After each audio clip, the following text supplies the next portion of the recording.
that the governor dared to criticize it, and the church came after him with such vociferous. In fact, the church lampooned him for even looking that way. And the last time I checked, nobody did more than that comment the governor made. I know that in Anambra State, the poor, the middle class, and the rich still bury people with all kinds of fanfare and expenditure, and that law was actually dead on arrival. So to attempt to now legislate away people's traditional religious practices is not going to work. That is number one. No, but again, if you look at this particular law, it's specific with what it's doing. It's not saying that you should stop your traditional rites. It's saying for those of you who are into giving people charms, like Odeshi, Webe, all those things, that because people go there to take powers in order to go to town to, you know, steal, to kill. Sorry, let me correct an impression with all due respect. Your assumption is that when they collect the charms for the purpose of stealing, what if I collect Odeshi for the purpose of preserving my life against the thief? You never thought about that? And you say they collect charms. What is a charm? A charm is something you wear that has religious implications that you believe will either bring you good fortune or protect you in times of danger. I'm discussing the dictionary definition now. Yes. And that to that extent, sorry, I need to point out something we have also overlooked. To that extent, it's unfair to actually label traditional religious worshippers as the only people who give out charms. People who wear scapular are actually wearing charms. There are different kinds of charms. The only reason we come after traditional religious worshippers is because their charms are not properly packaged. They look dirty with some traces of blood. They are large. But a charm is something you wear. There are Christian charms, Muslim charms, traditional religious worship charms, Hindu charms, anything you wear on your body or you carry with the intention of bringing good luck or warding off what you perceive to be evil, it's a charm, as long as it's physical. So a situation where we have this assumption that the word charm applies to something tied by a dibia is wrong. If a priest blesses something and you wear it on your neck, it's a charm. And some people go to get those Christian charms for the purpose of protecting them from kidnappers and from bullets too. And that is Christian Odechi. And I'm not being just logical or just arguing here. I'm just trying to lay a foundation. We think very narrowly. Our bias is rule us. And let me tell you something. As long as we are ruled by bias in this part of the world, we will not make progress because we will not respect principles that make for progress. When you alienate a person or marginalize the person or frustrate the person, you diminish the person's contribution to state or national development. I'm telling you the truth. Part of the reason we have challenges in the Southeast is because we feel that we are not part of the larger polity. And that's the same thing you're doing to your people in your own state.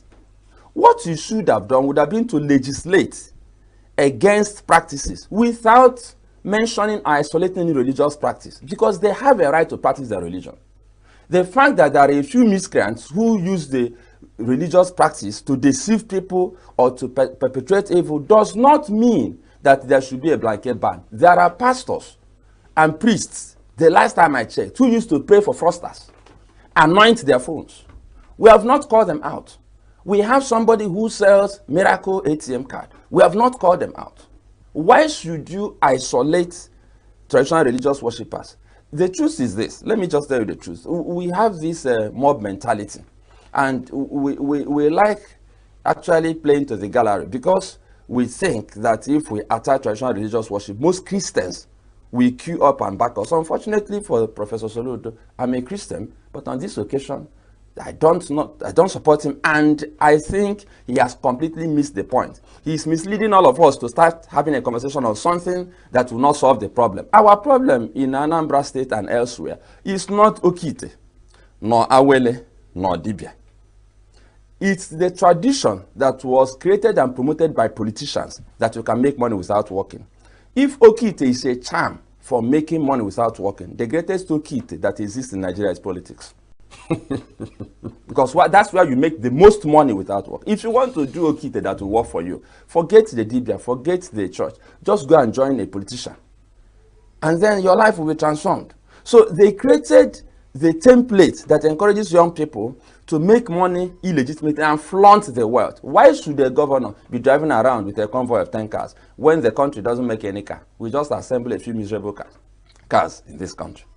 It is their lifestyle and their attitudes that promoted this madness. You may recall that the first time branded wine, that is, cartons of wine, were imported from Europe to celebrate the birthday of a Nigerian was under MPN. The chairman of MPN then imported wine with his pictures. That's the height of ostentation. There was a period that the members of the National Assembly had a 3 days running party at the 1004 flats. So you go to sleep, wake up, you go back and join the party. They started this madness. So they cannot come and start blaming Okite or even the church. I submit with all sense of responsibility that this problem was created by the politicians who actually decided that after the oil boom that Nigeria shouldn't work anymore. So the granite pyramids disappeared. Palm processing industry disappeared. Everybody wanted to become a politician and an oil magnate. So if you put a drum in front of your house and you're selling kerosene, you say you're doing oil and gas. That's how they destroyed Nigeria. Then after that, the Christians started promoting get-rich-quick syndromes. So people started preaching about miracle money. People go to church basically to sow seed to make money without working. And they forget conveniently that God said, I will bless the work of your hands. We didn't call out the priests and pastors who do that. They encourage that tradition. In fact, why Christians are not as wealthy as they should be in Nigeria today is because we have perverted their minds to forget that the simplest way to get money is to follow biblical principles, not to sow mysterious seeds and make mysterious money. That concept of making money without working was now promoted and catalyzed by the church. Then somewhere along the line, the DBS, the traditional religious worshippers, realized that there was a racket that was going on that they were missing out on. And they keyed into the racket. And then because they became successful overnight, and they also had their fleet of cars, and they visited the fleet of cars, because we have, listen to this, because we have an opinion that DBS should be impoverished and stay in the village. We couldn't imagine a DBS driving Lamborghini or driving Lexus or G-Wagon. So when the DBS started flaunting their own vehicles, which the priests and the pastors flaunted before, people started shouting that they are deceiving people. But deception was there before the DBS became popular. Truth of the matter, deception was there. So if Professor Soludo wants to address this matter, it's a social malay. It's not a matter of Okite. He cannot legislate it away. The first thing he should do is to be a model governor by reducing his own level of ostentation, by reducing the lifestyle, the wastage associated with his own government. By the time he's doing that, he'll get the commissioners to fall in line, begin to encourage all the people under his influence, and of course politicians under his influence, to fall in line. By the time he's able to do that successfully, it will begin to filter down. Then he has access to everybody. He is actually the father of everybody in the state, politically speaking. So he can also influence the bishops, both Catholic bishops, Anglican bishops, Pentecostal bishops, the preachers, to do the same. It needs a social revolution. It doesn't need legislation. Legislation will not work. The same way he legislated against extravagant burial and he failed woefully. This one too will fail. I'm not saying this because I want it to fail. I just know that it will fail. I mean, he's a professor. He should go and conduct research and see how social problems are solved. They are solved through social re-engineering, not through legislation. You cannot legislate away smoking. We have banned people smoking Indian hemp. Have they stopped? We have. See, these are things you have to, if you want to reduce these things, you have to call experts, create a think tank, look for solutions. Go and ask those boys that did Okite before, who may have been arrested. Why did you do Okite? You were a trader. What made you leave your successful trading to go and do Okite? You were a civil servant. What motivated you? Conduct extensive research. Then begin to know exactly what motivated them and begin to nip these things in the bud. And sorry, we need to also talk about the human rights angle. You mentioned that. I think it's important that people understand where I'm coming from so that they won't be confused. Our constitution, actually section 38 of chapter 4 of the Nigerian Constitution said, and I read verbatim, every person is entitled to freedom of thought, conscience, and religion, including freedom to change his or her religion or belief, and freedom to manifest and propagate his religion or belief in worship, teaching, practice, and observance. Underline propagate. manifest and propagate. So if you are wearing a charm, it's manifestation of your religious belief. You can propagate it on social media, for instance. That's what the Dibias are doing. And then in belief, you can propagate religious belief in worship, teaching, practice, and observance. The law guarantees that you can do okite, as long as you don't breach the laws of the land in the process of doing okite. So if you go and kill a human being to do okite, you committed murder. The issue here is not okite. The issue is that you killed a human being. But if you can do your okite without killing anybody, that's your business. And you can carry your okite and keep it on top of your house. It's a manifestation of who you are. Some people tie charms to their gate, just like other people put cross on their gate. You don't know that when they put a cross on their gate, it's a charm that protects the house. I don't think it's fair that even professors in Nigeria do not respect the rule of law. And when people begin to do things outside the constitution, they call them non-state actors. The problem with Nigeria is that we don't have respect for laws in this country. So we expect a section of the population, we expect poor people to respect the law. We expect politicians and rich men not to respect the law. It doesn't work anywhere. And that's why I insist, whoever is involved, I will educate the person, even if you're a professor, if you're a governor, if you're a president. If you make that mistake, I will remind you that we're a secular state. You do not isolate a particular religious practice and mention their practice by name in a law. That is sacrilege. That is sacrilege. You should have described what you want. That any religious leader who prepares a charm or whatever for the purpose of aiding criminals, you don't call okite. You don't make it look as if you are demonizing traditional religious worshippers. His own grandfather or great-grandfather, I'm sure, worshipped those gods. So it means they were evil. My grandfather was a traditional religious worshipper. He was a brilliant man, a philosopher, a great man. And I respect him for everything that he was. I can't throw him away because I didn't join. In fact, I didn't join him because of accident of birth. If I was born when he was born, I would have been worshiping the same gods. Yes, if Soludo was born 100 years ago, he would have been a traditional religious worshipper. That is the truth. So I don't understand where we got this from. I don't. But again, this was specific. It says that the law is trying to target individuals who create some of these charms and give to people to go and cause chaos in the society. It wasn't like, okay, if you do charms in order for you to be protected or not for you to do something bad. And it didn't state that. It says there's a research that the government has done, and they have stated that some of the things that they have seen in the state as a problem is people go around taking charms in order to cause chaos and hope that they don't get caught. I like the expression you used. You said hope. Sometimes it gets caught. I mean, if a DB swindles the person, that's the person's business. The point I'm making is we are throwing away the baby with the bathwater. We are breaching Nigerian constitution because we are trying to solve a problem, and we still won't be able to solve it.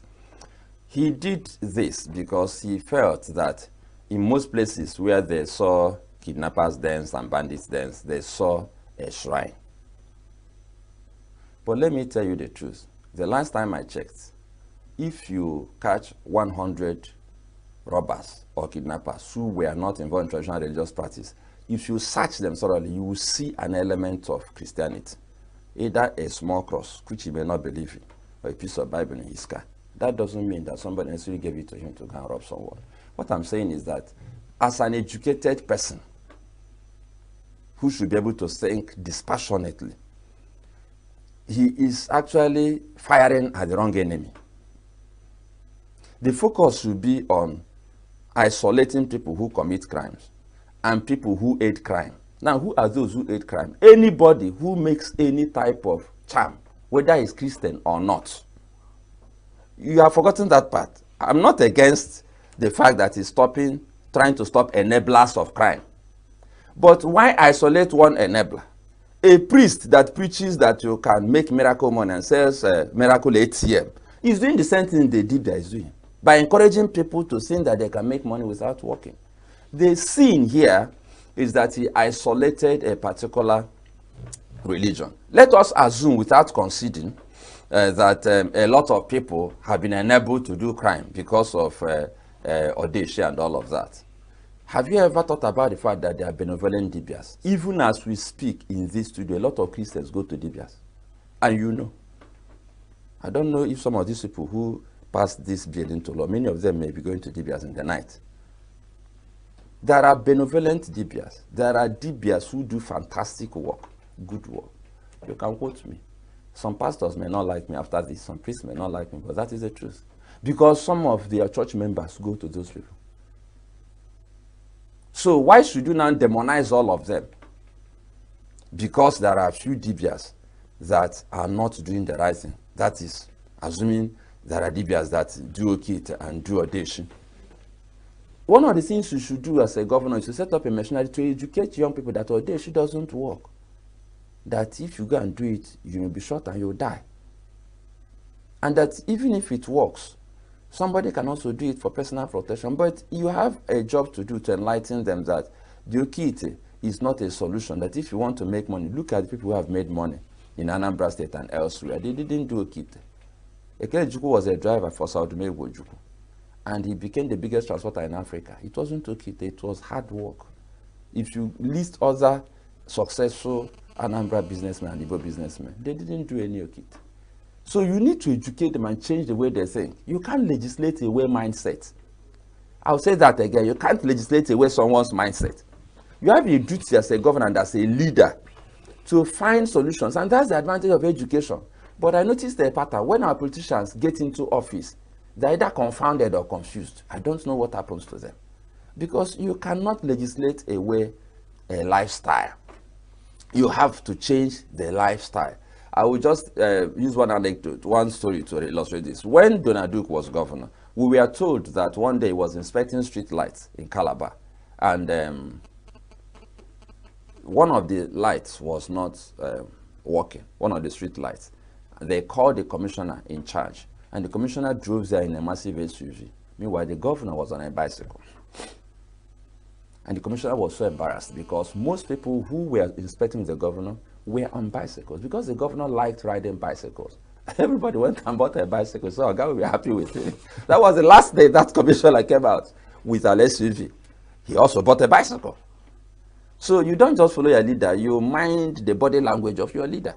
So if Soludo wants to clean up ostentatious lifestyle in Anambra, he has capacity to influence the state. He's the governor. If he influences the state properly, these things will begin to diminish very fast. I said very fast. But if you legislate, look at the backlash he is enjoying. The backlash is so heavy that we have all been even distracted from the critical issues. We are all discussing the backlash, including now. We are not discussing the problem anymore. We are discussing the backlash. And when you legislate mob mentality, this is another angle of this conversation. Just recently, they destroyed the hotel at Oba. The owner of the hotel has come out to make a statement. The man came out to make a clear statement that he suspects that it was the person who sold the hotel to him who wanted to claim it back that instigated the destruction. The man went to the police headquarters himself. The police said they are not briefed on the matter. Another small hotel, one-story building, was destroyed at Afufu. After the Agune Chamber operatives said they saw strange men go in there in the evening and come out in the morning. Go in the evening and come out in the morning. Is that enough reason to destroy a building without a court order, without a process? Before EFCC takes over what they call the proceeds of crime, they go to court. It is legislating mob action for you to say that if a kidnapper is kept in a house without any form of investigation or trial, destroy the house. What if I live abroad and I have a house that is uncompleted, and then somebody goes there and keeps kidnappers to destroy my house? Does that make sense? No. I don't agree that you should even destroy a house. We are a very wasteful nation. If you go to court and you find the person guilty, you convert the house to public use. It can become a motherless baby's home. It can become an old people's home. Why should you destroy a house when you're not building any as governor? How many old people's homes do we have in Anambra State? How many motherless baby's homes do we have? And you are destroying houses. Why don't you go to court, convict the person of having committed a crime, confiscate the house, and convert it to public use? Why is Nigeria so wasteful? Yeah, but Why? I mean, this particular issue about destroying a house where, is found to be kidnappers, then even ENUGU has that particular law. If all the states have it, so it doesn't make it right. I'm wondering, because it's assumed that that particular structure, the one that we saw recently, that I think that happened over the weekend, it's a grave that is like 30 graves that was found right inside that particular building. So you would wonder, Like, what would you really convert it for? No, the man said, no, wait, the man said that that was a fish pond that was done by the predecessor that they should, that's the previous owner of the that they should go and ask him. The point I'm making is that there was no investigation. See, Charles, we have to be logical. We shouldn't be emotional about it. You know, we like hysteria. Oh, they saw 30 graves. We have asked, are there corpses in that grave? They say we don't know, we are still in. Now, it's when we ask you if you find corpses, you are not investigating. In other graves, they saw corpses. The man said it was a fish pond. I'm not holding brief for him, that's what he said. And it's shocking that Tochukwu Ikenga said we are not aware of that operation. You are not schooled in investigation. You went and brought down a house. Meanwhile, some of those miscreants who call themselves Agune Chamber don't have buildings. Do you know what it takes to build a house? Why should you demolish it? Let us assume they actually used it for crime. Why don't you confiscate the house? You are not looking at my whole argument. Why destroy a house? We don't have motherless babies homes. We have motherless babies. We don't have old people's homes. We have old people who are looking for where to stay. We have destitutes on our streets. Why should you be pulling houses down? The fact that 10 states have the law doesn't mean that it is right. We are legislating mob action. That is, we are legitimizing mob action. We have become so primitive that men who are ostensibly educated sit in a room and legislate that we should pull down houses without due process. That is endorsing mob action. It's the same thing as killing a man who stole a tin of tomato in the market without passing through due process. See, what connects the two is that due process wasn't followed. If you want to demolish the house, there should be a law. The person should be found guilty of a crime, not by a mob, not by Agune Chamber, but by a properly constituted court of law. You have legislated, we agree. But that legislation should not remove the powers of the court to find someone guilty of a crime.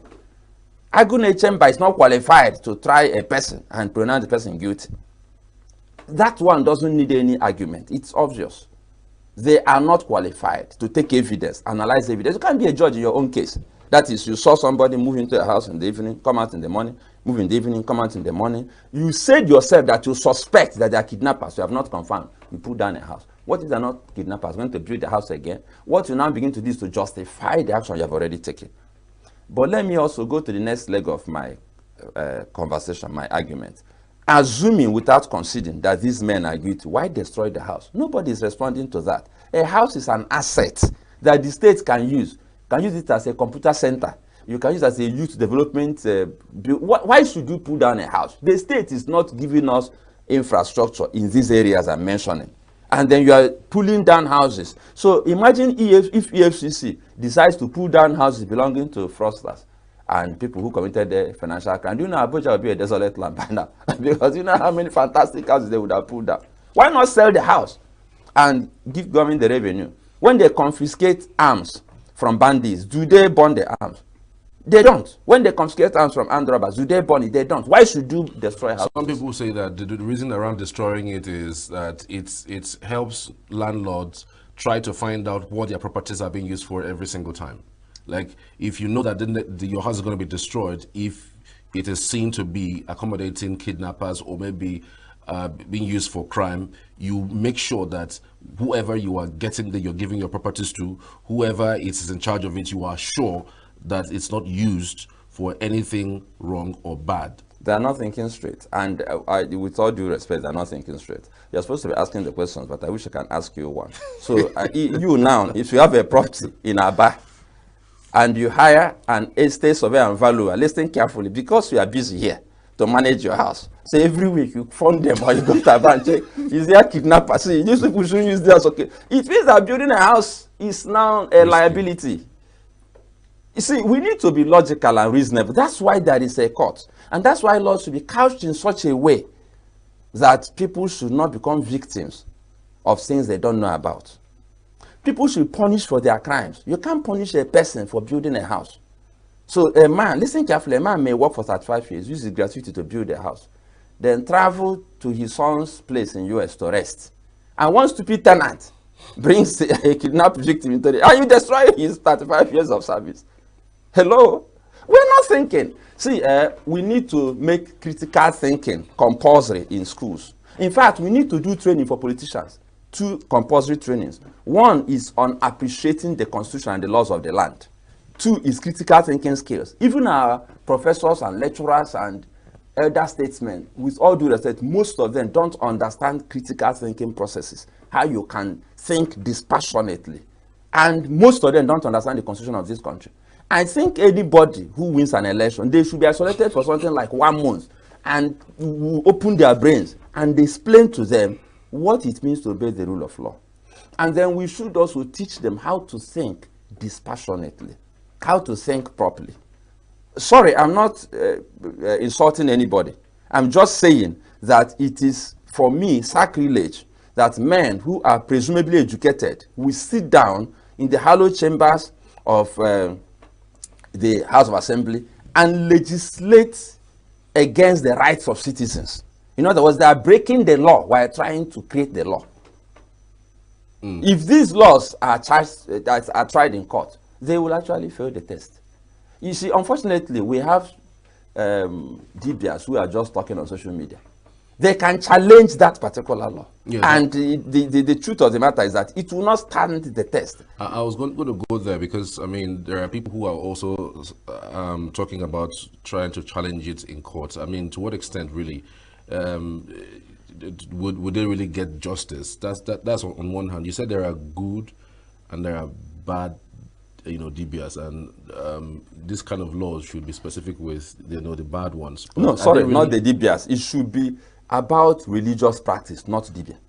Okay. It should, the couching of the language should not mention Okite or any religion. Okay. It should be about people who make others believe that if they give them charms, they can use the charms for the purpose of robbery. And one of the laws, if you look at it, the third one speaks about saying that we have supernatural powers. And I submit that if you remove supernatural powers, there won't be any religion. That one is superfluous, it's useless. Because the essence of religion is the supernatural. So if you are telling me that if I claim to have supernatural powers, that you are going to try me, it means even you shouldn't be a Catholic. Religion is about the supernatural. If everything is natural, we shouldn't talk about religion. But they legislated in a way that even claiming to have supernatural powers exposes you to penalty under that law. But supernatural is the foundation for the religious. Remove the supernatural, there is no religion. And I hope you are aware that as we speak, they are already announcing that traditional religious practitioners should go and collect forms in Anambra State and register. And the truth is that you can choose not to register. Sorry, Professor Solud, I'm not promoting anarchy. I'm saying that you can choose not to register because by law, you don't have to register to practice a religion. It's a right that is not only fundamental, it's absolute that you can practice religion as long as you don't practice it outside the provisions of Section 38. You don't need to register to practice a religion. I don't need to register a church to run a church. I can open a church in my living room. But there are privileges I will not have. For instance, I cannot go to the Ministry of Interior and ask to be a registered place for licensing marriages. There are privileges churches have. You can contract a marriage in a Catholic church, in an Anglican church. After the marriage blessing, you sign the marriage register inside the church. If I don't register my church, I won't have that privilege. But for you to legislate that I cannot call people together and pray with them and tell them I have supernatural powers, you don't have that right. It's my personal prerogative. It's my decision. I'm saying these things because we need to be guided. The point I'm making is that if you want to register all DBS, you should register all those churches that are in one shop in Anambra State. You should register all those itinerant preachers that carry Bible and are confusing and confounding people. There are preachers who beg at motor parks. You should go and register them. I think we need to, if we want to create solutions, we need to sit down and create a think tank, that is people who have knowledge that cut across different aspects of that problem you are trying to solve. Then after that, when you go to the House of Assembly and they draft the bill, you make sure you have a robust public hearing. That is when the DBS will come out and say their own. The church will come out and say their own. The youth who do the okite or the charm from the church will come out and say their own. By the time all of these things, assuming this bill passed through public hearing, we won't be having this conversation now. Because these things would have been sorted out at the level of public hearing. Not the type of public hearing that they will call us today. that they announce today and tell us to come tomorrow. I don't attend them because they don't want me to be there. You cannot announce today and tell me to articulate my position and bring it to you tomorrow. It means you don't want me to be there. I mean, giving us notice, minimum of 2 weeks notice, giving us a window of say minimum of 2 weeks to submit our memoranda, and then give us the opportunity to debate the issues. If you really want to solve a community problem, if you want people to be aware, to know that they are taking ownership of the security situation of Anambra State, you have to involve them. It's because he didn't involve the people that a section of the population, including those who are not traditional religious worshippers, are saying you can't do this. It's an insult to the constitution, not to even the religious worshippers. I'm not looking at that. I'm looking at the fact that we cannot be promoting anarchy in this country. We cannot be promoting disrespect of our constitution. We cannot be promoting mob action. This is state mob action, where I build a house with my state, with my funds. A miscreant puts or a kidnapper puts somebody in the house without my knowledge, and you say I should have known how. So I will install CCTV camera in every room, and then every time I was staring at my phone to know if you brought a kidnapper or a victim of kidnap. These things are not, see, laws are supposed to be provided for reasonable things. Reasonable. You cannot hold me accountable for what happens in my house that another person has rented. So if I build a duplex with a compound with 2 exits, the one in front, one behind, I will now want security men to be putting surveillance on the house. Meanwhile, I live in another country. We're not thinking about this. That's not fair. We're even discouraging people from investing in real estate. Because when you begin to pull down houses all over the place, most people say, bah, I don't want this kind of trouble because I may build a fine house, one crazy tenant will go and bring a victim of kidnap there, and then they will pull down my house without even due process, giving me a chance to come and say, I didn't know about this.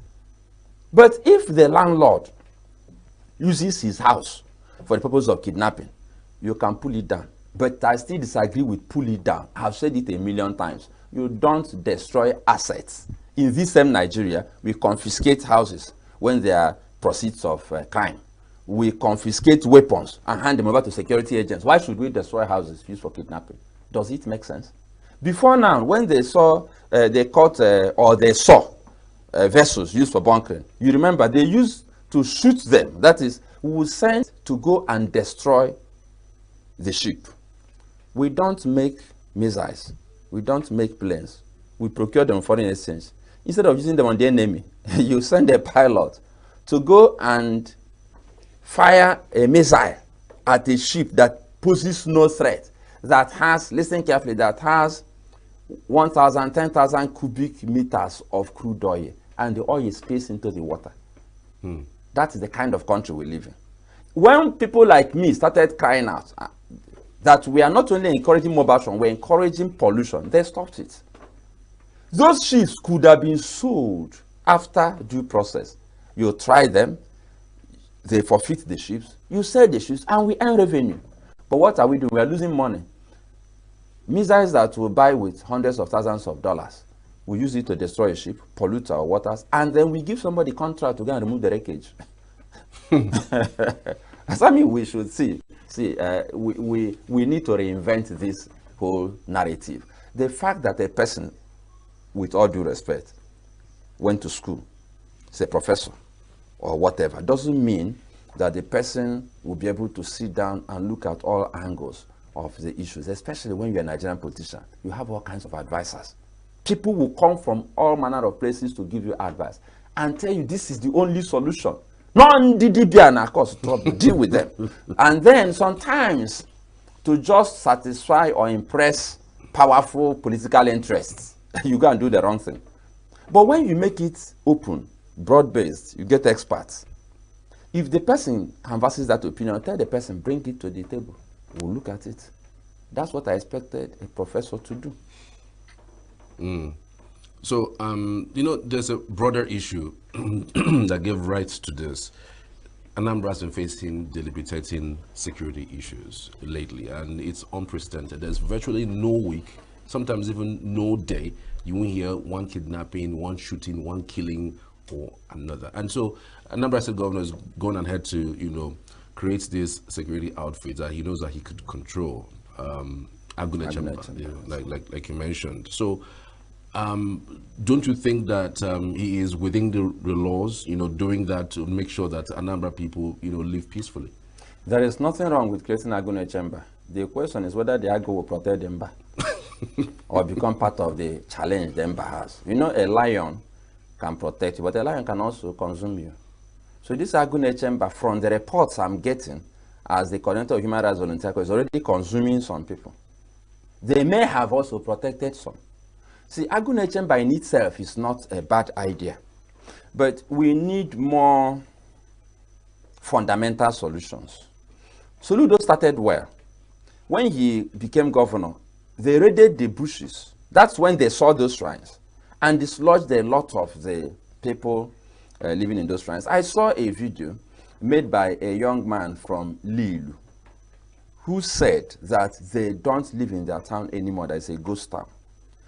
We know the forest where these people live. There are some towns that the residents of those towns will tell you that that is the bush where they are. So I think something is missing. A governor, a president should be a problem solver. Even a local government chairman, a PG, an ENUGU that is dynamic can do something, especially when backed by the governor. But a governor is very powerful. The problem we have is that we are not creative. We use force for everything we do. The truth is that the way Anambra is wired, you have enough resources in Anambra, enough billionaires, to even create a system that will suppress those people without the support of the federal government in terms of arms, ammunition, and all of that. I think what we need is a broad-based creative solution that the stakeholders, all stakeholders will buy into. The businessmen, the traditional rulers, the traditional worshippers, the Christians, the youth. Nobody loves insecurity. And we have to see the determination to solve the problem on the part of the governor. Not a situation where you started, then after some time you forgot about it, and then when there was public outcry, you came back to it. No. The issue of insecurity should be consistently tackled, and it shouldn't be a state affair, it should be a regional affair. The insecurity in Anambra State doesn't in any way reflect the level of insecurity in Delta State. Delta is next door, but Delta is relatively peaceful. There was a time the boys that enforced it at home wanted to operate in Delta, they resisted them. The point I'm making is that even insecurity should be a regional problem, and we should prefer regional solutions. Because if Soludo decides to become very proactive and very creative, and he pursues the bandits, they will move to another state. So what they should do is for the Southeast governors to come together and create a regional plan and then pursue them. So if they now want to run to another region, well, that is their prerogative. But if you want to make Nigeria work, assuming you are pursuing them in the southeast, you alert the people in the south-south. Look at the strategy we are using. They may come to your place. Now, when there is no safe haven for them, if they have money, they will look for something else to do. If they don't have money, they will look for something else to do. Right. But as long as there's a safe haven, what will happen is that you pursue them here, they go there. I think Soludo should even look beyond Anambra. He should reach out to Peter Mba, reach out to Hope Uzodinma. I hope that he will give us hope, and Ogadema. Then reach out to Oti, reach out to Nwifuru, so that they can create a master plan for securing the Southeast, and then implement the master plan, and not politicize it, and not tie it to elections. If they can do that, I doubt if they can do that. But if they can do that, this problem will solve permanently. Legislating away crime will not work, and institutionalizing mob action will not help anybody. All right, Larry Ogoego, many thanks for your time. We truly appreciate you. I mean, this is a very profound conversation. I didn't really think it was going to go this way, but it's fantastic. So it's Larry. So well, you can expect the unexpected almost every day. Charles, sorry, I want to also tell the people who are listening to me, they should analyze everything I say without any bias. They should remove their biases, put on their thinking cap, and they will probably understand that I'm doing Anambra State and Nigeria a great service. Thanks for this privilege and opportunity to contribute to our debate.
Good evening, and welcome to Uncommon Conversations.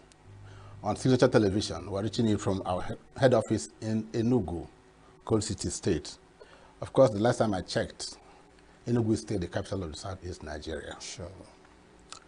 Today, we'll be looking at a program that is different from what we have done in the past weeks. In the past week, we dwelt on politics, on economy, but today, we want to have a conversation around health. As a young man growing up in the village, my mom and dad would just go to the back of our house and get fruits and vegetables and make fresh soup, fresh yam porridge, and the likes. They got certain crops and roots from the farm. We never had health centers. Sure. We never had clinics. And so, if you were sick, somebody would walk into the bush, get 1 or 2 leaves, mix them up, get them grounded, and then give to you. You drink. There was this use of dogonyaro then in the village, and malaria was just a thing of the past. Sure. But as I grew older and got into the city, I was exposed to synthetic food, what they call wait and take. You go into an eatery, and then you point at what you want. Fast food. And they will give it to you. We have forgotten our roots. Yeah.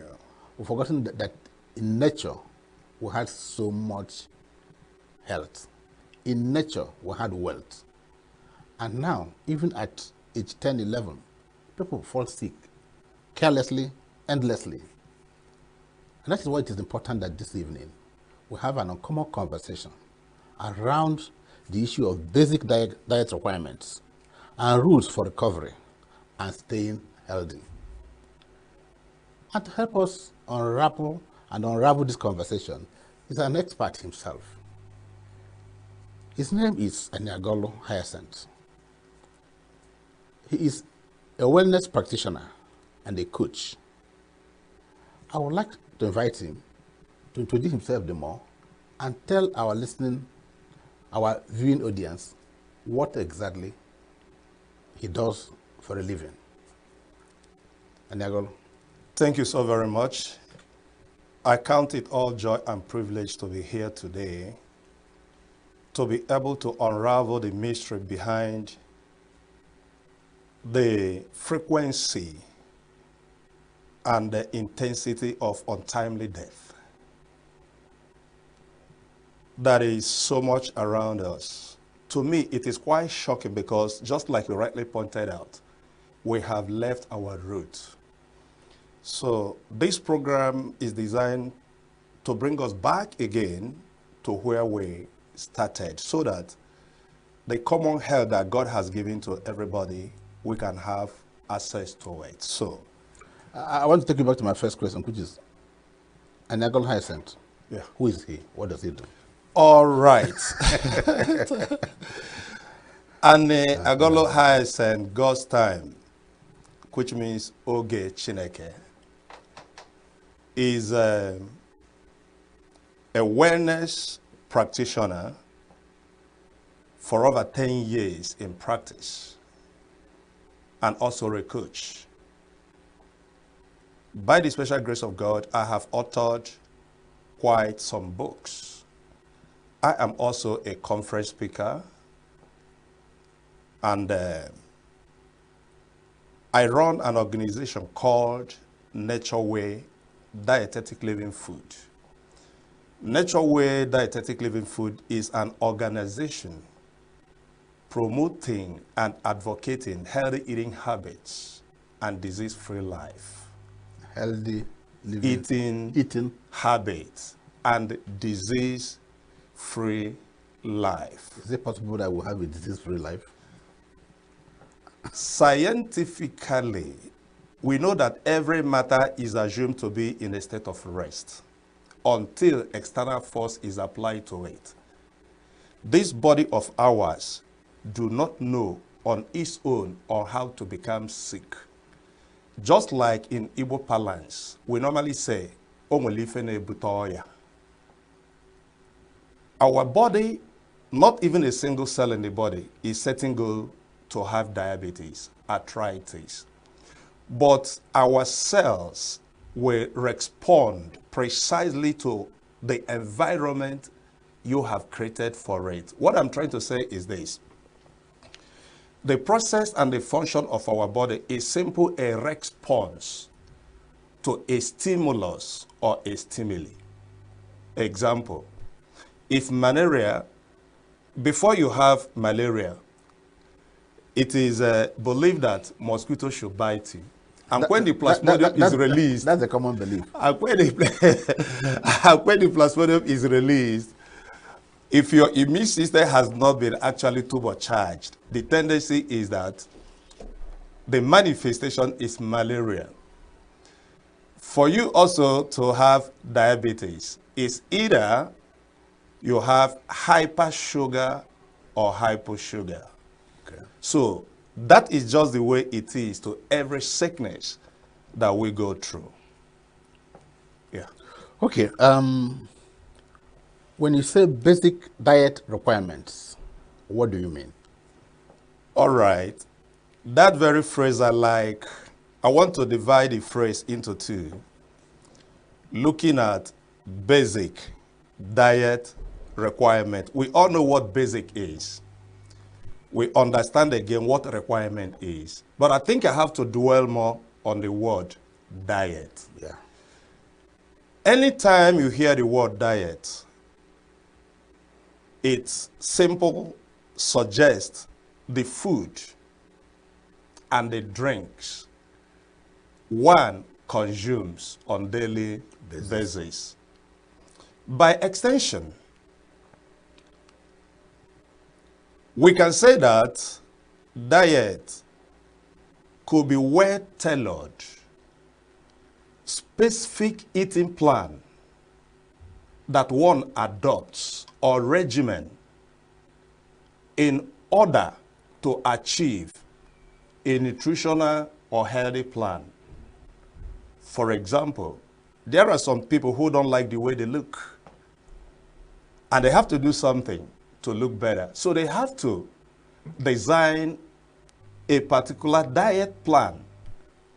Either they want to lose weight or they want to gain weight. One also may be predisposed genetically to diabetes, a medical condition. And that kind of a person also needs to fashion a specific diet in order to help him or her control the portion of sugar that comes into the body.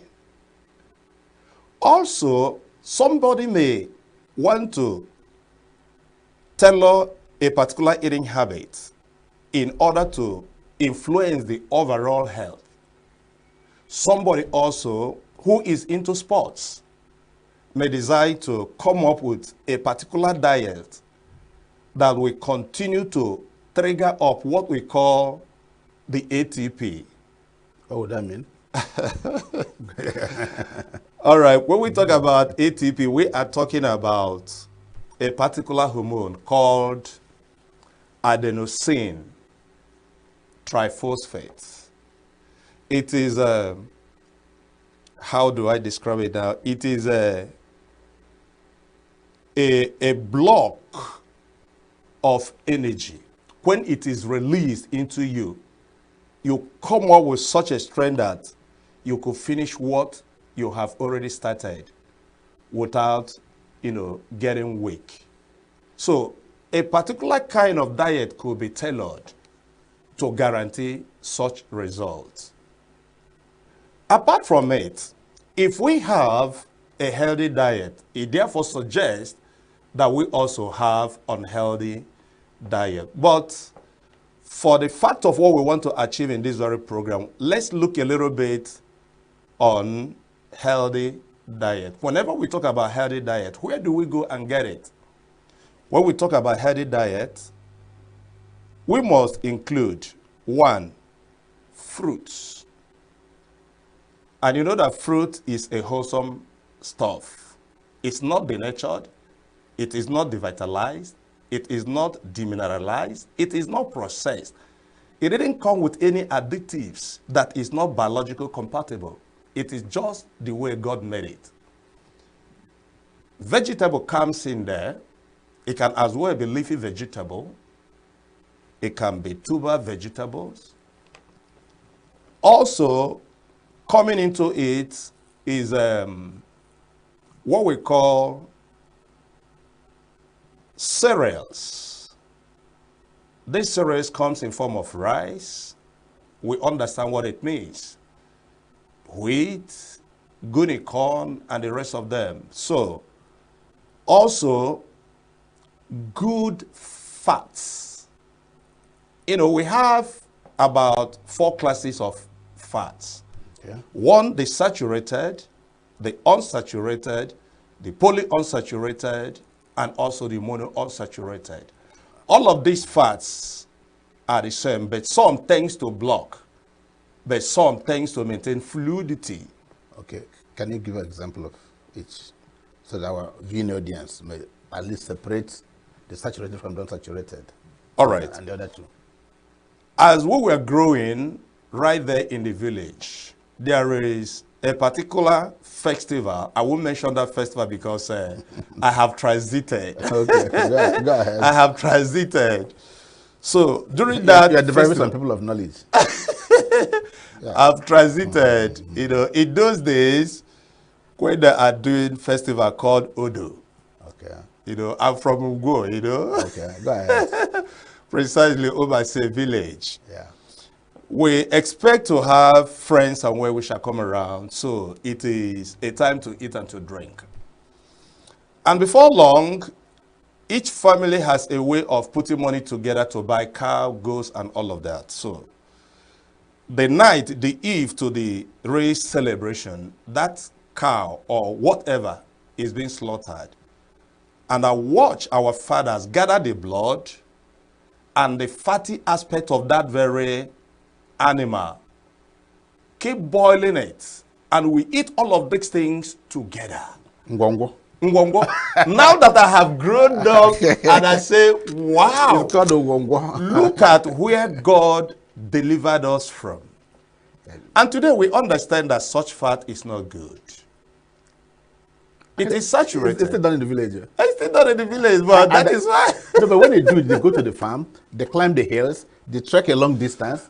Okay, they don't stay in any conditioned office. Yes. And all that. So they get burned out. Those days, there is no dull moment. There is nothing like sedentary kind of lifestyle. Somebody sitting in an office for 4 hours, 6 hours. No. Doing what? When he's done eating that, he goes to the farm and does some farm work. Work very, very hard, sweat, and all of these things is burnt out. Now you come. You know, but because we are beginning to pamper into the influence of civilization, a whole lot has changed since then. So, the truth must be told that we don't have to indulge in such practices because they will become hydrogenated. And when they find their way inside of your body, right inside of the blood vessels, they begin to clot it, resulting to what we call atherosclerosis. This atherosclerosis tends to slow down the flow of blood. It's a different thing altogether. So we won't go into that. And then we also have, like I rightly said before, the poly and then the mono unsaturated fatty. These ones are wonderful. For example, there was a time I was teaching somewhere in Imo State, Abia, presently now, Mary's brother juniorate in particular. I lived in a village called Obiago, and I watched the way they process their palm front, their palm kernel. It wasn't like what we do in the part of Udi, where I come from. There's a whole lot of local separation. They remove what is called ekete. When they boil it, they put it in a big mortar. It's either you pound it or somebody climbs right inside of it and match it and put water, stir it up. The oil comes up, and then the old woman or whoever collects it, put it right inside of the pot, and then subject it under heavy temperature. and the thing will boil and separate. They use a kind of broom, not a tall one, they will cut it. And somehow there is a way, they have the skill of, pressing it so that the thing will be flat and keep pouring the oil on it. Okay. And the fiber will be separated and the real oil will go down. That kind of oil is a wonderful oil. Today, we don't do things like that. I don't know where this generation is going to. A whole lot of things has replaced the normal thing. Look at the oil we have today. You touch it, you notice rancidity. It's called civilization. It's rancid. You taste it, you know that this is not good. And to some extent, they add a whole lot of chemicals in it and mess up. I'm not surprised why people are falling sick here and there. Okay. I haven't finished. Okay, go ahead. I haven't finished in that area. And so, you now come down again to receiving of calcium because you are a human being, you have skeleton right inside of you, which is bone, right? So you have to think about getting enough calcium. So when you talk about getting calcium, you talk about dairy, stuff, and then green vegetables, and then water. Put all of these things together, you are going for good health and longevity. So, that is what we could call a healthy diet. Anything outside of this is a mixture of what it's supposed to be. Okay. Sometimes we hear, I've been healed. Yes. Either by the Western medicine you take, Yeah. or because you've gone to a prayer house. Yeah. So healing has become a common phrase that we use. So is healing and staying healthy the same? If you are healed, are you healthy? And if you are healthy, are you healed? I don't really know where you are watching these broadcasts. I think it's going to be a game changer if you take time to listen, because I'm choosing my words. Healing and staying healthy, they are not the same thing. The disparity is huge. When we talk about healing, healing is an emergency recovery measure provided by God. When people, through neglect, for emphasis, through neglect of health laws and for some other reasons, they can become sick. And when they become sick, well, they ought to look up to God, because God is our healer.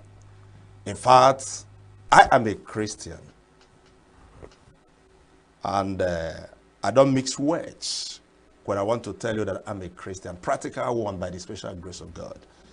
So if you go to the book of Mark, reading from the 5th chapter, coming down to verse 41 down to verse 43, Jesus came to the house of Jairus because it was reported that a young lad that was 12 died. There was no hope. Everybody seems to be crying, right? And when Jesus stepped into the scenario, he walked in with some of his disciples and called on that very girl, Tarita Kumi, come back to life. The lady jacked, sneezed, and came back to life. And Jesus turned to the father and the mother and said, give her something to eat. What do you deduce from this? Number one, healing absolutely belongs to God. But to sustain and to maintain the healing is your own responsibility. To be healed is God's responsibility. When you are healed, you take responsibility. To stay healthy. To some time, in some cases, God may likely allow you to go through the medicals.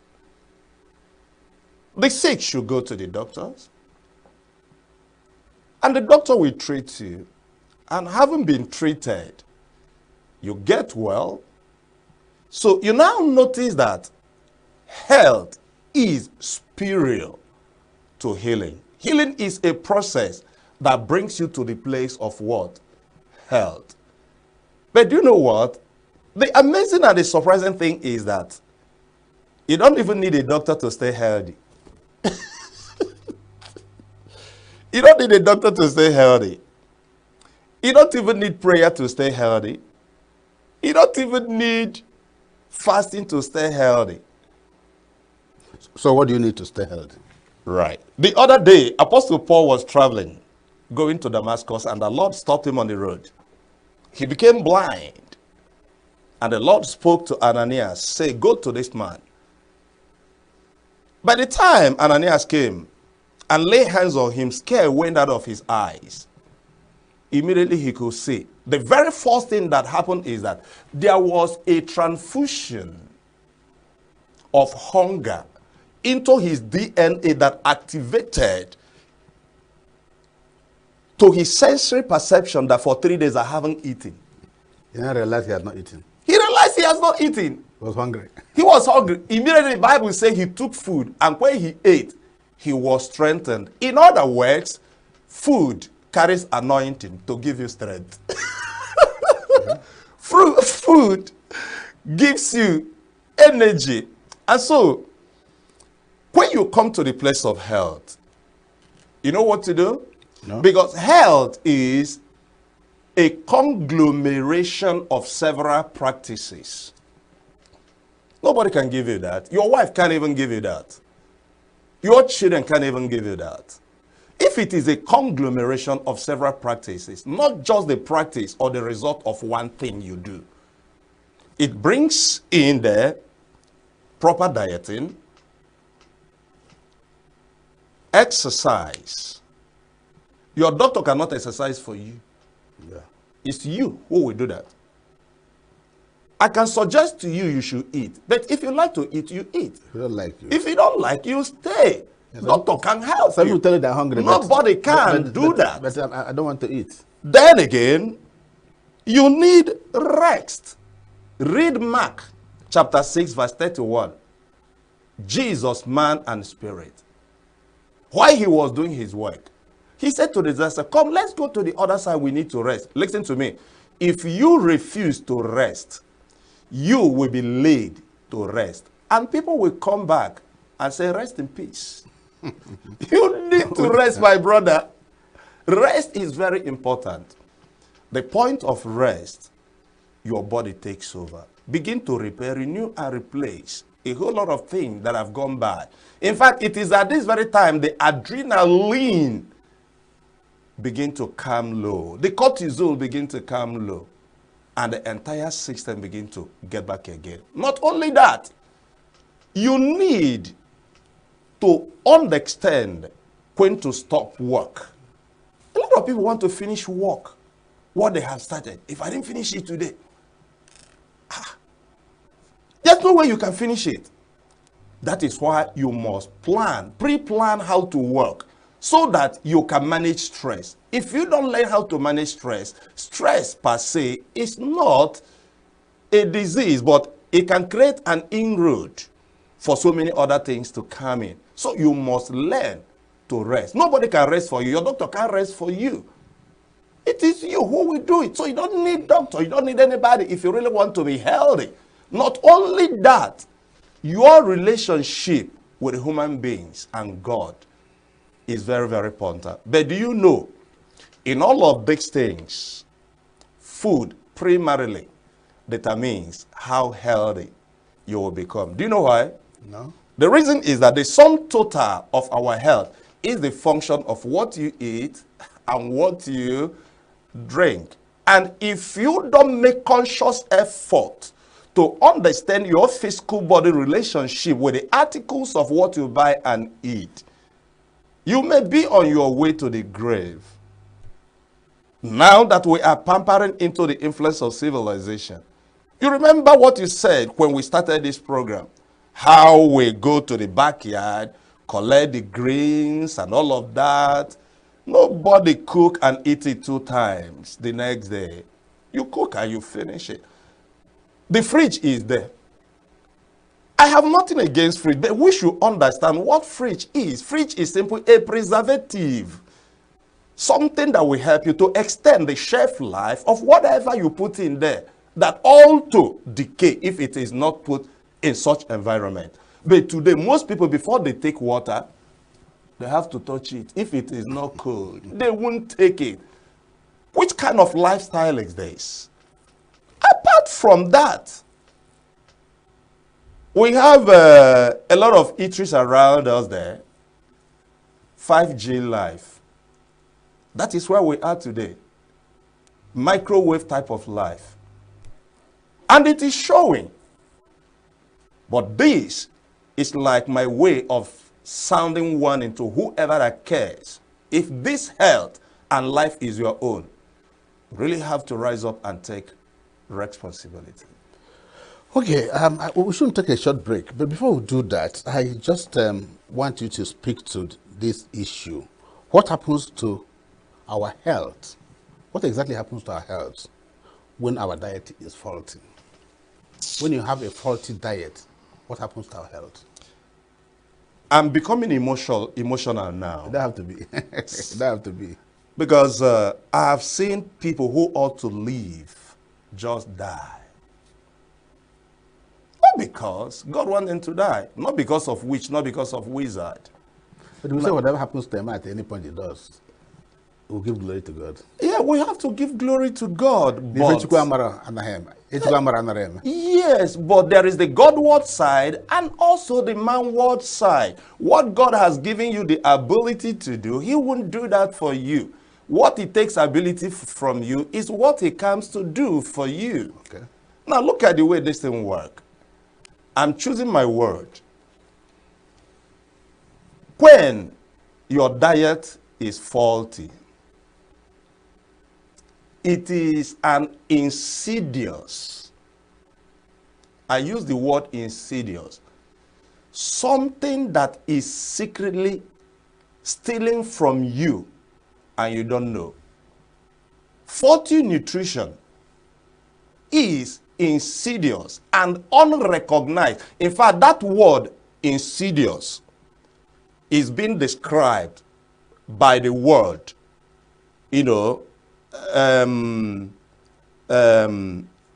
stealing from us, something that is harmful to mankind. The way you are made is just the way the food you ought to eat is made. Let me even go a little bit to the scriptures and then back it up with science. If you go to the Bible in Genesis, the 1st chapter and 11th verse, the Bible tells us the plant kingdom came from the soil. And you go to Genesis chapter 2, the 19th verse, the animal kingdom emerged from the soil. Genesis chapter 2 and the 7th verse, the man that we eat from the plant kingdom and from the animal kingdom also emerged.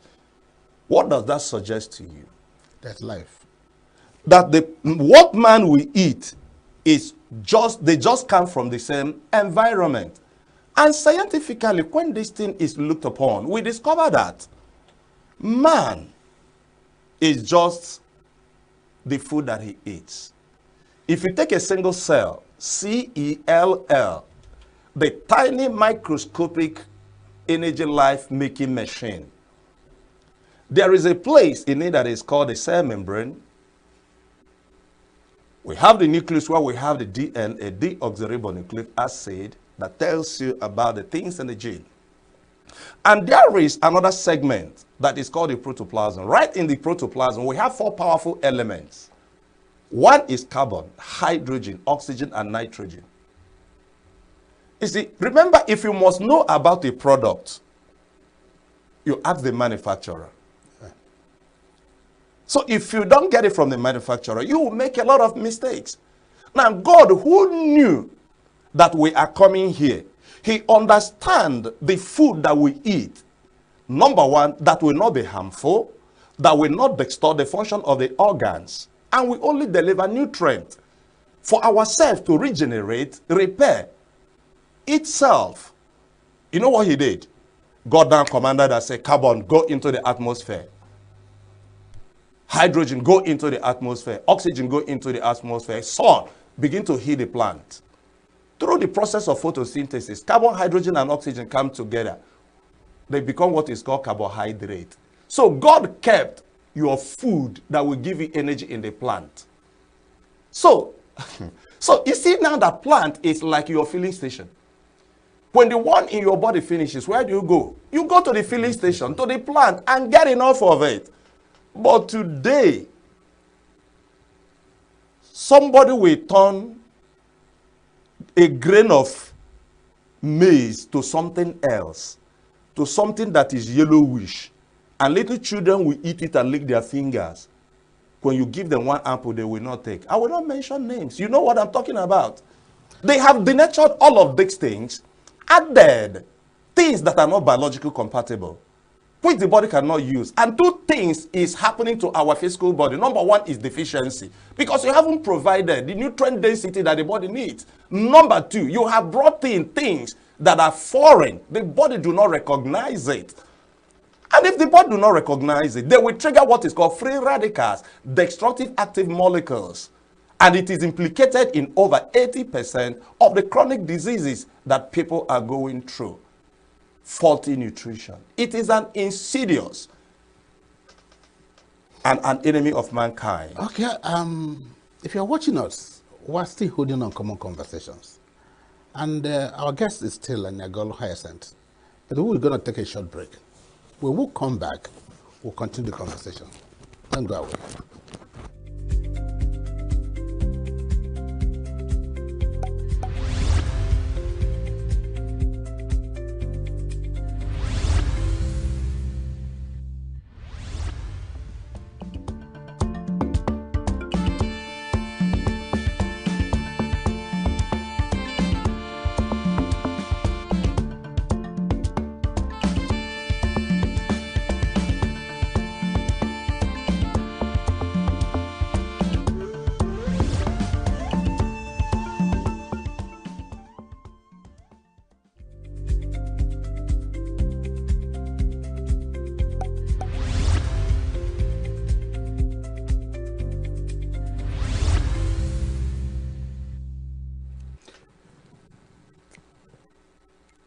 You are still watching on Common Conversations, and we're still reaching you from our ENUGU studios. This is Signature Television.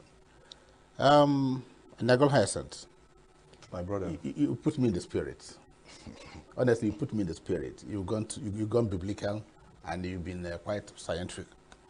But I'm going to ask you, if I look at your stature, and I look at mine, and for one moment I imagine I want to come close to what you look like. Mm-hmm.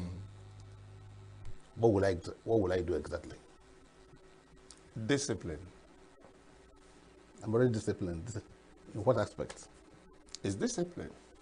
Tell me. The other day, I had a patient come visit me in my office here in ENUGU, in our school, where we train people, families that are predisposed to conditions like diabetes. They normally come. I will put a projector and begin to show them what diabetes is all about. Even though they are predisposed genetically, we show them that genes do not determine whether you can be sick. What does? Genes never.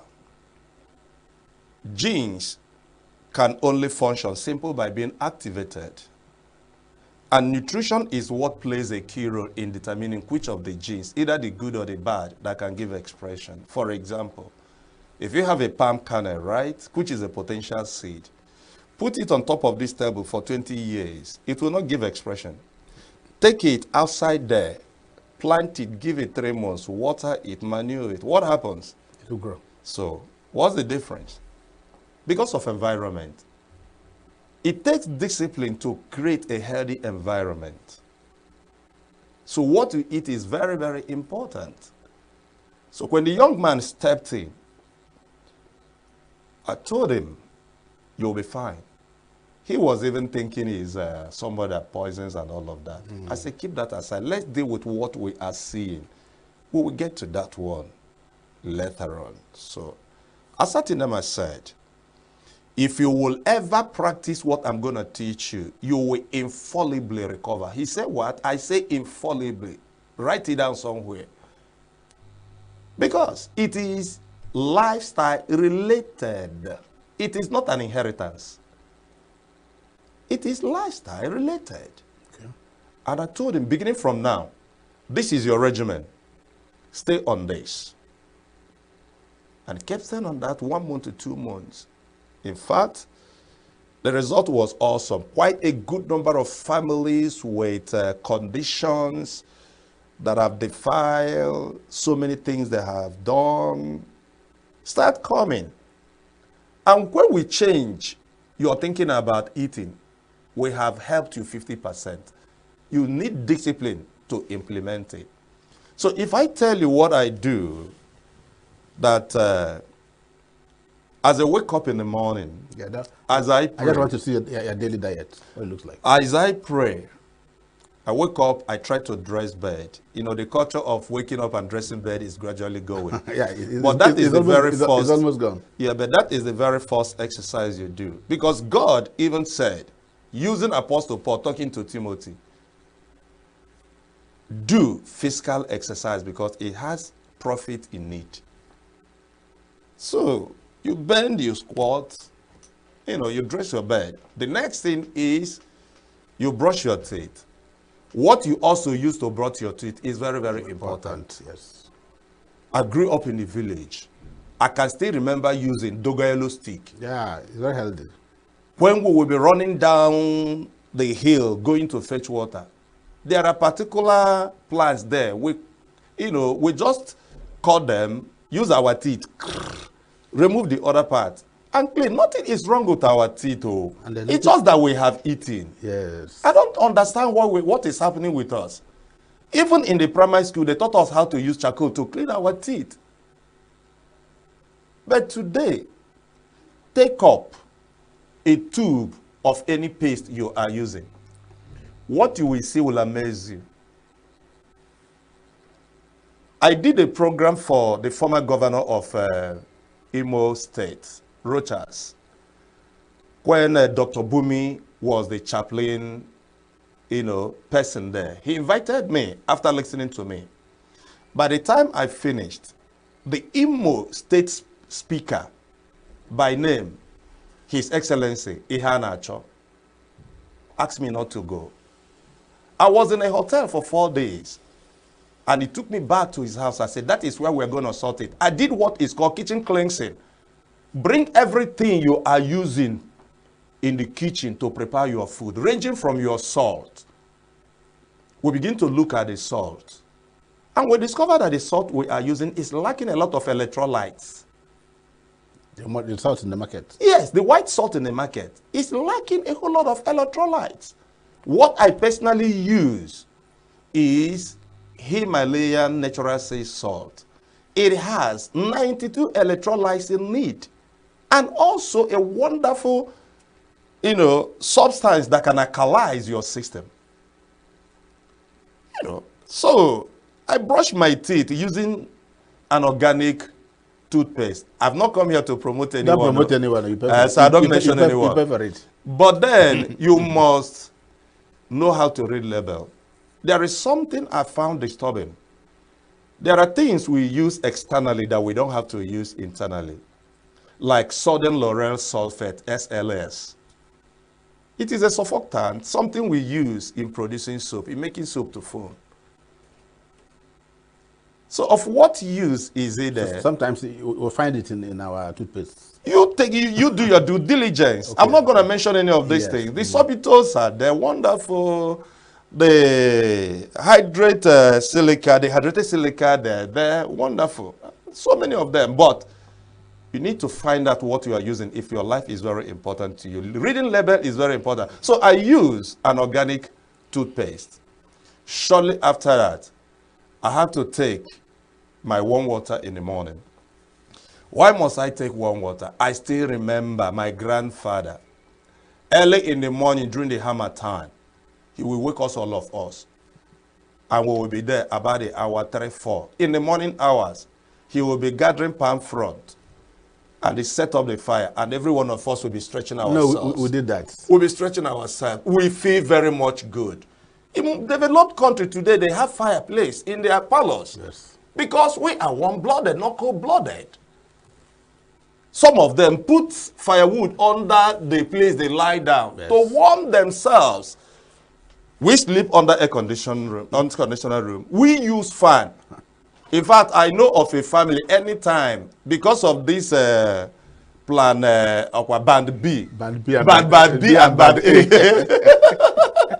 So the thing runs very fast. So every now and then, once there is a power outage, recharge. So I said, what kind of life is this? Open your windows and do this thing naturally, madam. You know, so I take my warm water. The moment you boil your water, drinking warm water is not very easy. Most people find it difficult. The moment water has been heated, the molecular structure of that water has been altered. Yes. To some extent, it will help your liver. You know, our liver is an incomparable plant chemical that modifies. Whatever you take in, the liver makes its own contribution to make it in such a way that it will be harmless for your consumption. And you can imagine it working like that, even when fat comes. So they were breaking it down. And you can imagine if fat is coated everywhere. That is why you see a lot of people having fat in their what? In their liver, coated. How do you think it can function? But using warm water to some extent can give a lease of life to your what? To your liver. And your liver will detoxify better. Haven't done that. The next thing is my fruits and vegetables. I tell people that blender and then juicer is more important in a home than the gas cooker. Why? Simple. Why do you eat?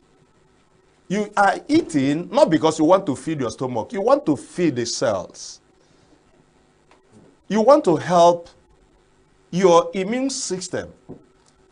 You want to empower the stem cells to begin to produce embryonic cells to replace the dead, the wounded ones, so that life can continue in the cell world. So, and I still have 4 questions, and our time is running. So Let us do this thing well. This is an opportunity for me. Let us do this thing well. Okay, I'm excited. Okay, I feel like talking to the whole world because the truth must be told. Let it be told now. So, when you subject your food under high temperature, you already know that the nutrients is going down, isn't that? So, are we eating because of appetite? Or are we eating because there is need we have to meet? Most times, we eat to fill our appetites. Yeah, that's the problem now. So we have to change it. I'm not saying you don't have to cook. There are some certain basic things you must cook. But I tell you, if you form the habit of eating more of fruits and vegetables than you eat the cooked food, a lot of things will change, even without you knowing it. Because that is how you supply your body the ample, nutrients that the body also needs.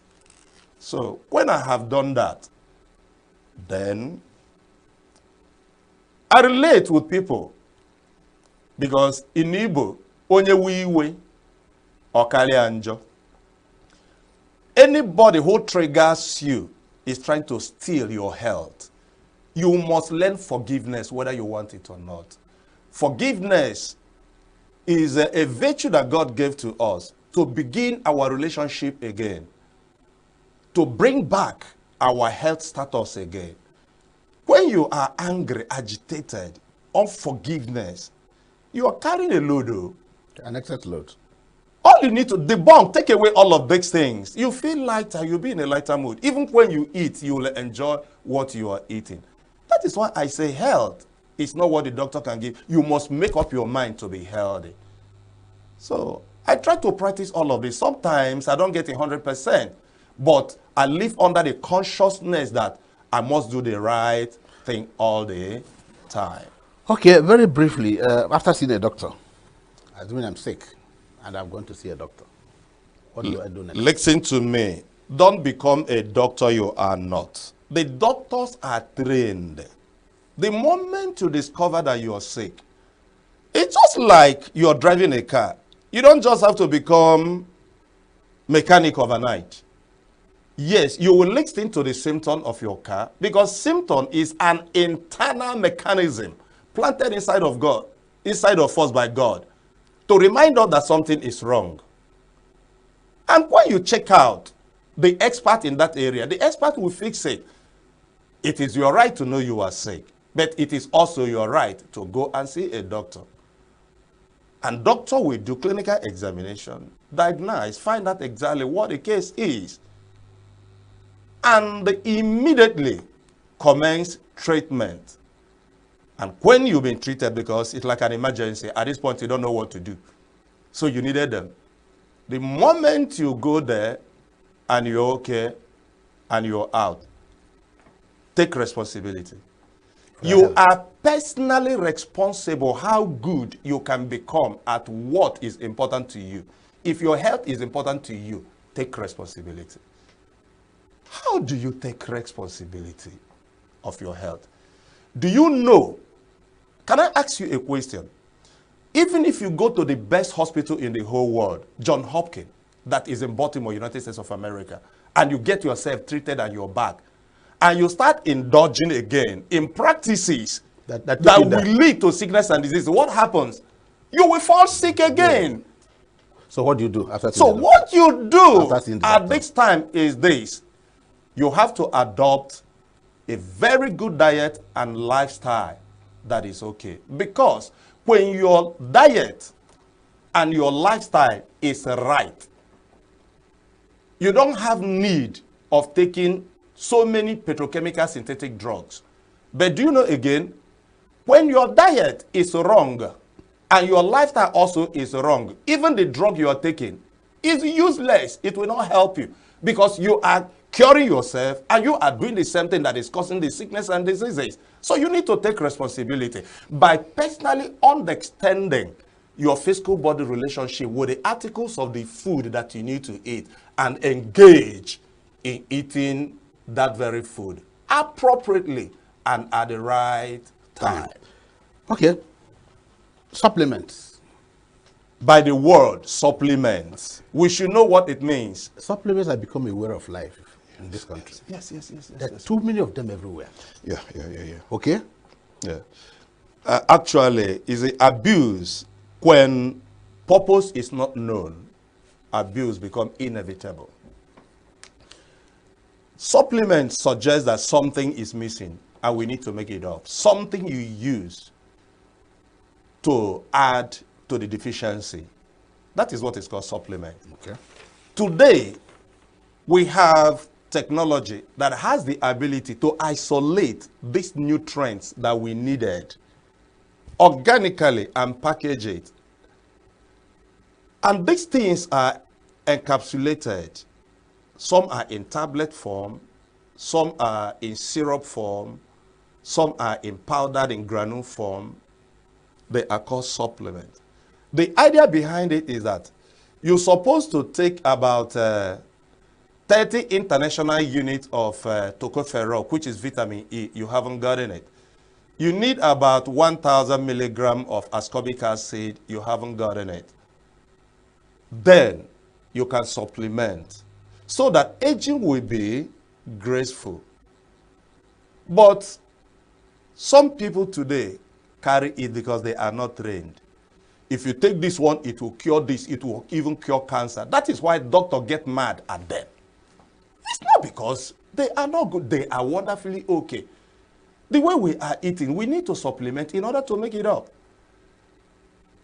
I was privileged to be invited somewhere in Bonny Island to see a white man. He lived all his life in the ship. The bomb is, he won't even find bomb again. But the stomach is very big. Arthritis, pains everywhere.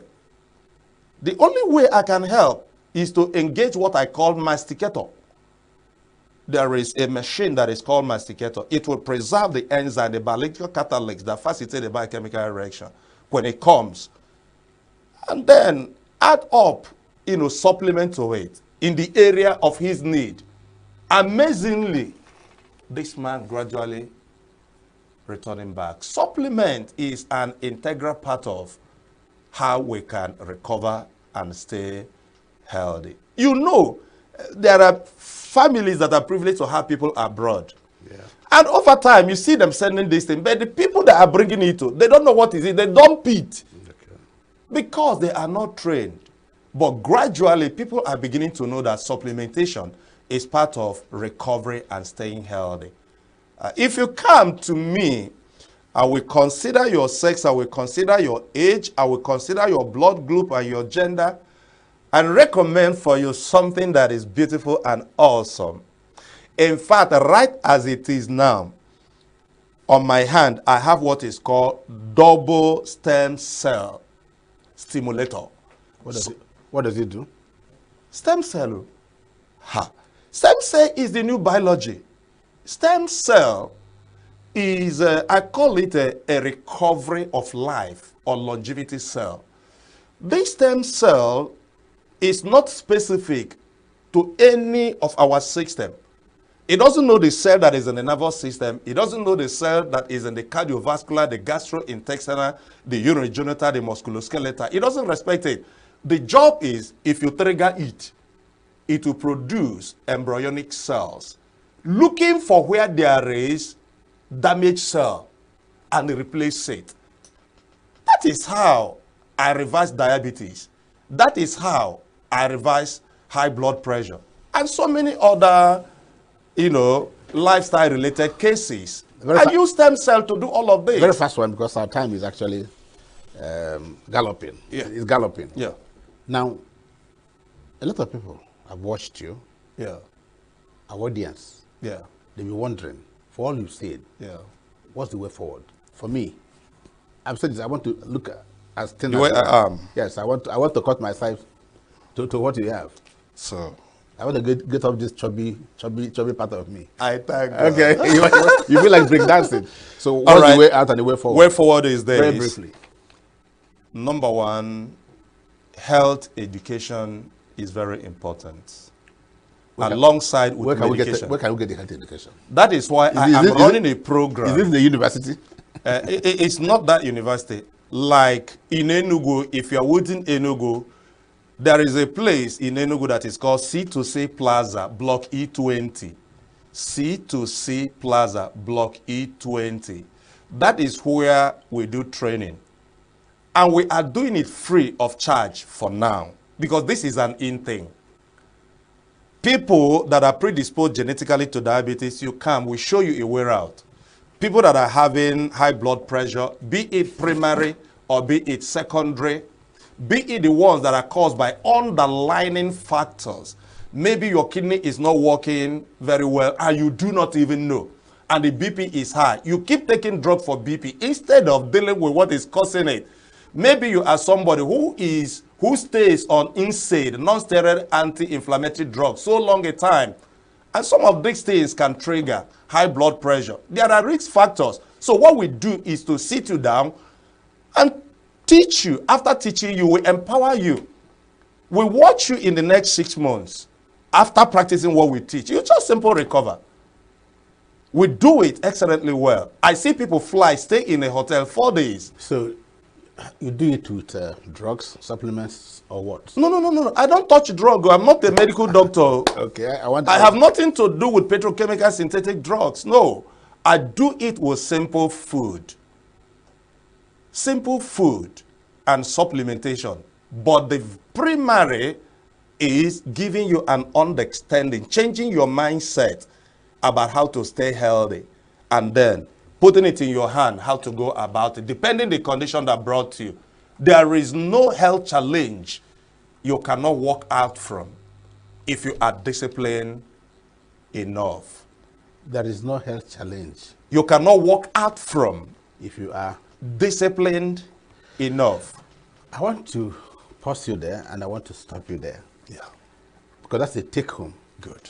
So I want to thank you, and ENUGU Hyacinth. The past 45, 50 minutes have been quite awesome. Yeah. In fact, I must confess, it's been an uncommon conversation. All right, okay. And I want to thank you for finding time to be here. It's my privilege. Hoping that even though this is your first, it will be our last visit to Signature Television. Oh. Because we keep on engaging you. No, when I came in here, they treated me well. They took me right inside, gave me tea and other things. I enjoyed being here. Okay, thank I would you. like to come again. Thank you. If you've been watching us, I've just had a conversation, very uncommon, with ENUGU Hyacinth. He is a holistic wellness practitioner, a coach with over 2 decades of practical experience. I'm sure I'm enriched. And you watching us, I'm sure you're also enriched. Let's do this same time tomorrow. Thank you for watching.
Hello, thanks for joining us on the Signature Show. Today on our show, as they say in Nigeria, we have a very, very big fish. But I know that you'll be the first one to say, what do I mean? Exactly. So, we have a very big fish, a Nigerian who has become an epitome of the Nigerian spirit. A Nigerian who is proud of being Nigerian, but even in that pride, he's also still very proud of being an Igbo man. He's one of those that have signposted Nigeria in the world map, and it's my pleasure to welcome to our show Chief Dr. Pete Edochie. Thank you. Pete, you're welcome to our show. Thank you very much. Always a pleasure. God bless you. Always a pleasure. Dalo. Yeah, let me take you back a little bit. A lot of people in Nigeria,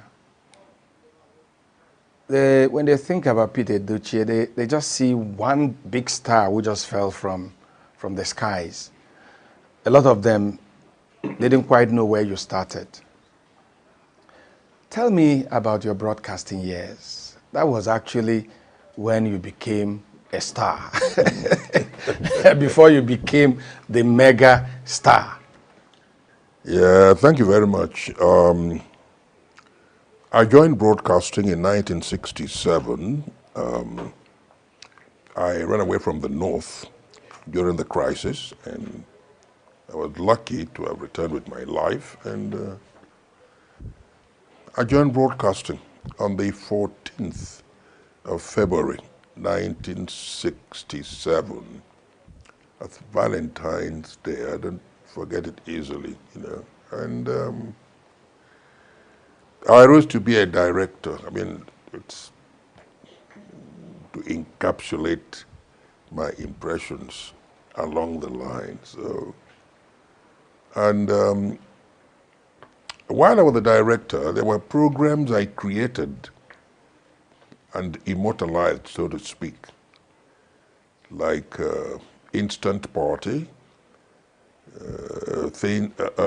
Instant Party music from the masters, which featured only classical music from great composers like Peter Tchaikovsky, Ludwig van Beethoven, Mozart, Schubert, Haydn, Handel, and the rest of them, Bach.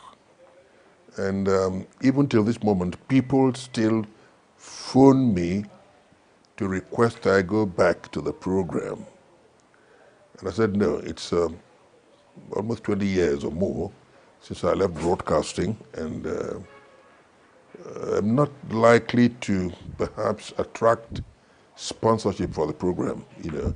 Even though I will not lack material for it, I believe I have more classical music in my house than, well, most Nigerians, let me just put it that way. So, and I think it was while I was still in broadcasting that I did Things Fall Apart, which I think introduced me to the entire world as something of an actor. Put it that way, it won plenty of laurels. And so the moment I left broadcasting, I got into the movie industry. It embraced me with both arms, and I haven't gone back. Yeah, we are not going there yet. We are not going to your movie career yet. Let's go back to broadcasting. I mean, you were among the best. I mean, when you talk about music from the masters, I also can talk about it because I remember that era when you presented that program. You not only that you had developed it, you also presented it for many years. When you sit back these days and listen to radio, do you get a feeling that it is still the same broadcasting of those years when you held sway behind the microphone and kept people, thousands and thousands of people glued, I mean, with their ears to the radio? That's a very good question, Vin. Broadcasting today is no longer what it used to be. I must tell you the truth. In spite of the fact that the broadcasters today have access to all the information they want, they have not managed to inject professional expertise into their broadcasting. Let me tell you what I mean. When we went for the All Africa Games in 1973, I was at the commentary booth with Ernest Okonkwo, Mishola Fulonsho, Inca Craig, and I mean, they're all dead now. And we had materials on all the established athletes at our fingertips. Yeah, you talked about Kipchoge Keino, we could tell you all about him. You talked about Alisa Anum from Ghana, we could. You talked about John Akibua, the hodler, we could. I mean, I don't see any such thing these days. I mean, the last time that we had maybe a repeat of the All Africa Games in Nigeria, I mean, 30 years after, I was listening to commentaries and I was disappointed, but I hung my head in shame. Yes. I was hurt. I said, look, this is my profession that is being scandalized. I mean, then, if you were asked to go and interview somebody, no matter who he is, you did a lot of groundwork before you proceeded to conduct the interview. If you were asked to interview a psychiatrist, you have the opportunity, it was provided for you. Go to the library, read up whatever you can on psychiatry, so that, you know, you're not at sea when you're interviewing that person. I remember on one occasion, people were interviewing the great Zik on national television. He looked at all the people interviewing him. He imagined the age they may have done in history, and he pitched his answer beyond them, and they were all nodding. Zik said, during the Treaty of Westphalia in 1648, and I looked at all those people, none of them knew what he was talking about, right? Yeah, and I pitied them. If I were on that point, I would have nodded my head, because I know about the Treaty of Westphalia. But you see, all right, at a stage in a political evolution, maybe in the immediate past, history was expunged from the curriculum. It's a colossal tragedy. It is I serious. mean, come on, if you don't know where you're coming from, there's no way you're going to know where to stop. I mean, to imagine it alone that history was taken out of the curriculum. Whoever may have recommended that, I mean, come on.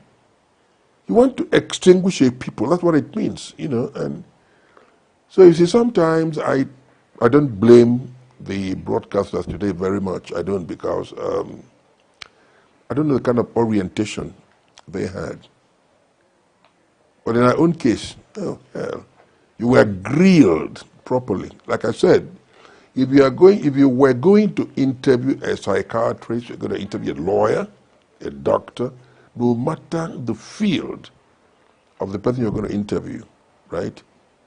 You had a compulsive knowledge of that field at your fingertips. It is no longer the same thing today. So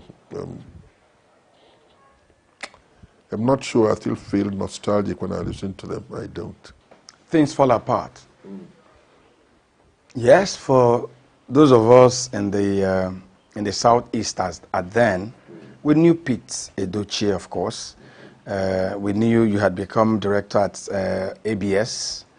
We knew you presented program, you participated in some radio drama and all that. But for the rest of Nigeria and the world, not many of them knew Pete Edochie. So how did it happen?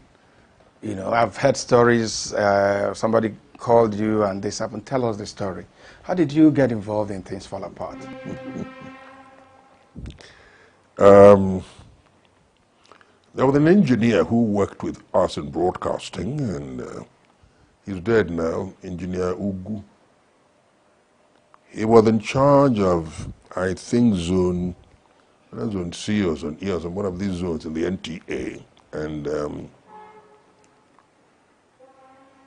it was that zone that decided to do Things Fall Apart. That was when Walter Ofonagoro was the Federal Minister of Information and Culture.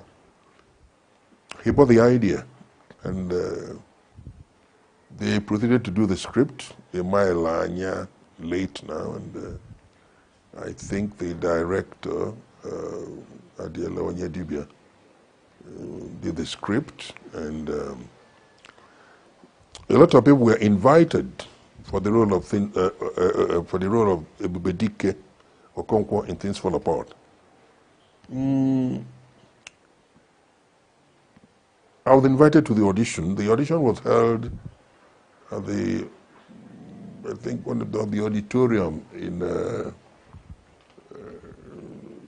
University of Nigeria here in ENUGU.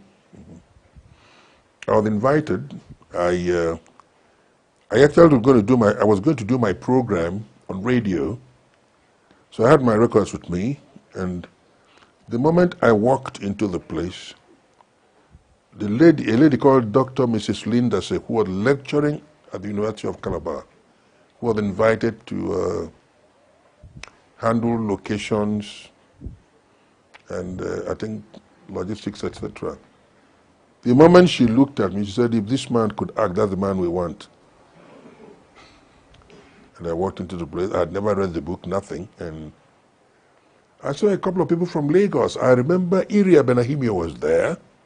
I think Emma Dokbaye, I'm not so sure, but I think they were all there. And we were given the script to read, some script. And all the others we were reading. And the moment I read part of my script, the woman said, this is the person we want. He walks like him, he's tall enough, blah, blah, blah. Then, of course, I was much younger, and I didn't know that I was working with the spring. I was working like my father, but I mean, it didn't mean anything to me until I was told that that was how Okonkwo in Things Fall Apart was working as recorded by Chinua Achebe. And that was what Engineer ENUGU saw before recommending me. But the people who were doing it did not bother to contact me. So they did episode 1, and ENUGU saw it and said, burn this thing. Go and look for Peter Edochie. He works with his wife in the same complex. He is on radio, the wife is on TV. Go and look for him. That was how I was contacted. Otherwise, it would have been done without me. So the moment I got in there and I was selected, we had to go repeat episode 1 that was done by Emma. And the moment I got on stage, both the producer and the white lady, Dr. Mrs. Linda, say, most of the people present, they said, come on, that's the man we want, our job is done. I said, thank you very much. Give me the book now to go and read. I've never read it, I didn't read it in school. So I went and read it, and we went on. At a stage, it's a very funny one now. 2 characters from Village Headmaster who were part of the production, Justice Esiri and Eleimi, Funsha Adiolu, they began to bluff. They would always threaten to leave the set and all that. And at a stage, I called the producer. I said, listen, I am better than these characters, let them go. The script is about Okonkwo, and I am Okonkwo, let them go. There's nobody who can bluff me when it comes to English or interpretation. I have more Shakespeare in my head than any character I know in this country. I said, come on, let them go. Let them go. That was when they stopped their threat. Then Esiri came back to me and he said, look, you don't act like a big actor. You're a very big actor. You should be bluffing when you're... I said, no. I will not bluff. This is our production. There's no way I can bluff anybody. Let's get it right first. Then we can bluff after all, you know. And then, afterwards. So we began to shoot. And as the production progressed, we were able to tell that we were actors operating at various levels, of competence, by the way. Now. So the film came out. The BBC flew into Nigeria to interview me because of the success of the production. Then they flew across the Atlantic to interview Chinua Achebe. And Chinua said, a lot of people have tried this production before, but the only person that gave it an interpretation after my heart is Peter Edochie. He is Okonkwo. And from that moment, I've been Okonkwo till now, you know.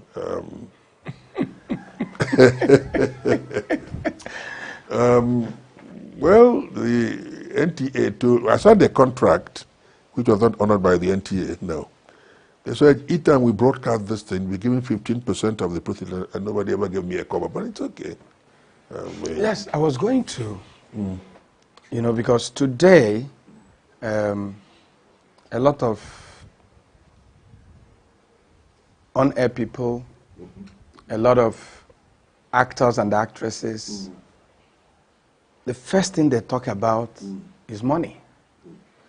And when you told us the story, I didn't hear anything about money. What was driving you? Two things. What was driving you to jump into this production without the money aspect? And two, what was driving you when you told those colleagues of yours that, look, this is our production. It's not time to bluff? First of all, I never got into that production because of what I was going to be paid. I was paid all right. That was not the motivation. That was not the propulsion. I wanted to make an impression of an actor. Nigerians were used to seeing actors on national television, mainly people who were doing Village Headmaster and a few others, you know. I can't remember most of them now, but the most prominent then was Village Headmaster, you know, and we were not part of it. I mean, nothing that was originating from the East here was ever on national television. Or maybe Zebrudaya, or I don't, you know. Zebrudaya. So I said, okay. I got into acting in 1962 when I was in my third year in St. John's College, Kaduna, and I was on set to do Shakespeare's Merchant of Venice.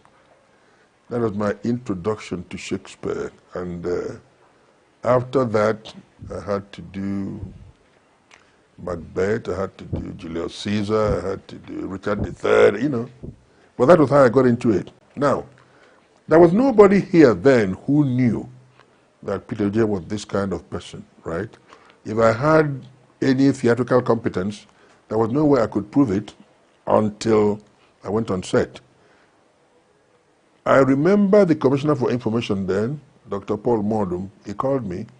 He said, Pete, this is an opportunity for you to put our name on the world map. I said, I'll do my best. And I did. And after that production, I think, at the risk of sounding immodest, vain, I won the hearts of so many people.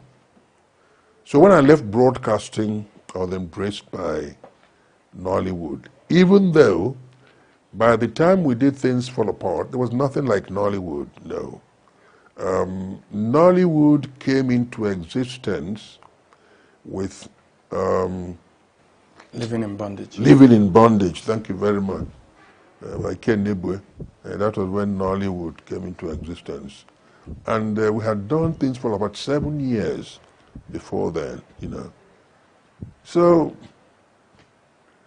well, I'm still in it, I mean. So does it bother you that today, when you meet a young person that maybe you think they have some talent, that the first thing they talk about is the money? I don't blame them. I blame the circumstances under which they were raised. Today in the country, a man gets into politics. Before you know it, he's built his wonderful house, houses, not house, but expensive cars, etc., you know, and hell, that's somebody you were sitting down with, one-on-one, as pals, mug mates, getting into politics and becoming larger than life. So the emphasis now became money. How much can I get? So if you say, hi, how are you doing? The person extends his hand, money first, before I tell you how I'm doing, right? I don't blame them at all. I don't. And I'm telling you the truth, I don't, yeah. It's what the country has prepared them for.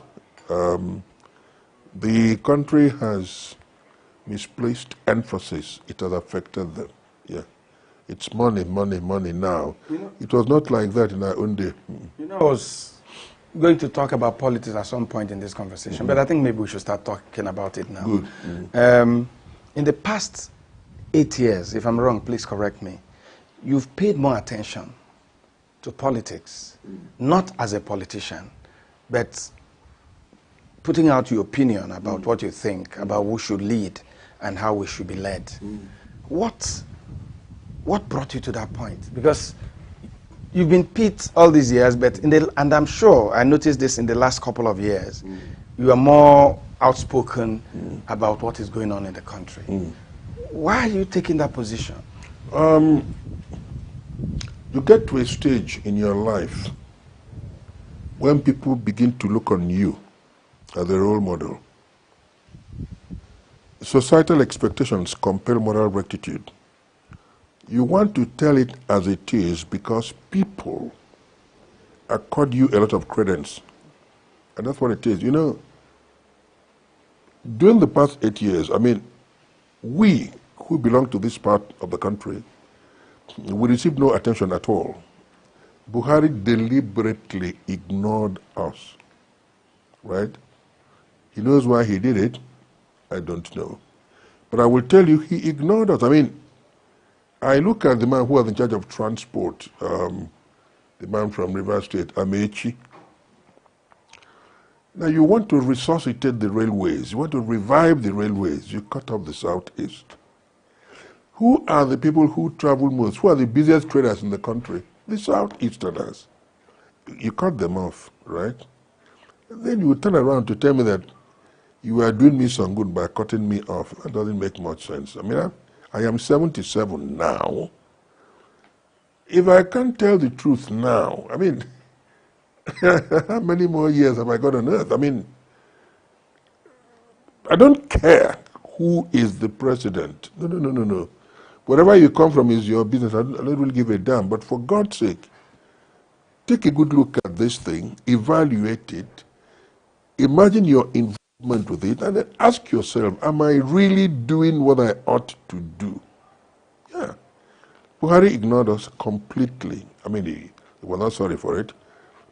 He said it that he was going to give, I think, 97% or some kind of mathematics that was, to those who voted for him, then 5%, He ignored us completely, right? And people like us were compelled by virtue of our position in society to at least voice our grievances, right? Without insulting anybody, just telling it as it is. We are being sidelined. We are being marginalized. We are being ignored. We are being hurt. And, well, he's off the stage now, right? Good. And Tinubu has taken over. It's still the same party. But you see, Tinubu came in, he made an Igbo man, I think, put an Igbo man in charge of the Navy. You are now you became a service chief. Yeah, talking about the service chief now. He put an Igbo man there. He made an Igbo man the Minister of Works. It's never been done in the history of this country. And the person he made Minister of Works, the very competent engineer, Umahi, who was formerly the governor of Ebonyi State. Go to Ebonyi State today. You will not believe that Ebonyi State is part of the Southeast. Ebonyi State is the most developed part of the Southeast today as I'm talking with you. And all these things happen, well, okay, progressively, showed a lot of commitment by all those who ran the affairs of Ebonyi State, right? Then Tinubu made him Minister of Works. For that, I am very happy, and I owe Tinubu my gratitude. He has my support for that. He did not ignore us like his predecessor did. And I hear that somebody from this part is also in charge of FEMA or something, never done. Is it FEMA or never? What is it, FEMA? Yeah, the maintenance agency. And all that. Okay, right now, Abba has its own source of electricity. It couldn't have happened under Buhari, no. You know, you look at the problem that the country has. And look, Vin, if you were born in England, you are a Briton. If you were born in America, you're an American. You are free to contest any political office where you were born, either in America, in Britain, France, you name it. It's not the same thing here. It's not. And it is part of our problem. We inject religion, we inject tribe. These are divisive forces. There is no way they can glue Nigeria together. And that is why I think it's particularly painful that we're running this country along those lines and we expect progress. Vin, it never happens like that. It does not. It does not. Like I said, if you were born in England, you're a Briton. The person who is running England today, I think, is an Indian. Yeah, Indian descent. Yeah. Thank you, right? The person who is vice president in America, this lady, has Indian blood. Is it because we lack a sense of nationhood? Or is it because we don't want to change things in Nigeria? What do you think is the reason why this kind of behavior is exhibited by leaders? You have blocked your eyes and head to progress. Most of the people who wind up running the affairs of this country have a lot to do with the outside world. Somehow, you know, whatever experience they may have gathered from international circles never gets reflected on the policies that they evolve in the country. And that's, look, okay, we are talking about handshake across the Niger. The governor of ENUGU State employed, I think, a Yoruba man to be in charge of the broadcasting house, right? Good. A few days ago, a Yoruba man in Anambra was promoted permanent secretary. Vin, that is exactly what handshake across the Niger means. Look, people keep shouting about restructuring. Nobody ever sits down to tell you what restructuring is all about. It's always in their head. Just say it because others are saying it, right? Somebody who is born in the north should be able to contest any office in the north, in spite of his religion. That is how a country progresses. I mean, okay, Tinubu must know that a Yoruba man is running the broadcasting house in Enugu. Tinubu must know that a Yoruba man has been appointed permanent secretary in Anambra State, right? I mean, but Tinubu also appointed an Igbo man economic advisor in Lagos. Beautiful. You know, why don't we expand this gesture so that it becomes the norm? Why don't we just do it so that people from other parts of the country can emulate us? Because, I mean, if, for example, you, Vin, you were born in the north and you're a commissioner in the north, right? Anybody who comes from the north will be close to me because you, as an Igbo man who was born there, you have been given a position there. A big political office is what you're handling. That is what brings the country together. We're not using our heads. Look, I was invited to Lagos for the birthday celebration of, I forgot, this lady's, the husband answers a Bedike Divo, but it's not really, it's from River State. Okay. You know, I'll remember his name as the production goes on, you know. That same day I landed in Lagos, there was so much activity. I was told that Dangote's petrol station or something was to be commissioned on that day. Yeah, the refinery. Good! And I said, God, I thank you, Lord. It means that the price of petrol will drop. It was commissioned. Only for me to learn later that it has not even been completed. You know, God! You see, why must we fool people in the country? Why? So when people say that Nigerians are fraudsters, etc., we feel it. But we deliberately create circumstances that attract that kind of condemnation. Have you noticed that we just finished AFCON? Is it AFCON, yeah. African something, Africa football? The championship. Good. There was no Igbo, there was no Nigerian who was invited as a referee. There was none. There was none. You had referees from Namibia, referees from... There was none. Nigeria is the biggest of all the countries that were competing there. There was no referee. Why? Not because we don't qualify, no. But how we are assessed by the international community. They can't afford to be honest, don't include them. It's painful for me.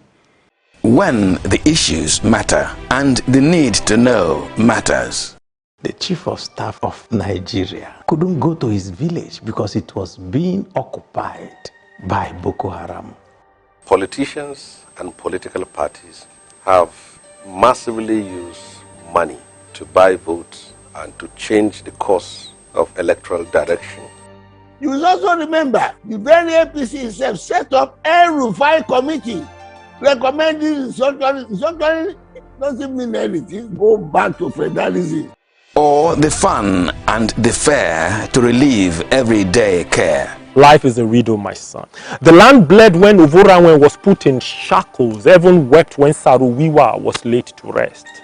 Everything comes with the Judge Tufoni. Everything comes with who I am. The Signature Show, your show that matters. In 1953, Anthony Nahoro moved a motion for self-governance. The North wasn't quite ready. So it took us 7 years from 53 to 1960 to come to an agreement on what should be the thing that bind us together to keep us as a country. And it was freedom, total freedom to the federating units, which were only 3 at the time, then became 4 when Midwest region was created. And don't forget that at that time, therefore, the Western region paid people 5 shillings, the Eastern region paid 3 shillings, the North paid 2 shillings. Nobody was jealous. Nobody talked about national wage. Nobody, and the West could boast free education. It didn't have to be throughout the whole country. They were able to have free education because that's what they wanted. They could boast. They were first to bring in to have television in the country. Today, if you have to go and ask federal government for permission, I'm sure the Westmen would not have been able to say that because they might have been denied. We went further. You could even have your own trade relationship outside the country. So the regions had things called agents in London. And only the one that represented all of Nigeria was called the High Commissioner. We had trade commodity boards. We had freedom. Nobody told the Western region how to use their cocoa money. Nobody told the Eastern region how to use their palm oil money. Nobody told the North how to use their groundnut and hides and skins money. They used it the best they could and paid the salaries that they could and developed the place as best they could, and there was no jealousy. Instead, there was, if you like, rivalry. I'm going to do more than you. I'm going to do more than you for my people. God rest his soul in peace. Professor Nwabo said, the one man that I really admire so much, he said he admits that he wrote to me, will have made a mistake in writing the kind of constitution they wrote in 1978. Because they saw the divisions coming. because of what some of the things that had happened. That if you have a strong center, it'll be able to bind all of us together. No, it works the other way around. If you allow people to go on their own, and as we had before, that's why I say I am not preaching what didn't happen before. I'm preaching what we always had that worked for us, and it worked for us. No one state today that can threaten the federation. No one state. Before, the regions were big enough that they could threaten and go, and you won't be able to stop them. Forget the fact that, okay, Biafra was stopped. They were reasons. But they were large enough to really tear the federation apart. But today, there's no one state that can threaten. Where would they go to? So everybody will be very happy to remain, to be sent. But then, you have to make sure that that center is not in any way, doesn't even pretend in any way to be superior to the states. They must be co-equal. When the issues matter and the need to know matters. The chief of staff of Nigeria couldn't go to his village because it was being occupied by Boko Haram. Politicians and political parties have massively used money to buy votes and to change the course of electoral direction. You will also remember the very APC itself set up ENUGU committee recommending structuring doesn't mean anything. Go back to federalism. Or the fun and the fair to relieve everyday care. Life is a riddle, my son. The land bled when Uvorawen was put in shackles. Heaven wept when Saruwiwa was laid to rest. Everything comes with the Judge Too Funny. Everything comes with who I am. The Signature Show, your show that matters. Well, some people, they've started a new argument that maybe it's because of the type of government we are running. And there's this new agitation for us to return to the parliamentary system. You were a young person, even in the First Republic. Do you think that it is about government? The challenge we have in the country is about the type of government? Or do you think truly that parliamentary should be what will help us better? It's not the system that is wrong, the people running the system. You know, it's like buying a new car and engaging a driver. He drives recklessly and keeps hitting everything he comes across. It is not the fault of the vehicle.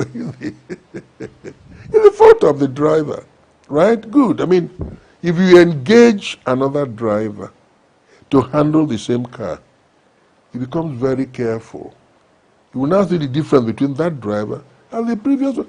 There is nothing wrong with the system we are operating. Nope. The people who are operating the system, they are the people who are creating the problem. Yeah. Like I said, go on. Let me just ask you two questions. One, you are worried about how the Southeasterners are treated in Nigeria, and you've said it openly. You're not hiding my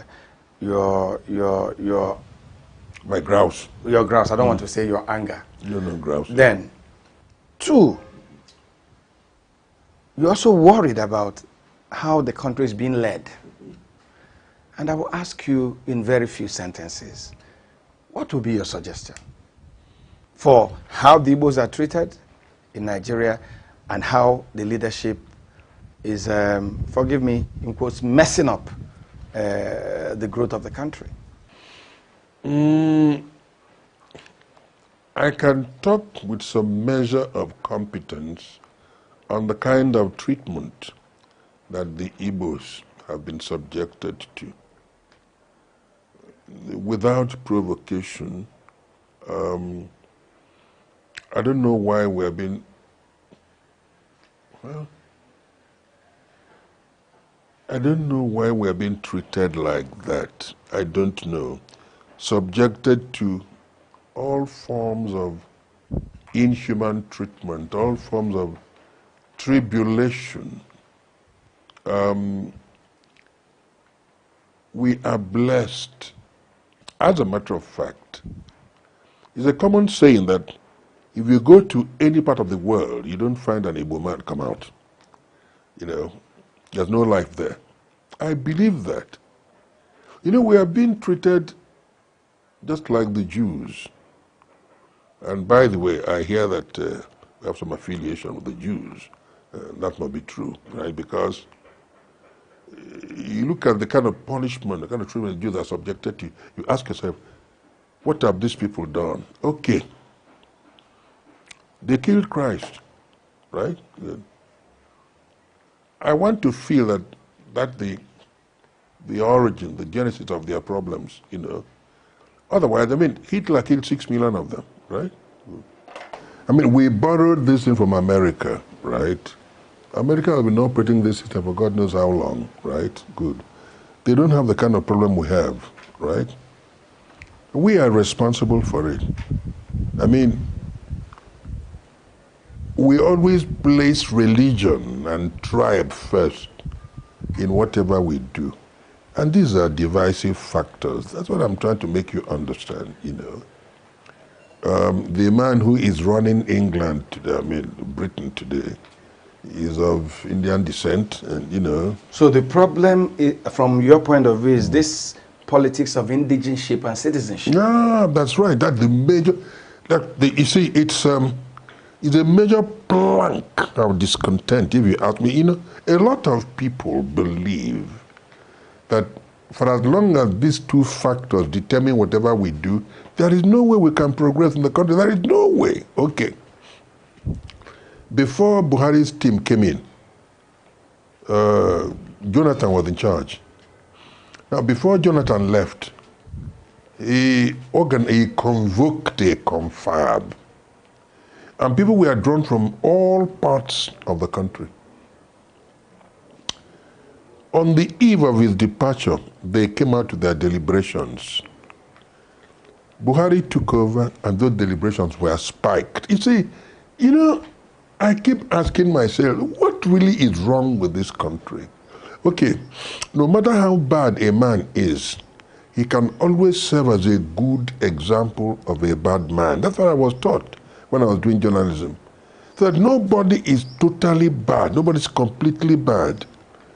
In politics, we condemn ourselves so much that, I mean, we believe that nobody is good in politics. That's not what it ought to be, because it's not vain. I mean, okay, today people are suggesting we have local, state police, we have police for local government. All these suggestions were made during Buhari's time. They were all turned down. Now, because we cannot contain the ravages of banditry and all that, we are going back to all those suggestions that were made, and they are now being considered by the House. That's what I'm telling you. When Buhari was on, any suggestion you made from here was interpreted as being motivated by the desire to unseat Buhari, which is nonsense. I mean, if you're doing something that is not very good and somebody says, look, don't you think it will be better if you did it this way? Why don't you give that idea a try? I mean, thank you very much, give it a trial and see how it works. You know, you see, when we were training in the BBC, we were taught how to pronounce words, names, etc. Somebody said, I come from Barbados, and the Englishman said, eh? Why don't you try calling it Barbados? Barbados. But that's the right pronunciation. I come from Jamaica. It's Jamaica. You know, you are there to learn. So when somebody tells you, try it this way, right?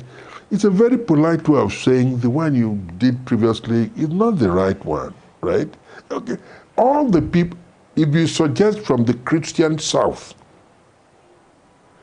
to a Muslim president, why don't you try this thing this way? The general impression is that you want to unseat him.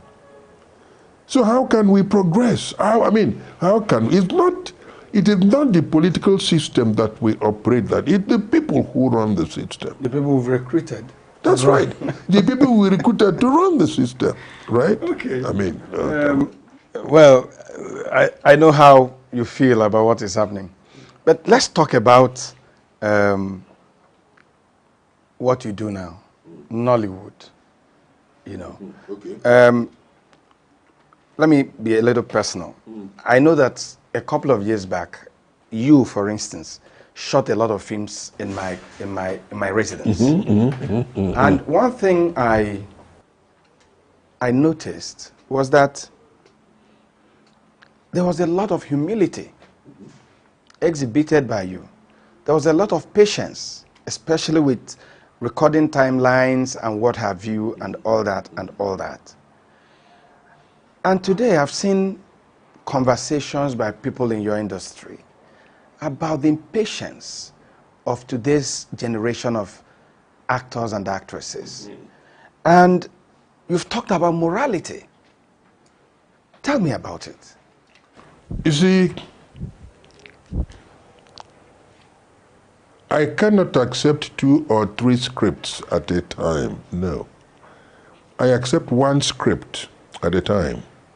So that whenever I finish shooting that 1 script, I can go on to shoot another one. I mean, if you think I am relevant enough to star in your production, good. Allow me, the one I am doing. When I am through, I join you. If you feel that there is somebody who can replace me, please go ahead. But I will not hold your production to ransom by accepting money from you while I am still doing another. No. That's, you know, Arnold Schwarzenegger is my mate. He was being interviewed and he was saying exactly what I am saying now. He said, I don't take 2 scripts. No, 1 at a time. Even, what's his name, Rambo, you know, all mates, Stallone, it's the same thing. But the young men you have today will take 2, 3, 4 scripts at a time. So they're permanently in a hurry to leave your set. Everybody is held to ransom, you know. Please, I can't, look, I'm not, I have to be away in the next 2 days. I have a job in Asaba, I have a job. We were not raised like that. We were not. You say that those of you that are older in the industry, you're not good mentors? I'm not going to say we're not good mentors, but I don't think we are even permitted to mentor. You see, they don't have that disposition. No, they don't.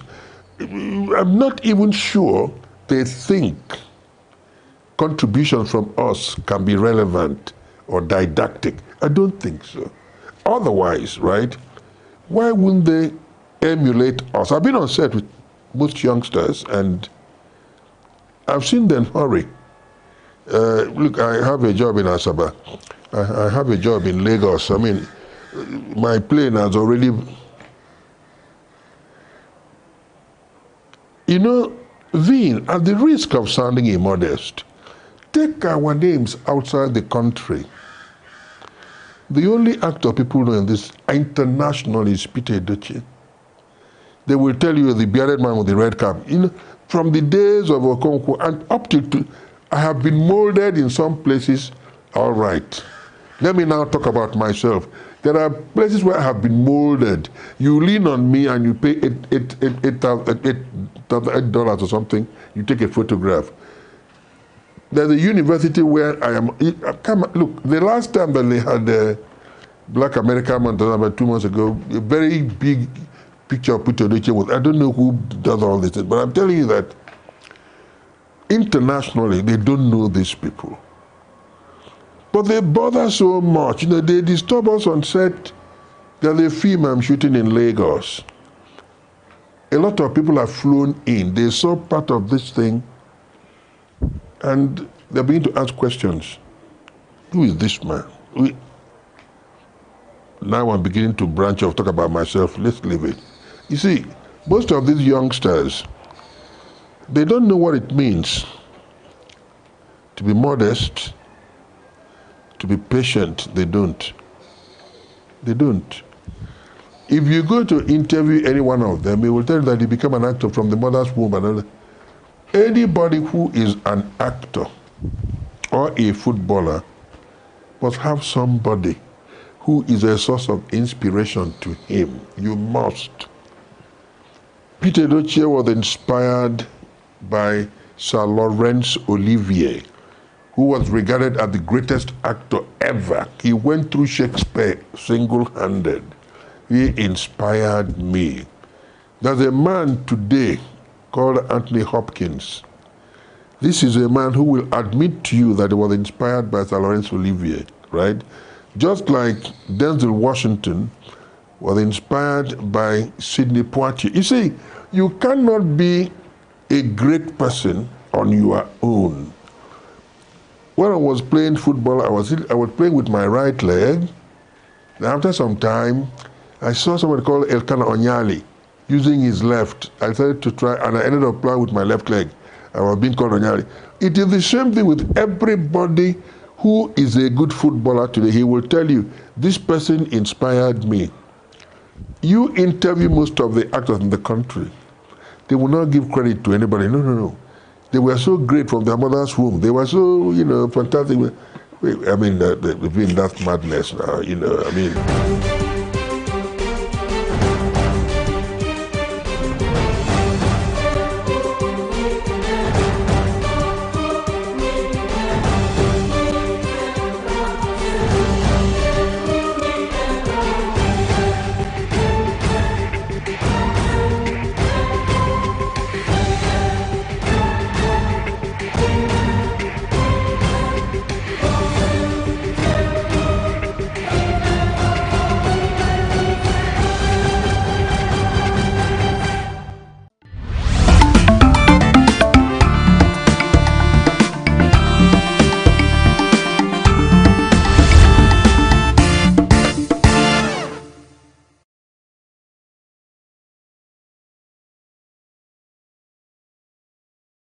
Every second, every minute, every day, news is breaking, events occur, and there are new developments. At Signature TV, we follow these stories objectively, bringing all sides without bias, explaining the complex issues, breaking down the numbers, and investigating the issues behind the news.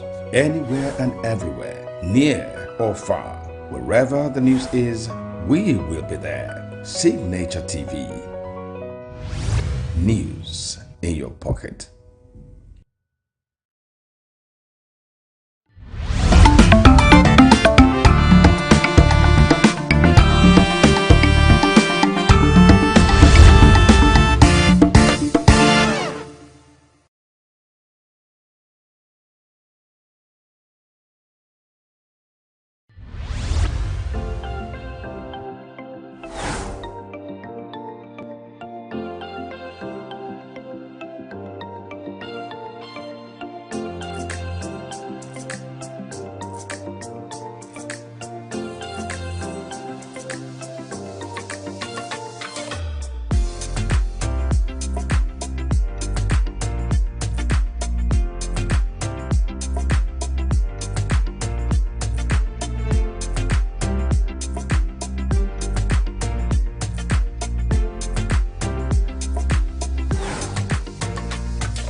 only reasonable pension you can talk about is the federal pension, because if you come down to the state pension and the local government pension, they are always owing those people. There's always backlog.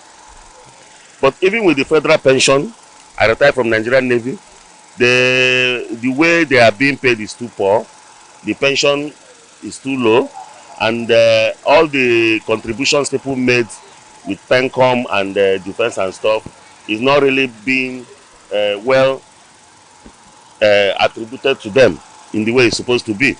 Most of them don't have housing. It's not only about paying people pension, you should consider their housing, post-housing, after service.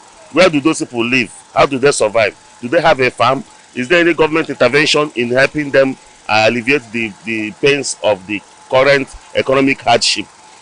Like now, the government is even dragging to pay 100,000 for the minimum wage, and the pensioners are still receiving low 30,000. That's the basic pension benchmark. Then 30,000 cannot even buy a bag of rice. It cannot fill a tank. It cannot buy you electricity for a month. You know, it's too low. So it's regrettable. And some people that have actually managed the pensions, you know, they have, like Mena and others, they have really squandered people's money, you know, diverted the money, and there's no really money there to pay the pensioners. Because if there was money, there would have been accrued interest in their deposits. So there is nothing like that, and people are suffering. Their money has been squandered or diverted, or one way or the other, they are not being paid their pension. They should look into it because they are the receiving end. Government employ them when they are young.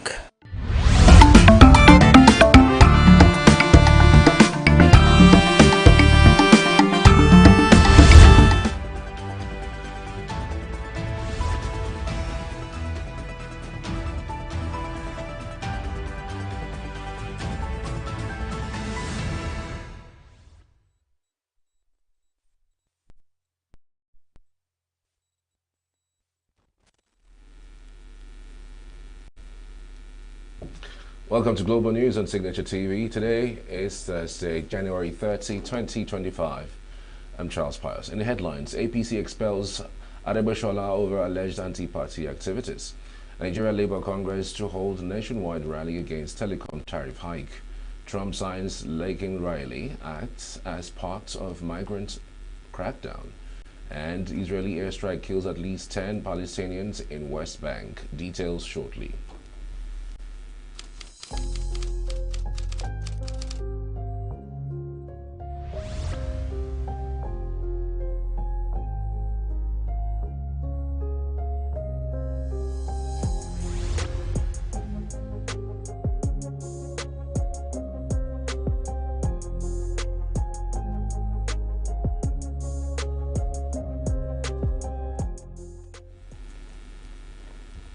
The All Progressives Congress, APC, has expelled Rauf Aregbesola, a former Minister of Interior and ex-governor of Osun State, over alleged anti-party activities.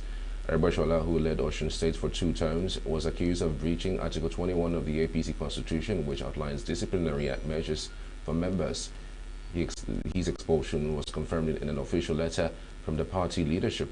The APC alleged that Aregbeshola's action had undermined the unity and integrity of the party, warning him against identifying as a member or acting on behalf of the party in any capacity. Aregbesola had previously led a faction within the APC known as the Osun Progressives, which was later rebranded as the Omoalabi Caucus.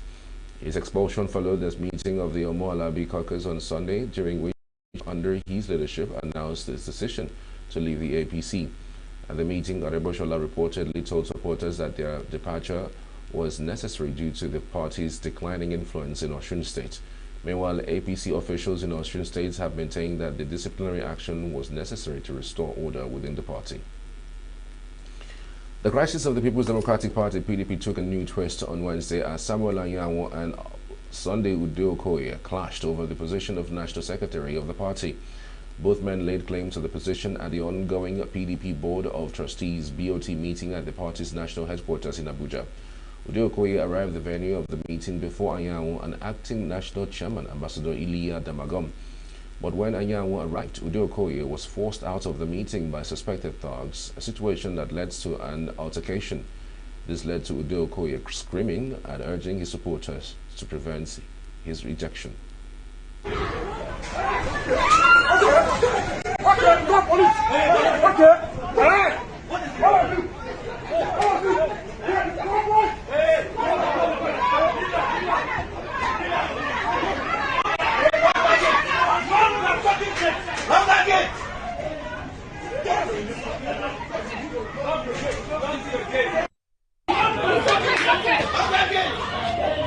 Did you get it?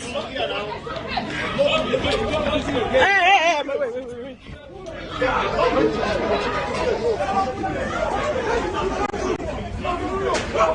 Hey, boys.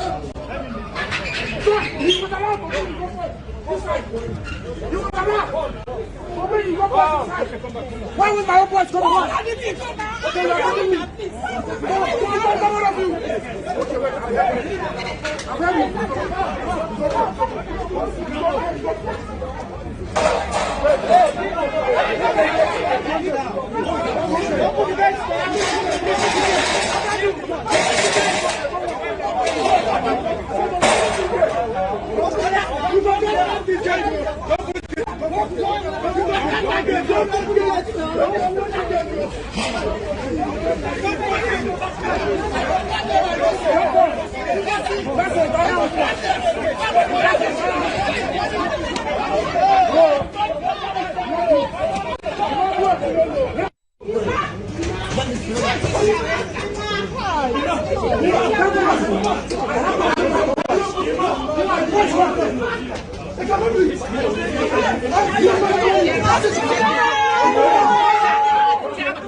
Sorry, bro.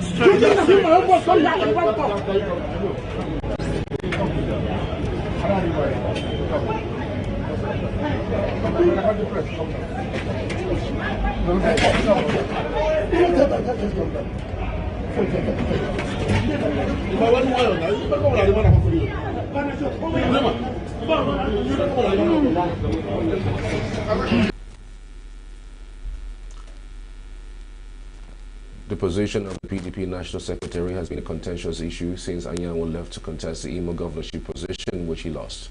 In his absence, the Southeast caucus of the party endorsed Ude Okoye to replace him. After losing the Imo governorship election, Anyanwu returned to the party's National Secretariat to reclaim his seat as National Secretary, triggering a fresh crisis in the opposition party.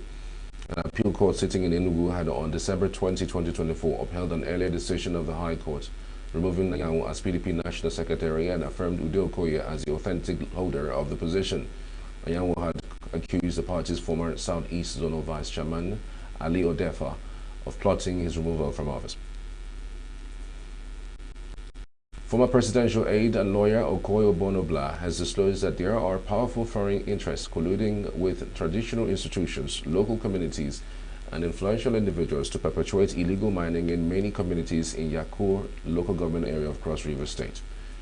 The problem of illegal mining has also been reported in Biase, Akampa, and Obaniklu local government areas, with reports of heavy illegal gold mining activity as far back as 2023. Local sources have noted that there are over 10,000 illegal miners in Yakur local government area alone, more than half of whom arrived in the last 3 months. At a security summit last week, the senior state security advisor Obono Ubi gave the illegal miners 5 days to evacuate from the communities and forests. He lamented that lawmakers from the state in the National Assembly have been conspicuously absent, despite mining, immigration, and security falling within their legislative purview. He stated that as national parliamentarians, they should be at the forefront of addressing the crisis in their state. Obono called on the state government to declare a state of emergency and take proactive measures to engage national authorities. He said there are heavy security implications regarding their presence. Meanwhile, the Nigerian National Petroleum Company Limited said it uncovered a total of illegal refineries and pipeline in one across the Niger Delta. Nigeria recorded over 589 oil spills in 2024, most of which were caused by oil theft. A breakdown of the figures showed that 58 illegal refineries and 19 illegal pipeline connections were uncovered. In a video documentary, NNPC said it recorded a total of 159 incidents of oil theft in the region. The discoveries were made in a series of operations that took place between January 18th to 24th, 2025. The operations led to the arrest of 25 suspects and the discovery of various illegal oil installations. The development comes a week after the National Oil Company announced the discovery of 55 illegal refineries and 29 illegal pipeline connections. Listing some of the major incidents of oil theft, NNPCL noted that a major breach was reported on the Oando to NLNG Boni gas pipeline system in Rivers State. It also recorded vandalism of a gas pipeline forced a shutdown disrupts the gas pipe supply to Nigeria liquefied natural gas NLNG. Illegal refineries were reportedly discovered in Bele, Boni, Oigu, Okoloma, Ayama, and Ward 7, Dema Abe, all in Rivers State. In a breakdown of the 159 incidents in the Niger Delta region, it was noted that 7 incidents were recorded in the Western Corridor, 72 in the Central Corridor, 41 in the Eastern Corridor, and 39 in the Deep Blue Water. The Nigerian Labour Congress, NLC, says it will embark on a nationwide mass rally on Tuesday, February 4th, 2025, in protest of the 50% telecom tariff increase recently approved by the Nigerian Communications Commission. According to the communique signed by the NLC President Ajero on Wednesday, the decision was taken at an emergency meeting convened by the union's National Administrative Council on Wednesday. The NLC said that the rally will serve as a warning on the dangers of imposing such an unfair increase on the struggling population earning a minimum wage of 70,000 naira, a population that has suffered outrageous hike in the price of petrol, high cost of food, hike in the electricity tariff, and general rising inflation. It directed its affiliates and state councils to begin full mobilization in preparation for the nationwide protest rally, calling on willing civil service, society allies to also join the preparations. The Congress as well called on all Nigerian workers, the informal sector, and the general public to stand in solidarity against what it termed unjust policy. The federal government, through the Nigerian Civil Aviation Authority, has suspended Max Air's domestic flight operations following a tire burst incident involving one of its aircraft in Kano. The affected Boeing 737-400 aircraft with registration number 5NMBD suffered a tire burst while landing at Malam Aminu Kano International Airport at 10:51 p.m. on January 28, 2025. Although all passengers on board were evacuated safely, the aircraft was temporarily grounded before the Federal Airport Authority of Nigeria reopened the runway around 8 a.m. on Wednesday. The Nigerian Safety Investigation Bureau has since launched an investigation into the incident, the third involving Max Air in 3 months. Confirming the suspension, NCAA's Director of Public Affairs and Consumer Protection, Michael Achimogo, in a statement released on Wednesday, stated that the regulatory body would support NSIB's probe while also conducting its own assessments of the airline. He noted that the NCAA had already been carrying out an organizational risk assessment for all scheduled airlines, including Max Air, before the latest incident. During the suspension period, the NCAA will conduct a comprehensive safety and economic audit of the airline. He added that the economic audit would assess the airline's financial health to ensure it can sustain safe flight operations. While acknowledging the potential disruption to passengers, the NCAA reassured the public that safety remains its top priority. Meanwhile, the Nigerian Safety Investigation Bureau says it has initiated an investigation into the incident. Up ahead, police bust Rivers child trafficking. Its syndicates rescue 2 kids. Tinubu urges renewed commitment to stabilize Lake Chad Basin. Details of these and more after the break. Every second, every minute, every day, news is breaking, events occur, and there are new developments. At Signature TV, we follow these stories objectively, bringing all sides without bias, explaining the complex issues, breaking down the numbers, and investigating the issues behind the news. Anywhere and everywhere, near or far, wherever the news is, we will be there. Signature TV. News in your pocket.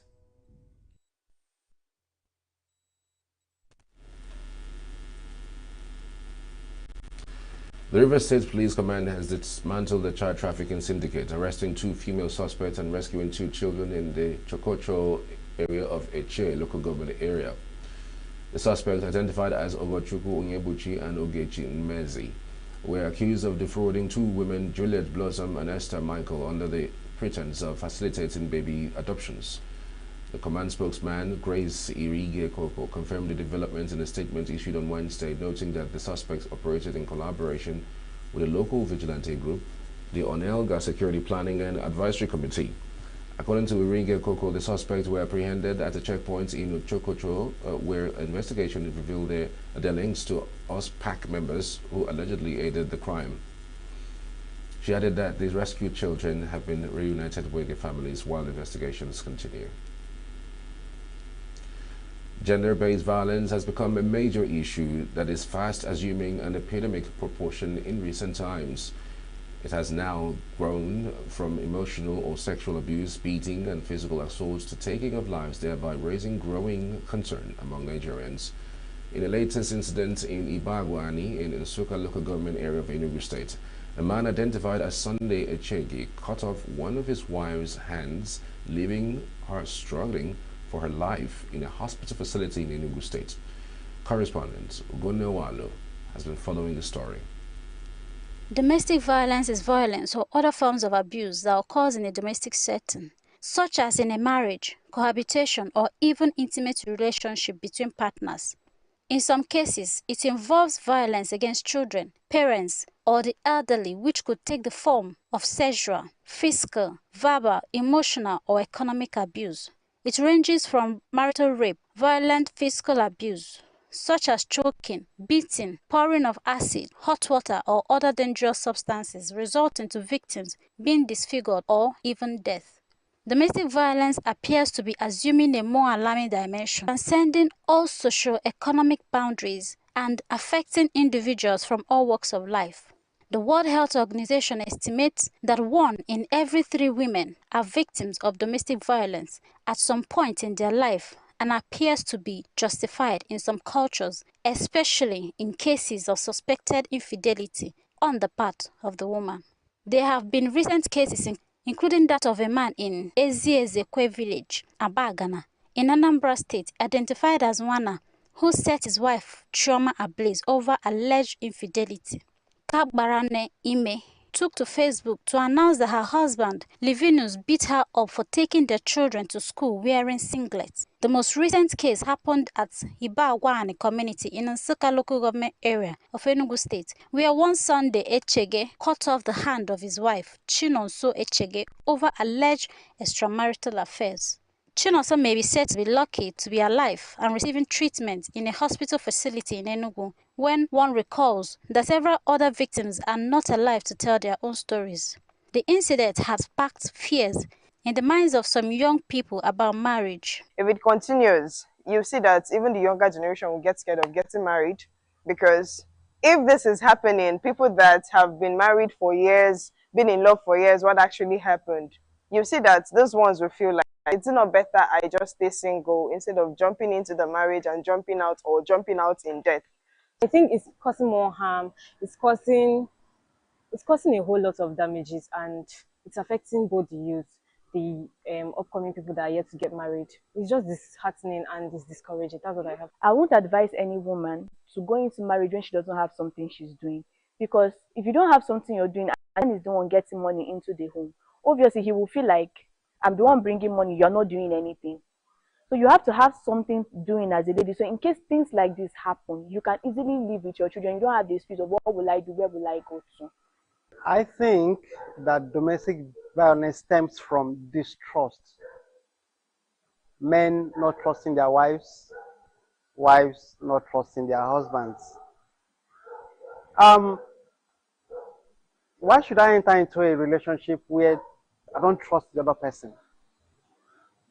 Because if I do not trust you, I shouldn't live with you. So domestic violence, I think it stems from distrust. Commissioner for Gender Affairs, ENUGU State, shed light on the recent cases, providing a detailed account of the event surrounding the incident and the prompt response of the local government chairman and the provision of free medical attention to the victim.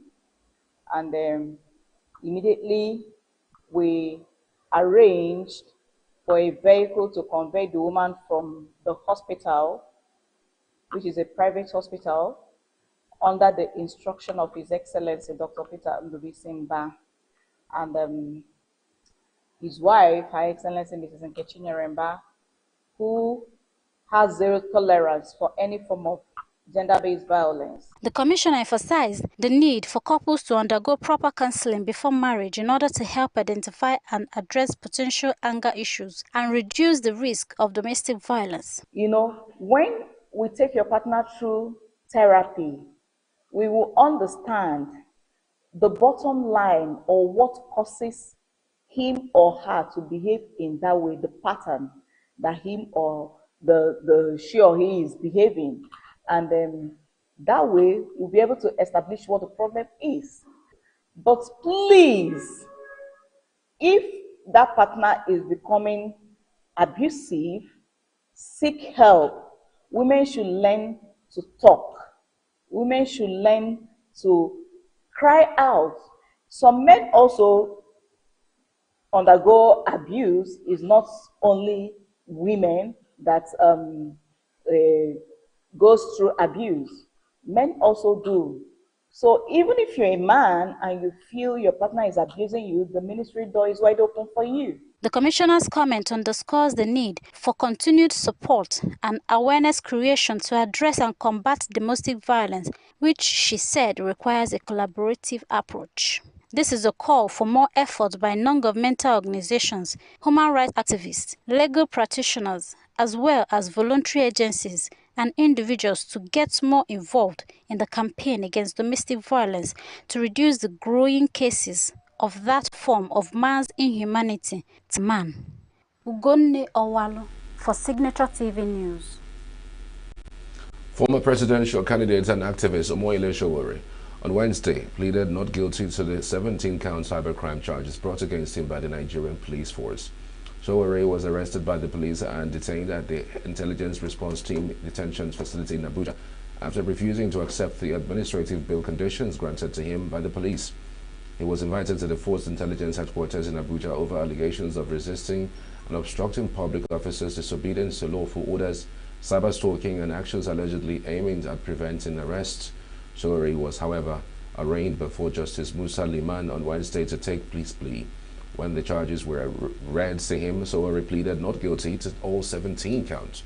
Inspector General of Police Kayode Betokun had filed the charges against Sowore for allegedly calling him an illegal IGP on his verified X handle, formerly Twitter. After taking his plea, Sowore's counsel, Marshal Abubakar, made an application for bail. Justice Liman stood the matter down till 3 p.m.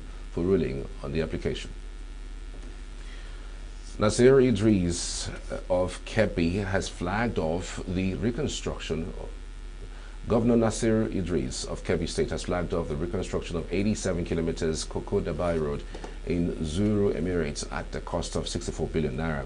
Speaking at a ceremony on Wednesday in the Dabai community of Zuru, Governor Idris described the event as historic and a fulfillment of his campaign promise.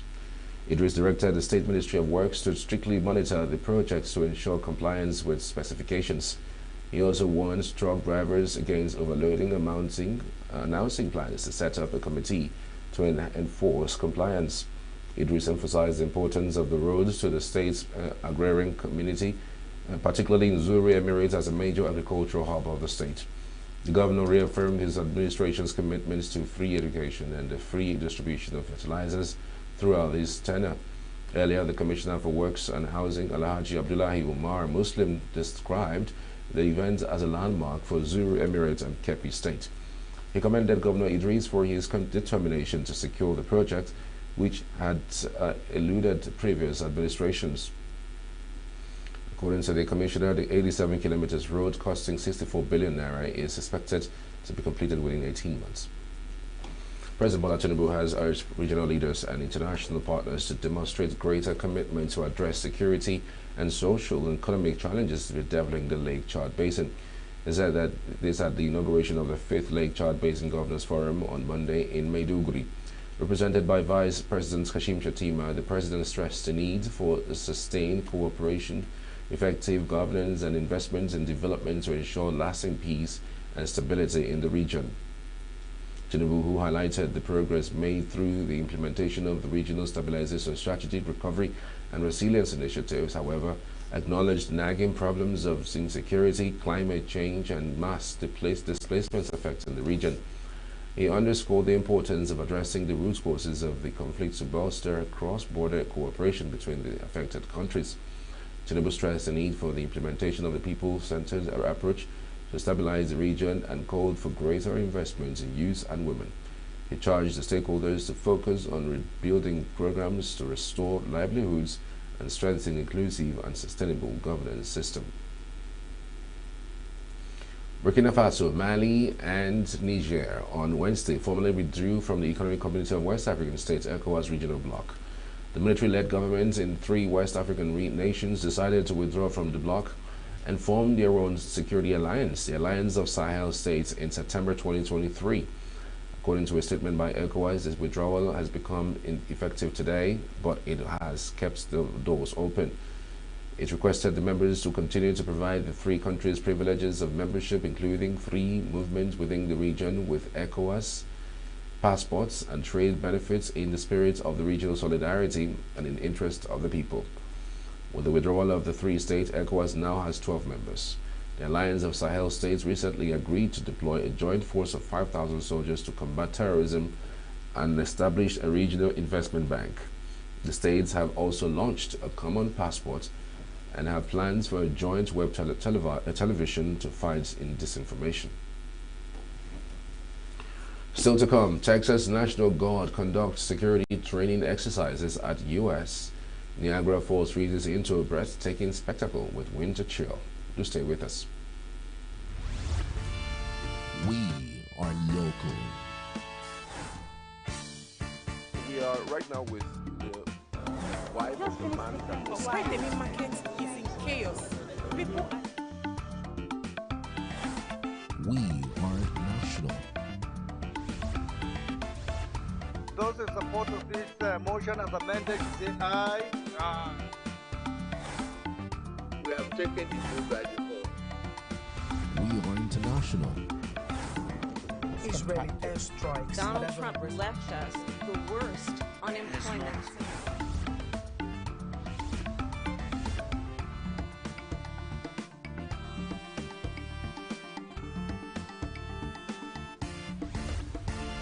Signature TV, news in your pocket.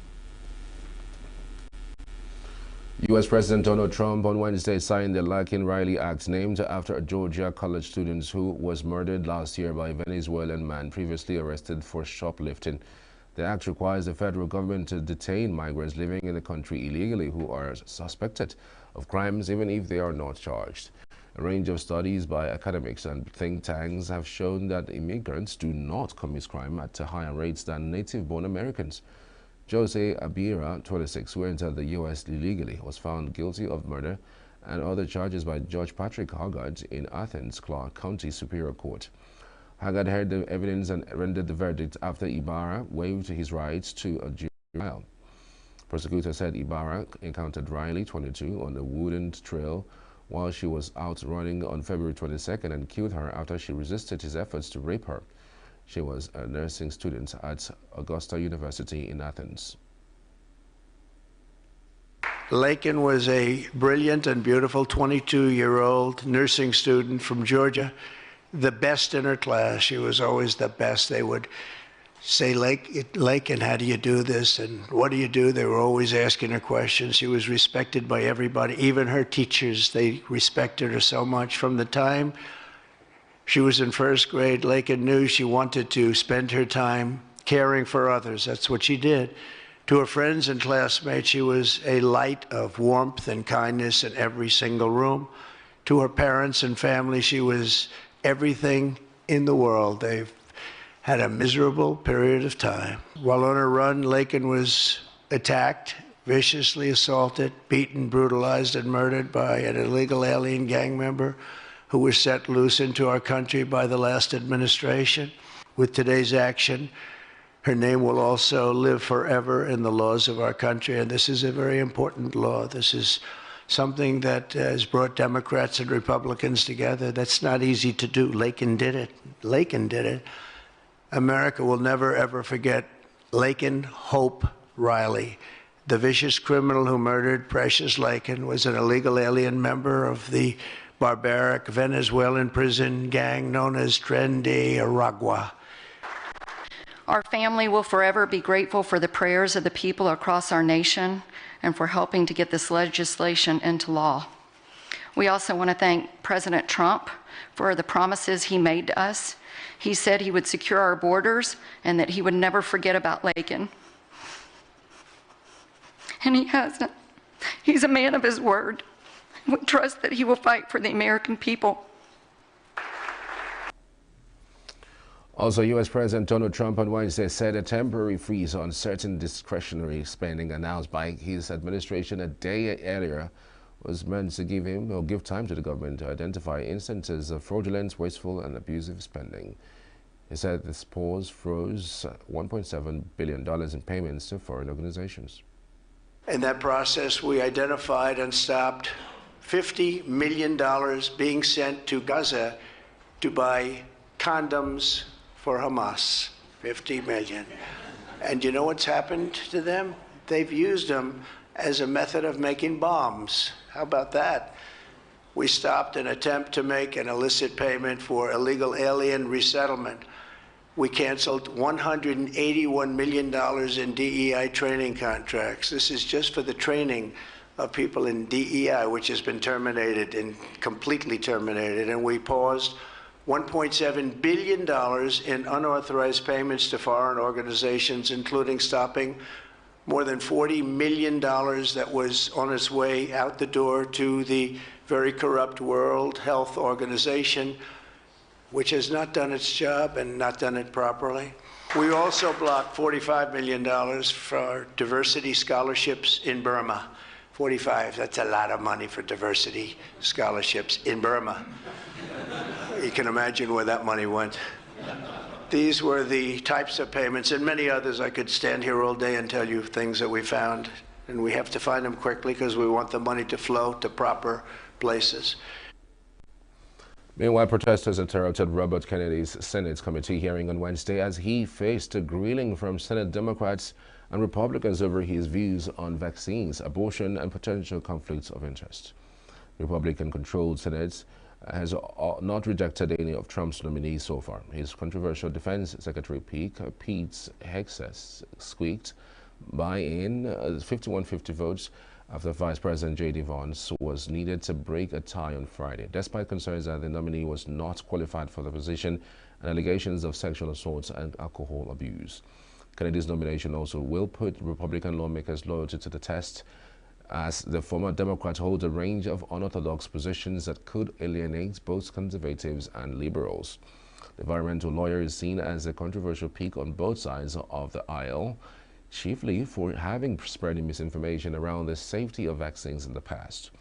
In written testimony to the Finance Committee, Kennedy said he is not anti-vaccine or anti-industry and that he believes vaccines have a critical role in healthcare. He noted that his own children had been vaccinated according to the document. Kennedy says he wants to work to end chronic disease, break any ties between employees at the U.S. drugs regulator and industry, and advise U.S. water systems to remove fluoride.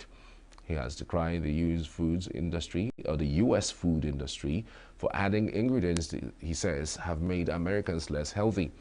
Kennedy needs the support of at least 50 senators, which would allow Vance to cast another breaking vote and confirm his nomination if needed.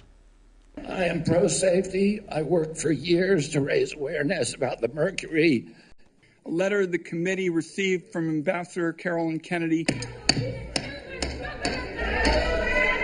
Comments from the audience are inappropriate and out of order. And if there are any further disruptions, the committee will recess until the police can restore order. Please.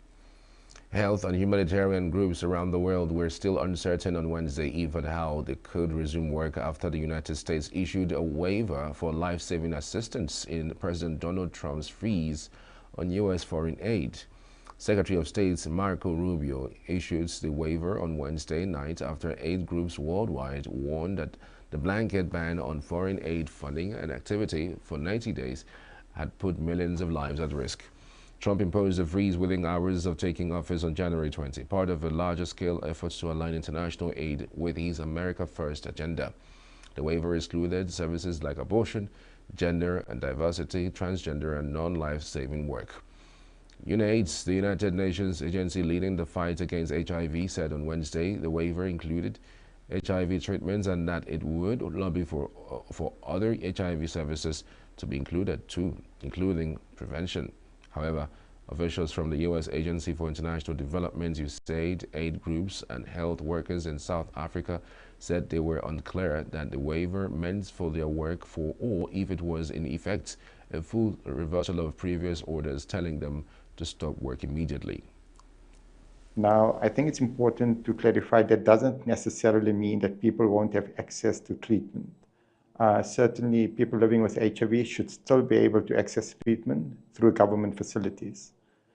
But the government facilities are going to come under more pressure because you're removing a whole number of staff that were otherwise being funded by the grants that were sort of supplementing the personnel in those government facilities. The beneficiaries that will be affected most by the pause of this funding is the transgender community, as well as the sex worker population, but and overall the LGBTIQ plus, the Rainbow Nation of South Africa will be mostly affected. So the dispensation of these services are now being redirected at government, of which this is a great influx of people going back to the primary healthcare facilities, of which at this very moment in time they do not provide the tailored services to the transgender community as well as the sex worker population.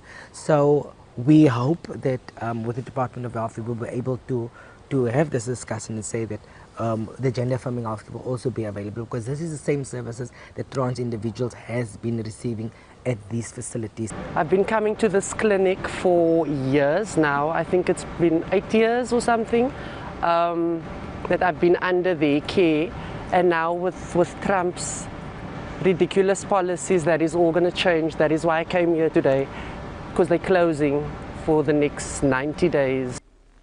Former Hollywood producer Harvey Weinstein appeared in court in New York on Wednesday.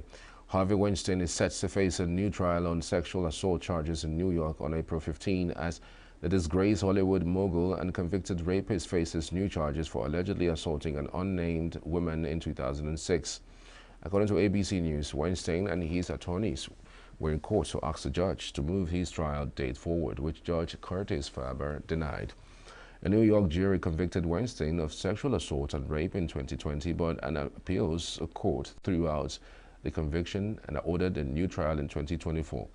Weinstein was also convicted of rape in California in 2022 and sentenced to 16 years in prison. The Texas National Guard's Tactical Border Force members has conducted joint security training exercises with the Texas Department of Public Safety and U.S. Border Patrol along the U.S.-Mexico border.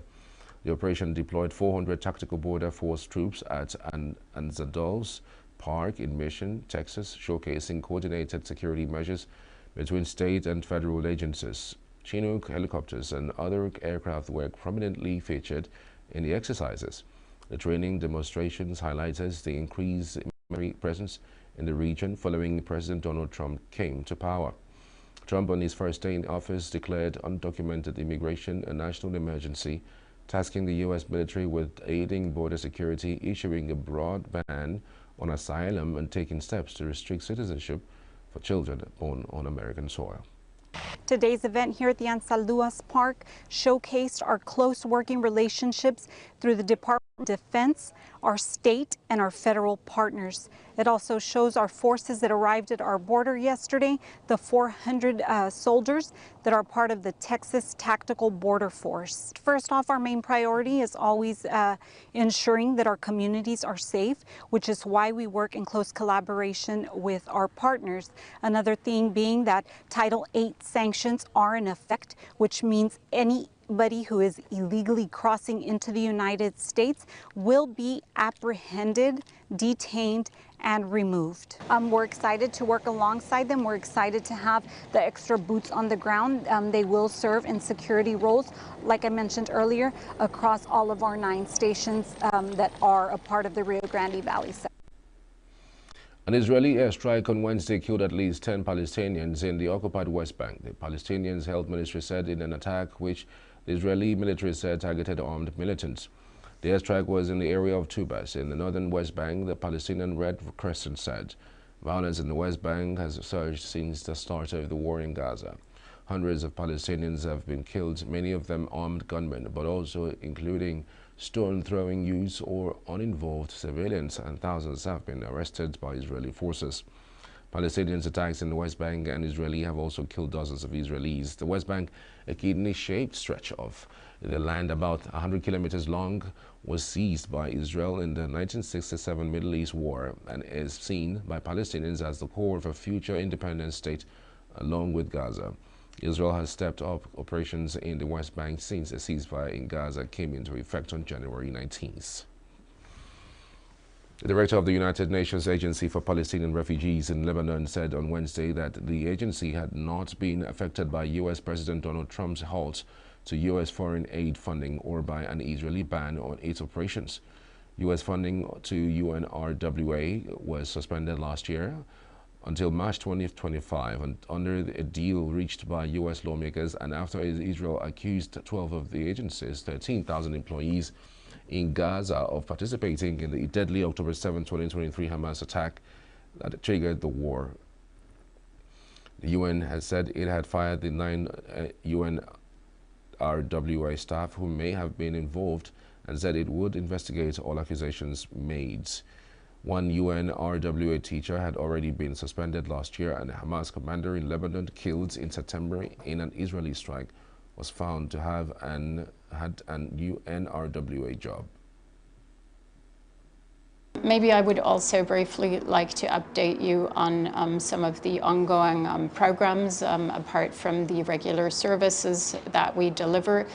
Following the war here in Lebanon, UNRWA has opened all of its schools. Some of its school buildings have not been immediately accessible after the war because damages have been sustained.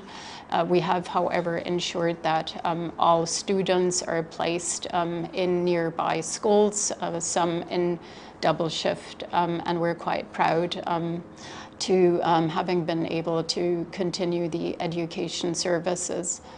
Of course, like other populations here in Lebanon, the Palestine refugee community has been severely impacted economically. Population here is entirely A Chinese envoy has stressed that diplomatic negotiations is the only viable path to de-escalating the situation in the Democratic Republic of Congo, reiterating China's support for the sovereignty and the territorial integrity of the DRC.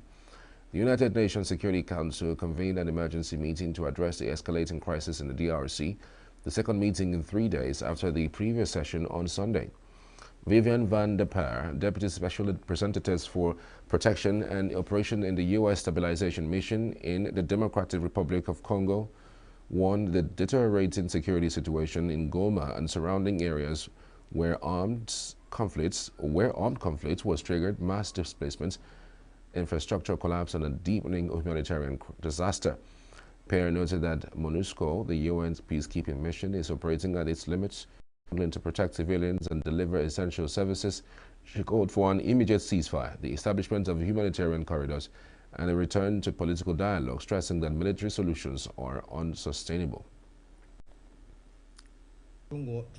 China reiterates its firm support for the sovereignty and territorial integrity of the Democratic Republic of the Congo, DRC, and opposes any actions that violate the UN Charter and international law.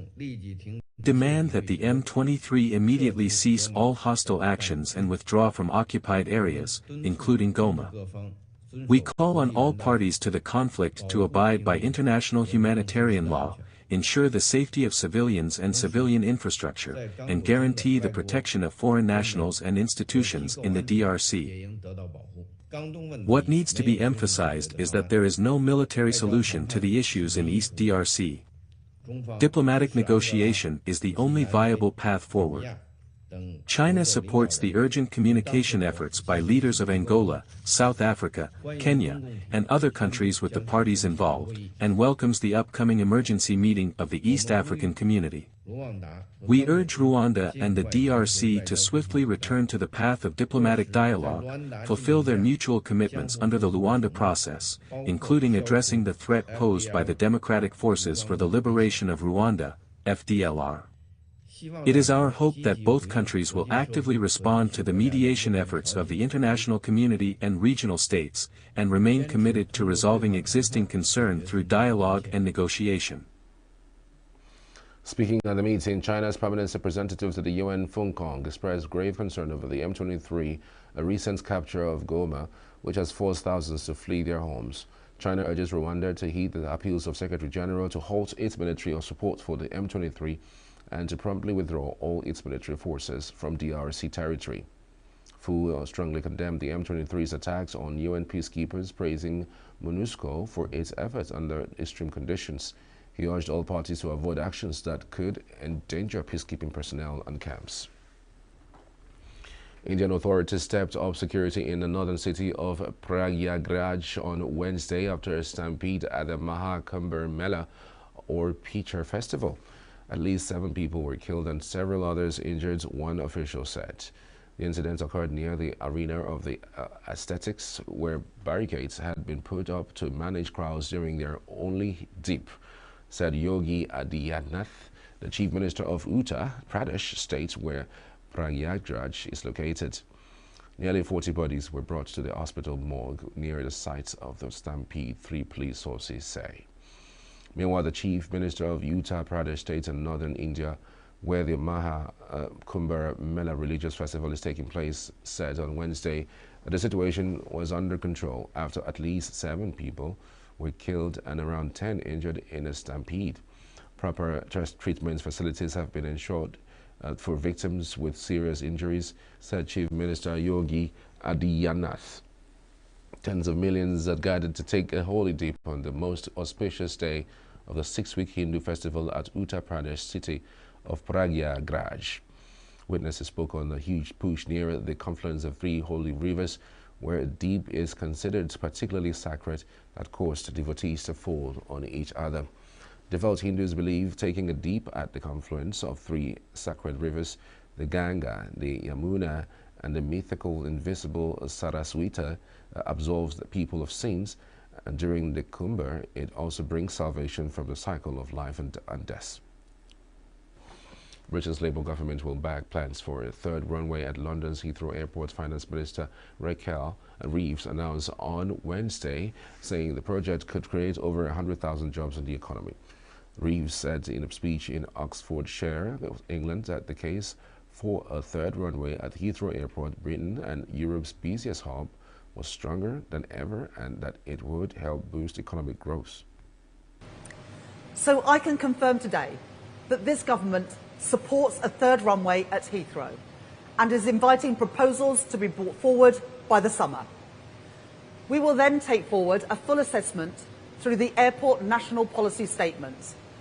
This will ensure that the project is value for money, and our clear expectation is that any associated surface transport costs will be financed through private funding.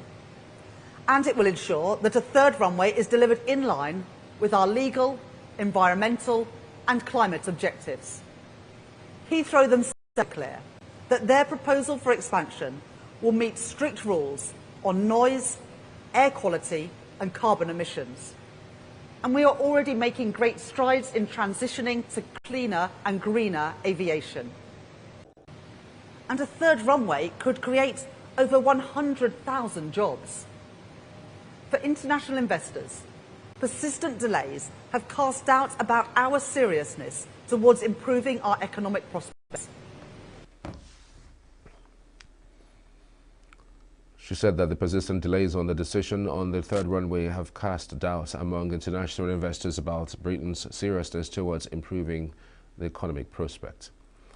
World Health Organization Regional Director for Eastern Mediterranean said on Wednesday that U.S. President Donald Trump's decision to leave the WHO was unfortunate. The U.S. is scheduled to leave the WHO on January 22, 2026. The United Nations said on Thursday Trump announced a move after he was sworn in for a second term in the White House. The U.S. departure will likely put at risk programs across the organization, according to several experts, including inside and outside the WHO, notably those tackling tuberculosis, the world's biggest infectious disease killer, as well as HIV/AIDS and other health emergencies.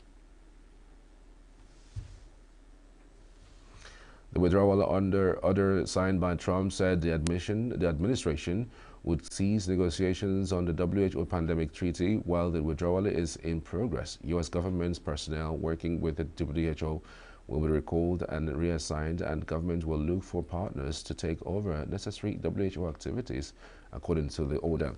The U.S. is by far the biggest financial backer of the WHO, contributing around 18% of its overall funding.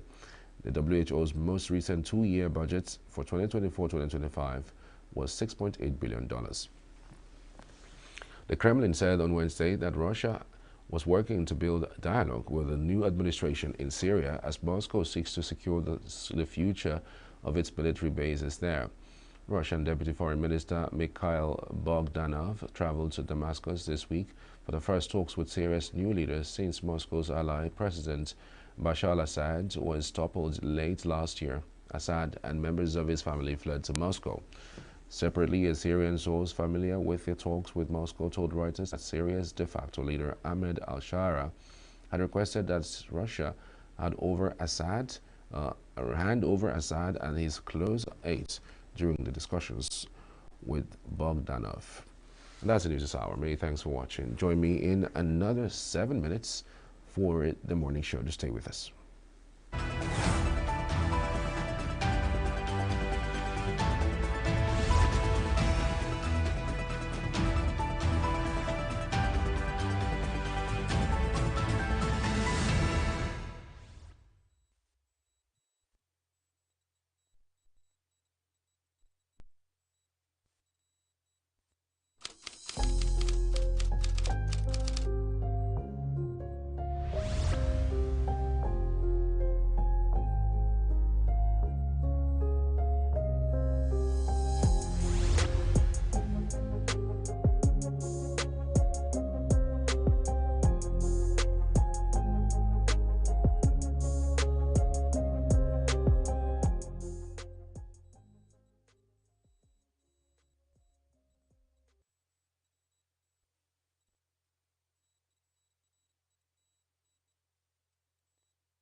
So it's a beautiful day. It's a day before the last day of the month of January 2025. Hope you're good, hope you're great. Today is very significant, not just because it is the eve of the last day of the first month of the year, but because it is the birthday of a special person. The birthday of the president and CEO of Signature Television. Yes, you can see his face right there.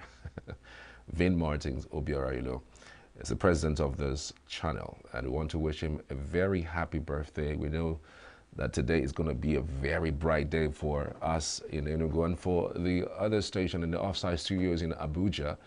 But from all of us at the station here in ENUGU, we want to wish you a very, very special birthday. He's not just someone whom you would look at and say, well, giving his time in broadcasting, all of what he has done, but much more than that, he is someone who is a philanthropist, someone who has, invested in virtually every facet of developments in our country.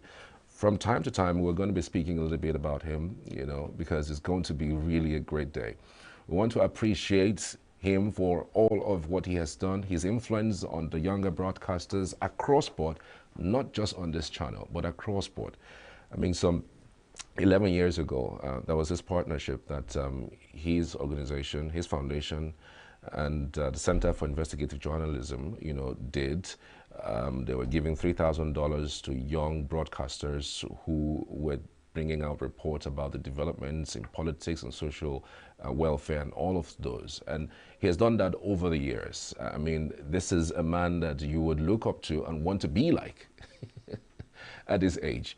He's 61 today, and we want to say a very happy birthday to you, sir. All right, we're going straight to the headlines on our dailies this morning. We're back shortly after this. Just stay with us.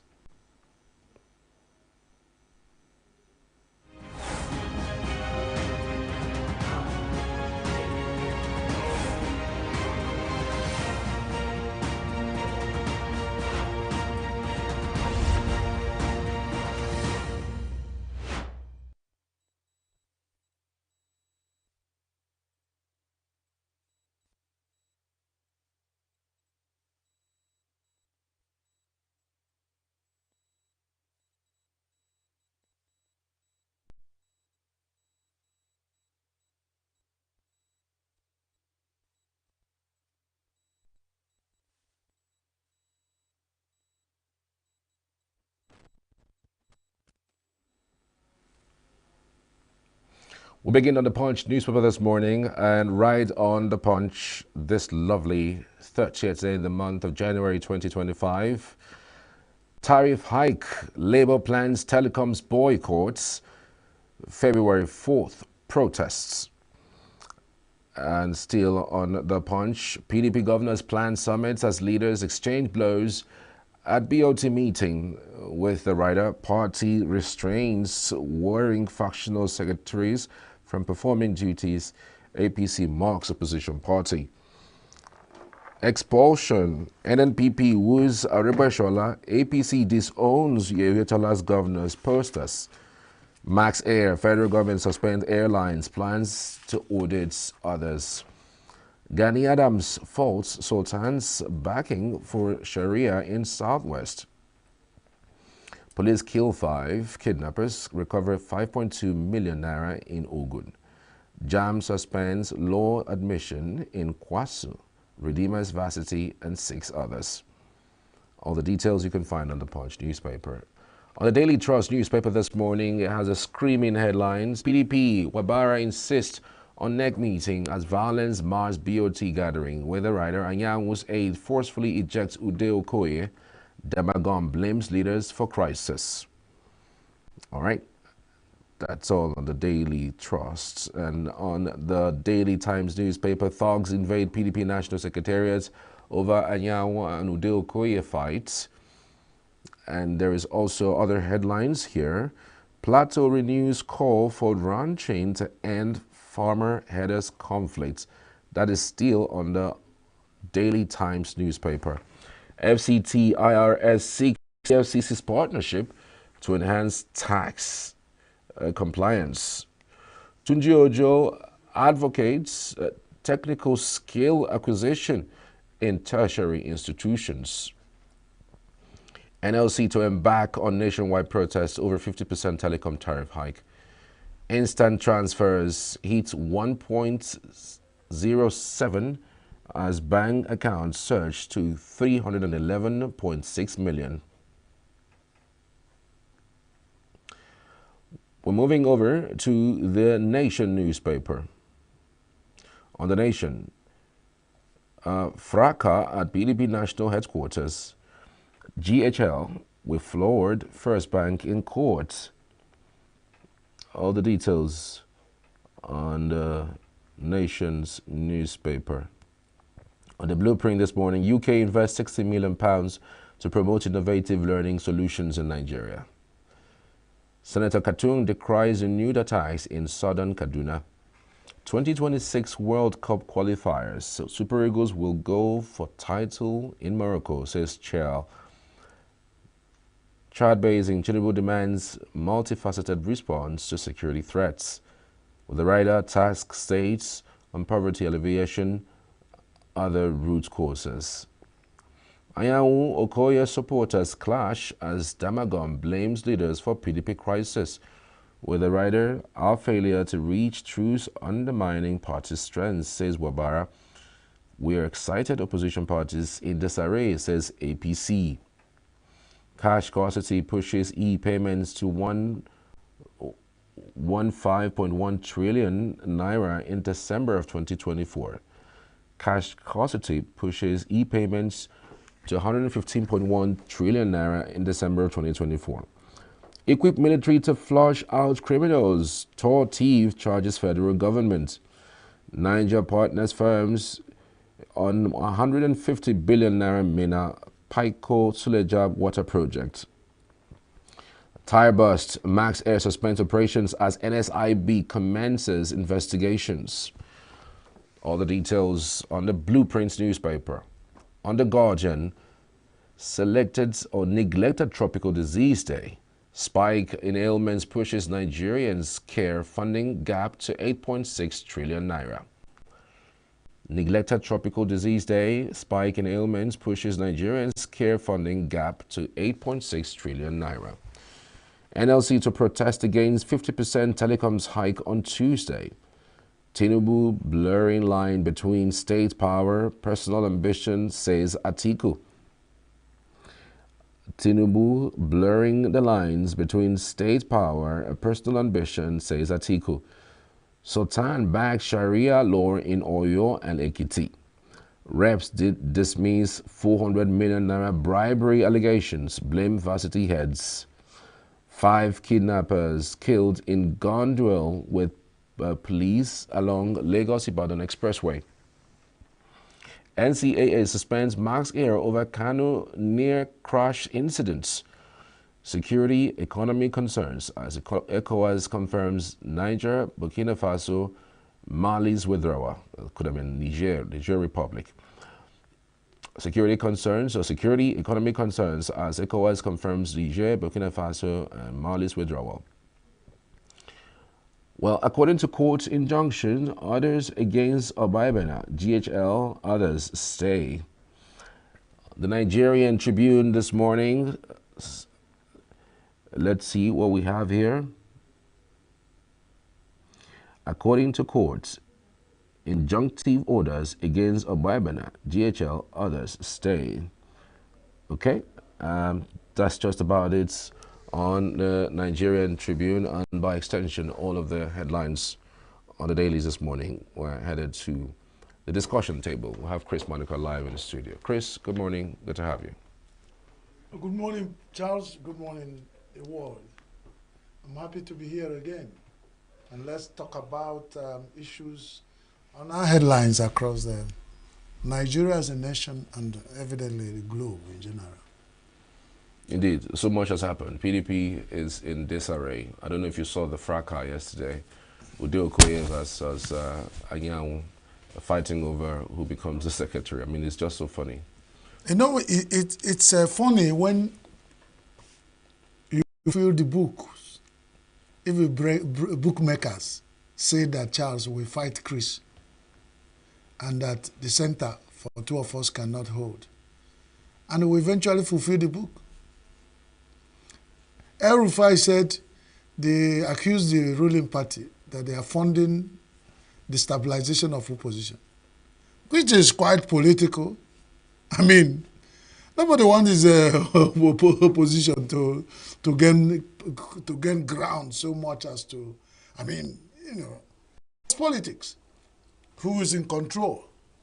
But the woe betide the opposition that uses fuel to bath when that said opposition knows that the party in power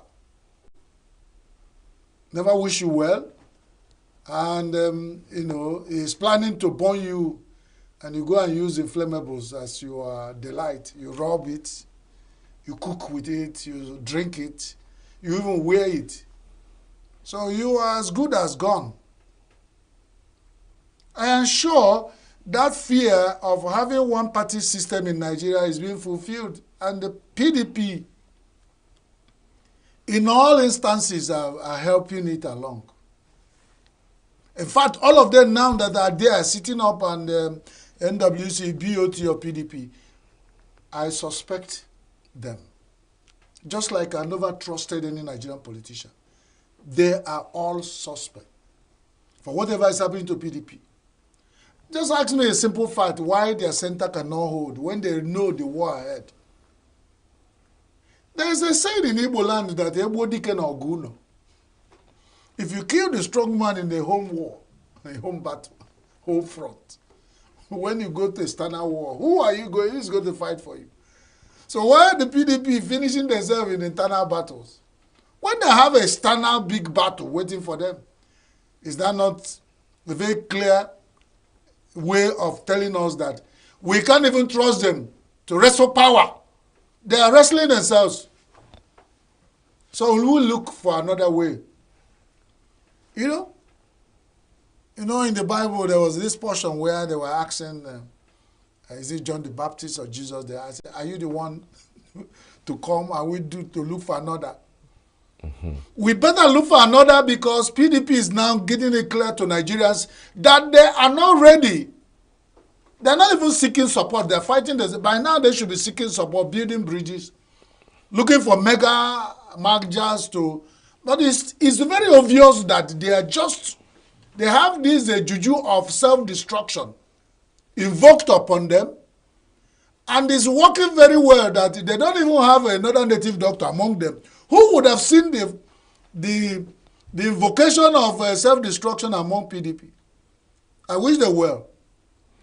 They fight from, if it's not Wike, it's Damagun, it's now Anyanwu is involved, Obio is involved. By the time you know it, you have other big people involved. The NWC, the National Working Congress, they are BOT, nothing.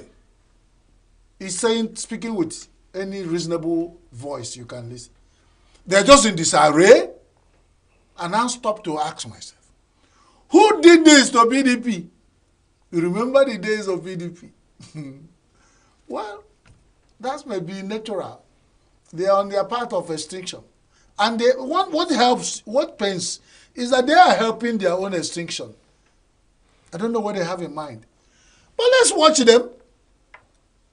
If a man is pounding fufu and is hanging a bag across his shoulders, you watch from far, because you don't know whether when he finish pounding fufu, then he will put it inside the bag.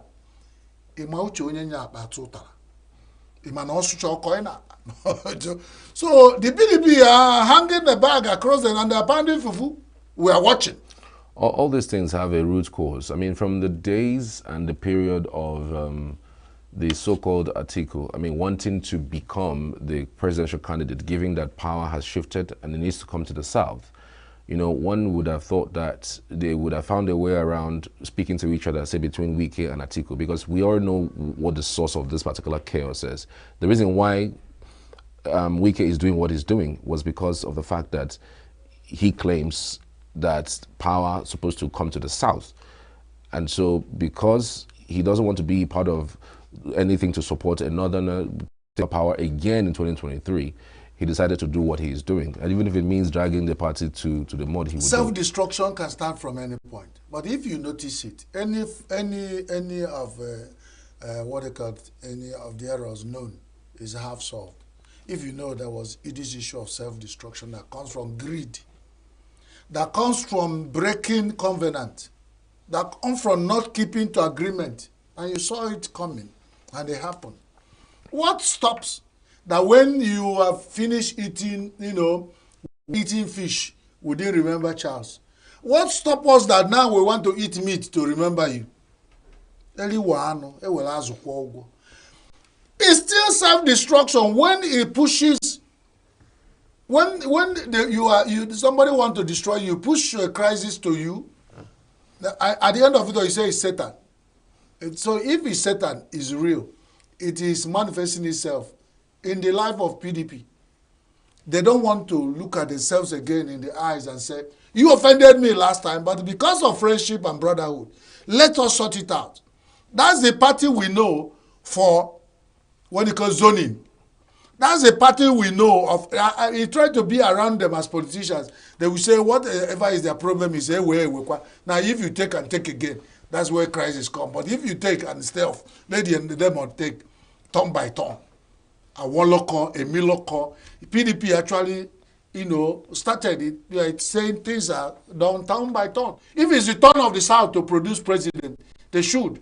And nothing should.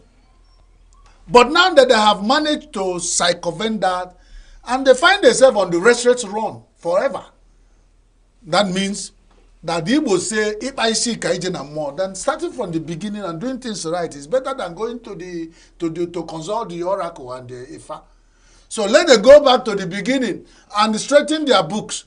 If they don't, they have created a foundation of destruction. And this, we keep saying, I'm not a prophet. From my little knowledge of analysis, if you put things together, this thing that is happening now will destroy PDP. I am not their member, I'm not their fan. I am a journalist and a public analyst, and I'm analyzing their situation. Let them prove me wrong. If what is happening in PDP in the recent past continues in the recent future, very soon what we have is only P. There will no D and P. Well, ABC is saying they're excited about what's going on with the PDP, but I'm just wondering whether you think that is it a good thing that is happening to the opposition? Is this to their advantage? Because again, people are saying that when you destroy opposition, there tends to be, no critical voice or no critical some sort of critique about whatever it is that they are doing. So when you destroy the opposition, it means that there is really no democracy. Exactly. That is what we have cried about in the here. But we are not looking at the conscience, the moral. The politicians are conscienceless. When they want to put themselves back in power, they don't look at conscience and moral. What betide the person who they are using? Jesus Christ said it's written that the Son of Man will be destroyed and sold and given away. But woe to him, through him this thing is manifest. And that is what is happening. If the APC wishes that no opposition stands strong to challenge them, yes, that's a good wish. Nobody, it makes their way back to power easy.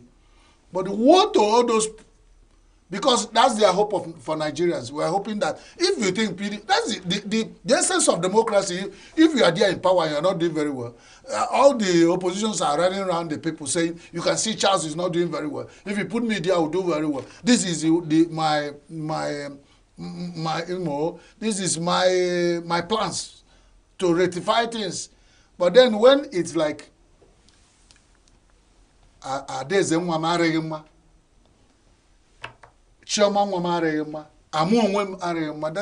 hope. The opposition is not doing well. The party in power is not doing fantastically well. And I made choice to say that's my opinion. I've not seen, because the hunger and hardship they put us in is still there. Even as I talk now, I'm hungry. So Then the people we are expecting that we say we come together to see this is what we do for you to shift the power back to us so that you maybe hunger and hardship, not talking, doing anything towards that, it means the hopelessness continues. That's it. So, Badadaribi is Uludinta. When you are going for hunting and you see the giraffe that has hernia, it cannot run.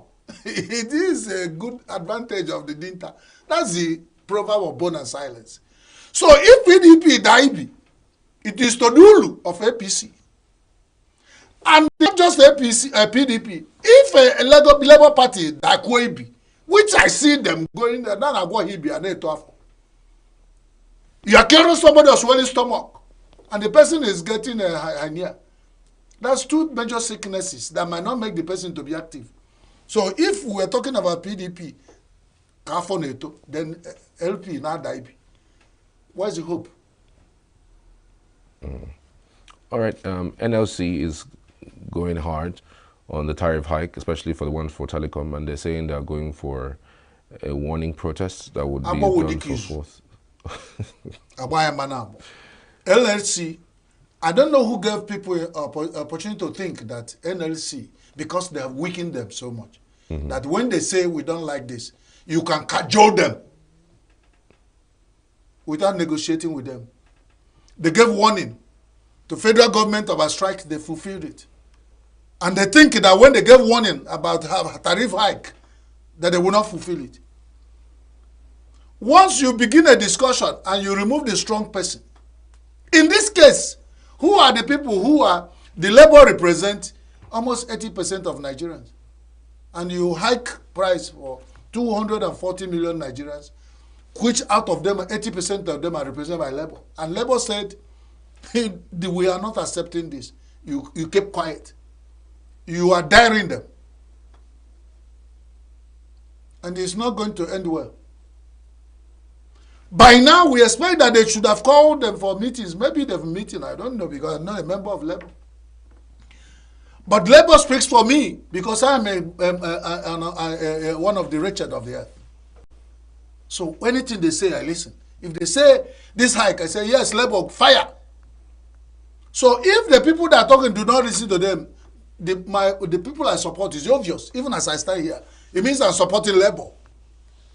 And you can come and ask me why. Labour speaks about my pain. Labour speaks about my hardship and hunger. Labour speaks about my welfare. No other voice in this country has done as much as speaking for me more than Labour. So it's obvious that even the Bible says where your heart is, where your wealth is, there your heart is. So those who speak for us is where our heart is. So if they are, if Labour, I'm not talking about Labour Party, the organized Labour, if they speak for us and speak for me, I support them. Do you understand that? Now, there's something that I find, and it's interesting. Many people will not give it a thought. UK invests £60 million to promote innovative learning solution in Nigeria.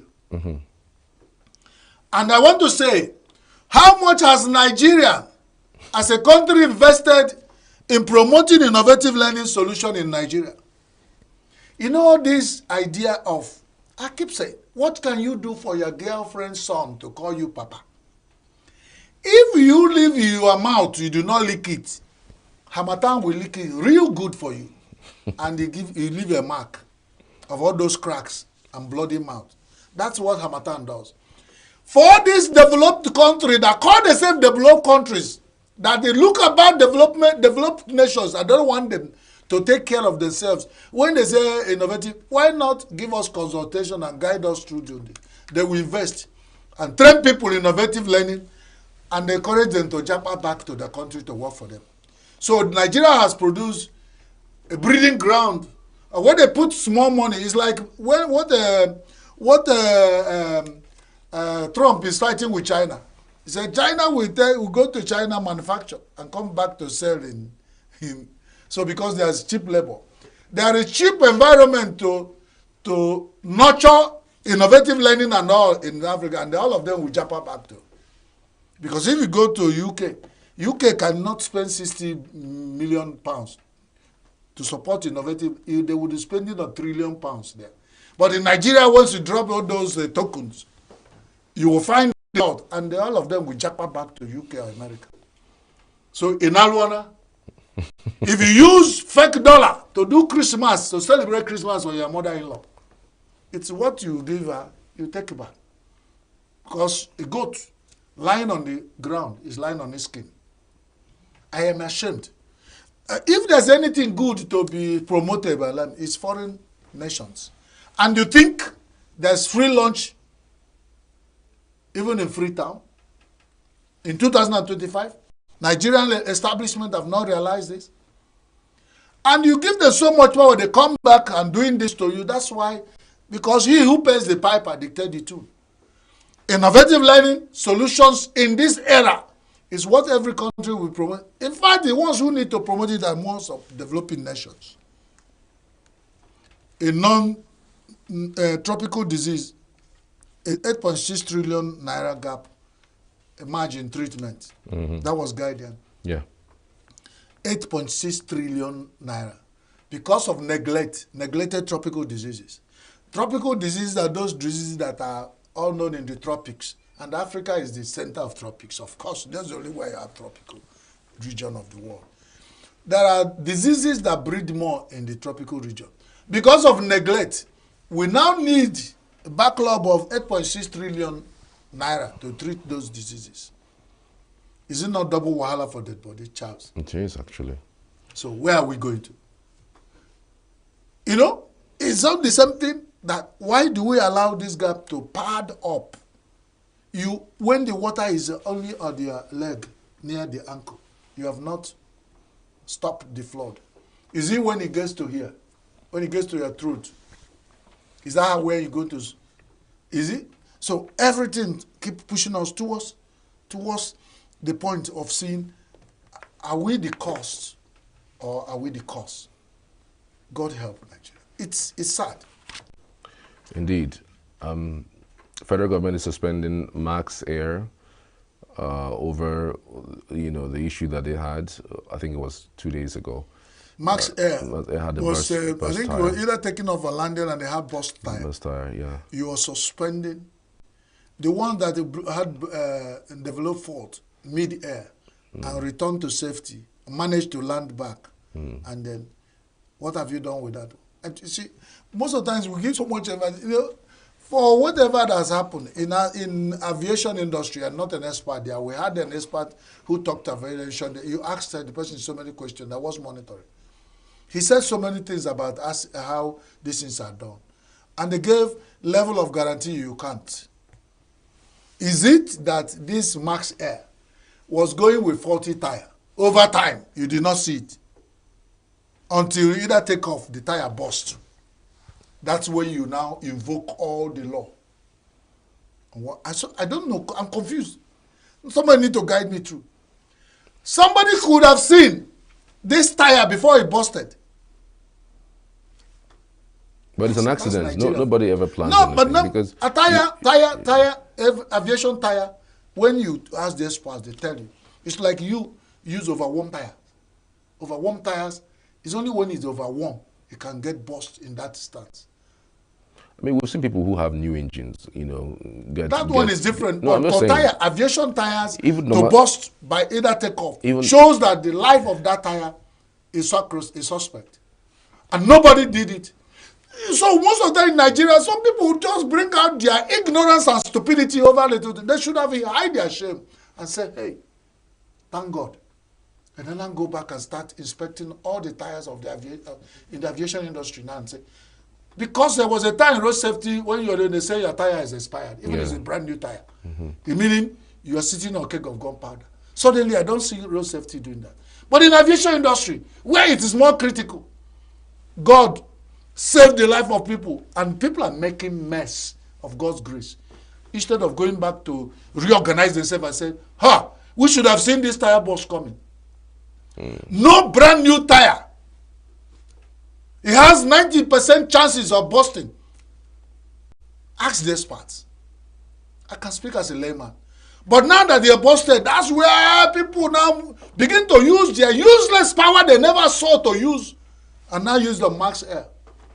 If it's all well and good, let it not be that they are using Max Air for anything that they need to do any. Otherwise, God has saved the life of Nigerians to expose that the people working in the aviation industry have oversight functions they neglected. They could have seen. They could hide their heads in shade and say, thank God. They should go to the mosques and the nearest churches to thank God that this their negligence did not claim the lives of Nigerians. Instead of making so much noise of banning the Max, if you ban, will you ban them for 3 months to change tire? Or to make sure that they replace all the worn-out tires of the aircraft to new ones? Or to warn other ones who operate commercial airlines one in Nigeria to now look at their tires and begin to make sure, with all the hikes in airfare, I don't think any Nigerian, aircraft operating in Nigeria should be operating with worn-out tires, as to us to have bus tires during takeoff or landing. God bless Nigeria. All right, we'll leave it there. Many thanks, Chris Maduka, for your insights on today's program. Appreciate you. Thank you. So we're back shortly after this short break. Do stay with us. This is the Signature Morning.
Eagles can live up to 70 years because they are mentally strong. After 40 years, every eagle has to make a difficult decision. Its claws are no longer sharp enough to hunt. Its beak becomes bent and blunt, and its feathers become thick. The eagle has two options. Either it dies, or it goes through a painful change. This painful change is that the eagle must go to the mountain and hit its beak on a rock for 150 days until it falls out. When the old beak falls out, a new beak grows in. With a new beak, the eagle pulls out its claws. When the claws fall out, the new ones grow in. The eagle plucks out its feathers. This painful journey takes 150 days, but after doing this, the eagle gets a new life. Sometimes we need to get rid of our old self in order for a new and better version to emerge.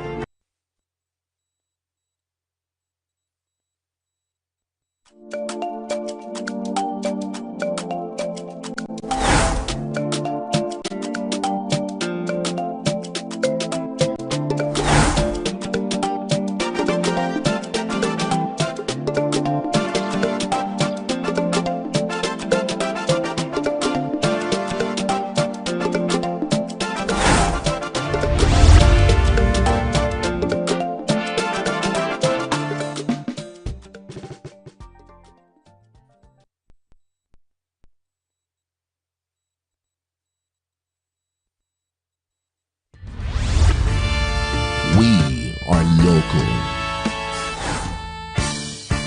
We are right now with the wife of the man that was Why the main market is in chaos. People are We are national. Those in support of this motion as amended, say aye. Aye. We have taken it through by default. We are international. Israeli airstrikes. Donald Trump left us the worst unemployment.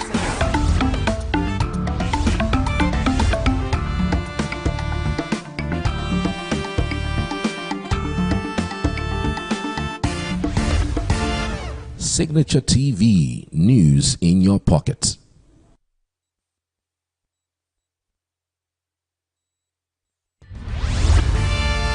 We are local.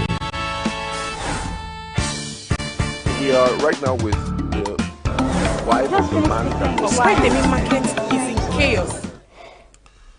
This is still the morning show here on Signature TV. I mean, there are veterans in the Nollywood industry. There are veterans and there are veterans. Like I made mention earlier, that there's a special guest that we're going to be having today.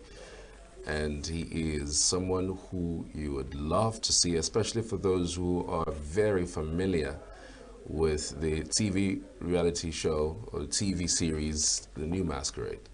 We have with us live in the studio, Chika Bala, the veteran. Good to have you. Good morning.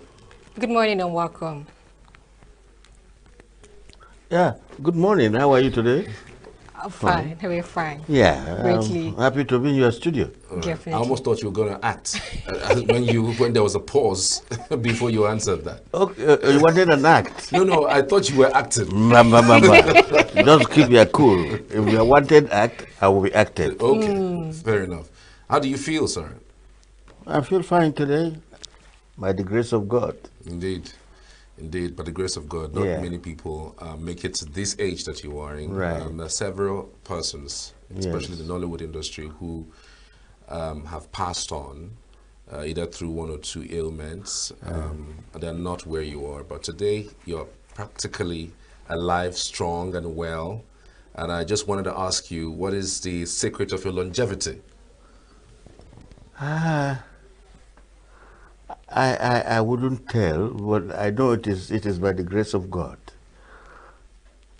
I've fallen sick severally. I've had accidents, motor accidents, stage accidents, but I survived. And here I am, plus other internal diseases that come up eventually, but the doctors take care of them, and I still live and be able to talk and move. Right. And chocolate life. If there's one advice you would give to young Nollywood actors and actresses today, as someone who has gone through that phase, what would you give them? Right. One advice I want to give to them, the upcomers that find themselves in the Nollywood, is to do their rehearsals before going on stage.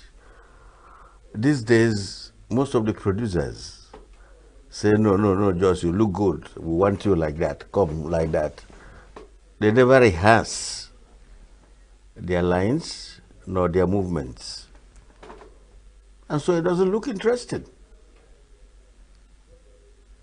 It's not your ordinary behavior that will always tell. You can have, we can see some signs of you that you could be a good actor in your behavior, but that hasn't made you a good actor. Somebody has to, the producer, the director, have to direct you more, produce you more, to say, yes, you are doing well, but do it this way, or do it that way.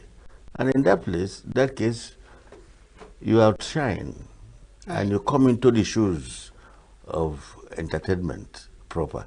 So I'm advising the people in Nollywood, especially the upcomers, the younger ones, don't think because you have seen yourself in one show or the other, you feel that you are now a big guy in acting.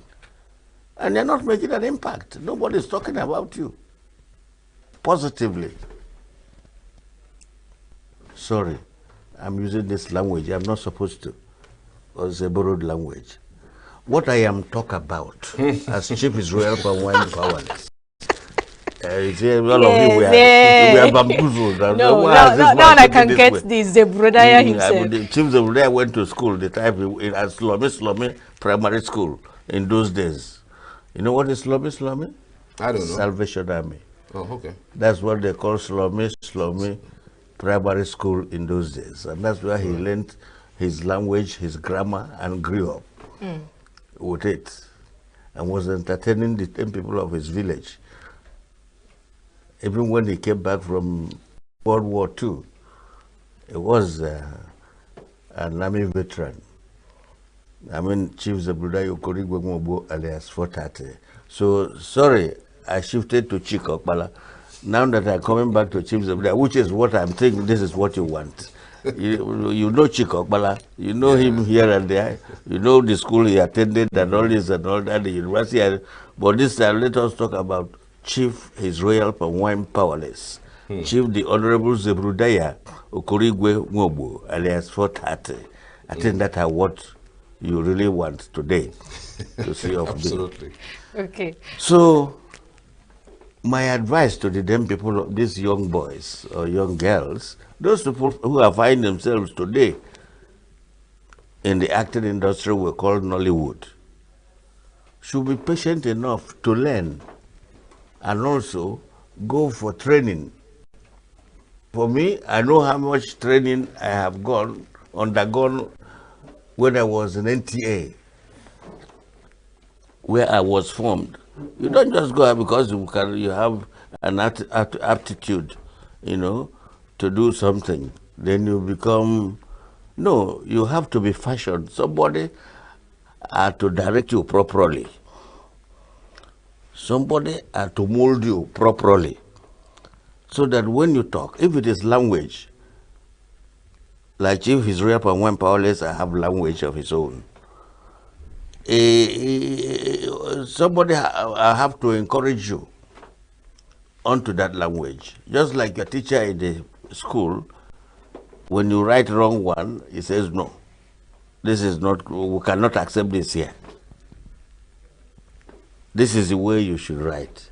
We have vocabulary, we have tenses, and we have, so if you have missed the tenses, you have failure with immediate effect.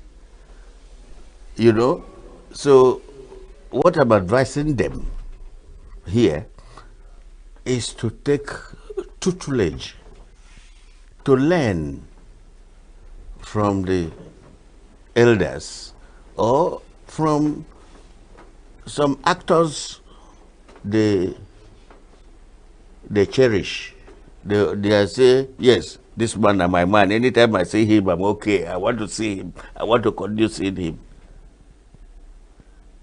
So, especially those of us who are comedians in one way or the other. But for those who are also serious actors, you can move into them and find out, see the way they move, and then see what you can add to the impact they have make. Remember, we are using Zebrodaya and English together. So to see the impact they have make, that I impression people. That people want to say, I want to see this man. No. I want to see Sofia. I want to see Chikokbala. I want to see Ozoko. I want to see all these people were with me before anyway, and so they know the tools and they know where we are going and they know what they are going to do because they bent down. It's that they have worked with me as a writer, and I correct or improve on the writing they have given to me, because you don't correct a writer, so to say. He has written what he wants, then you can now embellish it to give you. As a growing actor, who did you look up to? Who shaped your movie career. You said? As a movie actor, a growing movie actor, who did you look up to? Okay, who was my mentor? Absolutely. That's what we are saying. Well, my mentor was Baba Salah. Oh. I don't know whether you know Baba Salah. I know Baba Salah. You heard about him? Yes. You know how Baba Salah was behaving. You watched him and I watched him grew up with live.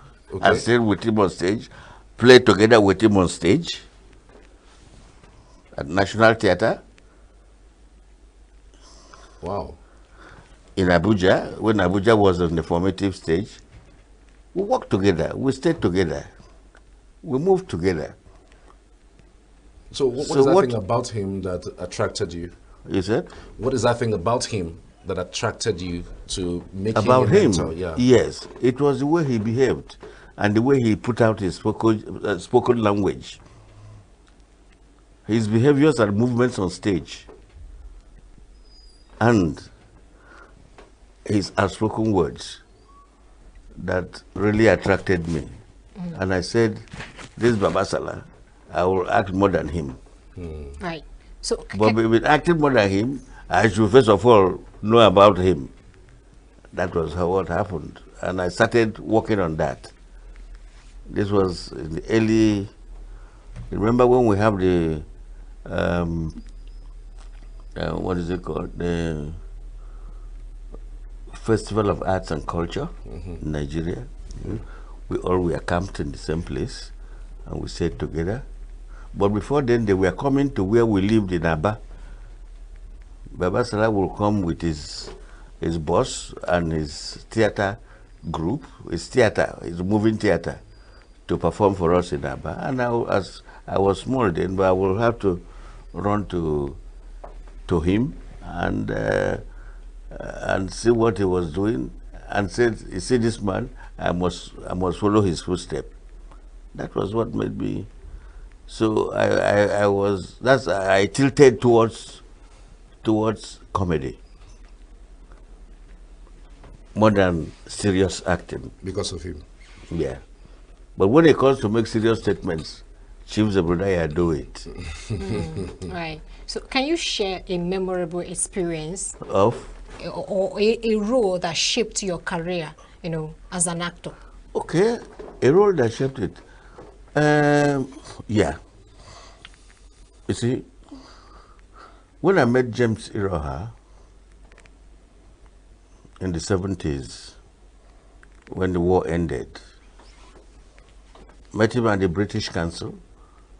I was introduced to him by a colleague of mine who had played with me back home at Nobi. I'm from Nobi in Anambra State, Demley South. So he introduced me to James Iroha, who was then producing Sons and Daughters by J.C. de Graft of Ghana, a Ghanaian playwright, author, beautiful author, beautiful show that took us from ENUGU to Government House. Babi Ashika said no, he wouldn't watch alone. He would take us to the Nigerian Army Week in Kaduna and take us to Dodan Barracks, the seat of power for the head of state. That was where I began to have my conviction that I should go into acting. Right. Some veterans are faced with health issues. How do they cope, particularly? And are there programs by the government that caters, for veterans like you in Nigeria? I want to beg both of you of one thing. This is off record. I have a problem with my ears, so if you sort of not talk loud, right, I won't get you. So when you're talking to me, you talk loud. Right. Right. I have ear problem because of accident I had. I'm so sorry about affecting my spine. So I don't. Sorry about that. Unless you talk louder. That's why you see me talk loud all the time. It's not like I cannot whisper. I can whisper, but I feel that the person talking to me should talk as I talk. Okay, fair enough. I'm sorry, this is off record, sir. No problem. No, it's not a bad thing. Sorry about that. Yeah. So I was asking how some veterans face health issues. How do they cope? Are there programs put in place to cater for their health? For who? Veterans actors in Nigeria. Veterans. Yes. Now you have hit the head at the nail, or vice versa. What I'm talking about is that what we are talking about all along is that there should be a place for the veterans to transfer what they have in their tympanal membrane to the younger ones coming up. Otherwise, we are nowhere. Whatever we had built up during our own time, everybody says, oh, if it was the time of Chief Zebediah, if it was the time of Chief Eleyemi, village headmaster, if it was the time of Samanja, oh, you will enjoy yourself. And if he handles this topic, it's terrible. I mean, it's so enjoyable and encouraging. Now, when Nollywood came out, it started building on whatever they see you, you behave with it, you are all right. They came without producers, without directors. They themselves, traders in Onisha, Iweka Road, and some of them in Lagos at Alaba, became overnight producers, traders who watch film. They now became the producers and directors of movie industry. Yes, they made a very good attempt when they produced Living in Bondage. But they did not do it alone. A veteran producer produced Living in Bondage for whoever owned it, for Kenneth, forgotten his name. Mr. Was my very good friend and my producer too, my director, Chris Ovirapo, who directed Living in Bondage for him. When he gets the script, he now knows what to do to put it up. But he gives you the credit because you are the overall executive producer, director. You know what we mean when we say executive. It is you who is there on the war front that is the producer. But somebody who is at home is the executive producer. That's the way it is in the industry. So what I'm saying is that the people who started that home movie production, especially traders, like I said, any story they see goes for them for entertainment. It's not all the stories that you should tell. When I was producing New Masquerade, I was not taking all the stories that my writers put down for me. In fact, before we go into writing, I have a session with them. We have what is called writer's workshop. At the writer's workshop, just like I was sitting down, we marshal out stories. You bring your story, she brings her story, I bring my story. Then we look at it and find out what could go for the society. It's not every story that society can buy or that can entertain. We're not just doing it for entertainment's sake. We're doing it to educate. Our main focus is entertainment education. That is where the Nollywood people miss it here. They're not thinking of entertainment education. They're thinking of entertainment. What are you educating the public for? You want the public to change for better in behavior and in approach. That is the aim of a producer-director. How can I change the mindset of the public? Right. How lucrative is Nollywood? I ask this because sometimes when, okay, how lucrative is Nollywood? Yeah. Especially in Nigeria. Because sometimes when you see people who stop acting, they tend to become unable to take care of themselves. Yeah. Do you think Nollywood is lucrative, and to what extent is it lucrative, and how can people who are in active service, navigate the system so that at the end of the day, they're able to take care of themselves even when they are not I'm active? coming to that. I just came back from Abuja. Oh, forgotten, I didn't come with a copy of where we thought about how to take care of elders in whatever profession, not just acting, even as broadcasters, even as farmers, even as thinkers, those who tinker, working, when they are old and retire, how do you take care of these retired ones?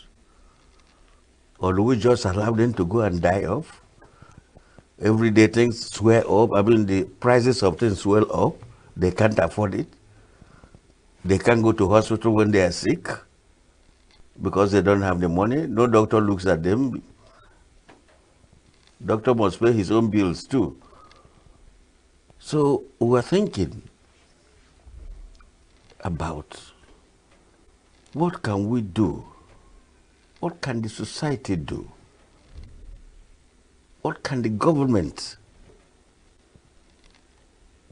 carve out or shape out for retired elders in all professions across the board?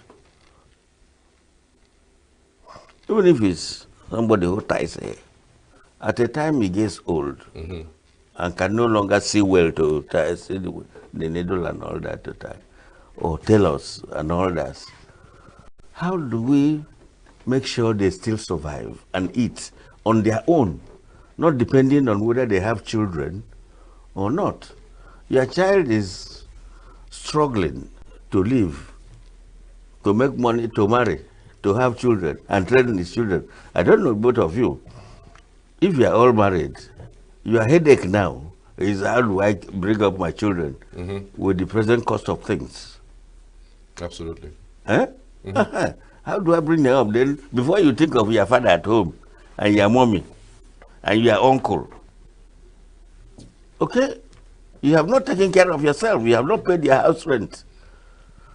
So it is pertinent that we have no place for our elders, especially those in the acting industry. That nobody thinks of them. He performed this part, and it was everybody enjoyed his role in the show. She performed in that role. Everybody enjoyed it, but you see him or see her unable to go to hospital to treat herself, unable to put food on the table for herself, which is bad. So we're thinking, the government came up with a plan to say, what do we think about elders? But they have not yet manifested all these plans and implemented it for us to see. But in the meantime that they have not implemented it, how do you think that actors should be able to take care of themselves after they leave active service?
Welcome back. This is the morning show here on Signature TV. And so we're live with Mazi ENUGU. We will be discussing communications and public relations job in academic circles. He is live via Zoom. Good morning to you. Thank you for joining us, Mazi ENUGU.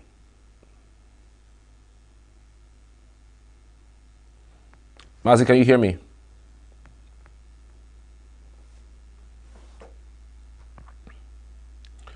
If you can, please unmute your mic, if you can. I can hear you. I can hear you. Good morning. Good morning to you. Good morning. First things first, what do you think is the role of communications and public relations in public institutions? Thank you very much. The role of communication and public relations. If we go by the definition adopted at the Mexican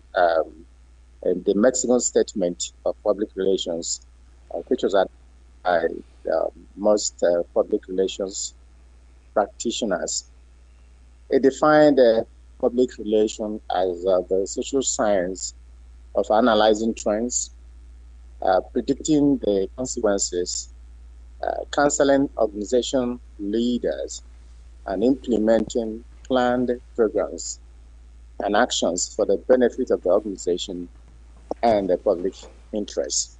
And so if you go by this definition, you know that the role of communication starts from policy making. From the time an organization was established to, all throughout its gestation period, you carry the public relations experts along. They help in the policy making. They also help in implementing the policy. So the role of communication starts from the inception of the organization, and not just what is obtainable now, where probably the public relations experts or communication comes at the end, especially to clean up the mess sometimes. So the role of communication is encompassing in every organization, from policy making to implementing the policy. And of course, if there are consequences, from analyzing the situation, you predict the consequences, and you advise the leaders, and of course, help to implement whatever policy through the platforms that will be allowed by the organization.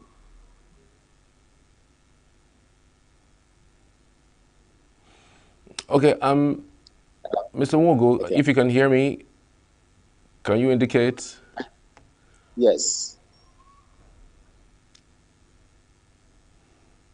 I can hear you very well. Okay, but then for you, what then should form a qualification for someone who handles communications and PR? I mean, we've seen several persons, just by being personal assistants to the executive director or personal assistant to somebody within the office, they tend to just, hand them that position. I mean, how important do you think institutions should take communications and PR in the organization? Okay, your first question is the qualification. Unfortunately, most people who handle these may not be qualified.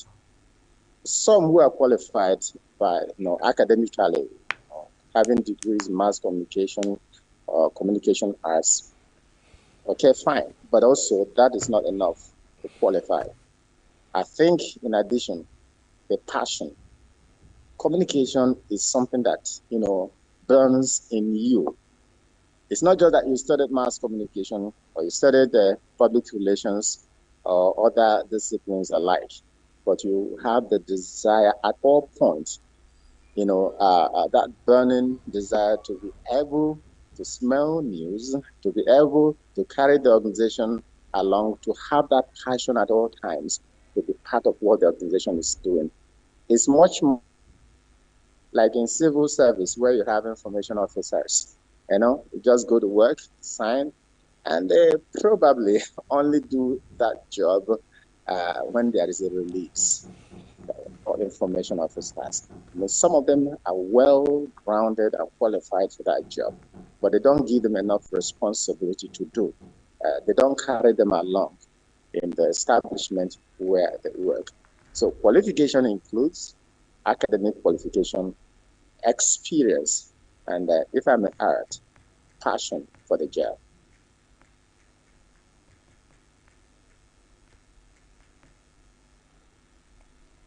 Okay, can you highlight for us the qualifications, that would be needed for someone who would handle a communication for, organizations and PR for that same organization? Because somehow you could say that they are kind of related. Are there specific qualifications that someone should have to be able to handle that, or is just about anybody who feels like they can do it? I don't think it's about anybody who feels that they can do it.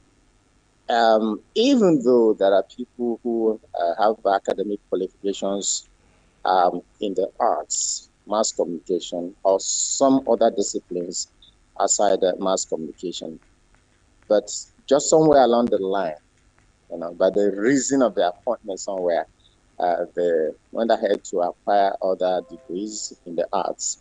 And of course, very important, especially for public relations experts, there are qualifications before you start manning an organization and becoming a PR expert in an organization. You must be qualified, and you must be a member of the Nigerian Institute of Public Relations, at least from the associate level. You go from a student level to the associate level and other higher levels. But basically, mass communication is key. And for some of us who had first degrees, and I studied theater arts, and I had my postgraduate degree in mass communication and other qualifications. So the academic qualification is very important. Then secondly, professional qualification, because it is a professional qualification that gives you the basic training, the practical training of how to manage the organization's communication. So it is not an all-comers affair, like you said. It must be somebody who have the basics and somebody who have a professional qualification. Unfortunately, we have quacks, we have people, by the reason of their connections. If your uncle maybe has a company or an organization, you probably become the public relations expert. Let me tell you something about, because there are different definitions and different practices of communication and public relations practice, as we have different organizations. For instance, the first place there was a place I worked as a public relations officer, and my major job there was marketing the organization. And because they needed people, they needed students. So all along, what I do as a public relations expert, despite the fact that I have all these background, all these degrees, I just market the university. No other platform, no other opportunity was given. And so for them, that is public relations. So you can understand it depends on the organization that you are working with. But in my definition, if you follow me, in actual practice, public relations communication should be an integral part of the organization from the very beginning. It is not just cleaning up the mess when something happened, or just like I mentioned, marketing the organization. It should be encompassing from the very beginning. You are part of the organization. You know the policies of the organization. And if anybody calls you anytime, you are there to defend. As a matter of fact, where I work, PR experts, communication experts, in certain places they call them image. They are the image of the organization. I remember a particular company, and one of the adverts that they did, they say image is everything. In other words, the PR expert, the communication expert, carries the image of the organization. In other words, you believe the organization, you are ready to defend the organization. You tell the truth from the perspective of the organization. And of course, you speak the organization, you talk the organization, you think the organization. And that makes you a whole communication expert. Somebody can wake you up any moment and you'll be able to talk about the organization because you know. Because you are carried along from the very beginning. I don't know if I have spoken so much about it, but it's just something that I feel you must have a passion for. Not just because you are qualified. It's just like in the acting profession. There are actors who didn't study theater arts. So I understand some of them may have studied banking. I know of a few. There are also people who study theater arts. They don't have passion for the acting profession. I think to a reasonable extent, it goes the same way. You want to develop yourself after the academic discipline. You want to develop yourself practically in what you want to practice. All right. How do you think social media is changing how PR and communication experts operate within the organization? I didn't get that. Mr. Walker, can you hear me? I can hear you. I didn't get the question, please. Okay, I was asking, how do you think social media is changing the way that communications and PR experts operate? Absolutely. I mean, that's the aim thing, the new media. And many times the way we do our thing, you cannot continue just doing the job alone with the traditional media. The social media is prompt. The speed and sometimes the reach is much more. Something happens here. Look at us now. I'm here right here in United States. I'm communicating with you, there. So the social media have changed a whole lot of things. From the people who work in the communication and PR department, there must be people, who are good in this area. They can access news from any source and ensure that it is accurate. They can do a release promptly and it reaches so many places. And of course, you have the benefit with your phone. While you are doing that, you can just take pictures and immediately you post. And also social media, like there are some apps that we use that gives us instant information where I work. And whatever happens, I just alert. I'll get information of what somebody is writing or saying about the university where I work.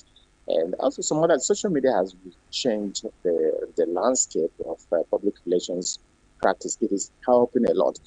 And let me also tell you the danger. The danger for us in public relations, we have to fight against false publications. Somebody who do not know anything, who has not gotten any accurate information about a particular subject, will just post the news. And before you know it, it has gone viral. And now it is your responsibility to begin to defend, to begin to tell the truth.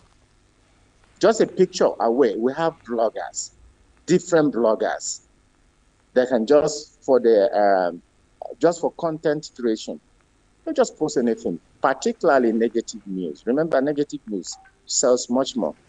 And you, as the communication expert, have to do your job. So while social media gives us some advantages, it also has a lot of disadvantages because we have to be on our toes all the time to know what people are saying about the organization where you work. Because any little bad publication, false publication, can damage the reputation of your organization. And so it has changed the landscape. It makes us to work much more harder and also helps us in our jobs. Right. So many people have said it is nearly impossible to operate as a PR person or even a communications expert without the tools, the social media tools. Do you think it's true? I mean, before the advent of social media, I mean, now that it's been rampant, that you could say people who are true and true professionals, who went through school, I mean, even got courses and certificates for their courses, and to be professionals in that field. But these days, I mean, people are no longer even hiring these experts. They rather go for social media managers. I mean, 21-year-old these days, people who are in school, who are undergraduates, are manning, special positions that are supposed to be, run by experts. Do you see that as a challenge, or do you see that as an opportunity? It is both a challenge and an opportunity. My respect goes to those practitioners, and I think also when we started, even though just between the age when the social media becomes so pronounced and the old times, some of us were trained. I was trained both locally and internationally too. And I respect those practitioners. They are the ones, they obey the rules. Let me give you an example. I studied theater arts, and from the stage productions, home video took over. Any Tom, Dick, and Harry who speaks good English probably be assigned a role in a production, either through connections or whatever. But a good actor and a good actress. I mean, from my own perspective, if you watch a stage performance, maybe my friend there will agree with me, a good actor and a good actress on stage. These are the people they put in a lot of efforts in characterization, in studying the line, in doing a whole lot of things. And now everybody can be an actor, an actress. And if you ask me, these old guys are still doing absolutely very well, even in the home videos and films. The same goes for public relations. Those PR experts, with their degrees, with their professional qualifications, they set the standard. See, nothing, you can't buy experience from the market. Public relations is not just about writing news. It's not just about bringing pictures, making comments on social media. It requires, I told you, public relations is about image. You carry the image of the organization as an individual, wherever you go. I've sat down to listen to experts talk about public relations. And I tell you, there's a whole lot of difference when they talk. When they organize seminars, when they facilitate seminars and you listen to them, you know that these people are grounded in public relations, most of them. It's not recognizing the modern times where social media has taken over. And so the best thing is a marriage between the old and the young, the traditional media and the new media. And so a practitioner who have a grasp of both will excel in every organization. And I think that's the beauty of the social media. All right. So there must be some sort of blend. I mean, you've mentioned that it is a challenge and also an opportunity for that, aspect. But for you going forward, do you think it is important that PR executives and communications experts adopt artificial intelligence in their duty? I mean, it's also another menace. Some people will say it's an opportunity again, in that regard. How much of artificial intelligence do you think can be infused into PR work and communications, experts' engagements in communications? As much as we can afford to acquire and practice. Remember, public relations is not local. The world is public relations is globalized. And so in other climes, artificial intelligence is taking over even here in Nigeria.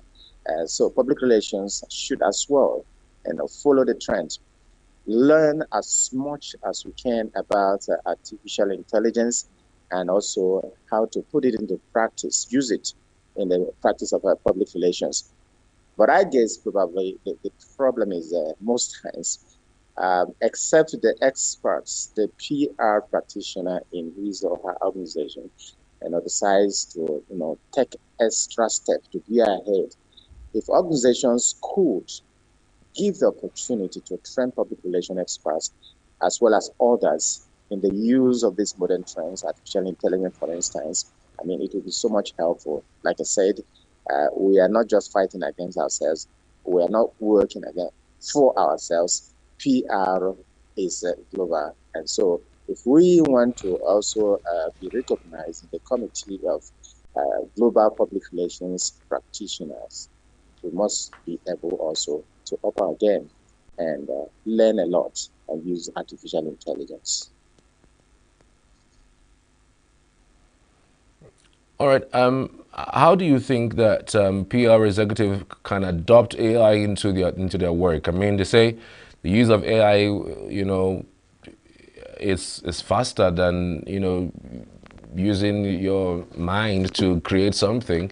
These days, with just a press of the button, a letter is written for you, something that would take you at least 30 minutes to write or craft. Within seconds, you have letters written. If you are looking to basically learn a thing or two regarding PR or how to navigate certain issues within an environment, AI can help you analyze it and tell you what next to do. I mean, it's become very much easier with the adoption of AI. But how much of that do you think we can have in order to enhance our processes so we don't even kill the creativity that comes from humans? I recommend moderation. For me, I recommend moderation. Honestly, I love football a lot. And sometimes when I follow coaches, most of the time, you see the game being played.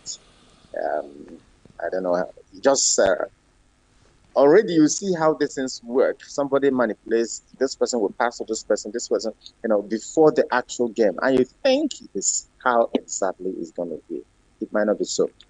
And so the same applies to public relations, where you have everything being generated, artificial intelligence. There are things that are peculiar to an organization. There are things that requires your immediate creative input on the spot. That's why I say I recommend a gradual process.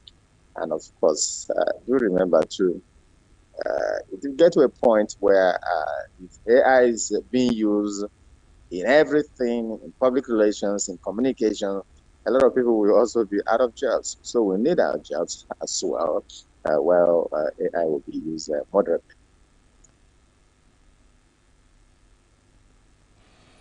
Do you see a situation where, PR executives, communications experts may not be needed with the growing, fear of the artificial intelligence with automation these days? I mean, with just a press of the button, you can actually access all social media platforms using one platform. Do you see a situation where PR executives, communications experts may not be needed, giving the kind of a fear that, or the rise of artificial intelligence? My brother, the fear is real. As a matter of fact, now, what is happening in organizations now, in government establishments, is that they are gradually trying to erode the importance of the contributions of public relations already without AI, artificial intelligence. So how much more with artificial intelligence, where at the press at the bottom, just like you said, information will be generated, things will be done, and all that. But I think before we get to that level, our jobs requires quite a lot of things. requires sometimes like we request people physically handling some things, people physically handling cameras, people physically maybe two. Will it get to a point where artificial intelligence, somebody AI will put up somebody to moderate a program, to anchor a program? So I think it may be long. Public relations will still be needed. There are some things that public relations experts, communication experts will physically do. It is going to be long before we arrive to that level. All right, so what for you is the biggest challenge of communications in the academia, and how can it be resolved going forward? I will still go back to my definition of public relations. Just like I said, it was what public relations experts called the Mexican statement that was adopted in 1974. And in that definition, I mentioned that public relations experts should be carried along from the very beginning. In some universities, it is so. Public relations experts, they are not just journalists, they're not just people who write news about the organization. I mean, in some institutions and organizations, there are people who are part and parcel of the policy.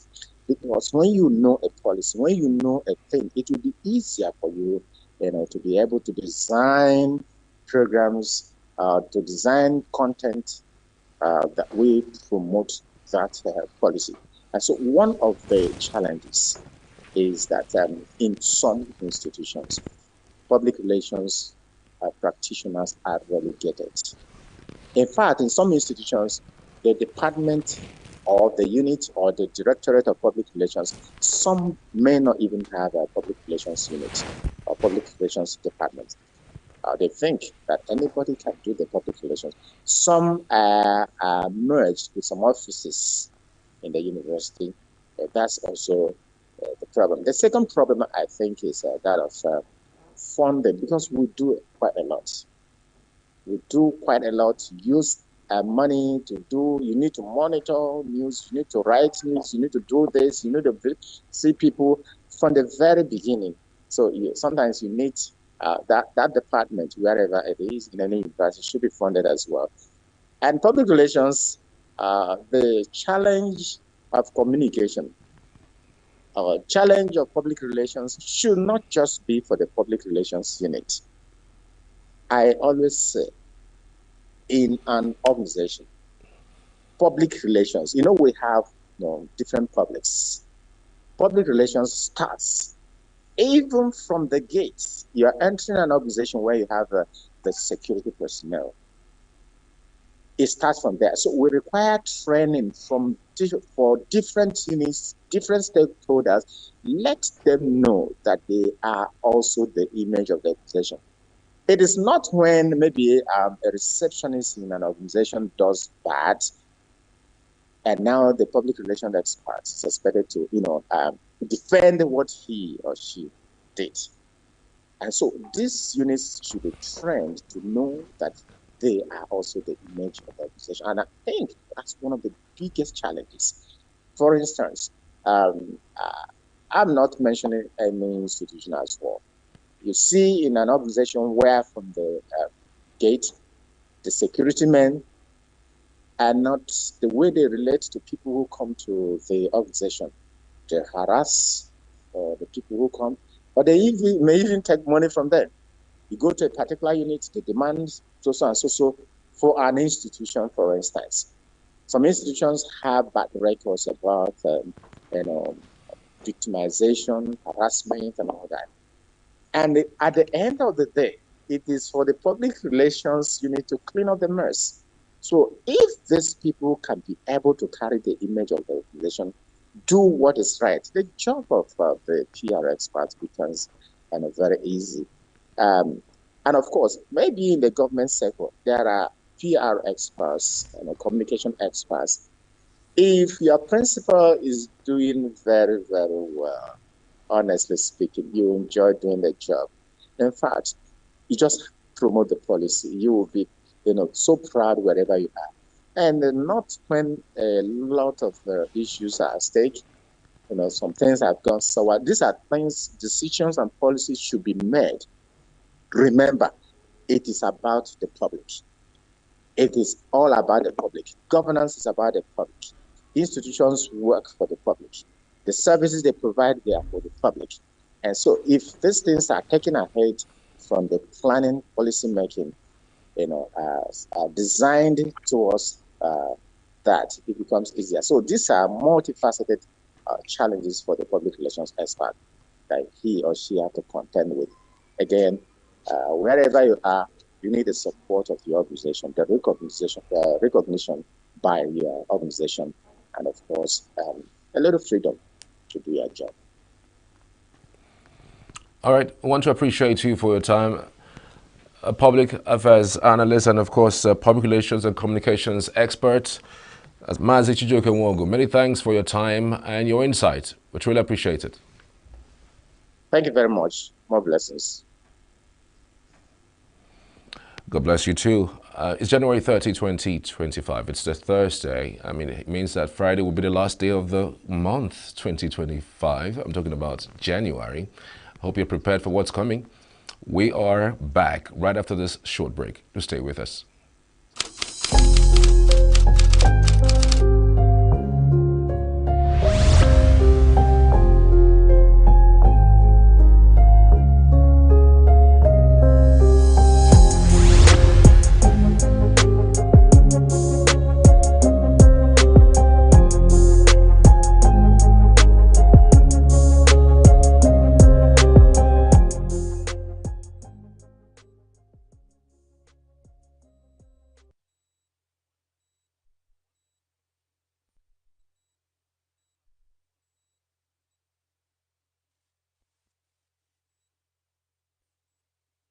Every second, every minute, every day, news is breaking, events occur, and there are new developments. At Signature TV, we follow these stories objectively, bringing all sides without bias, explaining the complex issues, breaking down the numbers, and investigating the issues behind the news. Anywhere and everywhere, near or far, wherever the news is, we will be there. Signature TV. News in your pocket.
Artificial intelligence has become one, maybe you could call it one devil that we just have to accommodate. I mean, you know what they call it? They call it a necessary evil.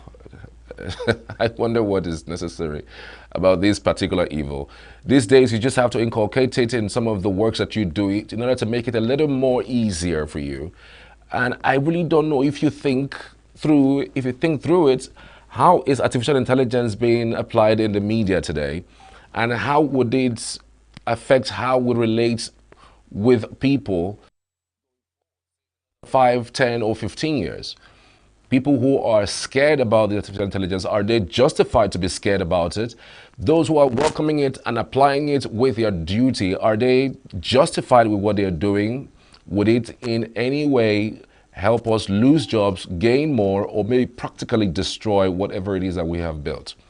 We have with us live on Zoom this morning, Aaron Leonard is the founder and CEO of Clever Communications. He will give us an insight into this particular topic. Good to have you. Good morning, Aaron. Good morning, and good to be on Signature TV for the first time. Yes, indeed. Thank you so much for finding time to join us this morning, Aaron. Thank you so much. I mean, there's a whole lot that's been spoken about artificial intelligence and its inculcation into the way that the media works. What scares you the most about the artificial intelligence in the media? Well, nothing scares me. In fact, the truth about it is that for now, even though there are some issues there with the artificial intelligence, but for now, I think it's still very, very useful and very good. It's a friendly platform. And the truth about it is that any media organization that is not investing in it right now is way behind, way behind. That's the truth. Because for now, we can only benefit from it. We've not gotten to that stage where we need to start being scared of AI. Not yet, not yet, not yet, because we've not even started at all. It's when you get into it and you start using it, that's where you will now start thinking about the dangers. But right now in Nigeria, most media organizations are not making use of it. And that is really sad, because Nigeria is perhaps one of the fastest growing countries in terms of internet usage. We have the largest broadcast network in the developed world. In fact, Nigeria had TV stations before a lot of European countries.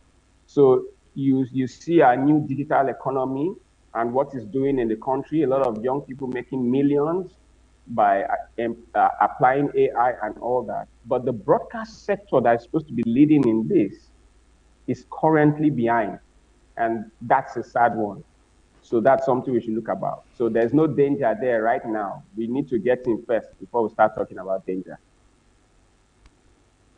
Okay, one of the key issues that people are really scared of is the fact that AI can make people lose their jobs. In fact, we've seen the rise of AI over the years, and with fears that it could impact even more than we imagine in the years ahead. I'm just wondering, really. I mean, recently we even saw an all AI-powered radio station. I mean, we have seen a little bit of that, an all AI-powered TV station. And it would mean that you are not going to probably employ people to do some of these jobs. Are you scared in that regard? No, not at all. Not at all. We are not there yet. See, AI cannot work without humans. And, you know, see, it will take a long time before any AI-powered system can take over your native intelligence. It will take a very, very long time before that will happen. So let's start first. That's the truth. You see, when we talk about radio, we talk about AI-powered radio, yes. We need to know how to use AI in radio. So it's not just you set up radio and you put AI to just run everything. Look, we deal with emotions here. For a country like Nigeria, you cannot remove that human touch, that emotional touch that goes with broadcasting, that goes with analysis. AI can't do that. And when we talk about data, currently in Nigeria, we don't have enough data that can make, you know, when you watch some of those AI movies, you know, you think that, see, over there, they have a lot of data, they use a lot of data. So everybody's personal details is somewhere, they know what you think, what you do, you know. In Nigeria, we've not gotten to that stage where we've been able to harness data that much. We don't know what people like to even listen to on radio or watch on TV. So we've not gotten to that stage, and we need to know. So rather than looking at the fears, we need to think about getting it. For jobs, right now, as far as I am concerned, AI can make you get jobs. Right now in Nigeria, your ability to just on your WhatsApp, for instance, the AI tool is there. You want to discuss this topic today, you punch it there and you have information. You want to write a proposal, you punch it there, it gives you information, makes your life easy. You want to pass one exam, you punch it there, it gives you information. And that is what we should be focusing on. So for Nigeria right now, it's going to make us get more jobs, get more accolades, get more business, make more money. You know, the broadcast sector is suffering, so we need to get into it.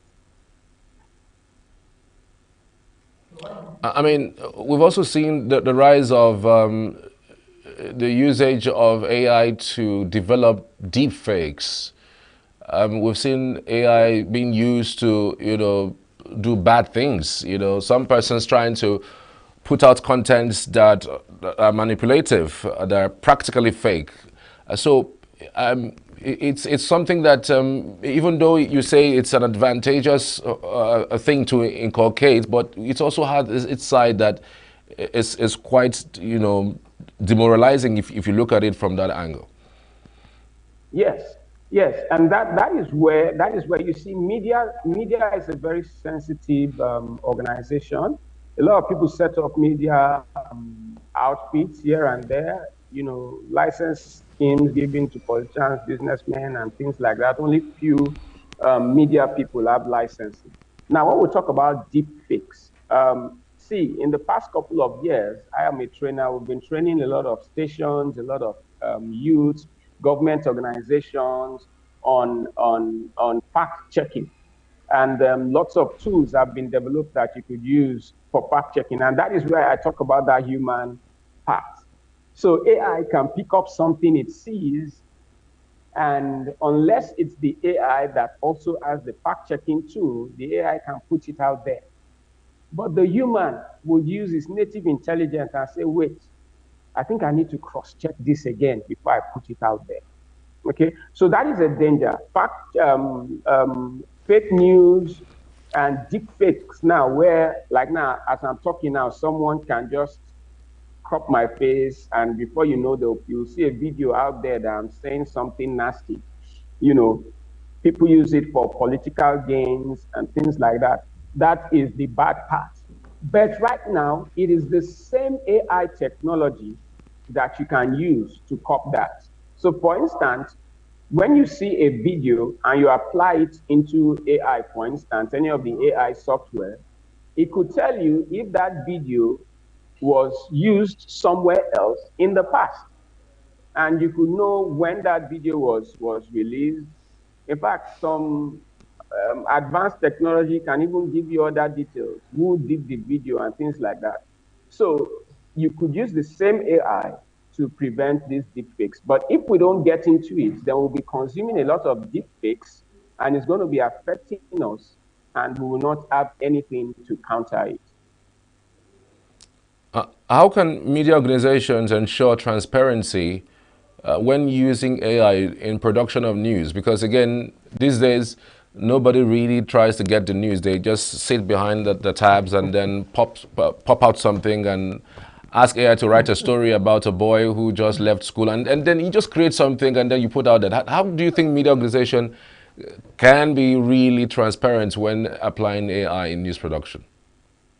And that is why I keep telling you that we cannot do without that human aspect when it comes to media. Any organization, media organization that tries to rely 100% on AI will just miss it. That's the truth. You're going to cause more problems than you can handle. And media is expected to help people live better lives, help people gain useful knowledge. So no media organization that is thinking of employing AI should forget about the human beings.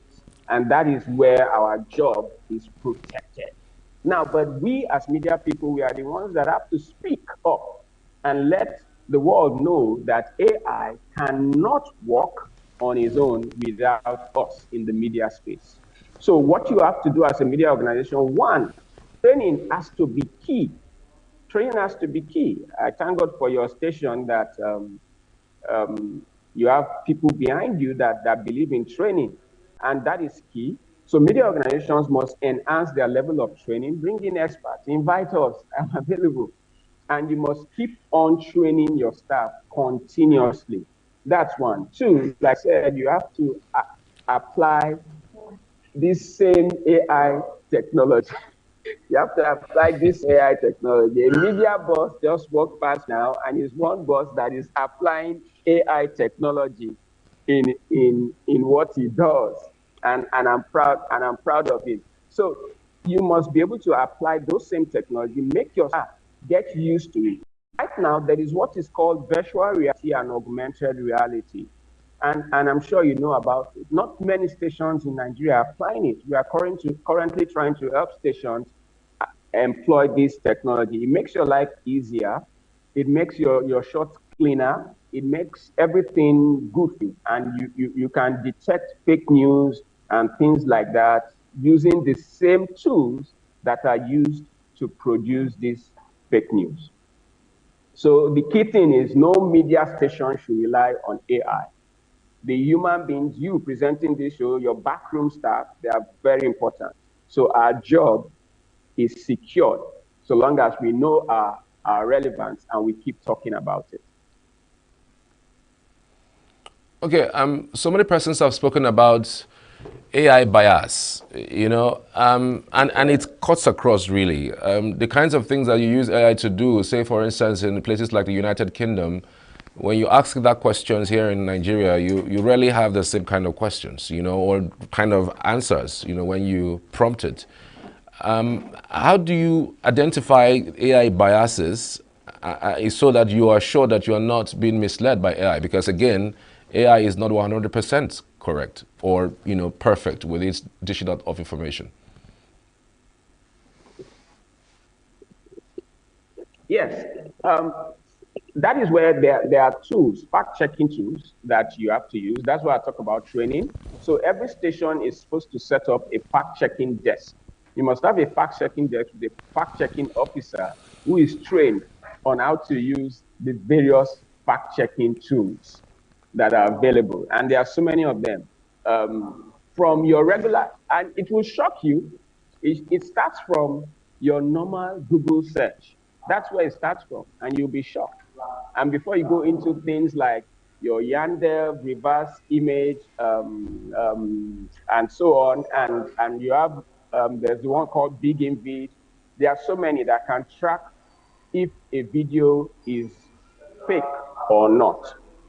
So that is the key thing, media organizations should have a fact-checking desk, train your staff on how to use fact-checking tools, make sure you apply those things in your organization before you start applying your AI. If not, you'll be misled. You'll just be misled, okay? Because deep fake right now, what people don't understand about deep fake, because it's not much in Nigeria, we've not taken it really seriously. Deep fake is really real. The average person calls deep fake. So you have to go deep down to be able to detect that it is fake. Okay? And that's what organizations should really do in order, because the bias is there. Now let me tell you also something, because the AI currently is using data that has been fed in. It's using the data from somebody. So I type something into AI and it takes it. Now, what I type in is based on my own bias. So when you go to search for that same thing, it's going to give you what I think. Okay, not an analysis of you know, what should be. So it doesn't go deep into that kind of analysis, because the data is still coming up. The data is being developed currently. So it's not something that we can trust currently. Yeah. All right. A lot of more people have also complained about the fact that maybe in the nearest future, with the way AI is built, we may not be able to control what it does at the end of the day. How much of regulations do you think we should put on the way and manner, you know, AI is used, even in our daily lives? Yes, and that is where our regulatory system in Nigeria needs to start changing. Um, for instance, we have the Data Protection Act that is there. We have a lot of other internet-based regulations that are being worked on as the Minister of Communications and Digital Economy as they develop stuff, they're also coming up with some tools and regulations. But our own NBC is way, way behind in this aspect. And the NBC needs to start thinking about that. Just yesterday, we were having a chat, one of the top NBC people, and I know they are thinking about it, but they need to act really fast. They are thinking of reviewing the code, and so while reviewing the code, they need to take into consideration regulations for AI use. Like now, if you go online on like Meta and Instagram and places like that, currently, if you post a video that is gotten from AI, you are required to click. There's a button there that you can click that says this video was generated from AI. So there are things like that that need to come into the actual broadcasting code. So everybody knows. So if you use AI for something, you need to say that you use AI for it. There's also the issue of intellectual property there. Like now, like I said, in Nigeria, we are not very heavy on data. So someone could have fed something in, and then someone would use it somewhere, and not knowing that it's my own property, and you think is AI that's AI. See, one thing we should know: AI, it does not originate things from space. It pulls things that people have put online, and some of those things could belong to someone. Okay, so there are also laws that need to come up to protect intellectual property. And if you're not careful as a broadcaster, you could get some you could get some problems when it comes to that. Right. Another school of thought would say that we shouldn't put any regulations because it could stifle creativity. I mean, AI can only grow, and we don't know the extent of what it can do, to enhance our productivity. But then if you start putting regulations, it tends to slow down creativity, and maybe if it goes to extreme, we might miss out on what it can actually do in terms of its opportunities than what we already have. Yes, and that was why I kicked against the what's it called, the when they were trying to do these social media regulations and all that. We have to first understand the benefits and promote the benefits, and that's why I'm glad that we have this digital economy thing going on. So you have to first of all look at the benefits first before you start regulating. If not, you're going to stifle creativity, and that's why it's not something that should just be, you just wake up, hey, no, don't do this, don't, no, you don't do that. That's why you see the NBC, the broadcasting code for broadcasting is not solely prepared by the NBC. It is prepared by, in fact, the, most of the inputs are made by broadcasters themselves. So that is where we are. Is it going to stifle creativity? Is it going to cause more problems for us? So how can we do, what can we put in place that will make sure that we don't stifle creativity? So that is something we have to look at when it comes to regulations. It's not just something you just throw to the National Assembly. It's something that you need the input of the creatives themselves, the broadcasters themselves, the other guys who do skits, things, things like that. So everybody is carried along. We know what we want to use it for, and then we put laws that regulate misuse alone. Okay, not just when you're trying to use it to do good. Yeah. All right. I mean, you have mentioned that NBC is far behind. How do you think they should be reacting to the rise of artificial intelligence right now? Because again, like it or leave it, it's here to stay, and we're just watching and seeing where it will take us to. You've mentioned that they are far behind. What can they do in order to at least catch up? If they can't catch up, at least stay 1 kilometer, away from them at least. Yeah, currently, when you look at the setup of the NBC, if you even look at the staffing, the people there, the departments and all that, I don't think they even have a department that is focused on this yet. So that might be something they need to look at. Create such kind of department, bring in such people.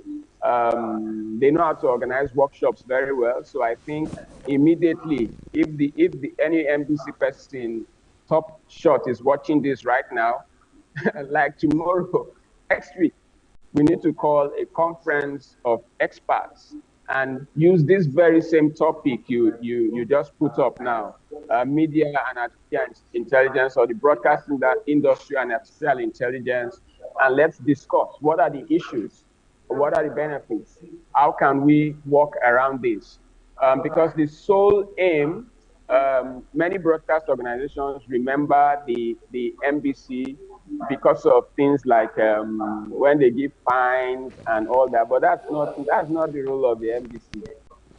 You are fined when you do something wrong, but the real role is building the media industry. It's about improving the quality of broadcast, improving curriculum in institutions that study broadcast related activity. So the truth is, the NBCs ought to be the lead. It's just like while I was head of media development at BBC Media Action, we supported the NBC and Broadcasting Organization of Nigeria to organize a lot of those summits on digitization when it was going on. So the NBC should come up with that, and a lot of broadcast organizations benefited from those summits, attending those summits and getting knowledge.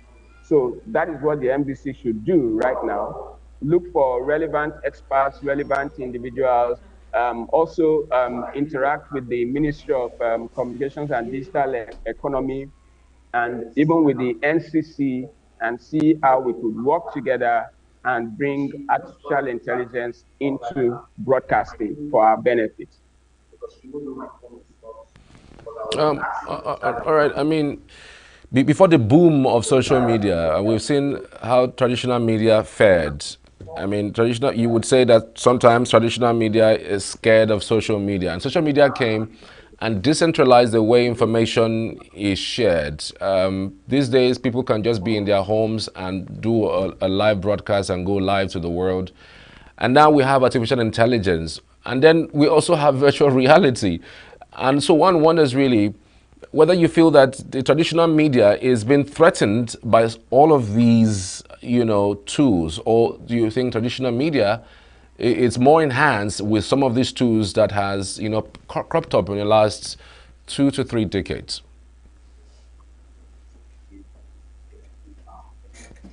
Hello, Aro. Okay. The truth is, even the social media one is painful because a lot of, right now, I am mobile somewhere. That's why you hear some background noise with me in Lagos. In Lagos, everywhere is busy. I thought it was quiet, but now it's not. The place is not quiet anymore. This is work time, people moving about.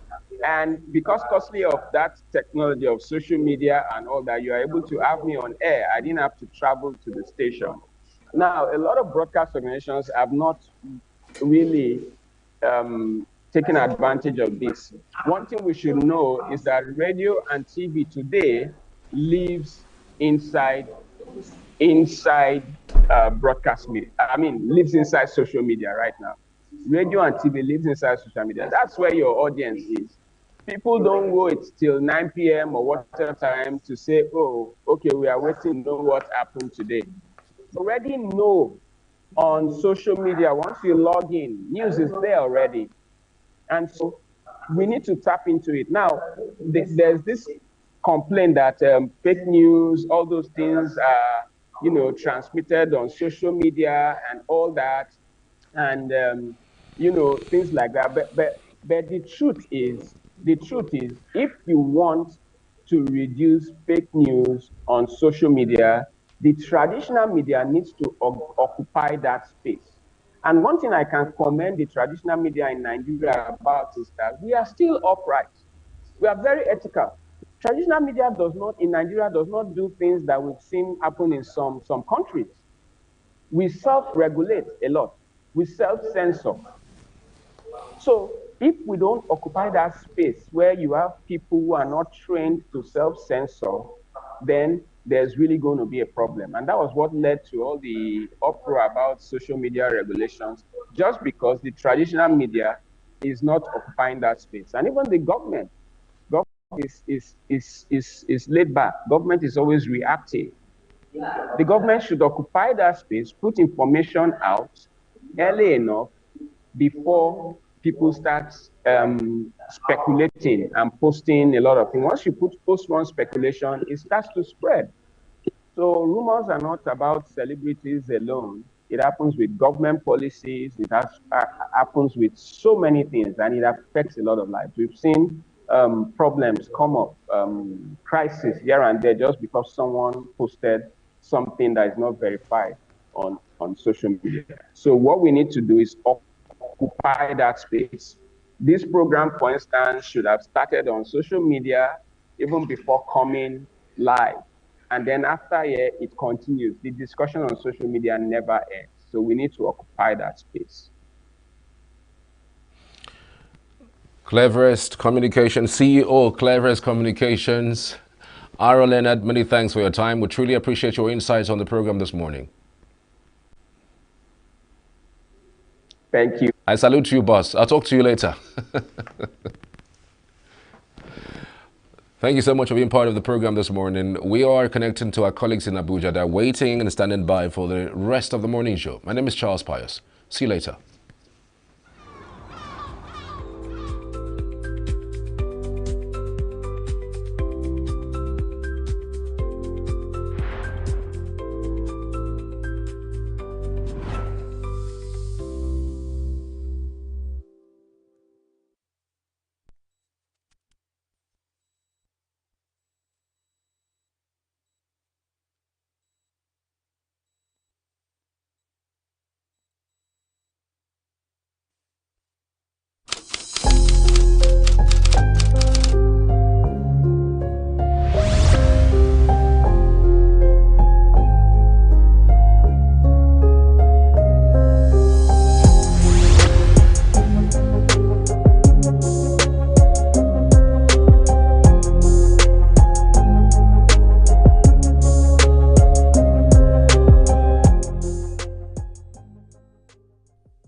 Nigerian Telecommunications Operators have urged the Financial Reporting Council of Nigeria, FRCN, to review the new payment system established under the amended Financial Reporting Council Act of 2023. The Association of Licensed Telecommunications Operators of Nigeria, ALTON, argues that shifting payment calculations from a capped 1 million naira to a percentage of turnover will significantly increase the financial burden on telecom firms. ALTON addressed these concerns in a letter to FRCN Executive Secretary Rabiu Olowo, listing the new fees, which range from 0.02% to 0.05% of company turnover, depending on revenue size. The group warns that these changes could jeopardize business sustainability and service delivery. The World Bank Group has reaffirmed its commitment to tackling Africa's energy deficit, aiming to provide electricity to at least half of the 600 million people currently without access. Speaking at the Mission 300 Africa Energy Summit in Tanzania, World Bank President Ajay Banga emphasized the importance of expanding access to sustainable energy. African Development Bank President Dr. Akinwumi Adesina also called for key reforms to enhance renewable energy integration, improve utility performance, and create fair tariff structures. These initiatives, he stated, will support African governments in implementing national energy compacts that drive electrification and economic growth. In a major speech at the Oxfordshire yesterday, British Finance Minister Rachel Reeves rejected the notion that low growth is the nation's economic future, but acknowledged outgoing challenges. In our history, in our language, and in our legal system, to compete in a global economy. But for too long, that potential has been held back. For too long, we have accepted low expectations and accepted decline. We no longer have to do that. We can do so much better. Low growth is not our destiny. But growth will not come without a fight, without a government willing to take the right decisions now to change our country's future for the better. But there is still more that we can and we will do. I am not satisfied with the position that we are in. While we have huge amounts of potential, the structural problems in our economy run deep. And the low growth of the last 14 years cannot just be turned around overnight. This has to be our focus for the duration of the Parliament. Reeves is under pressure following a bond market sell-off and emphasized plans for infrastructure investment, including new wind farms, reservoirs, and a growth corridor between Oxford and Cambridge. She also confirmed government support for the third runway at Heathrow Airport, aiming to boost investment confidence. Additionally, she outlined strategies to remove barriers to offshore wind power expansion and enhance trade relations with the European Union and the United States. Syrian Finance Minister Mohammed Abbazid met with European Union officials in Damascus yesterday to discuss Syria's financial position and potential sanctions relief. As you know, we have to have a unanimous decision in Brussels. All 27 EU member states have to agree on the exact details of this political decision. This is now going to happen over the next couple of weeks. There's no details so far. Our first priority these days, trying to understand what is happening also in terms of the financial situation, in terms of the policies in place or prepared to help us put the sanctions relief in place, which has to do a lot of with the financial sector regulations, but also we are interested in the budgetary situation, how the current situation is, and what we can do to support. It was a first discussion about the general situation, and I think what we heard so far is encouraging. We need to, I think, delve into the details of each of the issues and try to understand better what is happening and where the needs are and where we can support. But I think we are on a good track in this respect. This marks the first EU-Syrian meeting since Islamist rebels ousted the Assad government. The talks, attended by German envoy Björn German and EU representatives, follow the EU's recent roadmap to ease sanctions on Syria. Discussions focused on Syria's budget, financial regulations, and the phased lifting of restrictions. The EU seeks to support Syria's recovery but insists on a gradual and reversible approach to maintain diplomatic leverage. And that's a wrap on Signature Business News. I am Tomsinime Natus.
Thank you, Charles, and welcome to the Abuja Center.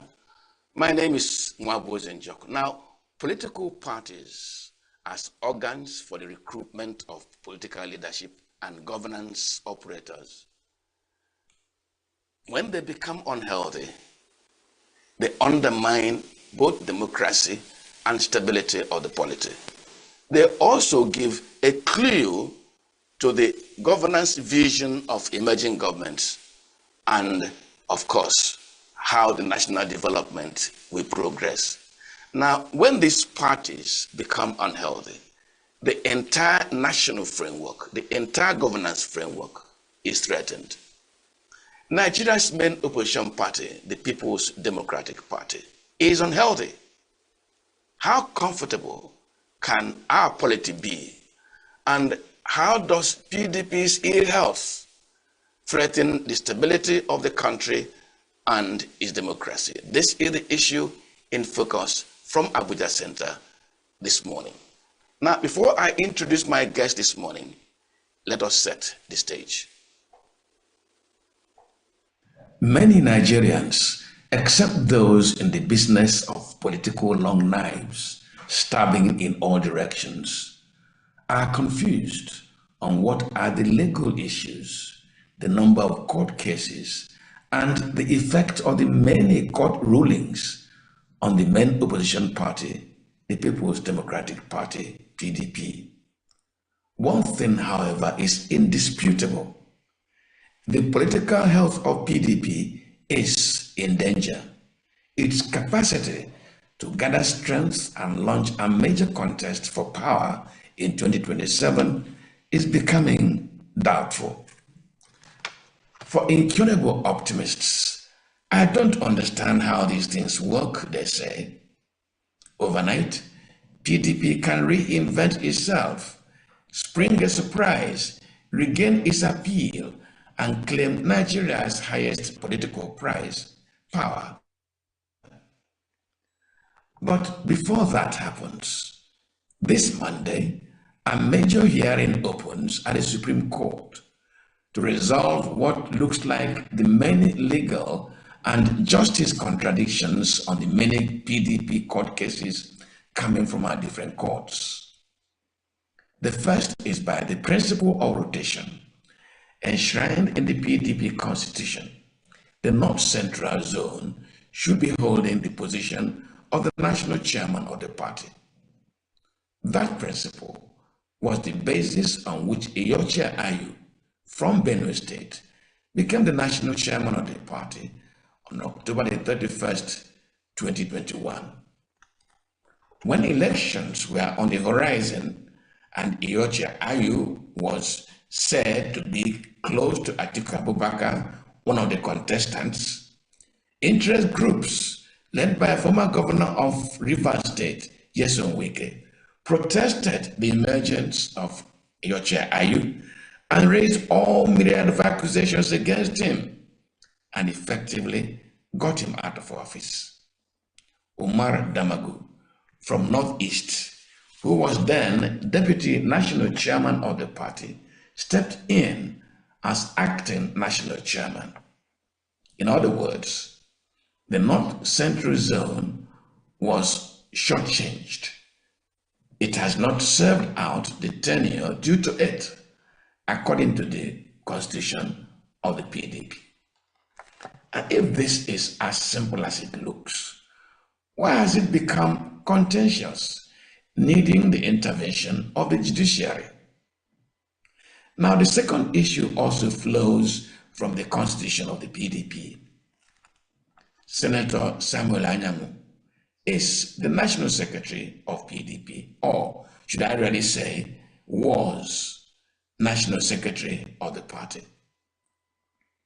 By the constitution of PDP, when an officer of the party prefers to go for another elective office, for example, national or state legislature, president, vice president, or governor or deputy governor, local government councillor or chairman, that officer relinquishes his position in the party. But Samuel Anyanwu, who chose to vie for the governorship of Imo State in the 2023 elections, secured the governorship ticket and still held on to the position of National Secretary. When he lost an election, he simply walked back to Wadata House, attempted to pull the chair of the National Secretary. It was naturally, and according to the constitution of the PDP, no longer vacant. The Southeast, by the rotation principle of the PDP, had nominated former national youth leader of the party from the zone, Sunday Ude Okoye, as the national secretary. Again, if the issue is as simple as this, and people are playing by the rules, should this be contentious to warrant the intervention of the courts? These cases have gone all the way from the lower courts to the appeal court, and this Monday, January 27th, 2025, the Supreme Court is being involved to resolve what, to the unpracticed hand, should be a simple matter. To add to the confusion, who will represent the PDP in the case today?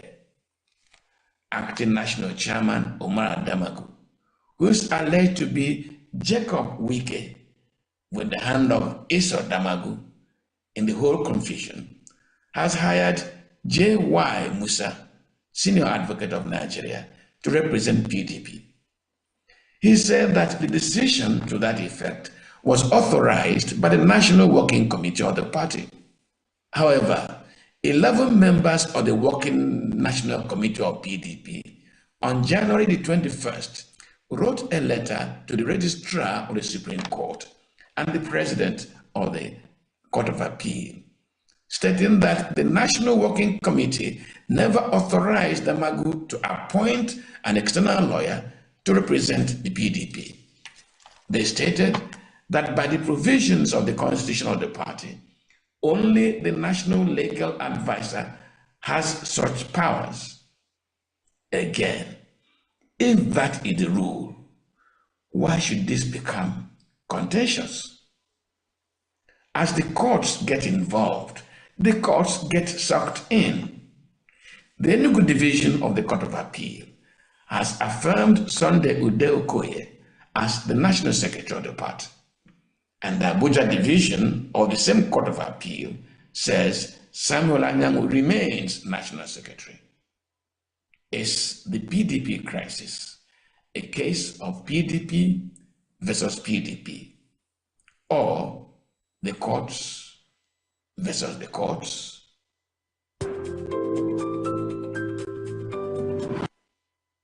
Well, is it a case of PDP versus PDP, or the courts versus the courts? Now, this morning, we were to have two guests, the National Publicity Secretary of PDP, to react to these developments and maybe educate us better on the goings on in his party. But he said that he would appear tomorrow because he wouldn't be able to meet our time for today. So tomorrow, we will have him in our studios. Well, this morning, we have as our guest Ocholi Okutekpa, Managing Partner of Numa and Law. Ocholi? Thank you, sir. Long time. It's been a while. How is it? Very fine. Great, great. Now, you followed our prologue. Yes. And you know that PDP is not alone in this intra-party crisis. Yes. Now, these parties, all of them have constitutions. In other words, there are rules that ought to regulate their activities. Exactly. Yet each of them is embroiled in intra-party crisis. They don't just, is it laughable, really, or are you worried by it? Well, I'm worried about it, but not just for them. I'm worried about it for Nigeria. Because you see, the constitution of every political party is also registered with INEC. So the constitution is as powerful as the powers of INEC itself. So it's a regulation that is regulated. And that's why parties are bound by that constitution, not just because they gave themselves the constitution, but the registration, management of the party itself is something that INEC oversees. So the constitution itself has a flavor to it that is beyond that party. So it's not just laughable at the party level, it is laughable at a national level, because you are dealing with a constitution that has regulator like INEC, all right, and the constitution, because INEC derives its power from the constitution, and this constitution finds its validity in the registration process and the management of INEC. So you see, it is laughable on all fronts. It's what our politics has become, and I mean, there's nothing interesting about it. You just mentioned INEC.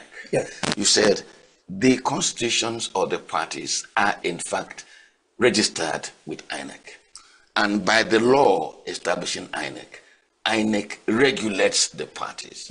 When these intra-party wranglings come up, doesn't INEC have the legal position, authority, to weigh in and say, look, this is not what your constitution says, instead of allowing it to progress and require the intervention of the judiciary?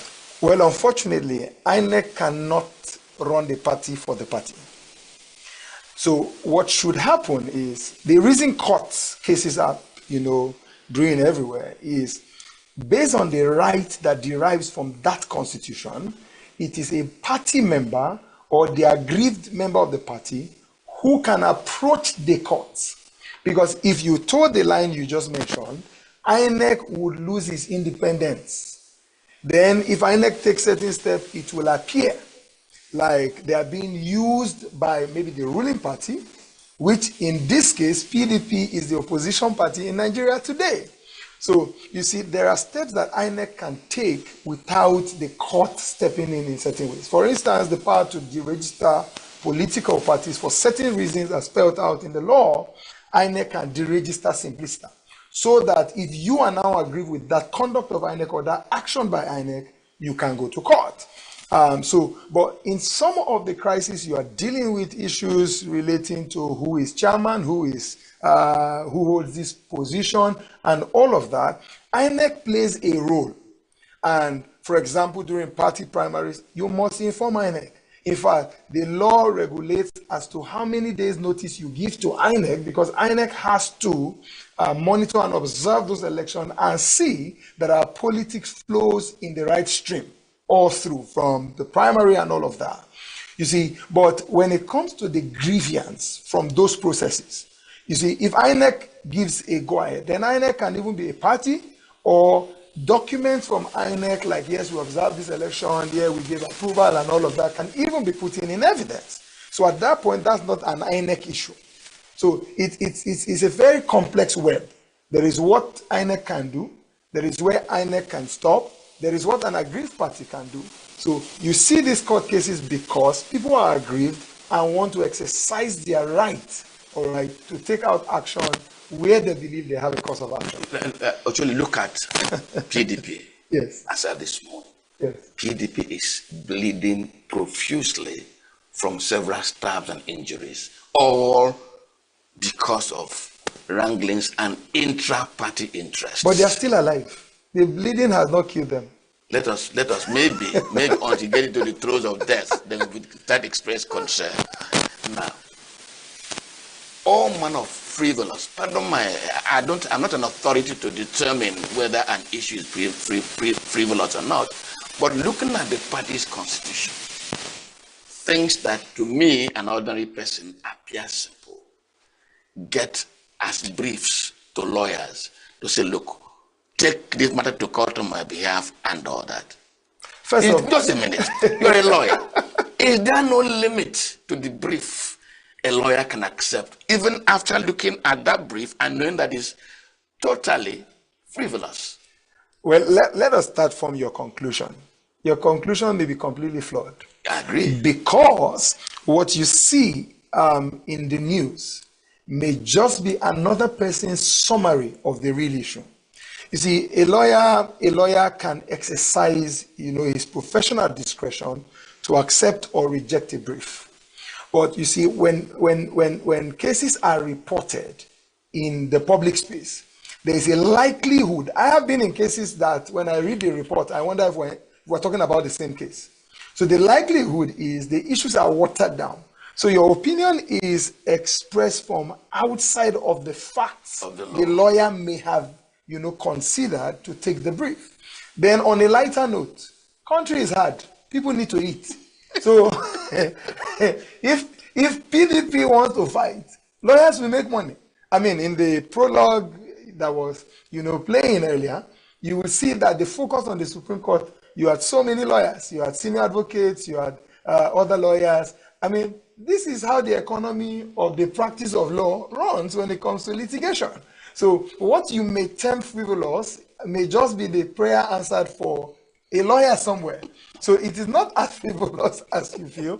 If you have a course of action, and I can review the course of action and reason with you why you have a right, and you are ready to pay, then, the equation is complete. You have a right, you have a course of action, you have the money to pay, I have the experience to represent you, and I have formed the opinion that this course of action has a likelihood of success. The fact that it fails does not mean that it is frivolous. Even if the court comes to the conclusion that the matter is frivolous, that is the conclusion of the court. It doesn't mean, and that is why we have the privilege to travel through the courts. Because the fact that a high court or a federal high court comes to a conclusion that is frivolous does not mean it's the end. There's still the Court of Appeal. There's still the Supreme Court. So until we hear that at the Supreme Court, and let me quickly also say this because the Supreme Court says it too. The Supreme Court is not infallible. All right? They are only infallible because they are final. If there was a court to determine the matters after them, we realize that the Supreme Court can also make a flawed decision. But I cannot say that as a lawyer because they are final. So their infallibility is rooted in the fact that they are the final court. So you see, when you take it from that perspective, one person's opinion that the matter is frivolous may not necessarily hold water when you regard the fact that the lawyer considered before he took the brief. And on a lighter note, again, money, economy. If you have it, go the whole hog. Actually, let me draw attention to a specific case in the PDP. Yes. And that is that of the National Secretary of the party. That case has gone to 3 courts. In fact, 3 high courts, has reached the appeal court twice. And it's not the issues coming up today at the Supreme Court. Yes. The same matter is taken up in a court in Owerri. The same matter is taken up in a court in Kano. The same matter is taken up in a court in Abuja at the same high court level before it goes to the appeal. This tendency for interests to shop for judgment over the same matter, how can the courts stop it? Well, unfortunately, this is now coming into the question of the integrity of the judiciary. And you see, a nation will enjoy the politics of the politicians it elects. And a nation will suffer or enjoy the quality of the judiciary it appoints. This is not a difficult matter to answer, but it has become a Nigerian situation. Because my assumption is, I'm not in any of the cases, so I can even speak freely. My assumption is a lawyer that knows what he is doing will raise an objection in the latter courts or the subsequent courts where these matters are taken to say that there is a matter pending with the same cause of action, same parties in so and so court. Because what politicians have done sometimes is to reduce the judiciary to his houseboy or errand boy, where they are able to push the judiciary around until they get what they want. Now, I would not hold brief for the NJC. The NJC has done as much as it can do with discipline, all right, and more should come. In fact, I advocate for more to happen. Because the truth is, if you practice in Nigeria, there are courts you will go to, and it leaves a lot to be desired. All right? So if a party or politicians are forum shopping, it is important for the judiciary in protecting its own integrity, all right, to act. And we are all part of the judiciary, whether from the bar or the bench. So speaking as a lawyer, I expect that the lawyers involved owe the court a duty, because we are dealing with a system that is not necessarily as digitized as it should be, where a judge can sit down and click into the matters and, be able to know that so and so matter is pending in another jurisdiction. But the court has a duty, even if none of the parties raises this issue that similar action, similar parties pending somewhere, the court has the duty to take judicial notice. Because these judges live in society. They also follow the news. They also know what's going on. And that's why judges who are intelligent and know their job, even if no party is raising it, will turn to them and ask, I am aware, or I take judicial notice of the pendency of so and so matter. Can you address me on it? So when you look at it both ways, whether from the bar or from the bench, we owe the judiciary a duty, because our name is already spoiled. In fact, the honest truth is, if you want to convert this entire conversation to the judiciary, we will not stop talking till tomorrow. The issues are enormous, the issues are deep. So it now behoves on the judiciary to take steps to preserve its integrity or to redeem a name that is dying. Because the name is going. Because now it is a very dangerous thing in this country to introduce yourself in certain circles as a lawyer. The assumptions about you are not funny. So it's important to see that not from the political perspective, because you see, clients will always be clients. In my years of practice, clients will suggest to you things you should shut down. So clients will be clients, because this person's interest is an outcome, whereas my interest should be, all right, the integrity of the ethics of the profession to which I took oath. So until we understand it from that perspective, politicians are going to drive us to do things that we're not proud of and that will make us look like politicians. I am not a politician. I don't carry the card of any party. So I should be able to, tell a politician, I can't go this way. Actually, in the course of this submission, you mentioned infrastructure. You mentioned that a judge should take judicial notice of a matter, a development on a matter, even if the lawyer did not raise it. That, I just want to digress a little bit. Yes. The Nigerian judiciary, to me, seems to be grossly inadequate when it comes to infrastructure. I see judges whose fingers are bent writing.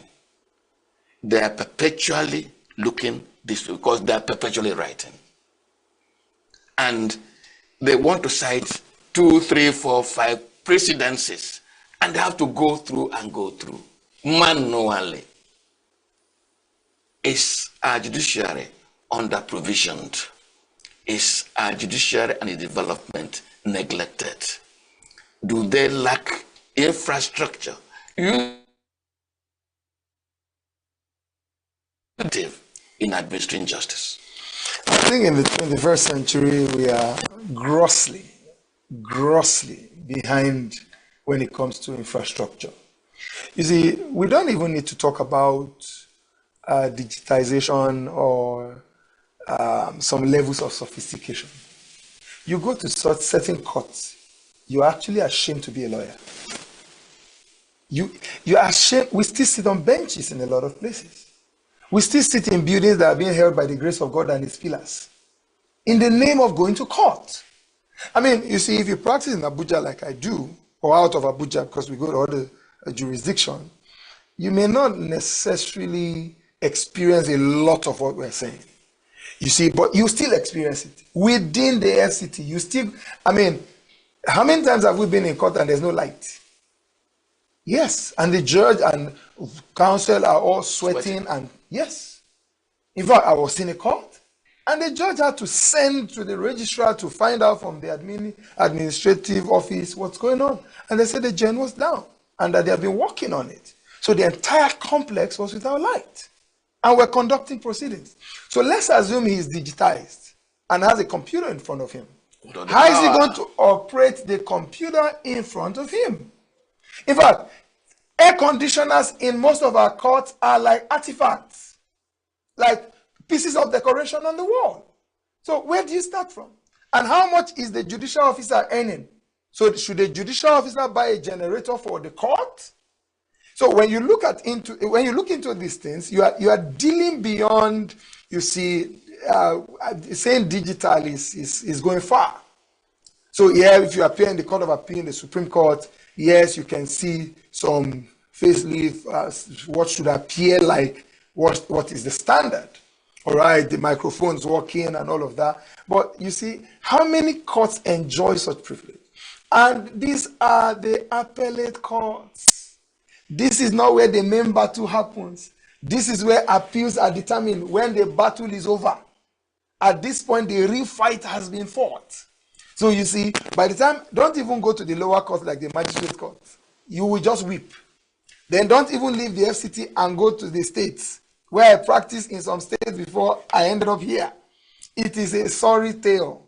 So when you look at it, the conditions are not good enough. Like when you talked about writing, our judges are still writing longhand. That is still the mode of oppression. So you see, when a judge has 15 cases in a day and has to take note longhand, let me put perspective to this. I have done matters that I cross-examined 3 hours. That's one case. And the judge has to take note of every proceeding. So by the time you pick your record of appeal, or record of proceedings rather, and the judge does not capture some of the proceedings, he's human. If you are writing for 3 hours on one case, or 2 hours on one case, or 1 hour on one case, chances are that you will form an opinion that that thing that man just said is not necessary. Whereas it is necessary for his case. So you pick the record of proceedings sometimes when you apply for it, is missing. And you are wondering, what do I really have inside of this? But of course, the picture you always have out there is pictures like this, where you have fantastic, array of judges, the proper courtroom. No, we have a problem. We have a problem. Whoever needs to look into the matter that the judiciary looks like an impoverished, forgotten, and rejected, dejected piece of the unit of this country. So it's important that arm of government, that we look into it in all the cadres of the courts, so that we don't practice like we are still in 1940 when we're in 2025.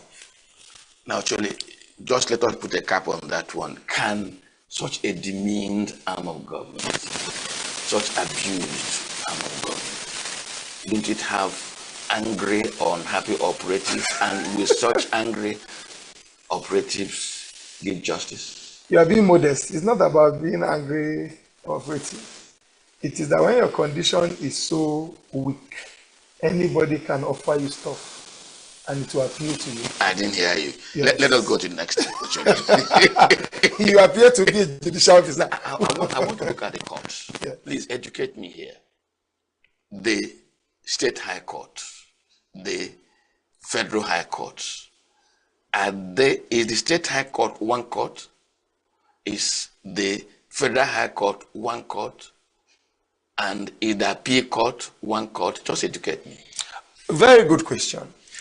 We have what we call courts of concurrent jurisdiction. That means they are one court just sitting in different places because their jurisdiction is one. So when you come to the state high court, for the sake of geography and access to justice, you have the same court spread across the state. Like when I was practicing in Benue State, you had the High Court of Benue State. So you don't have High Court of Boko. Boko is a local government, or of Otukpo. No, that is the High Court of Benue State sitting at that location. So for all intents and purposes, and to look at the legal implication, the High Court of Benue State sitting in Boko is the same court sitting in Otukpo, just manned by a different judge. So the judex is a different person, but the office is the same office. And the same thing happens for the bigger cities. Like if you're in Makurdi town, you had the CJ, that's the chief judge of the state, sitting. You have other judges within Makurdi, because more matters are happening there and all of that, sitting. They are all of concurrent jurisdiction. All right? So even though you have within their ranks seniority, the seniority does not count for the jurisdiction. It just counts for the appointment, for administrative purposes and all of that, for elevation and all of that. The main deal is that this court is one. So you can't have the same matter litigated in one division of the court and another court on the same issue, same parties. Also, you cannot. And if you get judgment in, say, the court in Makurdi, you do not have the standing in law to go to Otukpo and say, okay, since this one, let me get. What the judge will tell you here is that this court, if that's the proper language, this court has decided this matter, and you refer to the name of the parties and the division in which it had been taken. Same thing with the Federal High Court. The Federal High Court is one court. Whether it sits in Owerri, or it sits in Makurdi, or it sits in Kanu, or it sits in Lagos, is one court. All right? For the Federal High Court, what you have is geographic location, all right, or jurisdiction, geographical jurisdiction. So that if a matter emanates, for example, from PDP River State, and there is a Federal High Court located there, why are you jumping to Lagos? So although it is one court, geographic location or geographical location is so that you can litigate matters easily and in the court that sits around or in that jurisdiction. But let me just put in here. Yes. Why is it then that a matter comes up in a Federal High Court, for instance, in Owerri? The same matter resurfaces in a Federal High Court in Abuja. Abuja is a very interesting ground. And the courts entertain them. No, Abuja is a very interesting ground. And that's why a lot of that happens. Do not forget that in most of those cases, a federal agency is a party. Like INEC, police, and all of that. So smartly, particularly when you come to forum shopping, when you have a preferred forum, as it were, where you want the matter head, you can use a party to clothe that particular location with jurisdiction. Sometimes you see lawyers take out certain matters in the Federal High Court because they do not want to go to the State High Court for certain matters. So you see, especially it happens more in fundamental rights proceedings where somebody just adds one agency of government who may have played an insignificant role in the whole fact, just to clothe the Federal High Court sitting in a particular jurisdiction or division with jurisdiction. Can't a judge look through that? Of course, and the judges do very often. I can tell you that. There are matters that have in fact been transferred, like go to another jurisdiction or making an order transferring to another jurisdiction to be held in that jurisdiction.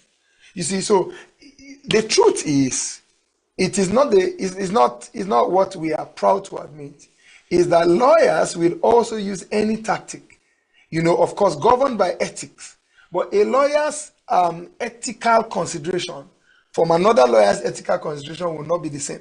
So a lawyer may defend that they have weighed this matter through their ethical lenses and may still be doing what they should not be doing. So lawyers forum shop. Because at the end of the day, the pressure that your clients bring to you, you want to, get results. So I can't defend what every lawyer would do just because they want to aim at a certain result and what another lawyer would not do. So in most of those cases, like I said earlier, it is for the parties involved or the parties whose interest is at stake to have conversations with their lawyers and for their lawyers to advise how to challenge, this forum shopping behavior to say, look, if you look at the course of action, my lord, ABC will place this matter better in the Federal High Court sitting in so and so location and not in this jurisdiction. So these are issues that, you need to approach from the perspective of the intelligence of the lawyer you pick and the integrity of the judiciary who is ready to answer. so that if a judge or a judex, as it were, is sitting or presiding over a matter, the judex should be able to exercise, the discretion to see between the lines and come to a conclusion that is not just, but that can be seen as just by an ordinary man walking the streets. Let me just ask you, I'm still coming to the heart of this matter. Isn't there anything the Nigerian Bar Association can do in this matter? To ask these forum shoppers, these people who sew apparels to fit a case into a particular location, that they are not doing the profession any good? NBA does its best, but there's just how much NBA can do. And without, and I say this with every sense of responsibility, no bile, I do not know any officer of the NBA at the national level now who is involved in any of these cases, so I can say what I want to say with a clear heart. What if the NBA has interest, not necessarily public interest or known interest? What if I'm an officer of the NBA at the national level and the person photoshopping is my friend, or I actually have interest, whether known or unknown? You see, the truth is, NBA has its limits. We have the Legal Professional Disciplinary Committee that can discipline for various reasons, like conduct unbecoming of a legal practitioner, professional misconduct. There are various grounds that NBA can, petition or accept petitions and discipline a member. You see, most of the things we're referring to are not issues that can necessarily come within the purview of professional discipline. Most of what we're saying is just a matter of preference, it's a matter of style of practice. And that's why the courts are there. And the courts have done a lot. So this is not an NBA thing. NBA can, NBA does its best through conferences where we improve, that's what I call it, continuous legal education, to help lawyers improve, upscale, get further training. Conferences do that. NBA has different sections, section on legal practice, section on this and section on that. NBA has those forums where, we try to improve ourselves. NBA also issues statements from time to time to see how best we can deal with the issues of regulating our conduct. But at the end of the day, the person with the biggest responsibility when it comes to this regulation is the court itself, because that's why you have cases where the court will impose punitive, damages or even costs against lawyers. All right? I was in court a few days ago, and a party that lost, the court slammed the party, 200 million in costs. You see, once we heard that, we just knew that this is punitive. Like, the court must have looked at the matter and said, for doing this, for fighting this cause, we expect you to know better. So, of course, the persons have right of appeal. You pay for it. Exactly. So, you see, some of these things, the judiciary has begun to respond. And we need such responses. Now, I speak as a lawyer, because the response can be on me if I do certain things. All right, so the judiciary can respond. And for the last few years, Supreme Court has really, really come heavy on lawyers on this. Because ordinarily, cost is against the party, not the lawyer. But you know what the Supreme Court has been doing now? And what the rules look like? Right now, lawyers are being, cost is being imposed on lawyers. Because there are certain things that the court comes to the opinion that you should have advised your client differently.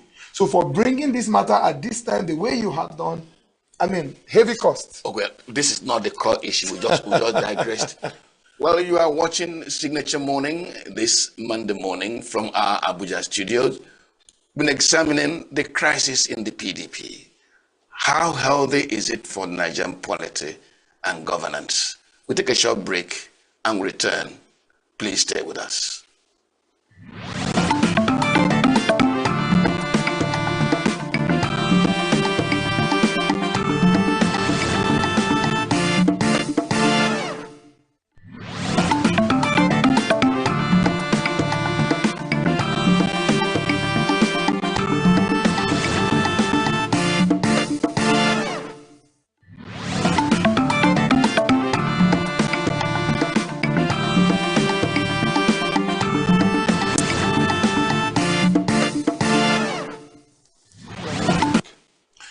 Welcome back. We're still here talking about the crisis in the PDP.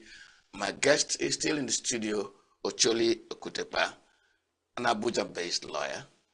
We are discussing, of course, crisis in the PDP. Now, Ocholi, I'm going to a specific challenge. We just talked about one court, whether it is state or federal, or whether it's a P court. The position of the National Secretary of the PDP has become very contentious. As we get the background in the prologue, let me just recap. Senator Samuel Anyang was elected National Secretary of the PDP. In 2023, he decided to run as a candidate in the governorship election of that state. He ran and he lost. And he walked back to pick up his position as National Secretary of the party. By the constitution of the party, you either choose to remain as a national officer of the party or you go for an elective office. He ran for the governorship, got the ticket, and held the office of National Secretary. That is issuing contention. The ENUGU division of the Appeal Court ruled that he was no longer the National Secretary.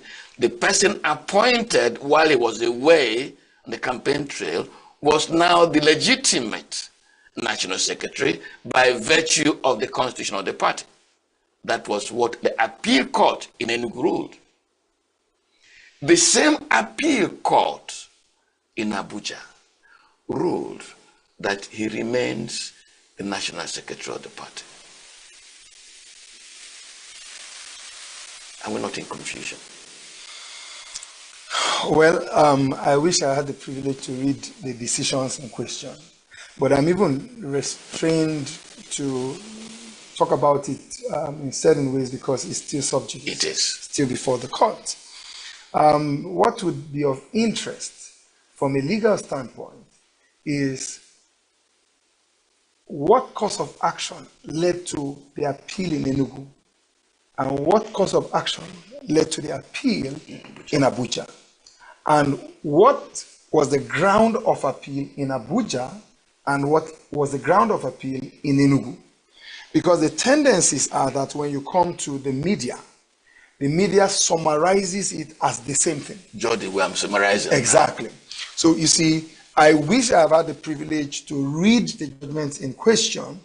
I may have been able to demonstrate to you that the courts are not that stupid. I know we have dealt with conflicting decisions of courts of the same jurisdiction, like the Court of Appeal. We stopped at the Federal High Court in our last intervention.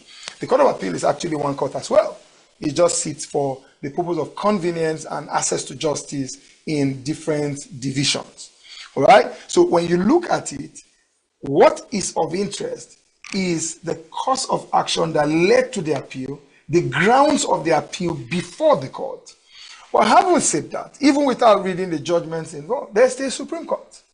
And that is why if you look at most political cases, you have a hydra-headed appeal, where this person appeals, this person cross-appeals, and the Supreme Court gives one decision and says that all other appeals abide by this decision.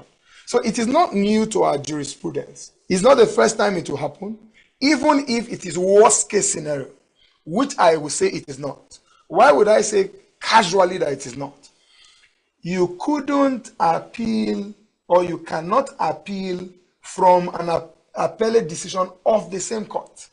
That means the matter appealed against in Abuja must have emanated from a different proceeding. So if you participated in that proceeding that led to this appeal, it is too late in the day to come here to complain that there's a decision in ENUGU and a decision in Abuja. Did you not participate? The only thing that can exonerate you is to argue that even while I participated here, I participated in protest. I had an objection to say you cannot do this when we are there. All right? Because a lot of times what happens is that this course of action although arising from similar fact, is a different course of action. And maybe the parties are even altered. The parties may not be exactly the same. So a different course of action is going on here. And sometimes what actually happens? Party A believes that I can fight in Abuja. So he files something in Abuja. Party B realizes that, okay, let's deepen the confusion since you are ready for confusion. I take another course of action, although related, and Party B files here. So again, well, it's same people, maybe one or two extra parties, all right, and fighting through with different set of facts. Again, when we go back to the integrity of the judiciary and how we practice our law, these are issues that we should come to the point of no. Why are we having concurrent matters? Ochila, I was coming to that. Yes. Does a matter really, no matter how many people, how many interests are taking them to court or are taking it to court, myself and two others file a course of action in respect of a matter. Some folks discover that they can lose here.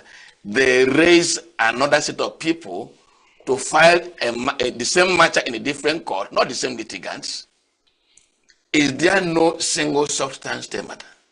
So no matter how many human beings... The problem is that you have gone backstage. You are the one that know that this set of people were raised by the same person. What the law looks at is this person who is appearing before me, does he have a cause of action? And cause of action is often rooted in the law. So if based on the PDP constitution, Party A has a right to go to court, it doesn't matter who is bankrolling him or who is behind him. What the law will look at is, does he have a right, all right, that he can articulate before this court?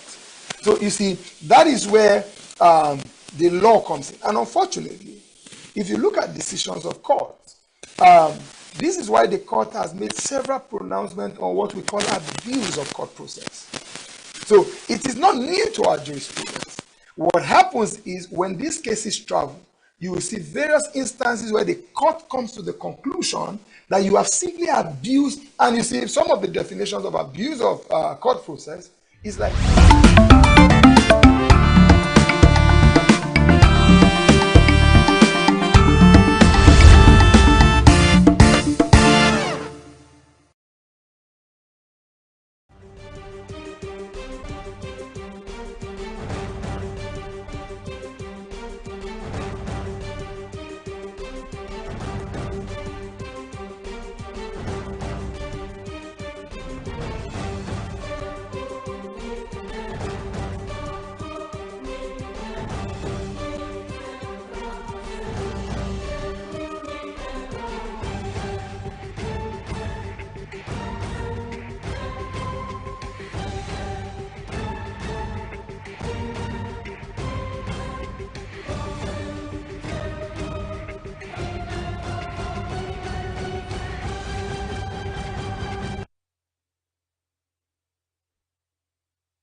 Signature Show, and I'm Vin Martin Obiora Ilo. Today I have a special guest on the program. I have Professor Augustine Okereke. Professor Augustine Okereke is a professor of English at the Medgar Evers College, City University of New York. He was a former provost and senior vice president of City University of New York, the equivalence of a vice chancellor in Nigeria. He was also former dean, School of Liberal Arts and Education. He is a professor of African and world literature. But the unique point about it all is that Professor Augustine Okereke is from Arondi Zogo in Imo State. Professor Okereke, you're welcome to the show. Thank you for having me. It's a pleasure being here. I'm happy being here too. Yeah, it's really a privilege for me to be having you in our studio because I've heard so much about your work in the United States, but I know your journey started in Nigeria. That's correct. Especially your academic journey started in Nigeria. But before we talk about your academic journey, how did growing up in Nigeria How has it influenced who you are today? Yeah, thank you for asking that. You know, I mean, for those of us who grew up under the tutelage of certain parents, you know, my father was a civil servant, a very senior servant for that matter, and an academic. He went to, you know, CKC in those days, and his vision every time he will drop that into me is that I have to be a university graduate. You know, when being a graduate was, you know, almost the topmost of all. And he really wanted me to get a PhD. So from when I was young, I was always thinking of getting a PhD. And again, going off from that, from my, you know, civil servant, not very rich, but very, very comfortable, I kind of know I will need a title to my name. And those who were invested with chiefs and also were in those days were people who were either rich or have done a lot for the community, you know, when it was really very well respected. And so I said I will have a title, and that title will be doctor in my name. And so I always have hope that I will get a PhD. And secondly, you know, I have always liked teaching. I like teaching. And I have always wanted to be in the teaching profession. So I worked to be that, you know. So that is how I got into academics and into teaching. And of course, you know, being a teacher also gets you involved in so many other things too. And now I became so much involved in the community. I like to help to develop my community, to work for the community. You know, you're from Arondizogo. Yes. Did you grow up in Arondizogo with your father being a civil servant? No, I did not. We grew up in the city. My father was actually moving mostly outside of Igbo land, actually fought in Port, Egema, at times in the north. So we're moving from city to city. But that was unique in its own way too, because, you know, you have this idea of a wholeness of life, you know, perspectives from different experiences, different cities, meeting different people. And so that kind of have a world view that is kind of complete in itself, you know, through these experiences. So, at what point did education start for you with this mobility? Yes. in your dad's career? So, were you moving from one secondary school to the other and all that? Yes, you know, that was before the war and after the war. Okay, before the war, moving from one primary school to the other, but immediately after the Nigerian Civil War. Before the war, I was kind of primary 3-4, and so what happened was that immediately after the war, due to my academic achievement, I jumped everything. I went into class 1, so I was in the same class with my elder brother. Then, you know, my father wanted me to be that, and so, you know, I went into secondary school in Olo, stayed just then, you know, BAC, Bishop Shanahan College, Olo, and that was where I stayed my secondary career. And then, you know, then achieving secondary school impacts a lot of knowledge, a lot of learning in you, you know, and going to certain secondary schools. And so that formed my perspective of, you know, I've always wanted to be an academic in my life. I was never thinking of any other thing, you know, so I said, this is what will happen. Did that inform your choice of what you went on to read in the university? Yes, that's a very kind of similar story. The Bishop Shanahan College is mainly geared towards science, majorly, all right? So most of my classmates went into medical, you know, medical doctors, geology, scientific this thing. But, you know, I'm kind of a little bit different for the one reason, though. And this reason is kind of, you know, will be a lesson for it. It's a lesson for how I educate my children too. So I have this physics professor who was very, very strict, very close friend of my father, very, very close friend. So anytime I mess up in class, he will give me lashes and lashes and lashes, you know. And so the fear. So after class 3, I said, okay, I will drop physics. I will not take physics again, so that I won't take him. And, you know, so then, you know, you have to have certain subjects to be in the science. Physics must be there. Chemistry must be there. Biology must be there. So when physics wasn't there, there was no other science subject I would take. And I am an avid reader. Then in secondary school, I was reading all Hadley Chase novels. I was reading all these romance novels from one lady. So we read, if I was reading Shakespeare, in school. So I said, okay, I will go into literature because that kind of interests me. So that is how I went into literature, branched off into the arts. Quite different from the training, from the education we get from BSc, Bishop Shanahan College, all of them. All right. So after secondary school, I attended the College of Education Worker to the very first set that was there. And then I was the first set that had the agreement with UNN and Albany Kuku College of Education Owerri. So I received my bachelor's there, but it's UNN, degree, because we had that collaboration with Albany Kuku. So after that, one thing too is that, in those days of politics, there were some names you hear, the way they sound, the way they look. Chuba Okadibo, they would say Dr. Chuba Okadibo, as a young child. Then you loved it. Ike Nanzemiro, Dr. Ike Nanzemiro. Dr. Bisiuku, I said, I am going to get a PhD. I'm going to be a doctor.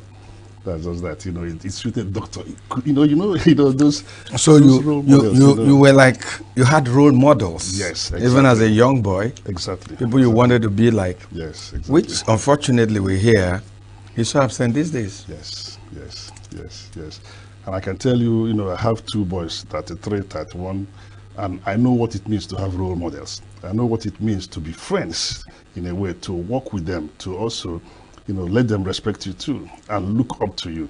I have a daughter who is 27 years old, who, like I'm her property, but she talks about her father as her role model. So if we have those role models, that will really help these young kids. And at the college where I teach, predominantly black institution, we know the importance of guiding those young kids, particularly in Brooklyn, Brooklyn, where you have, these people going astray and all those things, So role model is so important, So I took after, I will always remember him, Dr. Chuba Okadibo, very, very sweet. Well, you didn't go into politics, or you have not gone into politics. Yes. Because Chuba was a politician. Yeah, I knew I would not go into politics because of the way we saw politics practiced. It's something. In those days, it was, my time, we have the legendary Dr. K. Mbadiwe, but, when politics becomes something that is not of service to the community, then you say, no, you cannot survive in politics there because they will outrun you because you are there to work while the other ones are not there to serve the community. So I knew I would not get into politics. It's not that, people take political appointments, to do service, but really education is really what I like to do. But let's do a fast forward. For so many years now, you live in the US. Yes. So how did that happen? Okay, first of all, I lived in Germany. That is so. I was a lecturer at the College of Education Worker, all right, and I was to attend study leave to further my education. First of all, I went to University of Port, started 1 year, and had to leave. But it's not circumstantial, but it's a deliberate choice. People were going to the US, people were going to London. I always like to do something different. So Germany was different for me in terms of where people go to. And I had this professor then, I just knew him through belonging to the African Literature Association. We started communicating. He was interested in African literature, and he wanted to get people to come to get their doctorate through him so that he will also learn too. So I said, okay, I'm going to go to Germany. So I went to Germany for my PhD, and I spent 10 years, in Germany? I spent 10 years in Germany from 1991 to 2001. Then I had to apply. I'm one of those who rarely get a kind of job outside of the year. So I got the job into the City University of New York after my PhD. While you were in Germany? Yes. Did you teach in Germany? Yeah, we thought, Germany has a kind of different system. So I was working under the professor professors in Germany are like an institution. So they have a whole host of private docents and all those people outside them. So they offer courses, and I get us to teach. So I was teaching the African literature course for him, even though it was under his name. So I had, after my PhD, I had that experience, you know, before. So you applied and you went over to the United States? Yes, and two things influenced my moving over. Number one, my children particularly. You know, I had my children, all of them there. My two boys were only 7 months and 1 year old in Nigeria when we came over. My daughter was born there. And so they were having no black experience. Where I lived, I was the only, you know, black person around there totally. And so something happened very funny. I went to Essen. We went to visit some black family. And for the first time, we entered inside the room, and there were up to 10 black men there. My two boys, one of them was 3 years, the other one was like about 4 years then, ran back. Ran away from the room because they saw black men like that for the first time. And they couldn't understand what that was. Understand what you know what that was, because in the school they were the only black, the only black fellows, the only black men. So I said, no, I can't have my children not to grow, at least if not outside of Nigeria, but to grow where they will know who they are. You know, it's very, very important for you to know where you are from and who they are. And so I said, the best place to go. Coming back to Nigeria, I mean, Nigeria is, you can never condemn your country, however, but, you know, with all what's going on, it may not be your first choice of educating children, of living. So I said, okay, I'm going to apply to see if I get position in the US. And I did. So they came over, and it was a good experience too. They are coming over. You know, something funny happened the first day. And when they came over first. I was still in Germany. So the first day, the two boys went to school, you know, the primary school where they attended. So they were told to, Kenneth, the first son, wait for your brother after school. Your mom will come and pick you up. After school, the boy went home. He didn't wait. So we asked him, why didn't you go home? Why didn't you wait for your brother? Why did you go home? So he said, why wouldn't I go home? How can I recognize my brother? Everybody looks the same. That at the back of their head, he couldn't identify his brother again because they were all black folks. But over there in Germany, they were all white folks, you know, so he can see his brother from very far. So you see, it's a, you know, the lesson there for me is that it's always good to kind of get people to understand who they are. You want to educate people. And so that was the movement there. And of course, you know, I got there are opportunities there, unlike in Germany where, you know, there may not be as much opportunity for academic growth for a foreigner like me then, you know, at that age too. Okay, so you ended up in the U.S. Was it at the City University of New York? Yes, that's right. So that's where you've been all this while? There, yes, 20 And what an exciting career. I mean, you rose, you were former dean, you were former provost and senior VP, vice president, which is like vice chancellor in Nigeria. That's quite a high height in the United States. Yes. What made it possible for you? Yes. What were those qualities that got you to that level in a very competitive environment like the United States? In the first place, to get the appointment, to get a tenure track position first, you know, even outside of the US was very competitive. But it's hard work, you know, hard work and dedication, you know, loving what you do. So when I came in there, you know, after spending 2 years only there on tenure, I was appointed to lead a program, they call it African Democracy Project, to get students to be civic-minded. These are the kind of things I would like to do, kind of seeing how we can do that in Nigeria too. So that program got me into the university, got me to know the professors, got me to know, have a wider perspective of how things work in the college. And I did it so well that I gained recognition, both academically and you know, within the community too. So after 7 years, I was appointed chair of department and dean of school. So, you know, with that, you know, and then establishing programs for students, you know, I was really dedicated to doing that, you know, to promoting students, to getting them to be civic-minded, to working on the curriculum, making sure that the curriculum is kind of responsive to the needs of the students. So I was elected to be chair. and then appointed to be dean, and of course senior vice president.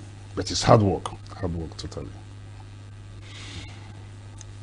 You know, an Igbo man, a Nigerian, a black man, you know, rising to this height. Yes.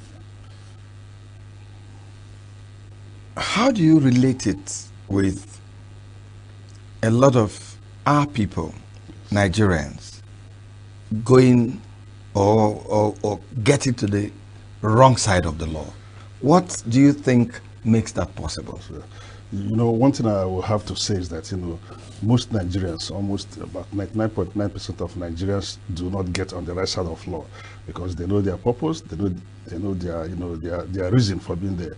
And particularly for the Igbos, you know, it's really hard work. You know, there were quite a number of Nigerians in the college too. And when I came in newly, one person who, a former colleague at the College of Education worker, was told me that there is no Nigerian, there's no Igbo man who has come to the university and is not tenured. Because after 5 years, then now it's 7 years, you have to be tenured. So you have to work hard to be tenured. So let me not be the first that is not tenured. You know, so you have to work hard. But it's challenging though, it's challenging because of the environment you are. So many competing factors, of course. I mean, there's race in there's ethnicity in everything that we do. I mean, it's quite ingrained somehow. But like I said, it's kind of hard work. You have to read, you have to write, you have to learn to work with people. You know, I just learned to work with the community to do that. I recall after 7 years, you know, I was elected chair of the department. All right, and so the very first day as chair of the department, you know, coming into a different system and everything, you know, so that very first day, lost students lined up trying to change program, trying to sign this, trying to sign that. So I was sweating. I was sweating, but I was signing anything in front of me. Sign and go, sign and go. Since I did not sign myself into problem, after that day, I was saying, okay, I will survive. You know, then you learn the system. You have to understand the system. And so what happened as provost, you know, the college went through a certain, you know, turmoil. You know, we have this in all high institutions. And so they appointed a new president to the college. So this new president came, spent about less than a year. He called me up to his office. I was surprised because I don't expect him. He was quite well known before he came to the college. You know, he was Chancellor of Schools in New York City. You know, Dr. Rudolph Crew is his name. Called me up to the office. He said, I would like to appoint you, you know, dean. And then you go to, I said, dean? I said, oh. I said, okay, I mean, that one is quite close to being chair. So I became dean, you know, to go through the process of being permanent. He called me up again and said, I would like you to be the provost of the college. I never thought about that. I never thought about that. So I told him, but let me ask you though. He said, yes. He said, you've not known me before. I wasn't here when you were Chancellor of Schools. You've not met me in Adam.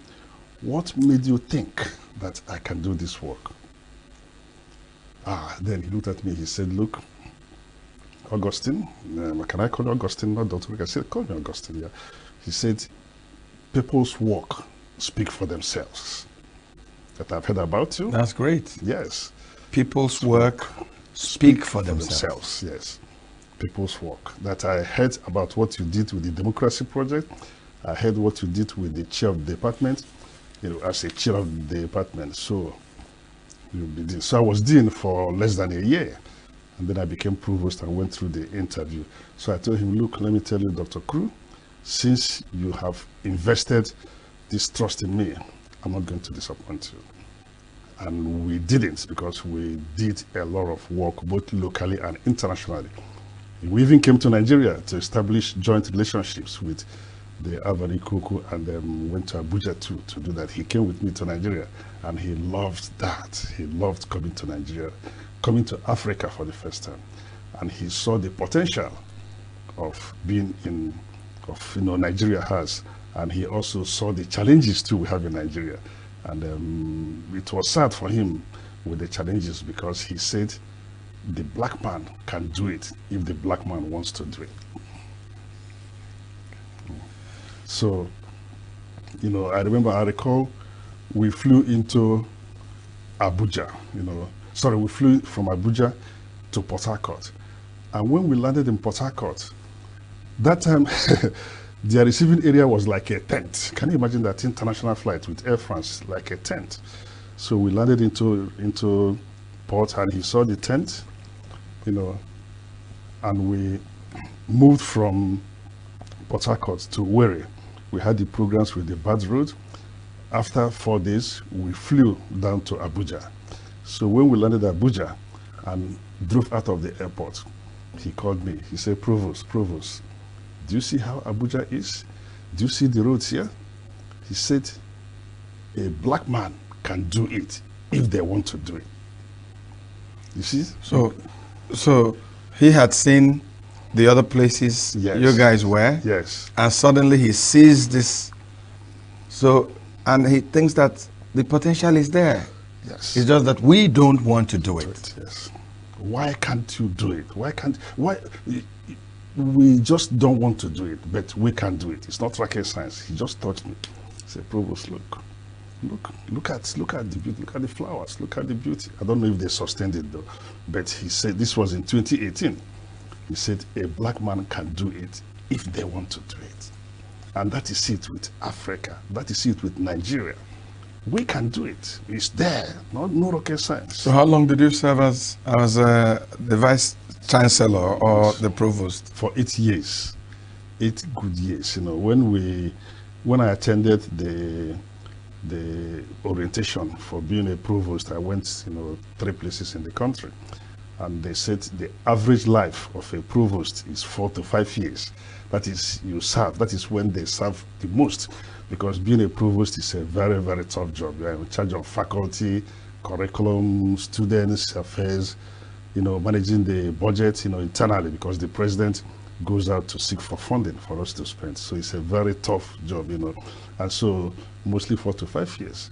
But I served for 8 years. I tell them, get surprised, Just that, with a new president comes a new provost too, because the other president I served with wanted to move on, and so he moved on to some other things. So a new president came in, and usually chose his own team. Choose your own team. That is the life, But we introduce programs then, programs that will, kind of help the students. So when you look back, what would you identify as the high point of your tenure as provost of a city University of New York? The curriculum that we revised, we revised the curriculum, all right. The programs that we established new programs. What I did then was, the healthcare, the health sector is really, the sector that is booming, growing, job opportunities. And as immigrants, coming into the U.S., my college is actually kind of majorly immigrants too, And so we had to, I tell people, I know I'm professor of English, but I have to help the students. The world is very, very competitive. And if you are a nurse, if you are in lab tech, all those things, the jobs are already there waiting, good paying jobs. And so we introduced programs in that field, to help those students to get employable jobs. And then we did some career-driven skills acquisition training for students, because career-driven programs are the programs that, it should be the way. In fact, when I discuss with universities here, I want to kind of see how I could guide, how I could help them to introduce career-driven programs. Even in the English department, and English students could be self-employed through the kind of skills you impact in them. I mean, the internet is blooming, the social media. How can they use social media to help their economy? Instead of going there just to joke, you spend time on it. You can use that too. And then the universities could train, educate students who will now infuse some level of education, academic importance in social media. We know anybody now who has, you have a cell phone, they can do things, do skits. But once the university taps into it and starts educating students, I had written a grant with Cole City University here to coming to the English department to change their curriculum to infuse skills acquisition, particularly in social media, with the Carnegie Foundation, even though we're not getting that grant, but it's something I want to have further discussions to see how I could use my knowledge to assist universities here to help our students once they graduate. You know, the level of unemployment is very high, but there are opportunities for career development, self-employment. What you have called career-driven programs yes. Or courses. Courses, yes. In fact, every course should be infused with that in this present stage. Because there's no employment. There's no employment, and then you have to face the reality. Every course should be infused with that. And even if there's employment, it's low paying. I mean, so you can use that to further your education. It will help to kind of bring these students out of crime, you know. So you compete with the criminals in keeping these students focused in developing a career. You know, I'd like to talk about a lot of Nigerians leaving the country because they're in search of greener pastures. Some people have called it brain drain and all that. I'm going to talk about it. But I want to spend a little more time with you on what you have called career-driven programs and what I would also call viability of institutions, educational institutions in Nigeria. And what I mean is, for a university owned by the state, you find out that almost everything they do is subvented. You know, government has to give them money. Universities are not rich, but a lot of foreign universities are wealthy. They generate money. How can we, from your experience in the United States, at that very high level, how can you advise Nigerian universities to achieve some kind of financial autonomy or kind of financial independence or sustainability, you know, alternatives for Nigerian universities? Because that's a big challenge which has affected even the quality of the students that we produce. You know, before I give you the answer, I will have to say this, you know, people have to think, not that they're not thinking, but I understand bread to eat is the first thing, but the professors have to go in and think of ways that they could generate funding. But I'll give you a practical example of what I've started doing, but we've not had traction yet with 2 universities in Nigeria, with UNN and University of Ibadan. There's what you call executive leadership program. You know, many of our politicians, even though they prefer to go that's why they will get some dollars, you know, they go to Harvard, they go to Rutgers, they go to all these big universities to acquire a certificate in leadership. All right. So what I have, you know, that is where my friendship with Dr. ENUGU started. You know, we brought him in at the college to develop a leadership program where we get people from outside to come and take courses in leadership. The former president I referred to is an excellent educator in leadership. Excellent. And so our goal with the universities here, that is one thing a university can do, establish a certificate program in leadership where you get the politicians, the bank executives, the businessmen who are wealthy, bring them into the university. You know, you can work with their time, 1 week, 2 weeks, 3 weeks, and pay to get that certificate instead of going to Harvard, going to London, or offer opportunities for developing the politicians. Newly elected government chairman, the governor could say, okay, go to UNN, spend 3 weeks, I'll pay, sponsor them to be able to acquire leadership skills. Mind you, they are coming into that chairmanship with no leadership skill at all. But once you impact them, I benefited from one of those courses as provost before I became provost, and that helped me throughout my tenure. So get them to Nsukka. So Nsukka, any university at all, will organize leadership program and raise funding from there. But you have to be able to sell it to the governor. You have to be able to sell it to the businessmen. You know, the need for such certificates. So that is one aspect. They could generate a lot of funding doing that. We've tried to do that with UNN, with even Renaissance University here, with with University of Ibadan. But our people's mindset to get them to see the value of that, not that they don't know the value, but they want to travel to where they will get it and get some money in their pocket, going abroad, all those kind of things. But that is one aspect of doing that. You see, many of these young men, roadside mechanic, want to acquire skills. A university could do not think only of the bachelor's degree program.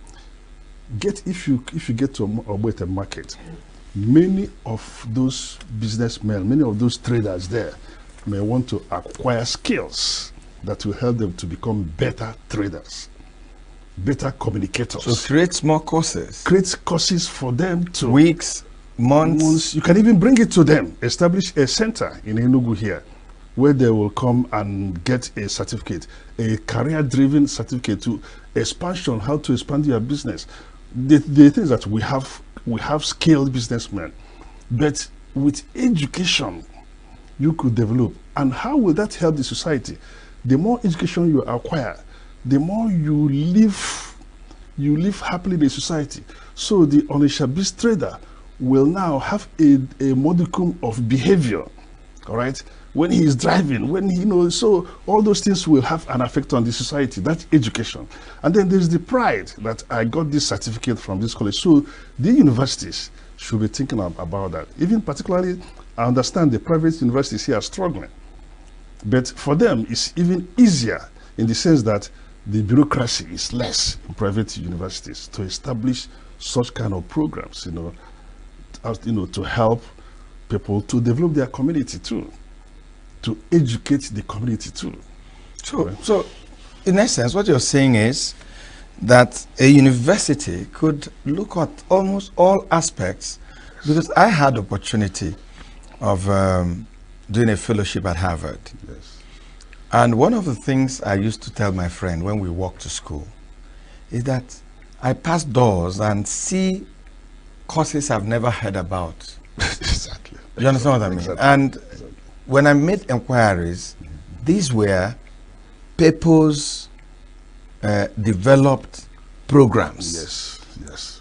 Need based, programs. Either, a community comes. So, in essence, what you're saying is that the universities should think more of those low-hanging fruits to make them less dependent on just taking school fees and increasing them and all that. Another example I could give you, they can go to the bank. It could be any bank at all right?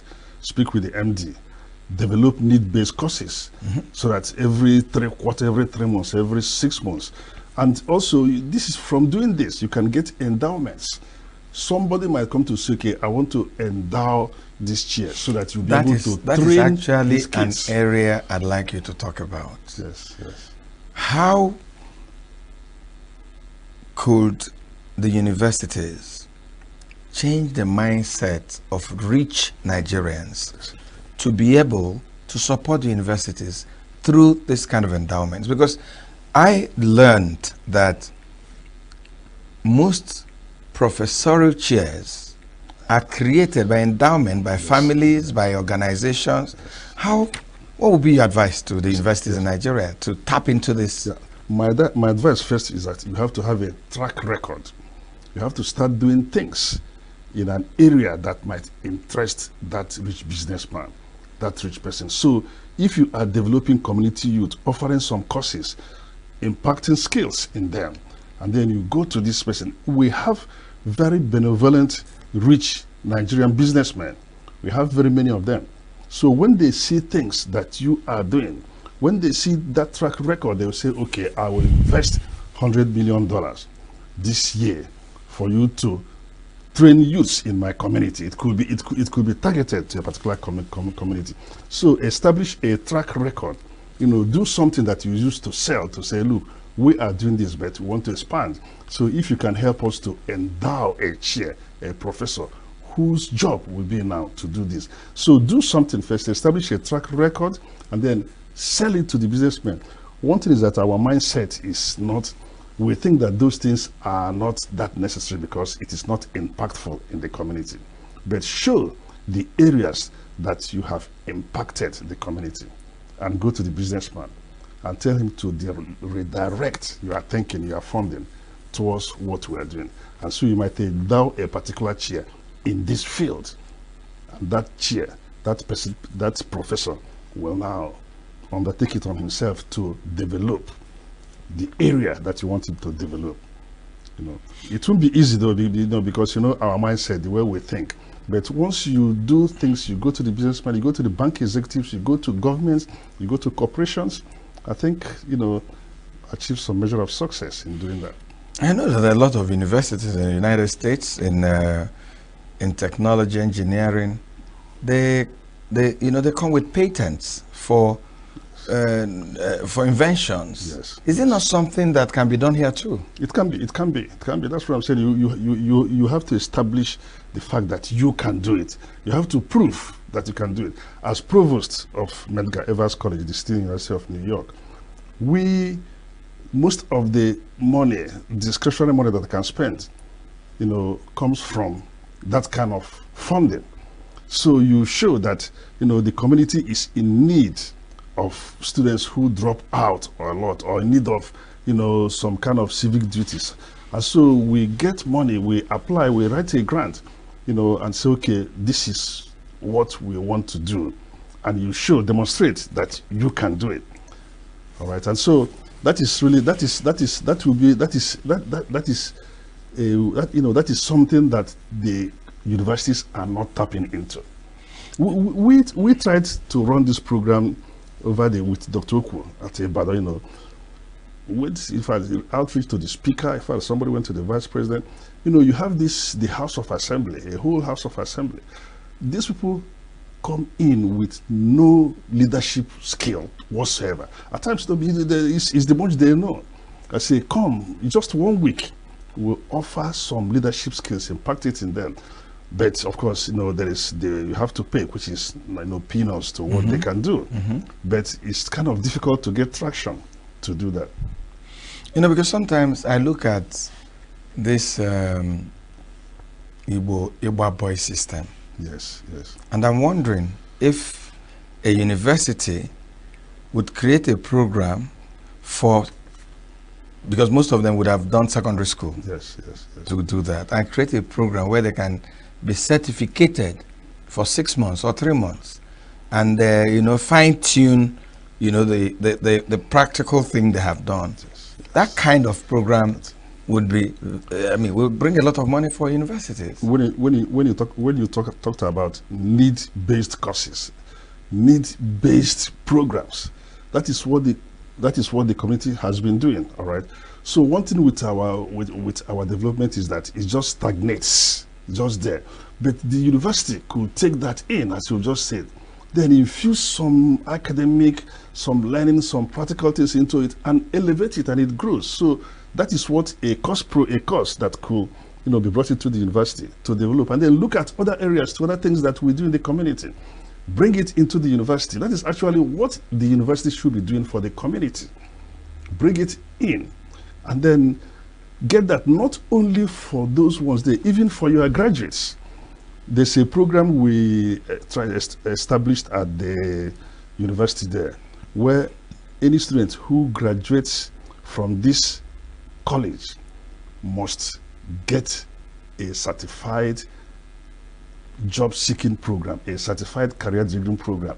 Even if you are an English major, you have to take a career-driven program that you can, branch into, that will lead you into immediate employment. Even though, as I left, provost, it's not the priority of this, so I do not know where it is now. But it's something also, the graduates too, your graduates could also take that course, because when they go, it will be part of expanding their horizon in terms of job seeking. An English student can even start in the community organizing such things that you just said now, that Igbo boy system. There are many, many things that the Igbo culture has that we can use to make money, sustain the university, and develop the community. Okay, I wish we'll have hours to talk with you. Yes. But let's see what we can get in this little time that we have. Brain drain. Yes. The economic situation in the country, the high level of unemployment has made a lot of our graduates, our best brains, look for greener pastures. And some people think it's even affecting our development. What are your thoughts, and what will be the best approach to stop this brain drain in Nigeria? I mean, and that is when you go to see the achievement of Nigerians, of Igbos outside of the US, you will marvel. The highest educated in the US. You go to universities, those who are making money. You go to whatever area of business, of life. They are all there, all right, and they are doing very well. The thing is this: so the answer is just right there. The government has to develop a system. The government has to be efficient. The government has to create opportunities. It has to do the work that they are set out to do. All right. So if you create an environment where there are opportunities, people will stay.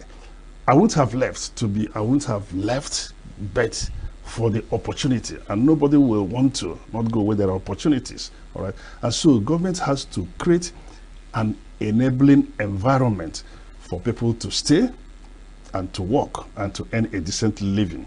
That is one very major thing. The government has to, once you create it, one thing is that, in places like Nigeria, we depend on government for 100% funding.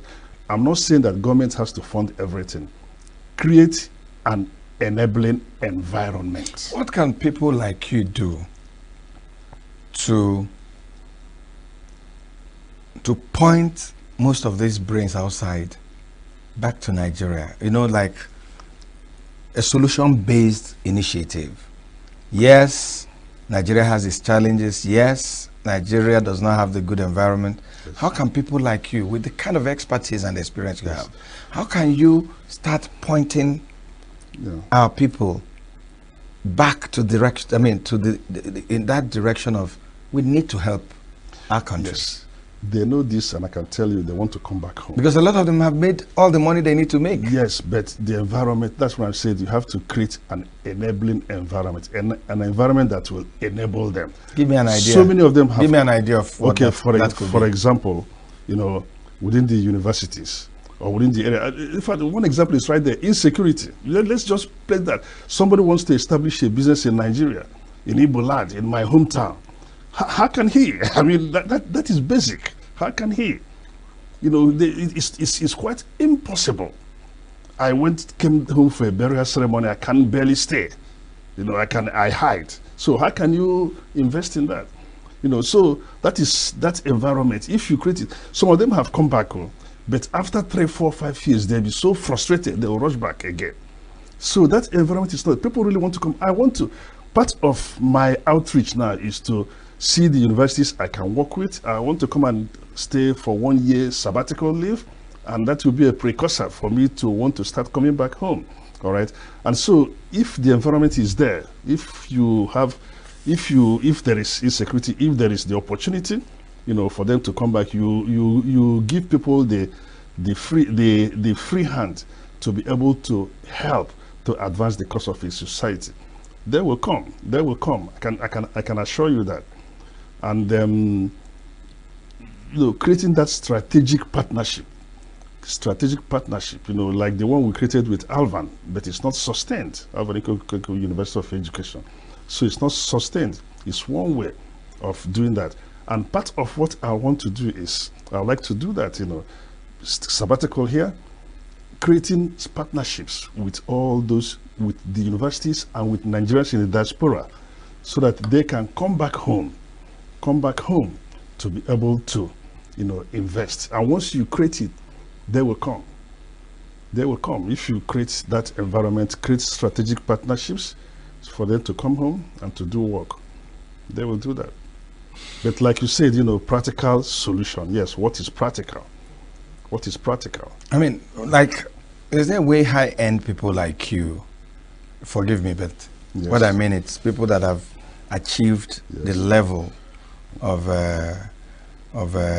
career that you have achieved. Is there a way people like you can formalize a relationship with the governments in Nigeria?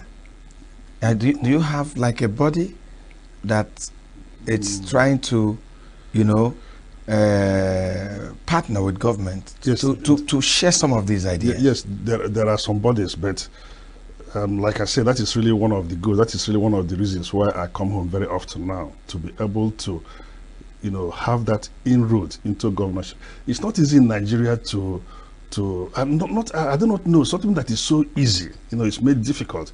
You want to have a conversation with people in government. All right, it's not, you have to go through here, you have to go through here, you get frustrated. By the time you finish getting that appointment, 3 or 4 weeks is over and you want to rush home. So it is a mission of mine, really, to do what you've just said, so that we get into government, let them see the opportunities, let them see the reasons why people will come back home to help to build the society, but not that to invest too into the society. But the government has to, like I always use this word, enabling environment. You know, I've been trying with Dr. Ekwo to get, you know, to get into some top universities, get into government. We get into those people, but the sustenance of the discussion, the implementation is the problem. So after some time you get frustrated, you leave, but people like me are not getting frustrated. I see the hope in Nigeria, I see the potential in Nigeria, despite the insecurity, despite the corruption, despite the level of government decadence. You know, we see that, but I see hope in Nigeria too. You know, because I was actually going to talk more about the Nigerian challenges. I mean, for people like you in the diaspora, when you look towards home, when you visit, when you come up with great ideas that you think will be good for your country, what are the frustrations? What are the challenges? What comes to your mind?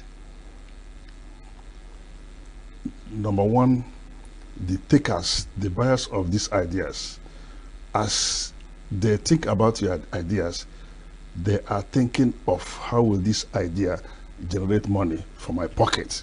The level of corruption is so much. He's thinking of how can we. I know when I went to Abuja to discuss with a very senior government official, after discussing, he said, you know these things now you have to bring, you know, when you bring this guy and all these things, you know, you have to know how to put some money in our pocket, what will come from there, what percentage, that kind of discussion. I didn't come with money to invest. I came with ideas, all right? And so that is a very major challenge. That is a very major challenge.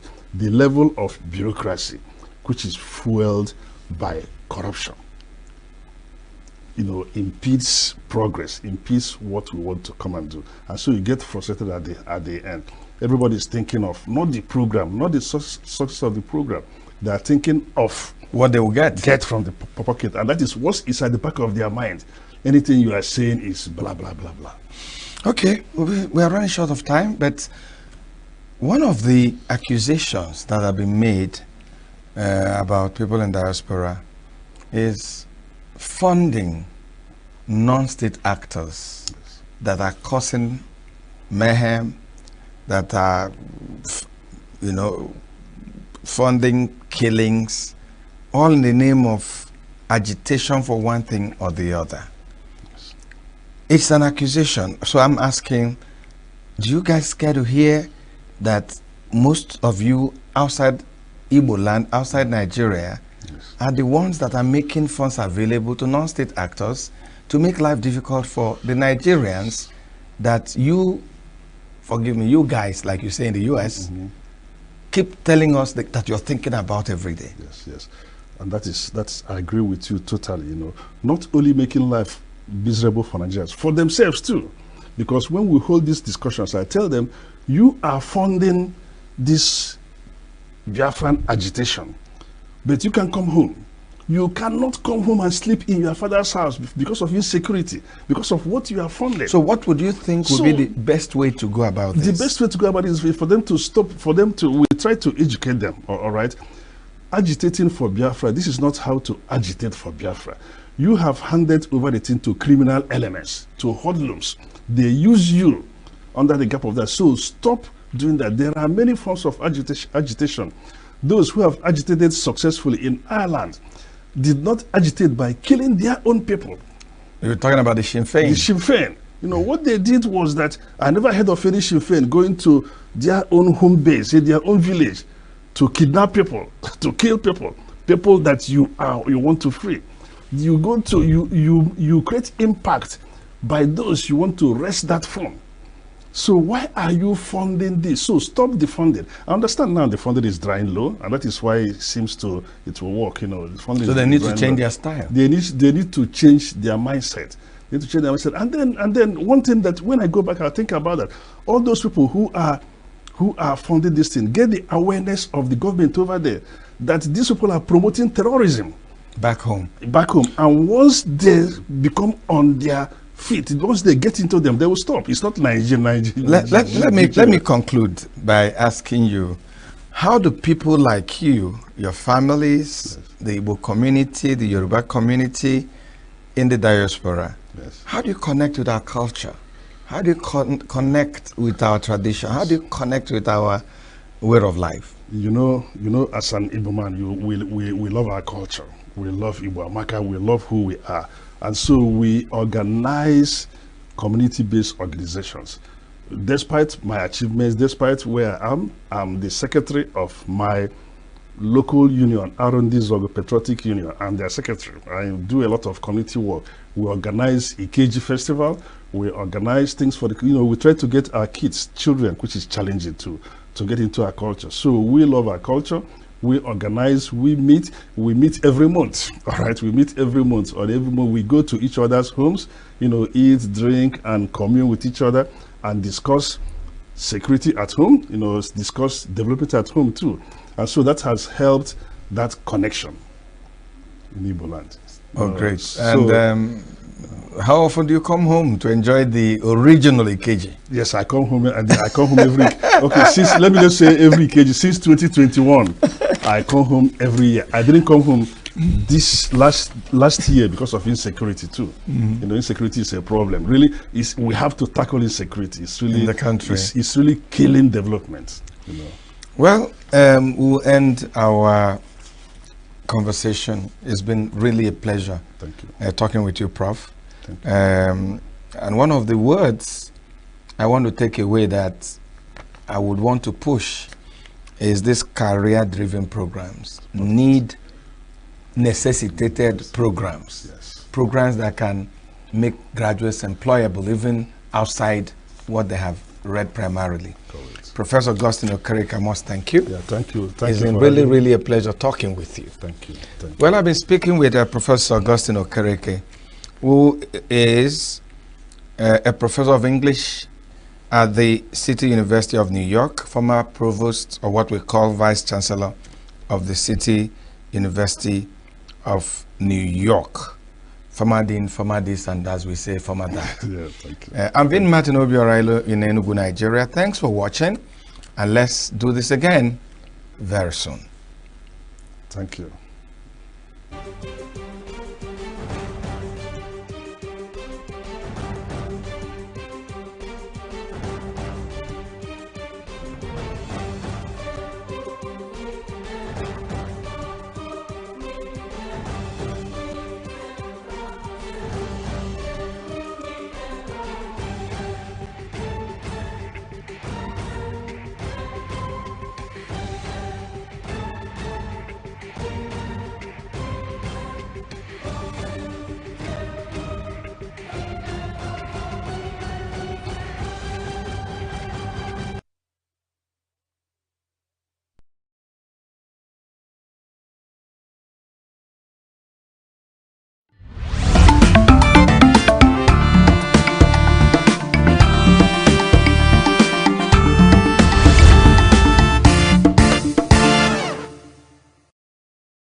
Good afternoon.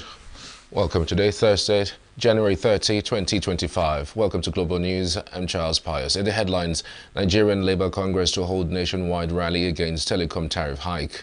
PDP crisis worsen as Anyanwu Ude-Okoye clash over a national secretary position. American Airlines CEO expressed his sorrow over fatal DC plane crash, and Israeli airstrike kills at least 10 Palestinians in West Bank. Details shortly. Every second, every minute, every day, news is breaking.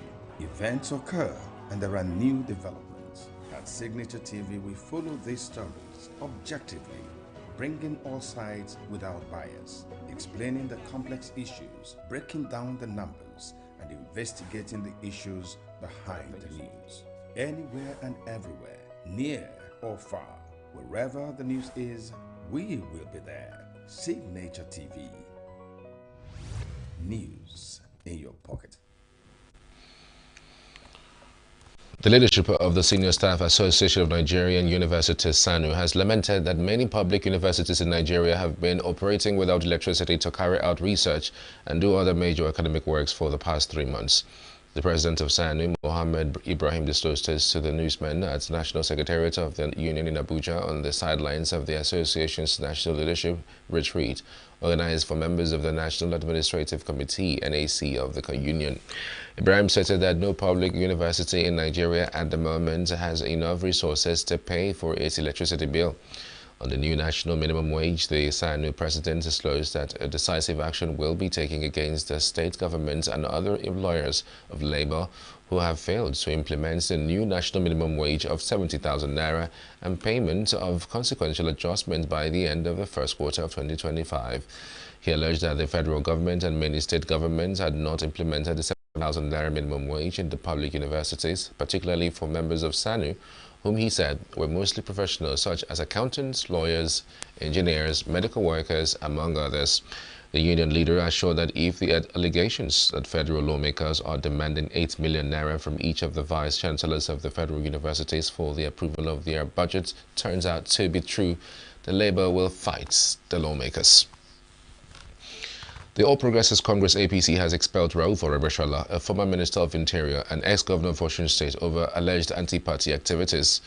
Aregbesola, who led Osun State for 2 terms, was accused of breaching Article 21 of the APC Constitution, which outlines disciplinary measures for members. His expulsion was confirmed in an official letter from the party leadership. The APC alleged that Aregbesola's actions had undermined the unity and integrity of the party, warning him against identifying as a member or acting on behalf of the party in any capacity. Aregbesola had previously led a faction within the APC known as the Osun Progressives, which was later rebranded as the Omoalabi Caucus. His expulsion followed the meeting of the Omoalabi Caucus on Sunday, during which, under his leadership, announced his decision to leave the APC. At the meeting, Aregbesola reportedly told supporters that their departure was necessary due to the party's declining influence in Osun State. Meanwhile, APC officials in Osun State have maintained that the disciplinary action was necessary to restore order within the party. The crisis in the People's Democratic Party (PDP) took a new twist on Wednesday as Samuel Anyanwu and Sunday Ude-Okoye clashed over the position of National Secretary of the party. Both men laid claim to the position at the ongoing PDP Board of Trustees meeting at the party's national headquarters in Abuja. Ude-Okoye arrived at the venue of the meeting before Anyanwu and acting national chairman, Ambassador Iliya Damagum. But when Anyanwu arrived, Ude-Okoye was forced out of the meeting by suspected thugs, a situation that led to an altercation. This led to Ude-Okoye screaming and urging the supporters to prevent his ejection.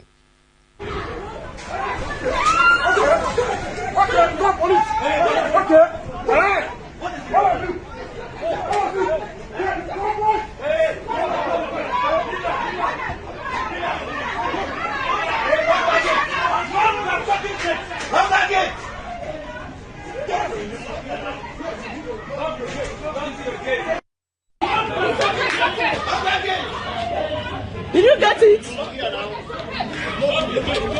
Hey, wait.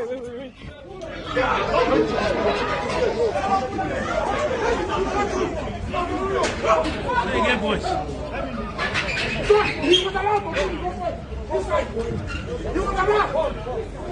Why would my own boys come on? Okay, you're having me.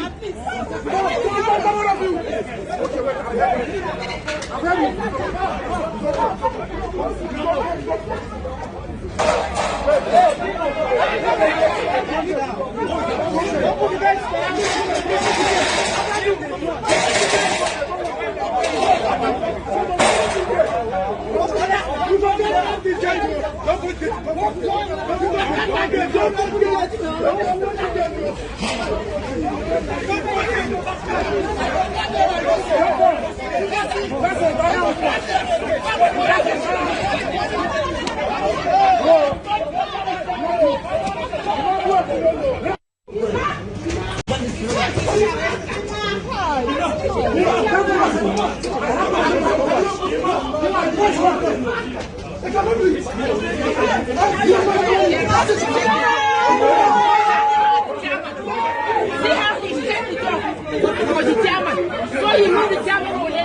No, he's about to stop because I don't allow him to come.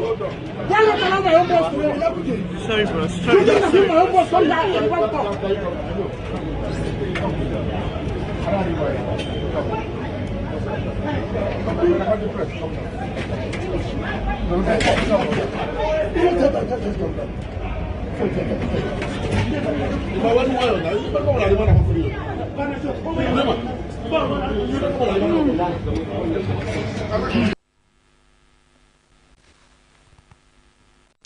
The position of the PDP National Secretary has been a contentious issue since Anyanwu left the contest, the Imo governorship position which he lost. In his absence, the Southeast caucus of the party endorsed Ude Okoye to replace him, but after losing the Imo governorship election, Anyanwu returned to the party's national secretariat to reclaim his seat as national secretary, triggering a fresh crisis in the opposition party. An appeal court sitting in ENUGU had on December 20, 2024 upheld an earlier decision of the High Court revoking or removing Anyanwu as the PDP National Secretary and affirmed Ude Okoye as the authentic holder of the position. Anyanwu, who had appealed to the Supreme Court for a stay of execution, accused the party's former Southeast Zonal Vice Chairman Ali Odefa of plotting his removal from office. Operatives of the Economic and Financial Crimes Commission EFCC on Wednesday arrested the former Executive Secretary of the National Health Insurance Scheme NHIS, Professor Usman Yusuf. The professor of Hematology, Oncology and Bone Marrow Transplantation was picked up and apprehended in the presence of his wife and children at about 4:46 p.m. from his Abuja home by armed operatives over a yet-to-be-revealed offense. Details of his arrest were not disclosed by the operatives, but his arrest might not be unconnected with his activities as the chief executive of the NHIS. In 2019, Yusuf was relieved of his appointment by the former President Muhammadu Buhari 7 months after he was recommended for dismissal by a fact-finding panel set up by the Federal Ministry of Health over alleged mismanagement of 919 million naira. Members of the Nigerian Bar Association NBA in Udu local government area of Delta State, led by David Omaga, have apprehended another suspected fake lawyer, Gospower Ogoba. Secretary NBA Udu branch, Austin Nyekibe, disclosed this in a statement in Warri. He noted that the suspect was apprehended on 29 January 2025. Inyed Igbe said the suspect was apprehended in the business center at Ofuoma Street, Ovian, while preparing a deed using the name and seal of Samson Obobo, Esquire, and Jonathan E. Egwaivoin, Esquire, who is currently in the USA. The suspect's arrest is coming 2 weeks after another fake lawyer was caught in the same Ovian Udu local government area. A lawyer, Okoye Bonobla, has disclosed that there are powerful foreign interests colluding with traditional institutions, local communities, and influential individuals to perpetuate illegal mining in many communities in Yakuri local government area of Cross River State. Obonobla, who made the call in a statement, urged the state government to declare a state of emergency and take proactive measures to engage national authorities in view of the heavy security implications regarding their presence.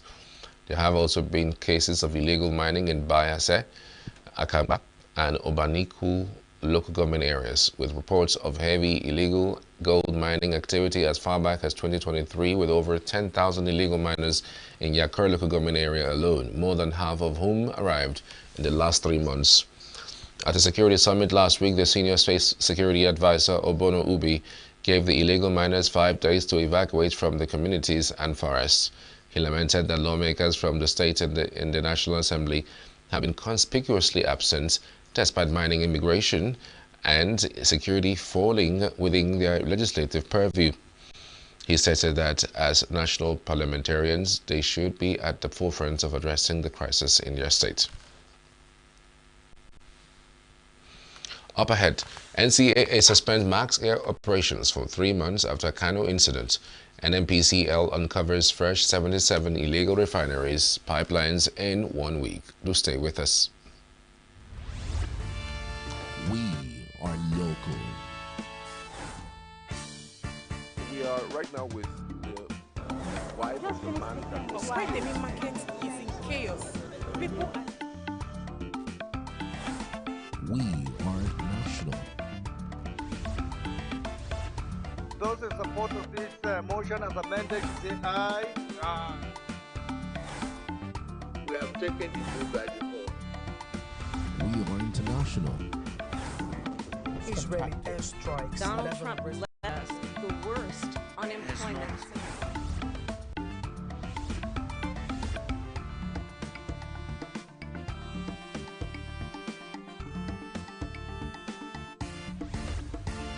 Signature TV, news in your pocket. Welcome back. You're watching Global News on Signature TV. The Nigerian National Petroleum Company Limited said it uncovered 77 new illegal refineries and pipelines across the Niger Delta. A breakdown of the figures show that 58 illegal refineries and 90 illegal pipeline connections were uncovered. In a video documentary, NMPCL said it recorded a total of 159 incidents of oil theft in the region during a series of operations that took place between January 18th and 24th, 2025. The operations led to the arrest of 25 suspects and the discovery of various illegal oil installations. The development comes a week after the National Oil Company announced the discovery of 55 illegal refineries and 29 illegal pipeline connections. Listing some of the major incidents of oil theft, NMPCL noted that a major breach was reported on the Oando to NLNG Boni gas pipeline system in Rivers State. Nigeria recorded over 589 oil spills in 2024, most of which were caused by oil theft. The Nigerian Labour Congress, NLC, says it will embark on a nationwide mass rally on Tuesday, February 4th, 2025, to protest a 50% telecom tariff increase recently approved by the Nigerian Communications Commission. According to a communique signed by the NLC President Joe Ajero on Wednesday, the decision was taken at an emergency meeting convened by the union's National Administrative Council. The NLC said that rally will serve as a warning on the dangers of imposing such an unfair increase on a struggling population earning a minimum wage of 70,000 naira, a population that has suffered outrageous hike in the prices of petrol, high cost of food, hike in the electricity tariff, and general rising inflation. It directed its affiliates and state councils to begin full mobilization in preparation for the nationwide protest rally, calling on willing civil society allies to also join the preparation. The Congress called on all Nigerians, workers, the informal sector, and the general public to stand in solidarity against what it termed unjust policy. The federal government, through the Nigerian Civil Aviation Authority, has suspended Max Air's domestic flight operations following a tire burst incident involving one of its aircraft in Kano.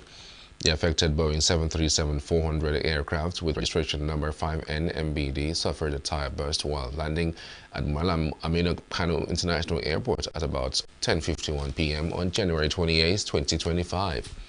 Although all 53 passengers on board were evacuated safely, the aircraft was temporarily grounded before the Federal Airport Authority of Nigeria reopened the runway around 8 a.m. on Wednesday. The Nigerian Safety Investigation Bureau has since launched an investigation into the incident, the third involving Max Air in 3 months. Confirming this suspension in a statement, NCAA's Director of Public Affairs and Consumer Protection, Michael Achimugu, said that the regulatory body would support the probe while also conducting its own assessments of the airline. He noted that the NCAA had already been carrying out an organizational risk assessment for all scheduled airlines, including Max Air, before the latest incident. During the suspension period, the NCAA will conduct a comprehensive safety and economic audit of the airlines to assess the airline's financial health to ensure it can sustain safe flight operations.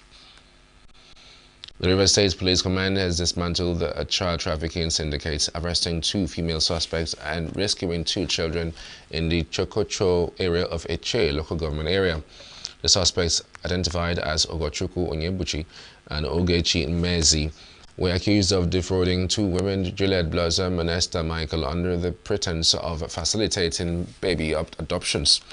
The command spokesperson Grace Iringe Koko confirmed the developments in a statement issued on Wednesday, noting that the suspects operated in collaboration with the local vigilante group, the Onega Security Planning and Advisory Committee. According to Iringe Koko, the suspects were apprehended at a checkpoint in Chokocho, where investigations revealed that there are links to OSPAC members who allegedly aided the crime. She added that the rescued children have been reunited with their families while investigations continue. Gender-based violence has become a major issue that is fast assuming an epidemic proportion in the country. It has now grown from emotional or sexual abuse, beating and physical assault to taking of lives, thereby raising growing concern among Nigerians.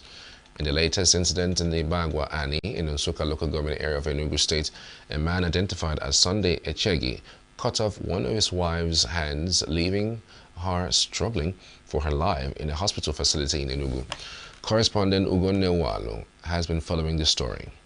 Domestic violence is violence or other forms of abuse that occurs in a domestic setting, such as in a marriage, cohabitation, or even intimate relationship between partners. In some cases, it involves violence against children, parents, or the elderly, which could take the form of sexual, physical, verbal, emotional, or economic abuse. It ranges from marital rape, violent physical abuse, such as choking, beating, pouring of acid, hot water, or other dangerous substances, resulting to victims being disfigured or even death. Domestic violence appears to be assuming a more alarming dimension, transcending all socio-economic boundaries and affecting individuals from all walks of life. The World Health Organization estimates that 1 in every 3 women are victims of domestic violence at some point in their life, and appears to be justified in some cultures, especially in cases of suspected infidelity on the part of the woman. There have been recent cases including that of a man in Eziezekwe village, Abagana, in Anambra State, identified as Wana, who set his wife Chioma ablaze over alleged infidelity. Kagbarane Ime took to Facebook to announce that her husband, Livinus, beat her up for taking their children to school wearing singlets. The most recent case happened at Ibagwani community in Nsukka local government area of Enugu State, where one Sunday Echege cut off the hand of his wife, Chinonso Echege, over alleged extramarital affairs. Chinonso may be said to be lucky to be alive and receiving treatment in a hospital facility in Enugu, when one recalls that several other victims are not alive to tell their own stories. The incident has sparked fears in the minds of some young people about marriage. If it continues, you see that even the younger generation will get scared of getting married, because if this is happening, people that have been married for years, been in love for years, what actually happened? You see that those ones will feel like, it's not better I just stay single instead of jumping into the marriage and jumping out, or jumping out in death. I think it's causing more harm. It's causing a whole lot of damages, and it's affecting both the youth. the upcoming people that are yet to get married. It's just disheartening and it's discouraging. That's what I have. I won't advise any woman to go into marriage when she doesn't have something she's doing.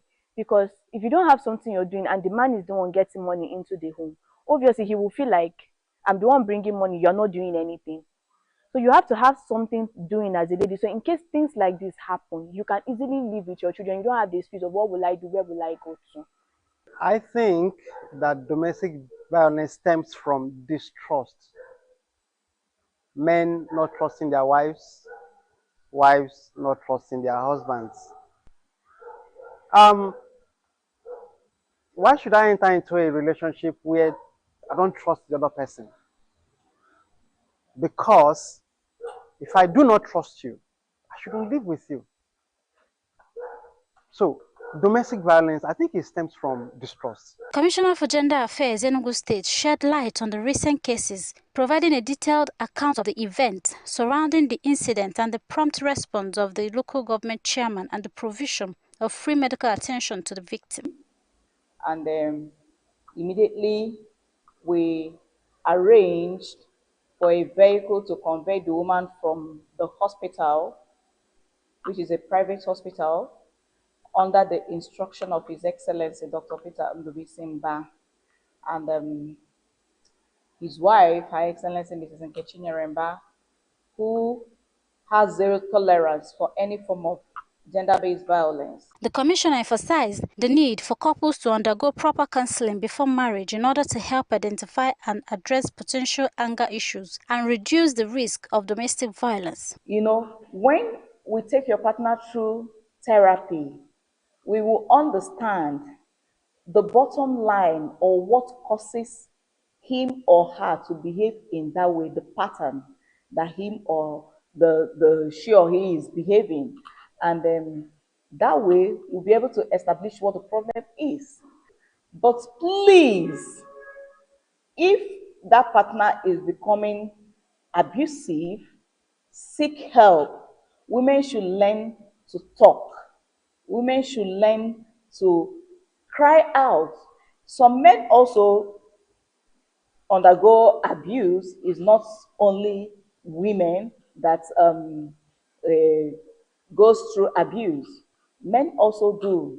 So even if you're a man and you feel your partner is abusing you, the ministry door is wide open for you. The commissioner's comment underscores the need for continued support and awareness creation to address and combat domestic violence, which she said requires a collaborative approach. This is a call for more efforts by non-governmental organizations, human rights activists, legal practitioners, as well as voluntary agencies and individuals to get more involved in the campaign against domestic violence to reduce the growing cases of that form of man's inhumanity to man. Ugonne Owalu for Signature TV News. Nigerian telecom operators challenge new financial reporting fees. World Bank Group reaffirms commitment to tackle Africa energy crisis. Details and more in our business news.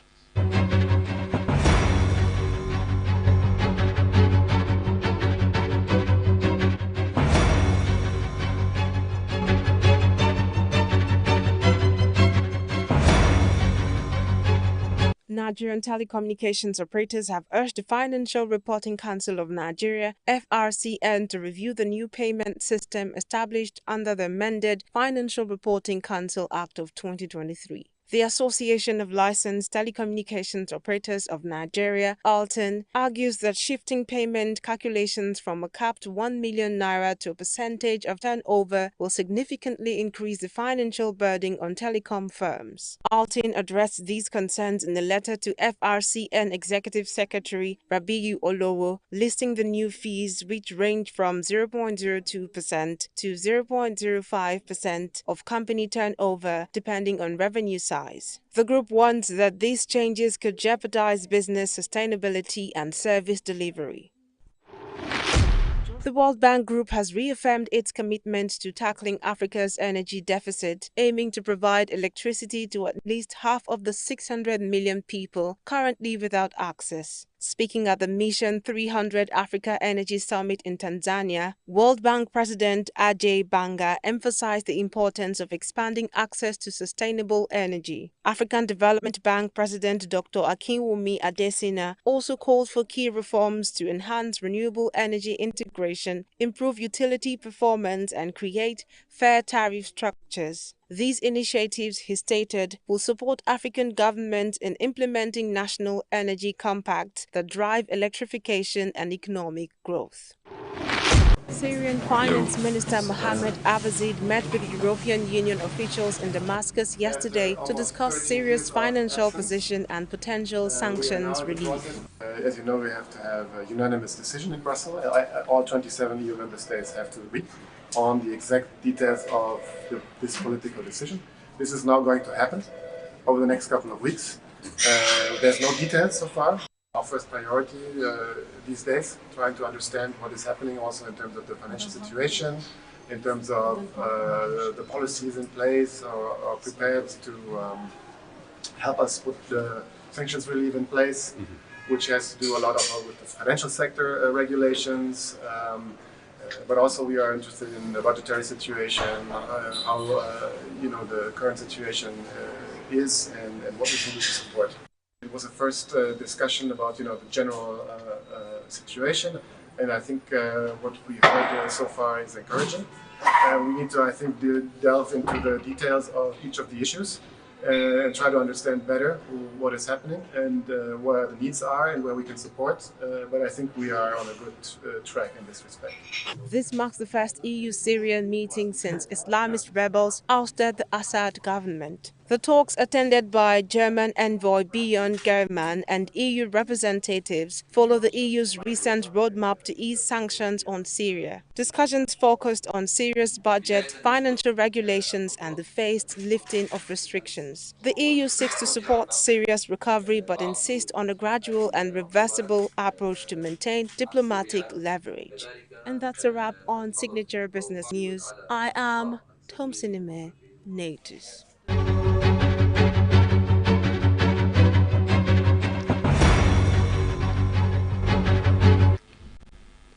Still to come, Niger, Mali and Burkina Faso formally withdraw from ECOWAS regional bloc. Protesters interrupt Kennedy's committee hearing for top health job. These and more after the break.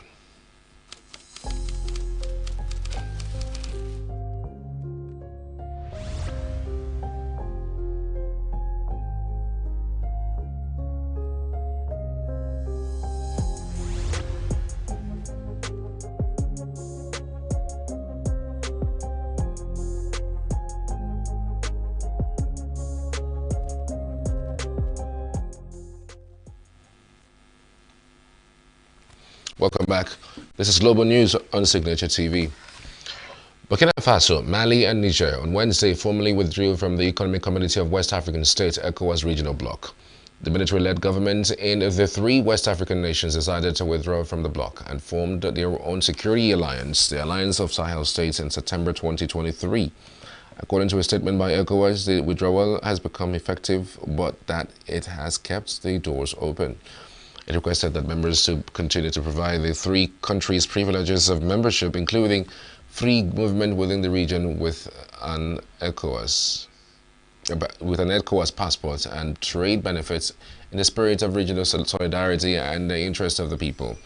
With the withdrawal of the three states, ECOWAS now has 12 members. The Alliance of Sahel States recently agreed to deploy a joint force of 5,000 soldiers to combat terrorism and establish a regional investment bank. The states have also launched a common passports, have plans for a joint web television to fight the disinformation. U.S. President Donald Trump on Wednesday signed the Laken-Riley Act, named after a Georgia college student who was murdered last year by a Venezuelan man previously arrested for shoplifting. Laken was a brilliant and beautiful 22-year-old nursing student from Georgia, the best in her class. She was always the best. They would say, Laken, how do you do this? And what do you do? They were always asking her questions. She was respected by everybody, even her teachers. They respected her so much. From the time She was in first grade. Lakin knew she wanted to spend her time caring for others. That's what she did. To her friends and classmates, she was a light of warmth and kindness in every single room. To her parents and family, she was everything in the world. They've had a miserable period of time. While on her run, Lakin was attacked, viciously assaulted, beaten, brutalized, and murdered by an illegal alien gang member who was set loose into our country by the last administration. With today's action, her name will also live forever in the laws of our country, and this is a very important law. This is something that has brought Democrats and Republicans together. That's not easy to do. Lakin did it. Lakin did it. America will never, ever forget Lakin Hope Riley. The vicious criminal who murdered Precious Lakin was an illegal alien member of the barbaric Venezuelan prison gang known as Tren de Aragua. Our family will forever be grateful for the prayers of the people across our nation and for helping to get this legislation into law. We also want to thank President Trump for the promises he made to us. He said he would secure our borders and that he would never forget about Lakin.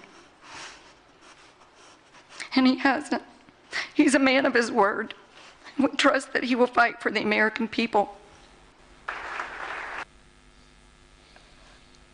The act requires the federal government to detain migrants living in the country illegally who are suspected of crimes even if they are not charged. A range of studies by academics and think tanks have shown that immigrants do not commit crime at a higher rate than native-born Americans. Jose Ibarra, 26, who entered the U.S. illegally, was found guilty on murder and other charges by Judge Patrick Hoggart in Athens Clarke County Superior Court. Hoggart heard the evidence and rendered the verdict after Ibarra waived his rights to a jury trial. Prosecutors said Ibarra encountered Riley, 22, on a wooden trail while she was out running on February 22nd and killed her after she resisted his efforts to rape her. She was a nursing student at Augusta University in Athens. Protesters interrupted Robert Kennedy's Senate committee hearing on Wednesday as he faced a grilling from Senate Democrats and Republicans over his views on vaccines, abortion, and potential conflicts of interest. I am pro-safety. I worked for years to raise awareness about the mercury. A letter the committee received from Ambassador Carolyn Kennedy. Comments from the audience are inappropriate and out of order. And if there are any further disruptions, the committee will recess until the police can restore order. Please follow the rules of the committee. The Republican-controlled Senate has not rejected any of Trump's nominees so far. His controversial Defense Secretary Pete Hegseth squeaked by a 51-50 vote after Vice President J.D. Vance was needed to break a tie on Friday. Despite concerns that the nominee was not qualified for the position and allegations of sexual assaults and alcohol abuse. Kennedy's nomination also will put Republican lawmakers' loyalty to the test, as former Democrat holds a range of orthodox positions that could alienate with conservatives and liberals. The environmental lawyer is seen as a controversial pick on both sides of the aisle, chiefly for having spread disinformation around the safety of vaccines in the past. Kennedy says he wants to work to end chronic disease, break any ties between employees at the U.S. drugs regulator and industry, and advise U.S. water systems to remove fluoride. He has decried the U.S. foods industry as adding ingredients he says have made Americans less healthy. New U.S. Defense Secretary Pete Hegseth, as one of his first acts in the job since being appointed by President Donald Trump, has revoked the personal security detail and security clearance for Mark Milley, a retired Army general and former chairman of the Joint Chiefs of Staff. Milley, who served as the top U.S. military officer during some of Trump's first presidential term, became a leading critic of him after retiring as a 4-star general in 2023 during former President Joe Biden's administration and has faced death threats. Milley will also face an inquiry by the Pentagon Inspector General's office into his conduct that could lead to him being bumped down in rank. Among other criticism, Miley was quoted as calling Trump fascist to the core in War, a book by journalist Bob Woodward published last year. The moves to punish Miley, which also include removal of his two portraits in the Pentagon, came as the Pentagon mobilizes to support Trump's immigration crackdown and to conform to his conservative revamp of policies on personnel. Miley's representatives did not immediately respond to requests for comment. The actions against Miley were first reported by Fox News on Tuesday.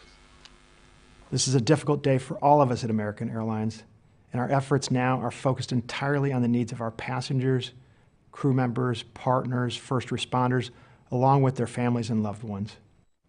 We're cooperating fully with the National Transportation Safety Board in its investigation and will continue to provide all the information we can. Our cooperation is without pause, and we want to learn everything we can about today's events. Members of our GO team will be on their way to Washington, D.C., and I'll be heading there shortly as well. We understand and appreciate that people are eager for information. Please know that we'll continue to share accurate and timely information as soon as we can, but anything we must report must be accurate. We owe that to everyone involved.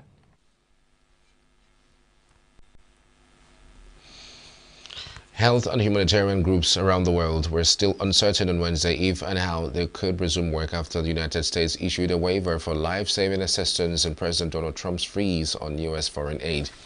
Secretary of State Marco Rubio issued the waiver on Tuesday night after aid groups worldwide warned that the blanket ban on foreign aid funding and activity for 90 days had put millions of lives at risk. Trump imposed the freeze within hours of taking office on January 20, part of the larger-scale efforts to align international aid with his America First agenda. The waiver excluded services like abortion, gender, diversity, transgender, and non-life-saving work. UNAIDS, the United Nations agency leading the fight against HIV, said on Wednesday the waiver included HIV treatments and that it would lobby for other HIV services to be included too, including prevention. However, officials from the U.S. Agency for the International Development, USAID, aid groups and health workers in South Africa said they were unclear what the waiver meant for their work or if it was in effect a full reversal of previous orders telling them to stop work immediately. So, walking in here, I have yet to receive implementation guidance, implementation directives from the Department of Defense, General Mattis, and we grow up and learn to obey the chain of command. And there is a grinding war of attrition that is occurring in the Luhansk Donbass region, Luhansk, Donetsk, the two oblasts of Donbass. And to answer your question about is the Donbass lost? No, it's not lost yet. And we, the United States, are determined to continue to support Ukraine with the means to defend themselves for as long as it takes.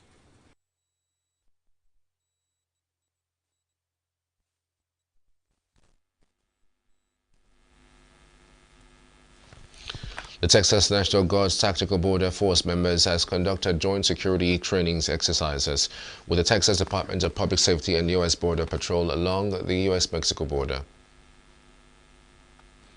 Today's event here at the Ansalduas Park showcased our close working relationships through the Department of Defense, our state, and our federal partners. It also shows our forces that arrived at our border yesterday, the 400 soldiers that are part of the Texas Tactical Border Force. First off, our main priority is always ensuring that our communities are safe, which is why we work in close collaboration with our partners. Another thing being that Title VIII sanctions are in effect, which means anybody who is illegally crossing into the United States will be apprehended, detained, and removed. We're excited to work alongside them. We're excited to have the extra boots on the ground. They will serve in security roles, like I mentioned earlier, across all of our 9 stations that are a part of the Rio Grande Valley sector. The Operation Tactical Border Force troops at Alzalda's Park in Mission, Texas, showcasing coordinated security measures between state and federal agencies. Chinook helicopters and other aircraft were prominently featured in the exercises. The training demonstration highlighted the increased military presence in the region following President Donald Trump came to power. Trump, on his first day in office, declared undocumented immigration a national emergency, tasking the U.S. military with aiding border security, issuing a broad ban on asylum and taking steps to restrict citizenship for children born on American soil. World Health Organization Regional Director for the Eastern Mediterranean said on Wednesday that U.S. President Donald Trump's decision to leave the WHO was unfortunate.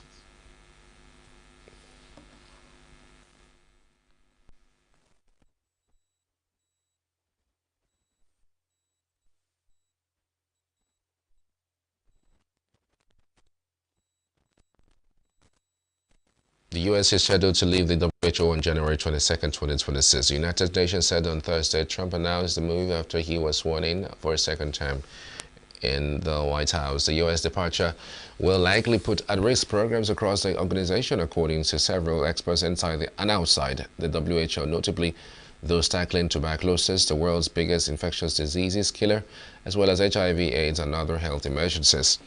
The withdrawal order signed by Trump said the administration would cease negotiations on the WHO pandemic treaty while the withdrawal is in progress. U.S. government personnel working with the WHO will be recalled and reassigned, and the government will look for partners to take over necessary WHO activities according to the order. The U.S. is by far the biggest financial backer of the WHO, contributing around 18% of its overall funding. The WHO's most recent two-year budget for 2024 to 2025 was $6.8 billion. Britain's Labour government will back plans for a third runway at London's Heathrow Airport. Finance Minister Rachel Reeves announced on Wednesday, saying the project could create over 100,000 jobs in the economy. Reeves said in a speech in Oxfordshire, England, that the case for a third runway at Heathrow Airport, Britain, and Europe's busiest hub, was stronger than ever and that it would help boost economic growth. She said that persistent delays on decisions on the third runway has cast doubt among international investors about Britain's seriousness towards improving economic prospects. So I can confirm today that this government supports a third runway at Heathrow and is inviting proposals to be brought forward by the summer. We will then take forward a full assessment through the Airport National Policy Statement. This will ensure that the project is value for money, and our clear expectation is that any associated surface transport costs will be financed through private funding. And it will ensure that a third runway is delivered in line with our legal, environmental, and climate objectives. Heathrow themselves are clear that their proposal for expansion will meet strict rules on noise, air quality, and carbon emissions. And we are already making great strides in transitioning to cleaner and greener aviation. And a third runway could create over 100,000 jobs. For international investors, persistent delays have cast doubt about our seriousness towards improving our economic prospects.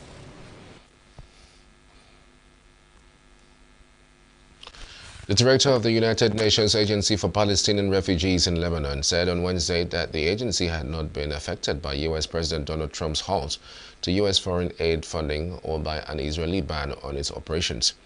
U.S. funding to UNRWA was suspended last year until March 2025 under a deal reached by U.S. lawmakers and after Israel accused 12 of the agency's 13,000 employees in Gaza of participating in the deadly October 7, 2023 Hamas attack that triggered the Gaza war.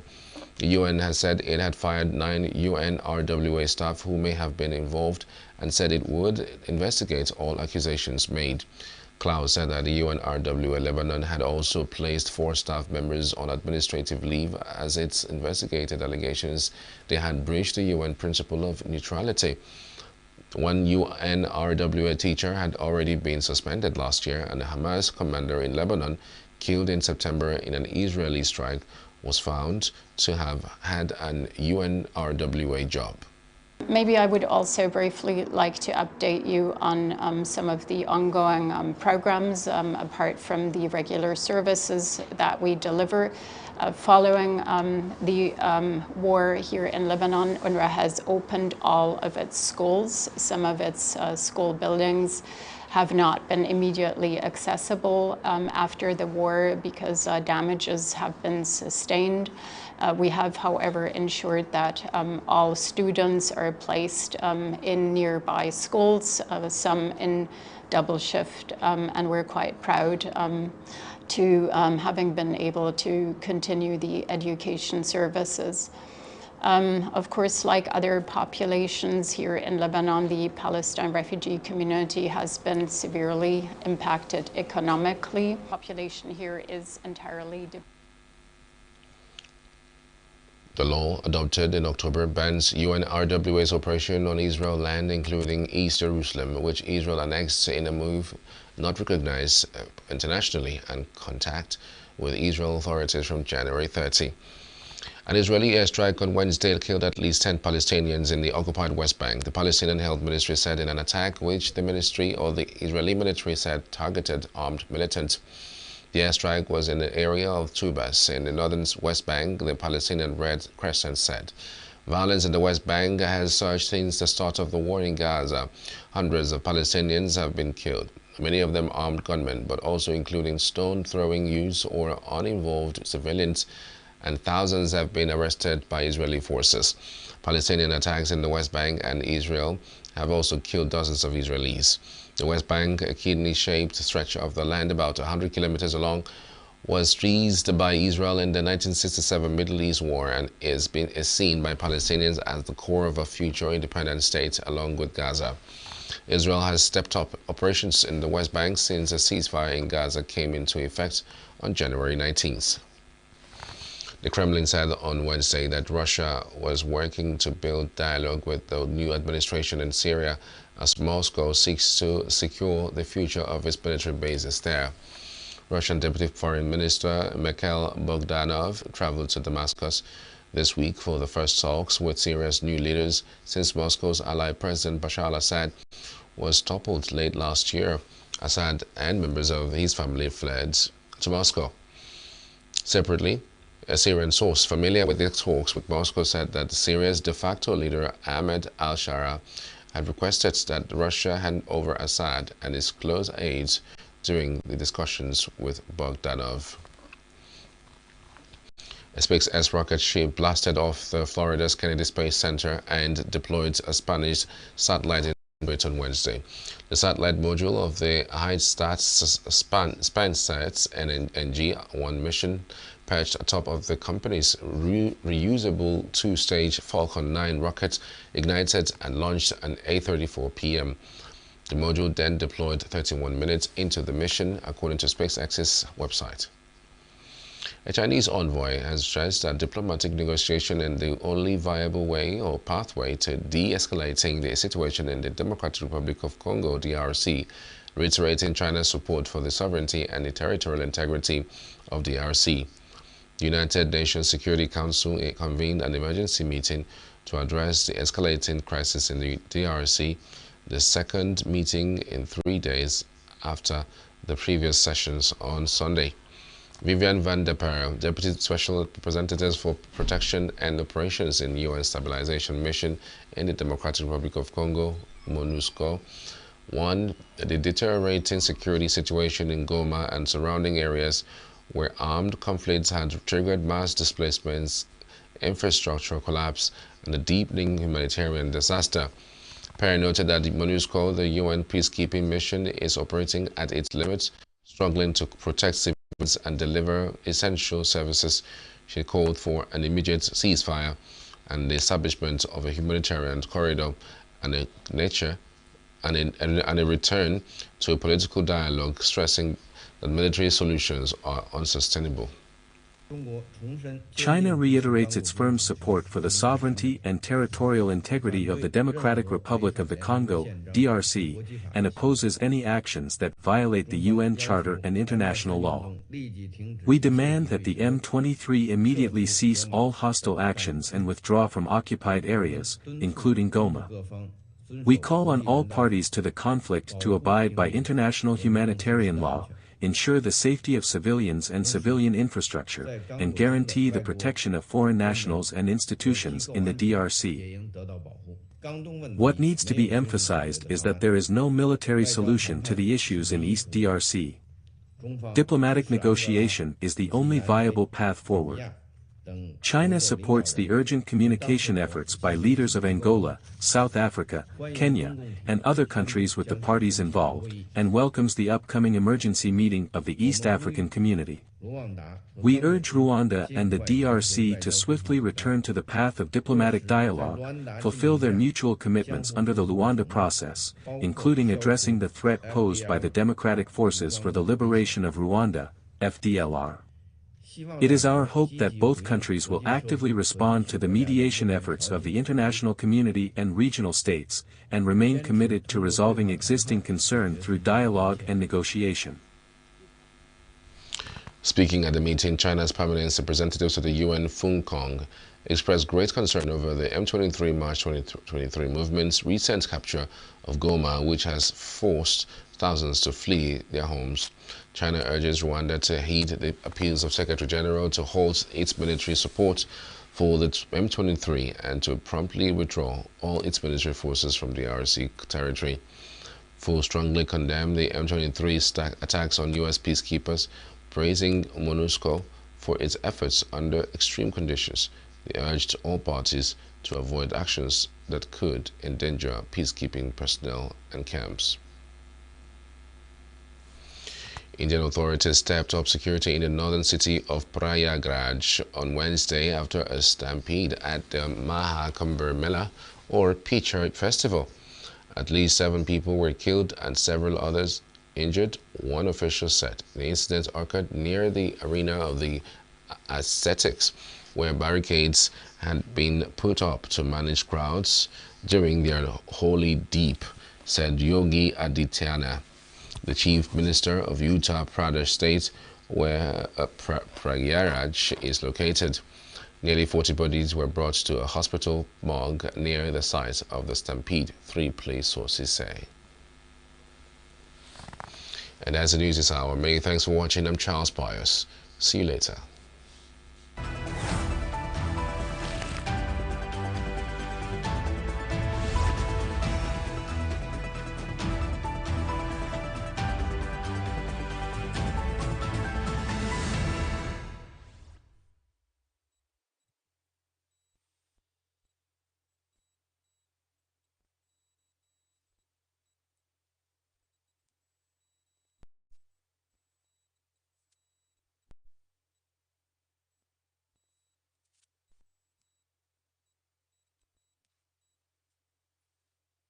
Every second, every minute, every day, news is breaking, events occur, and there are new developments. At Signature TV, we follow these stories objectively, bringing all sides without bias, explaining the complex issues, breaking down the numbers, and investigating the issues behind the news. Anywhere and everywhere, near or far, wherever the news is, we will be there. Signature TV. News in your pocket.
the only reasonable pension you can talk about is the federal pension, because if you come down to the state pension and the local government pension, they are always owing those people. There's always backlog. But even with the federal pension, I retired from Nigerian Navy, the way they are being paid is too poor, the pension is too low, and all the contributions people made with PENCOM and defense and stuff is not really being well attributed to them in the way it's supposed to be. Most of them don't have housing. It's not only about paying people pension, you should consider their housing, post-housing, after service. Where do those people live? How do they survive? Do they have a farm? Is there any government intervention in helping them alleviate the pains of the current economic hardship? Like now, the government is even dragging to pay 100,000 for the minimum wage, and the pensioners are still receiving low 30,000. That's the basic pension benchmark.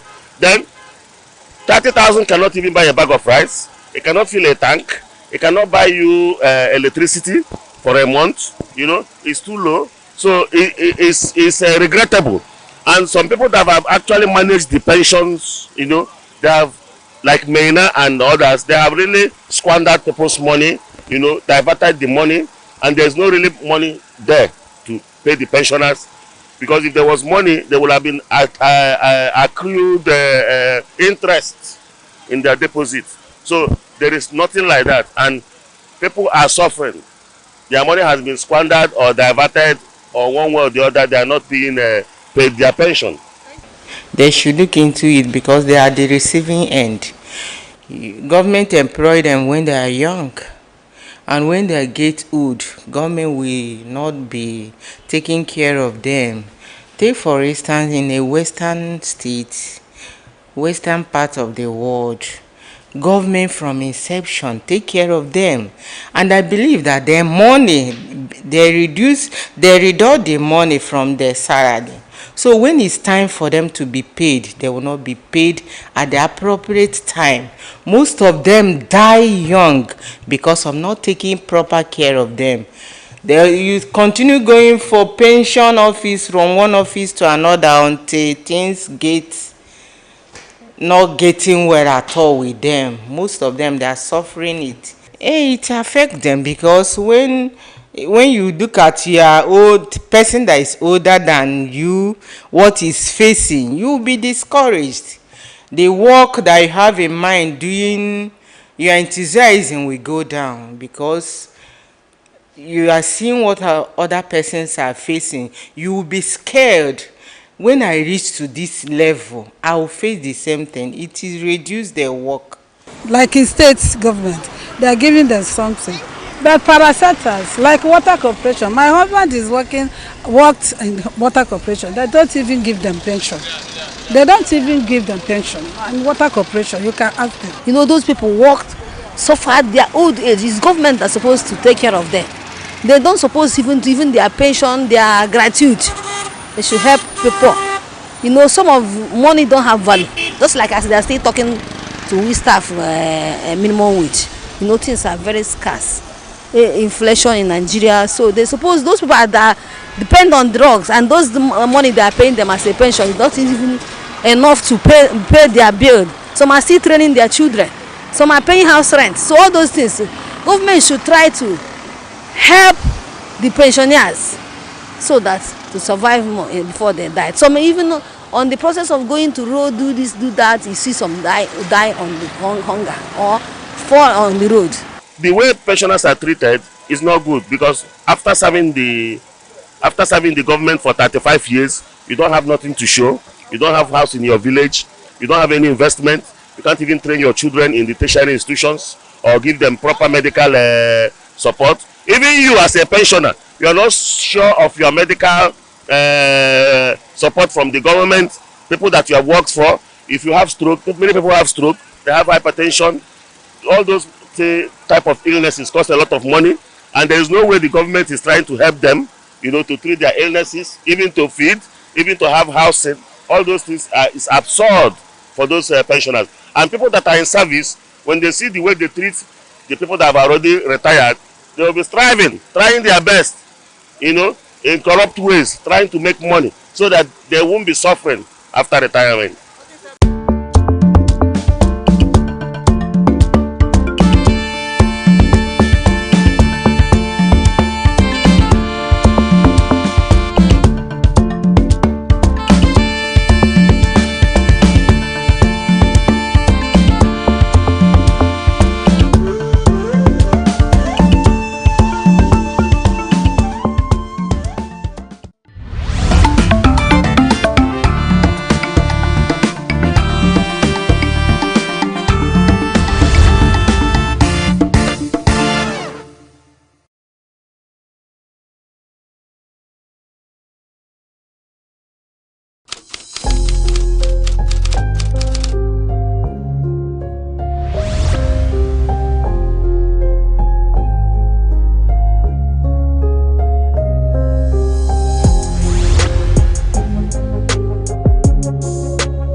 excited that it's the entertainment hour.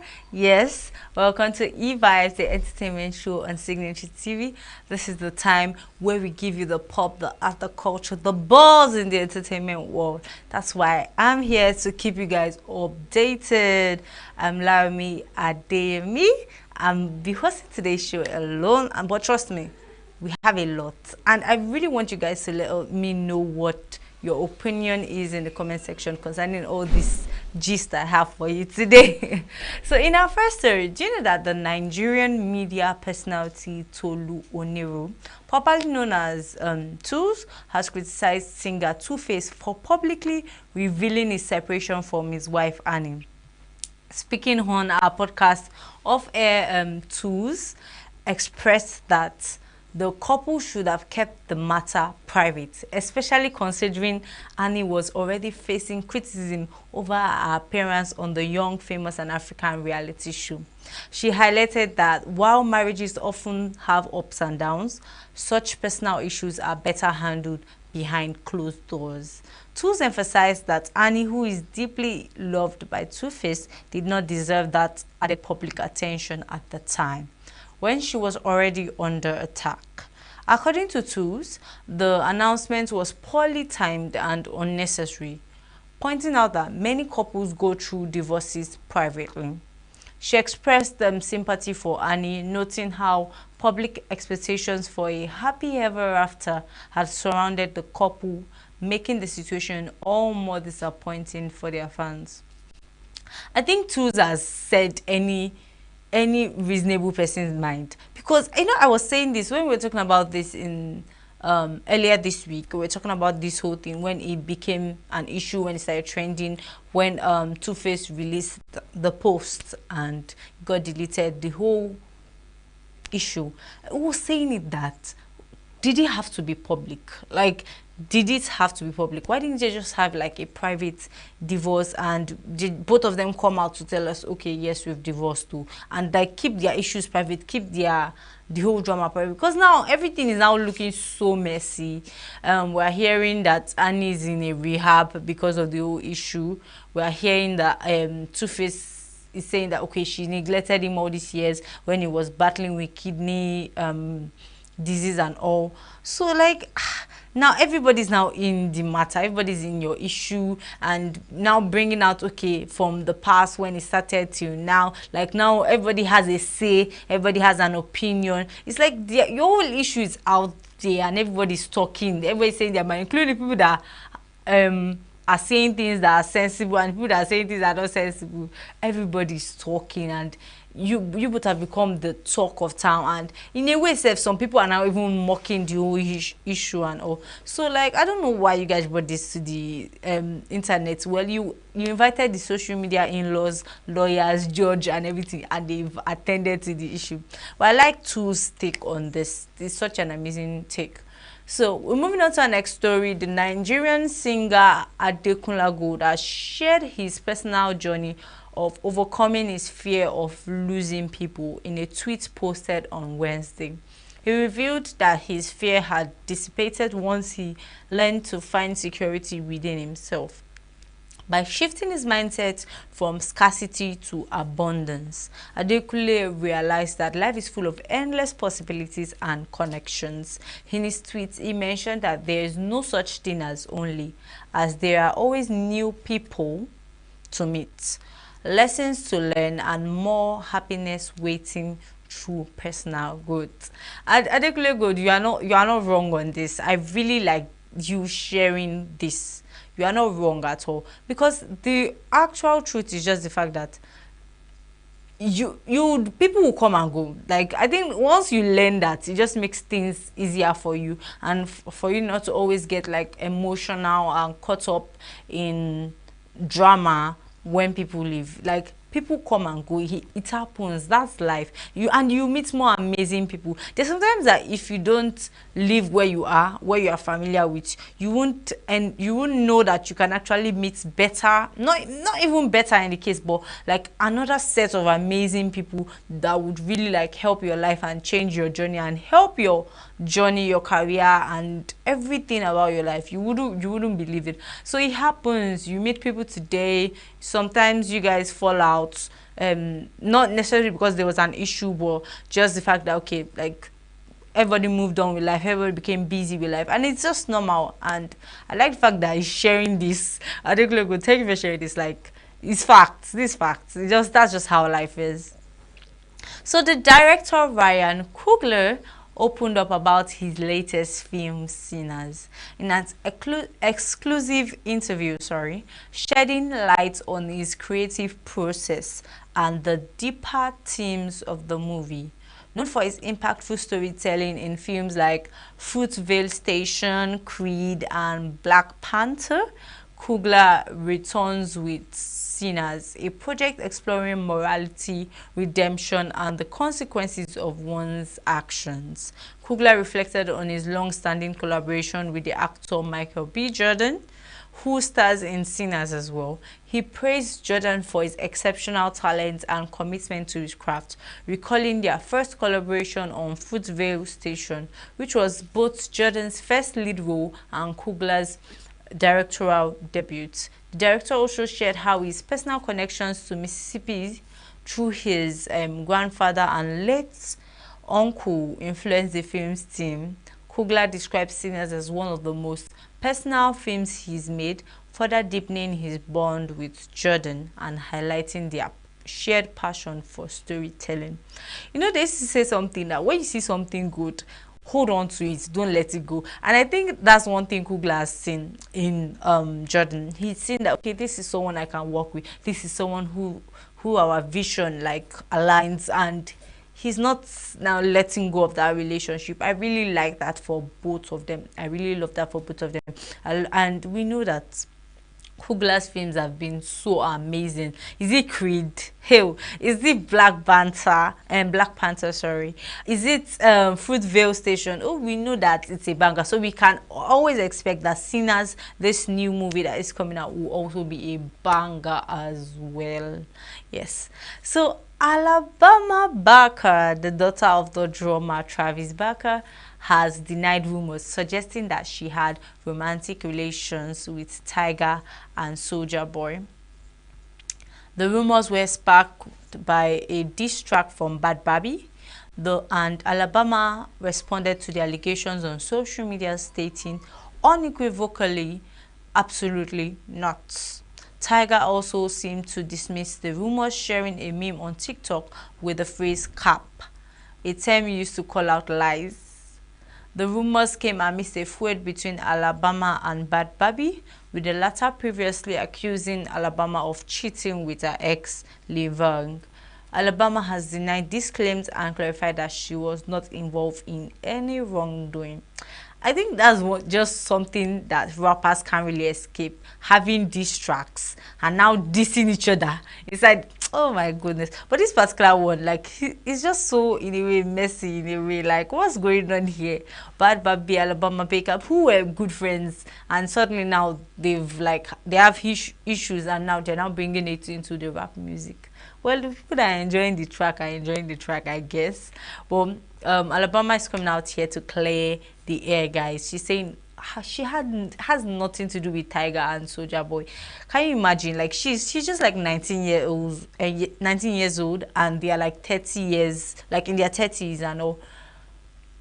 What would she have to do with them? Like, sexual relations with them? Are you kidding? Like, she's coming out to tell us that, nah, absolutely not. That there's nothing there. That she doesn't know what Bad Baby is saying in her diss track. But it ain't true. That's what she's trying to let us know. And, guys, the New Yorkers welcome the Lunar New Year on Wednesday, January 29th, with the annual firecracker ceremony in Chinatown. The event marked the beginning of the Year of the Snake, featuring a lively lion dance and the loud pop of firecrackers. which are believed in Chinese tradition to ward off evil spirits and bring good fortune for the year ahead. Scott Chen, an attendee of the celebration, noted that the Year of the Snake is associated with prosperity and emphasized that a happy, healthy new year is the most important wish for all. In a significant change this year, New York City public schools were closed to honor the holiday, making it the first time the city officially recognized the Lunar New Year with a day off. Let's take a look at this wonderful celebration. Firecracker means make the good luck to all people and make the bad luck go out. This is a new revival. Again, when they shred up the old skin, just a new beginning coming. The Year of the Snake, prosperity and prosperity. Snakes move all the time. Snakes. Well, it means smart, pretty, and intelligence. That's the Year of Snake. Everybody back to business and make more money and stay together and make it strong. Today I'm dressing up as the god of the money. In Chinese means 财神. Yo, why this shit gonna lose, bro? Hold on. Healthy and rich. Yeah, everybody get rich and world peace, of course. And my family get together and all healthy. Happy, healthy New Year, that's most important. The best for the Year of the Snake, healthy, and all everybody make money. That's it. And my daughter Michelle say Happy New Year. 恭喜发财, Yeah, okay.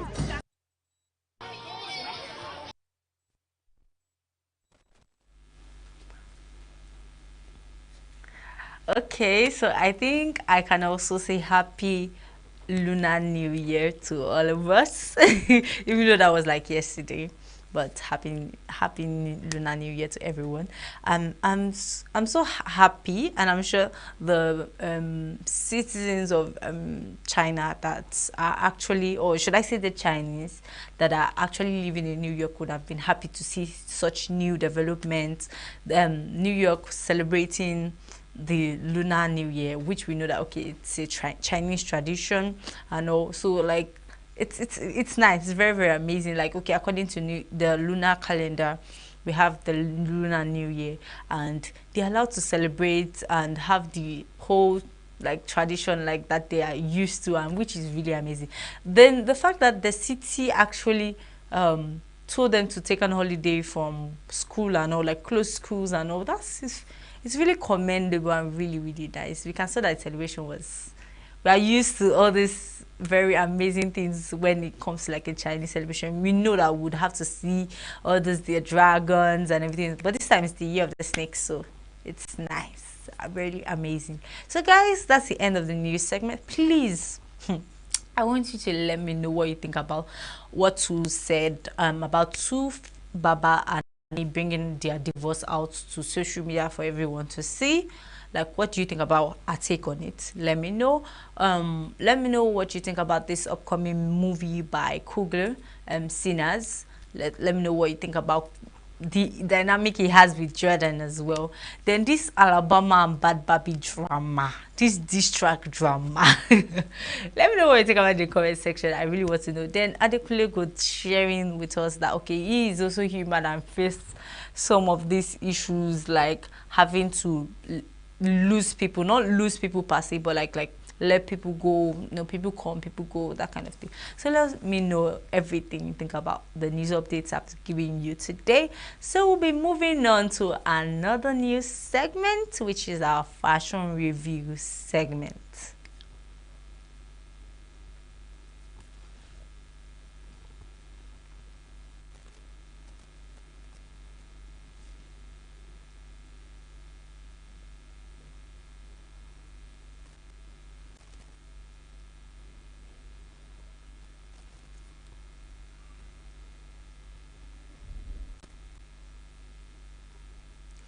So today for our fashion review segment, we'll be reviewing something about the BRICS.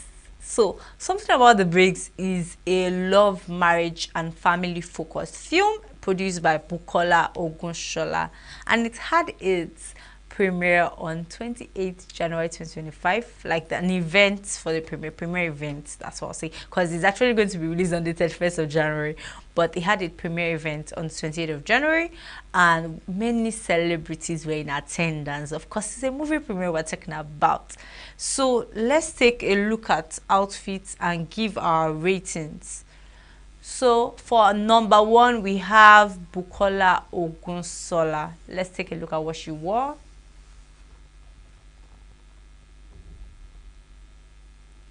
Oh my goodness, she's looking so good. Guys, wow, I like this. I like the fact that she in a way, she's the star of the event because she's the producer, and she like wrote the movie, directed the everything, like, and she took about like 4 years to do the movie. Oh my goodness. So of course she has to look this good. She has to make you guys know that.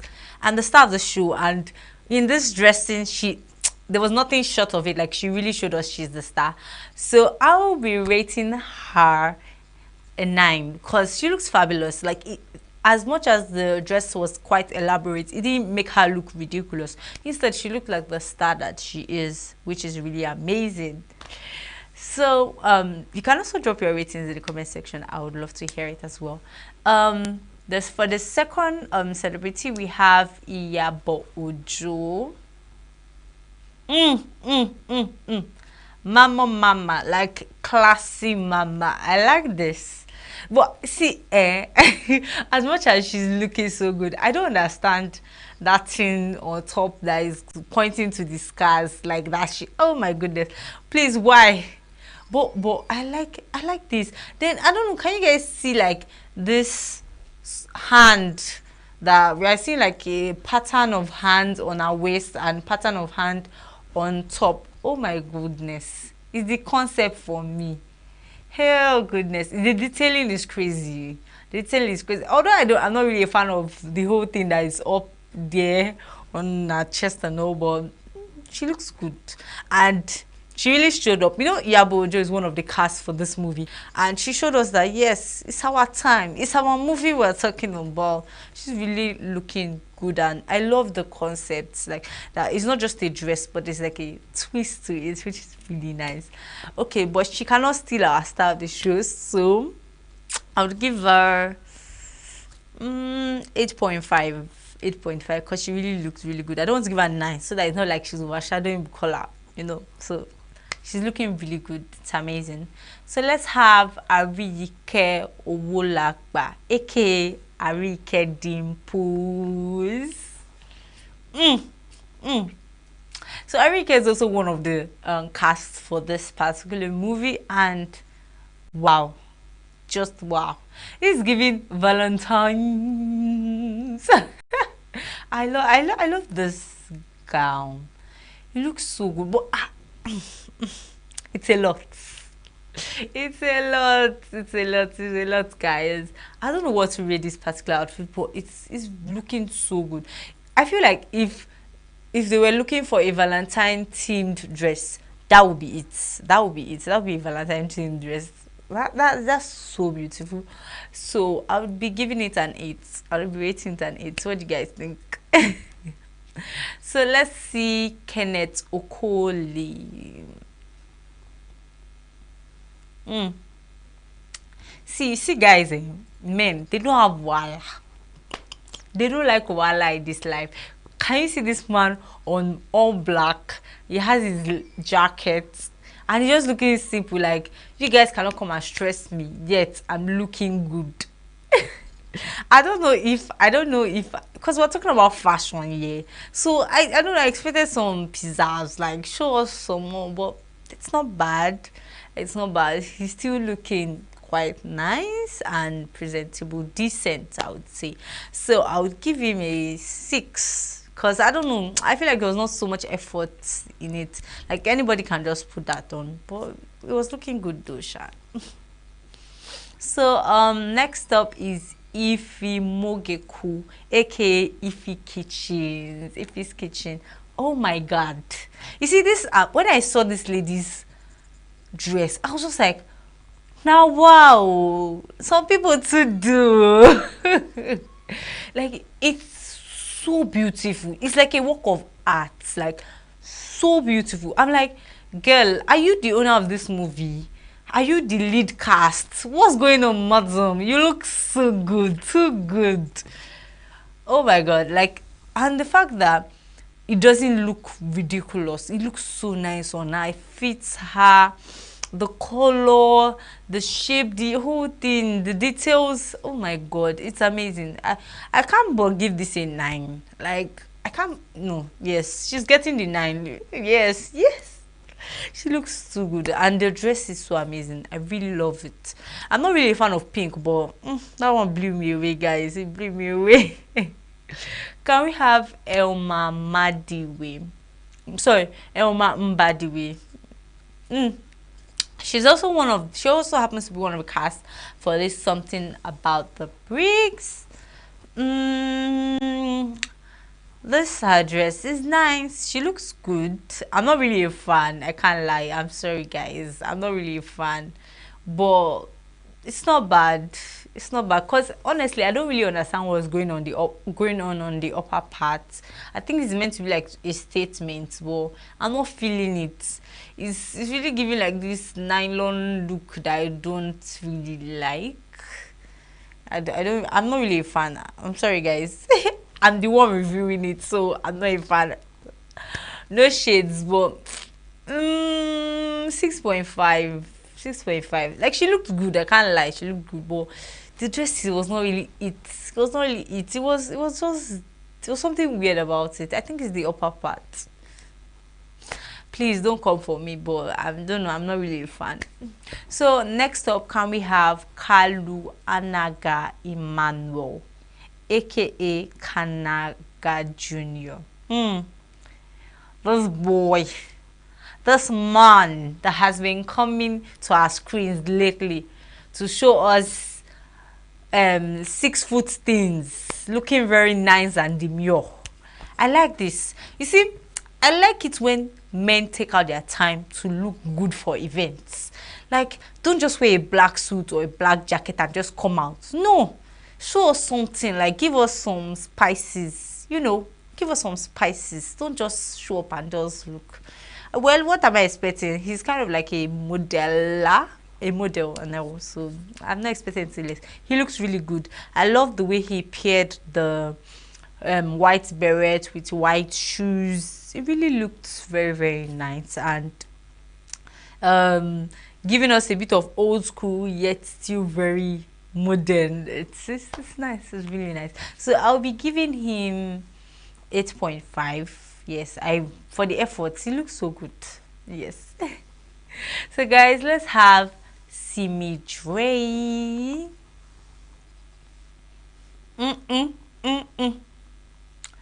This gown is a lot. This gown is a lot. Okay, it's fine, oh, but I have some buts. Number one, like, I think the concept of the gown is such that the inner is supposed to like blend with her skin. It's supposed to be like a peekaboo kind of outfit where it's like, is she wearing anything, is she not wearing anything? Like, and it's like the person that designed this dress didn't get the skin color or something like that. But I don't know. I don't like the fact. I like the net, the way it's like flowed down and all. It's nice, but I feel like if the inner actually matched the dress better, it would have made more sense. Then I didn't really understand the need for a neck piece, like, cause the gown, like the neckline of the gown is very, very close to the neck, so there wasn't really a need for a neck piece. It would have just been better if, like, maybe your hair was up and like you had a very nice earrings that was like a statement piece. I don't know, this is just my opinion though, but I'm not really a fan, guy. I'm not really a fan. So let me just give you 6, somewhere where Kenneth was 6. She still looks good, but not really fan. 6.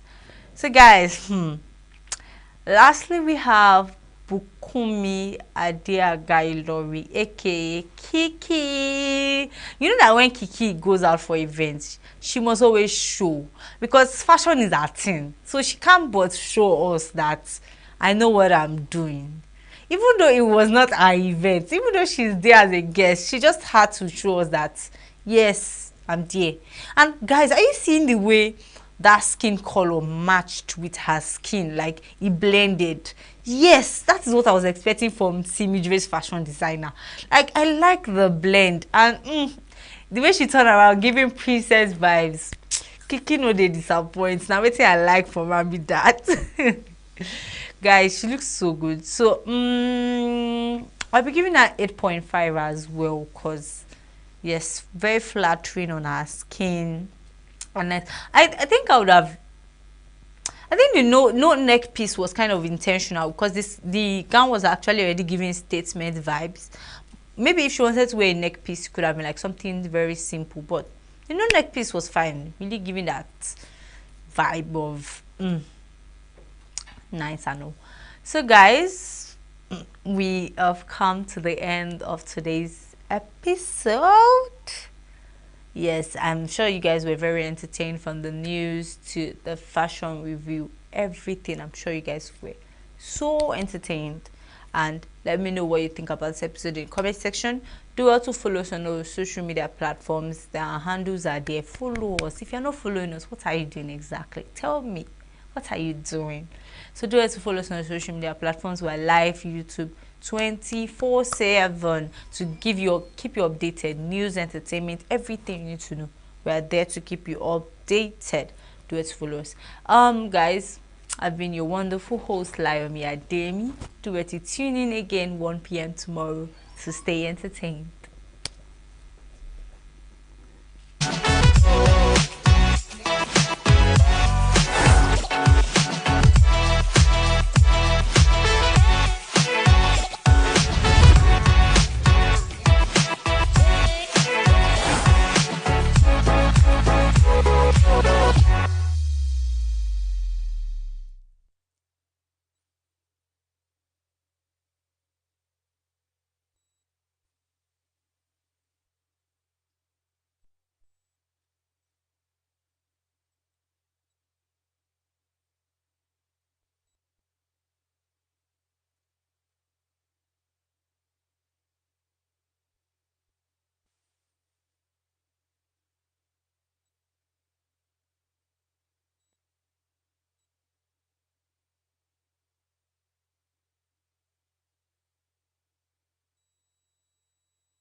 Every second, every minute, every day, news is breaking, events occur, and there are new developments. At Signature TV, we follow these stories objectively, bringing all sides without bias, explaining the complex issues, breaking down the numbers, and investigating the issues behind the news.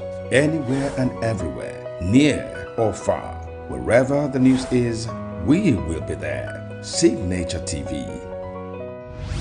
News in your pocket.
Every second, every minute, every day, news is breaking, events occur, and there are new developments. At Signature TV, we follow these stories objectively, bringing all sides without bias, explaining the complex issues, breaking down the numbers, and investigating the issues behind the news. Anywhere and everywhere, near or far, wherever the news is, we will be there. Signature TV. News in your pocket.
Welcome to the news on Signature TV.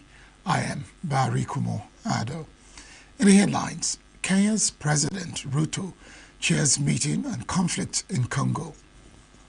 Trump's plan to house 30,000 migrants at Guantanamo. Russian drone strikes apartment block in Ukraine, killing 4. And Venezuela's opposition block in Ukraine, killing 4.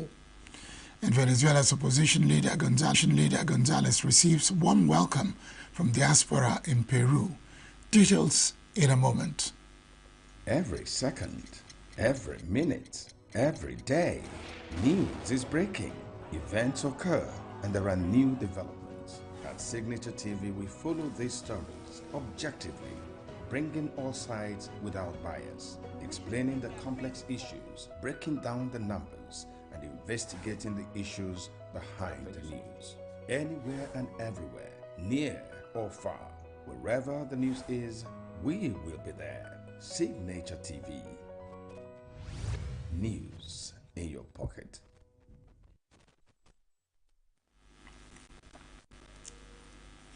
Leaders of the East African Community EAC bloc met virtually on Wednesday to discuss the escalating conflict in Eastern Democratic Republic of Congo DRC, which has resulted in significant loss of life and a growing humanitarian crisis.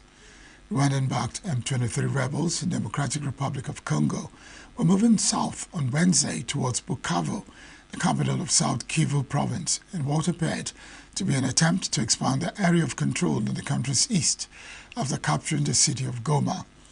Rwandan forces are present in Goma, backing up M23, according to Congo and UN sources, while Burundian forces have been sent to beef up Congo's defenses in South Kivu. Rwanda has not commented directly on its troops' presence on Congolese soil. Leaders from Kenya, Somalia, Tanzania, Burundi, South Sudan, Rwanda, and Uganda participated in an urgent meeting to discuss the situation. President of the DRC, Felix Tshisekedi, did not attend the summit. Supported, trained and accompanied by the Rwandan Defense Force, the M23 rebels launched a full-scale attack on our troops in an attempt to take control of Sake, aiming to gain access to Goma, the provincial capital of Eastern DRC. Fierce fighting ensued, and our soldiers displayed extraordinary bravery and determination. They successfully halted the M23 advancement and pushed them back, preventing the rebels from achieving their objective. However, this decisive pushback at Sake came at a great cost, resulting in the loss of 13 of our gallant fighters. The troops were part of a SADC stationed near Sake and Goma, Hawaiian told reporters in Pretoria. M23 rebels, which Congo accuses Rwanda of supporting, captured Goma this week and advanced towards Bukavu, South Kivu's capital. Rwanda denies involvement. The United States said it was deeply troubled by Goma's fall. Germany cancelled aid talks with Rwanda, while Britain said its annual £32 million bilateral assistance to the Kigali was under review.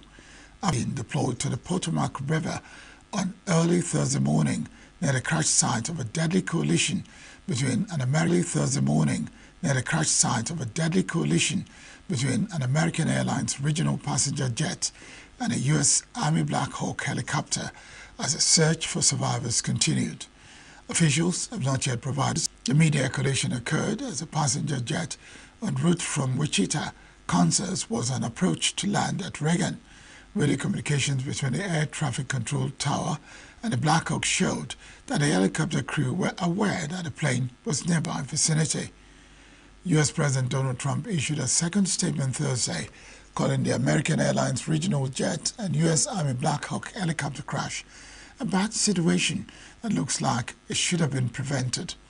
There has not been a fatal U.S. passenger airplane accident in February 2009, but a series of near-miss incidents in recent years have raised serious safety concerns. Surveillance footage from the John F. Kennedy Center for Performing Arts in Washington, D.C.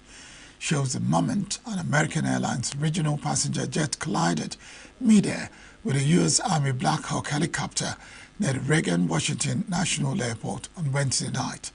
In the footage, two sets of aircraft lights can be seen in the area behind the Lincoln Memorial, one moving towards the other until they cross paths and an explosion is seen midair. American Airlines confirmed that 64 people were on board the jet, 60 passengers and 4 crew members.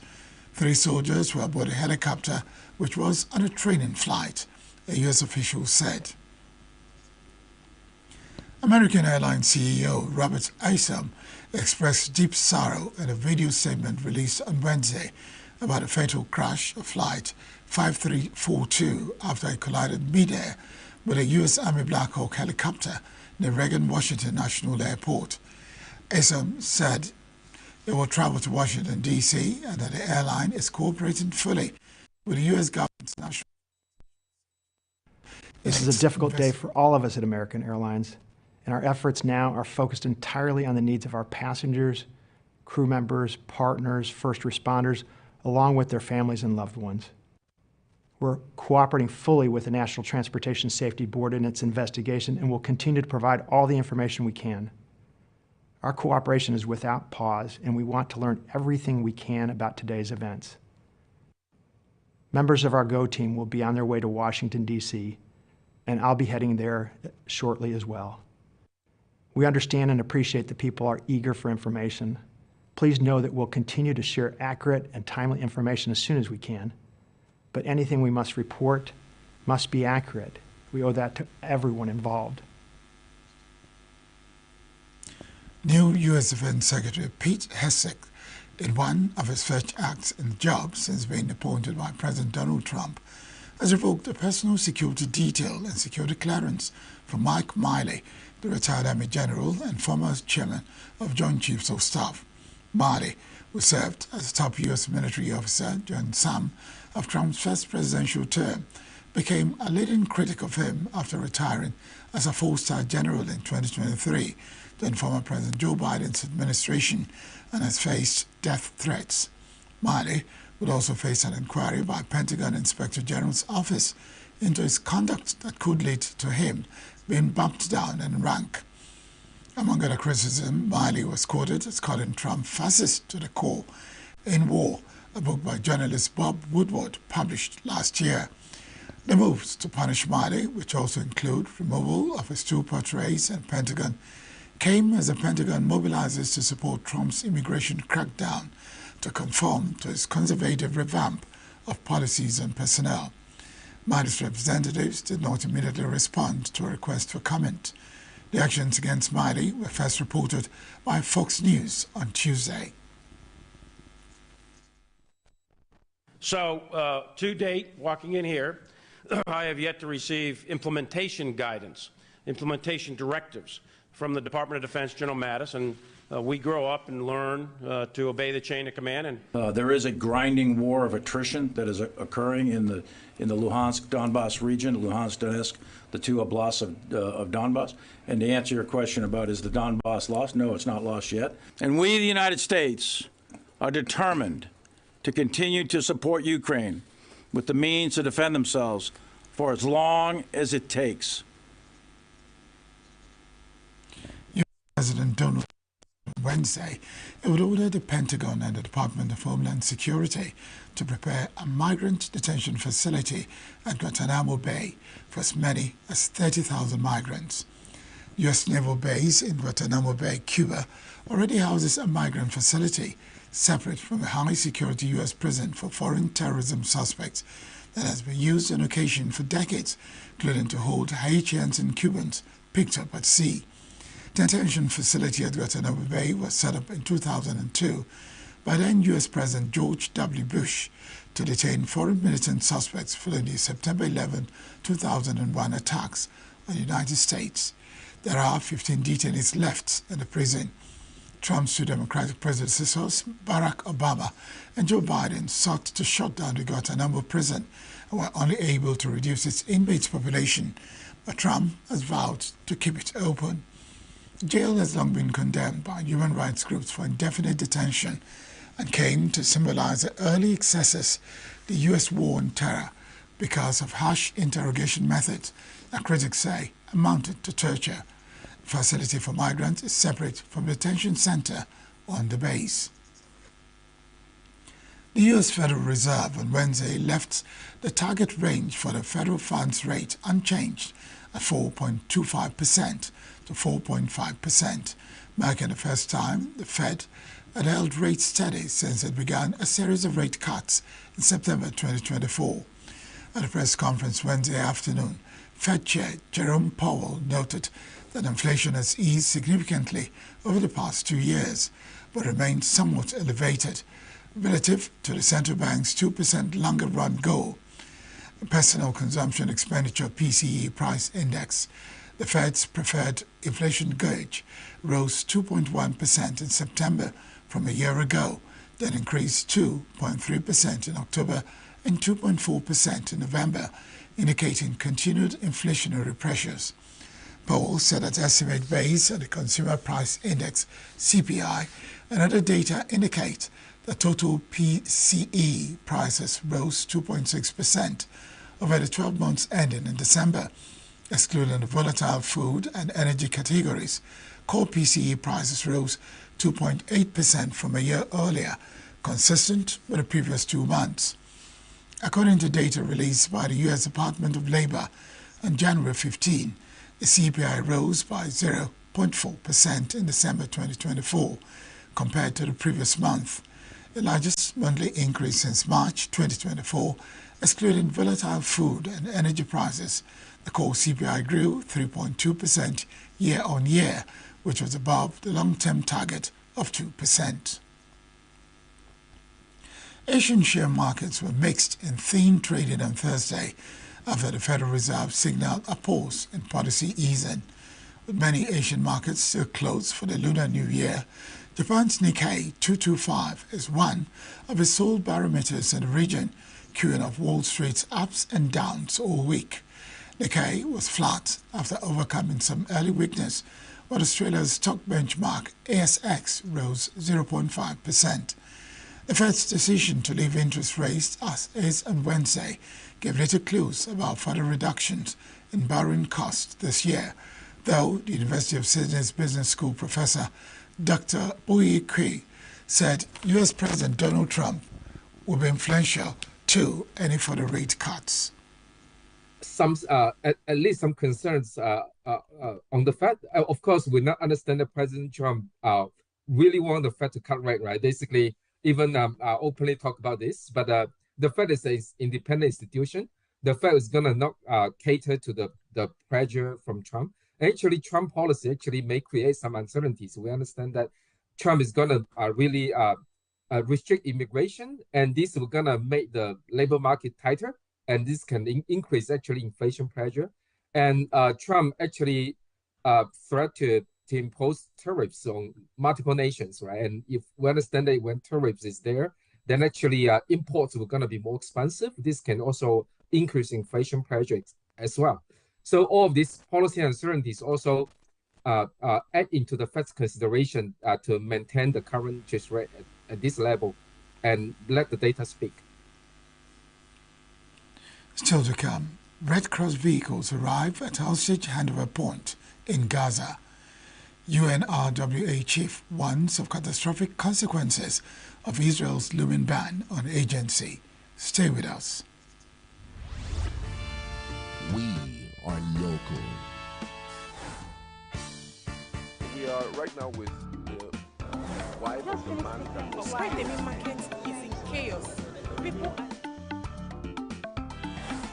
We are national. Those in support of this motion as amended, say aye. Aye.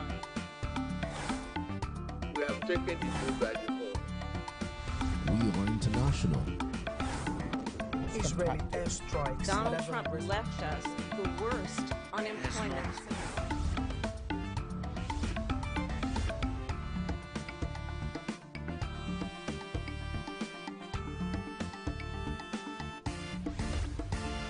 Signature TV, news in your pocket.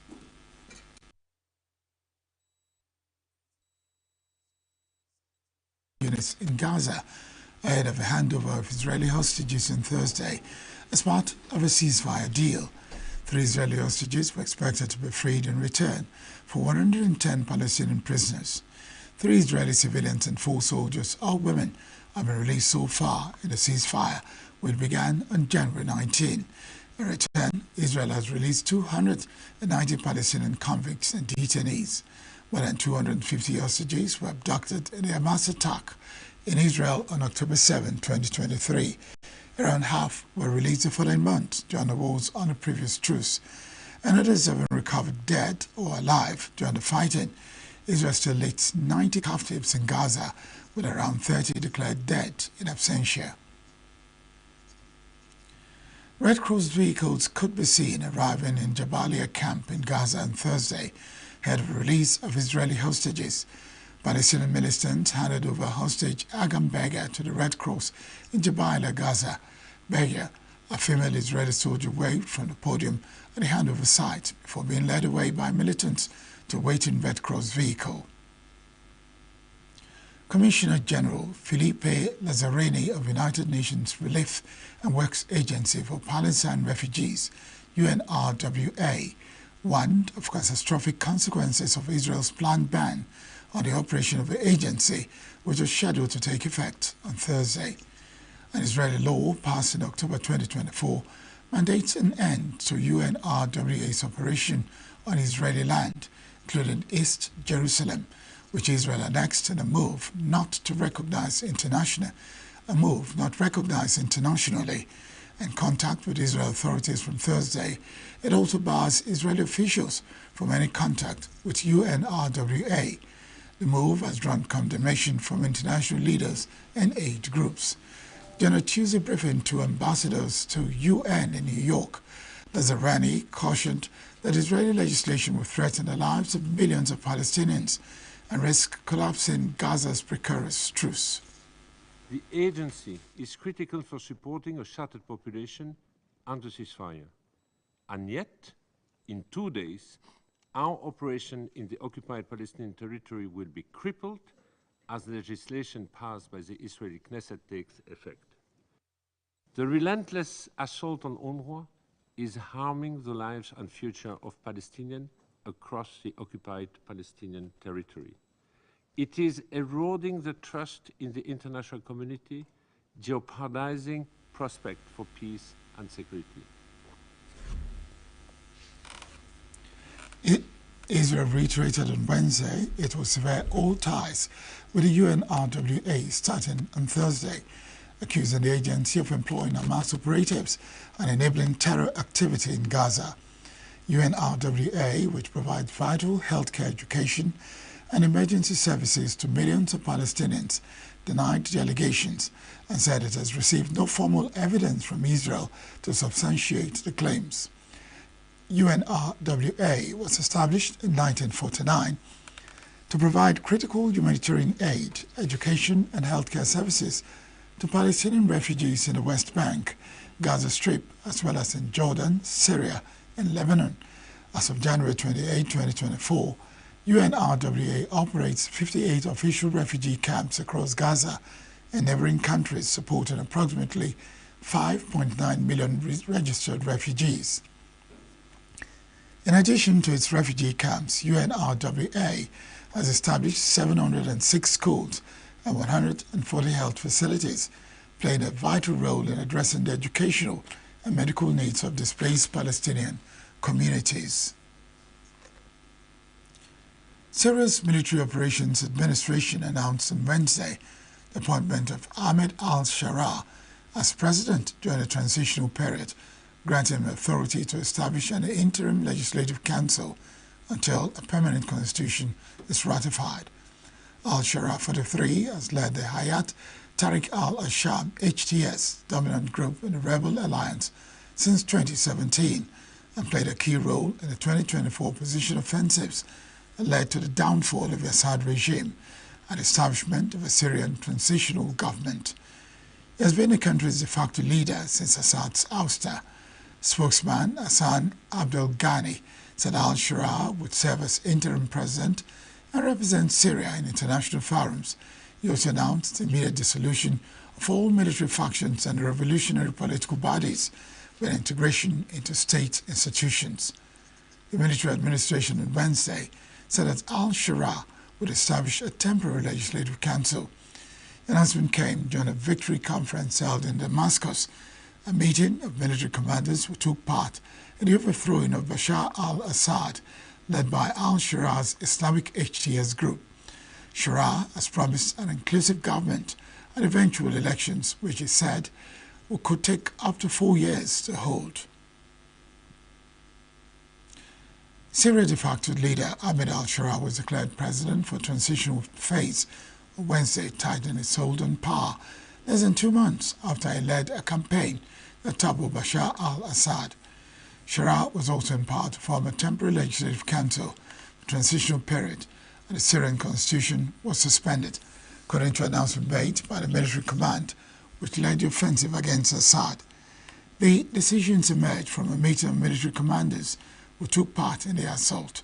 Campaigns spearheaded by Shura's Islamic HTS group, a former al-Qaeda affiliate. Addressing the conference, Shura said the first priority in Syria was to fill a vacuum in government in a legitimate and legal way. He also said civil peace must be preserved through transitional justice and preventing display of revenge. State institutions, foremost among them military and security forces, be rebuilt and that economic infrastructure be developed.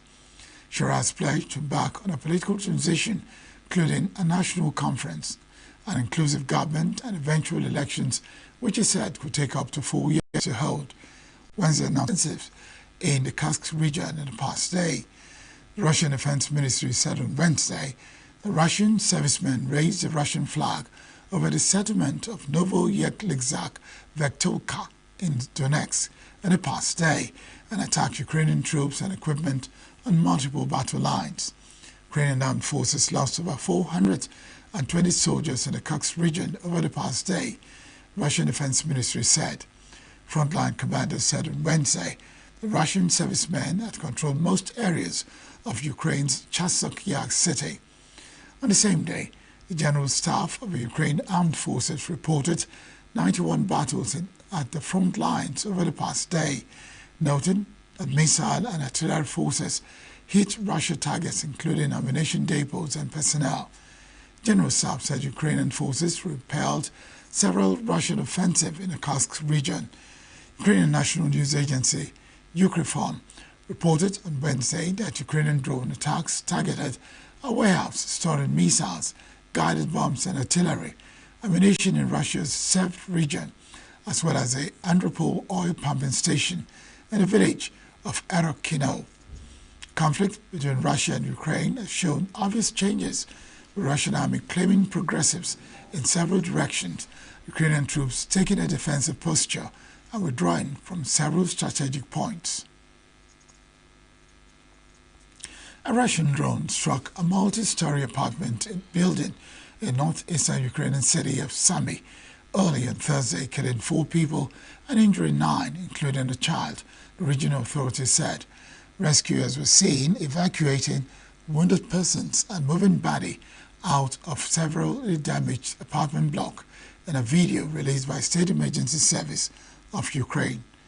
Russia launched 81 drones at Ukraine overnight, damaging businesses and homes around the country. The Ukraine military said on Thursday the efforts shot down 37 drones. 39 others did not reach their targets. It did not specify what happened to the 5 remaining drones. Sumy Governor Volodymyr Atsuk, shown in a video on Telegram in front of a crane and piles of rubble, said emergency services were putting residents out from parts of the building.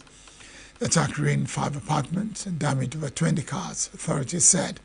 Work on site continued into Thursday morning, with emergency services sharing pictures of rescuers shifting through the rubble. The region borders Russia's Kursk region, where Ukraine launched an incursion in August 2024, has been regularly attacked by Russian drones. Russia denies deliberately targeting civilians, but thousands have been killed and injured after Moscow's troops launched a full-scale invasion of Ukraine in February 2022. Residents in a rural community of western North Carolina have been ordered to evacuate as a wildfire raged on Wednesday in McDowell County. Videos captured smoke rising at a distance, while nighttime footage revealed flames glowing, the glare illuminating the surrounding plumes. Authorities have closed multiple roads around the Crooked Creek area, and emergency crews from various agencies are actively battling the fire, according to the county government news released and posts on social media by Governor George Stern. Protesters rallied in Mexico City on Wednesday against a gas project in the Gulf of California, saying it could endanger whales. The project, run by Sanguaro Energia, aims to export liquefied natural gas from Sonora, a northwestern Mexican city, to Asia via the Gulf using deep-sea vessels. The Gulf of California houses 900 different species of fish and 39% of all of the world's sea mammals, including hunchback, gray and blue whales, according to the Mexican government. Environmentalist group Greenpeace stated that the project serves the interests of the U.S. fossil gas industry seeking to gain access to Asian markets. Efforts to rescue a truck driver whose vehicle was swallowed by a sinkhole near Tokyo continues into the third day on Thursday. Status of a 74-year-old man who has been in the hole since Tuesday is unknown, local media reported. Aerial footage from the scene showed that the hole had grown wider after merging with a second sinkhole nearby. Local authorities believe the initial cave-in was triggered by a broken sewer pipe. Japanese broadcaster NHK reported. Millions of Hindu devotees gathered on Thursday for a holy dip in the sacred river waters of India's northern city of Prayagraj as part of the Kumbh Mela, a day after a stampede at a religious festival. Police said at least 30 people were killed in the crash that occurred in the early hours of Wednesday morning. For the incident, authorities beefed up security as devotees continued to arrive to attend the festival. Still to come, candidates for IOC presidency pitch to the organization's membership. Sydney schools sprayed with anti-Semitic graffiti in latest attack on Australian Jews. This and more after the break.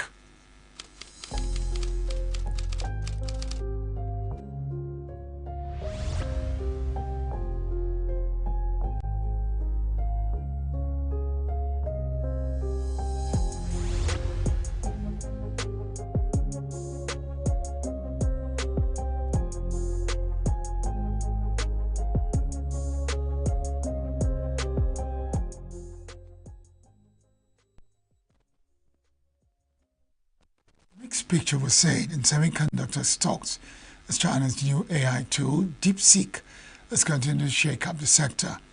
Dutch semiconductor equipment maker ASML shares surged more than 5% on Wednesday from the release of stronger than expected 2024 financial results. Rebound followed a plunge in the company's market value on Monday as DeepSeek's AI technology sent ripples through the semiconductor market. Speaking at a press conference on ASML's 2024 financial results, CEO Christophe Foucault underscored that the continued expansion of AI depends on lowering cost and energy consumption, which are two critical challenges facing the industry. In the United States, chip stocks mostly fell. Nvidia lost 6% after a short rebound on Tuesday. Company shares were trading slightly over $120, down over 30% from last week. China's startup DeepSeek was launched last week and overtook OpenAI's ChatGPT on Apple App Store downloads list. DeepSeek is shaking up the AI industry with cost-efficient large language models which can perform just as well as rivals from giants like OpenAI and Meta. A SpaceX rocket ship blasted off from Florida's Kennedy Space Center and deployed a Spanish satellite into orbit on Wednesday. Satellite module of the IDESTAT SpinSat-NG mission perched atop of the company's reusable two-stage Falcon 9 rockets ignited and launched at 8:34 p.m. The module then deployed 31 minutes into the mission, according to the SpaceX website. Venezuelan opposition leader Edmundo Gonzalez was warmly welcomed by an emotional crowd in Lima on Wednesday as part of his tour of several Latin American countries. Attendees, mostly Venezuelans living in Peru, chanted freedom and we want to return.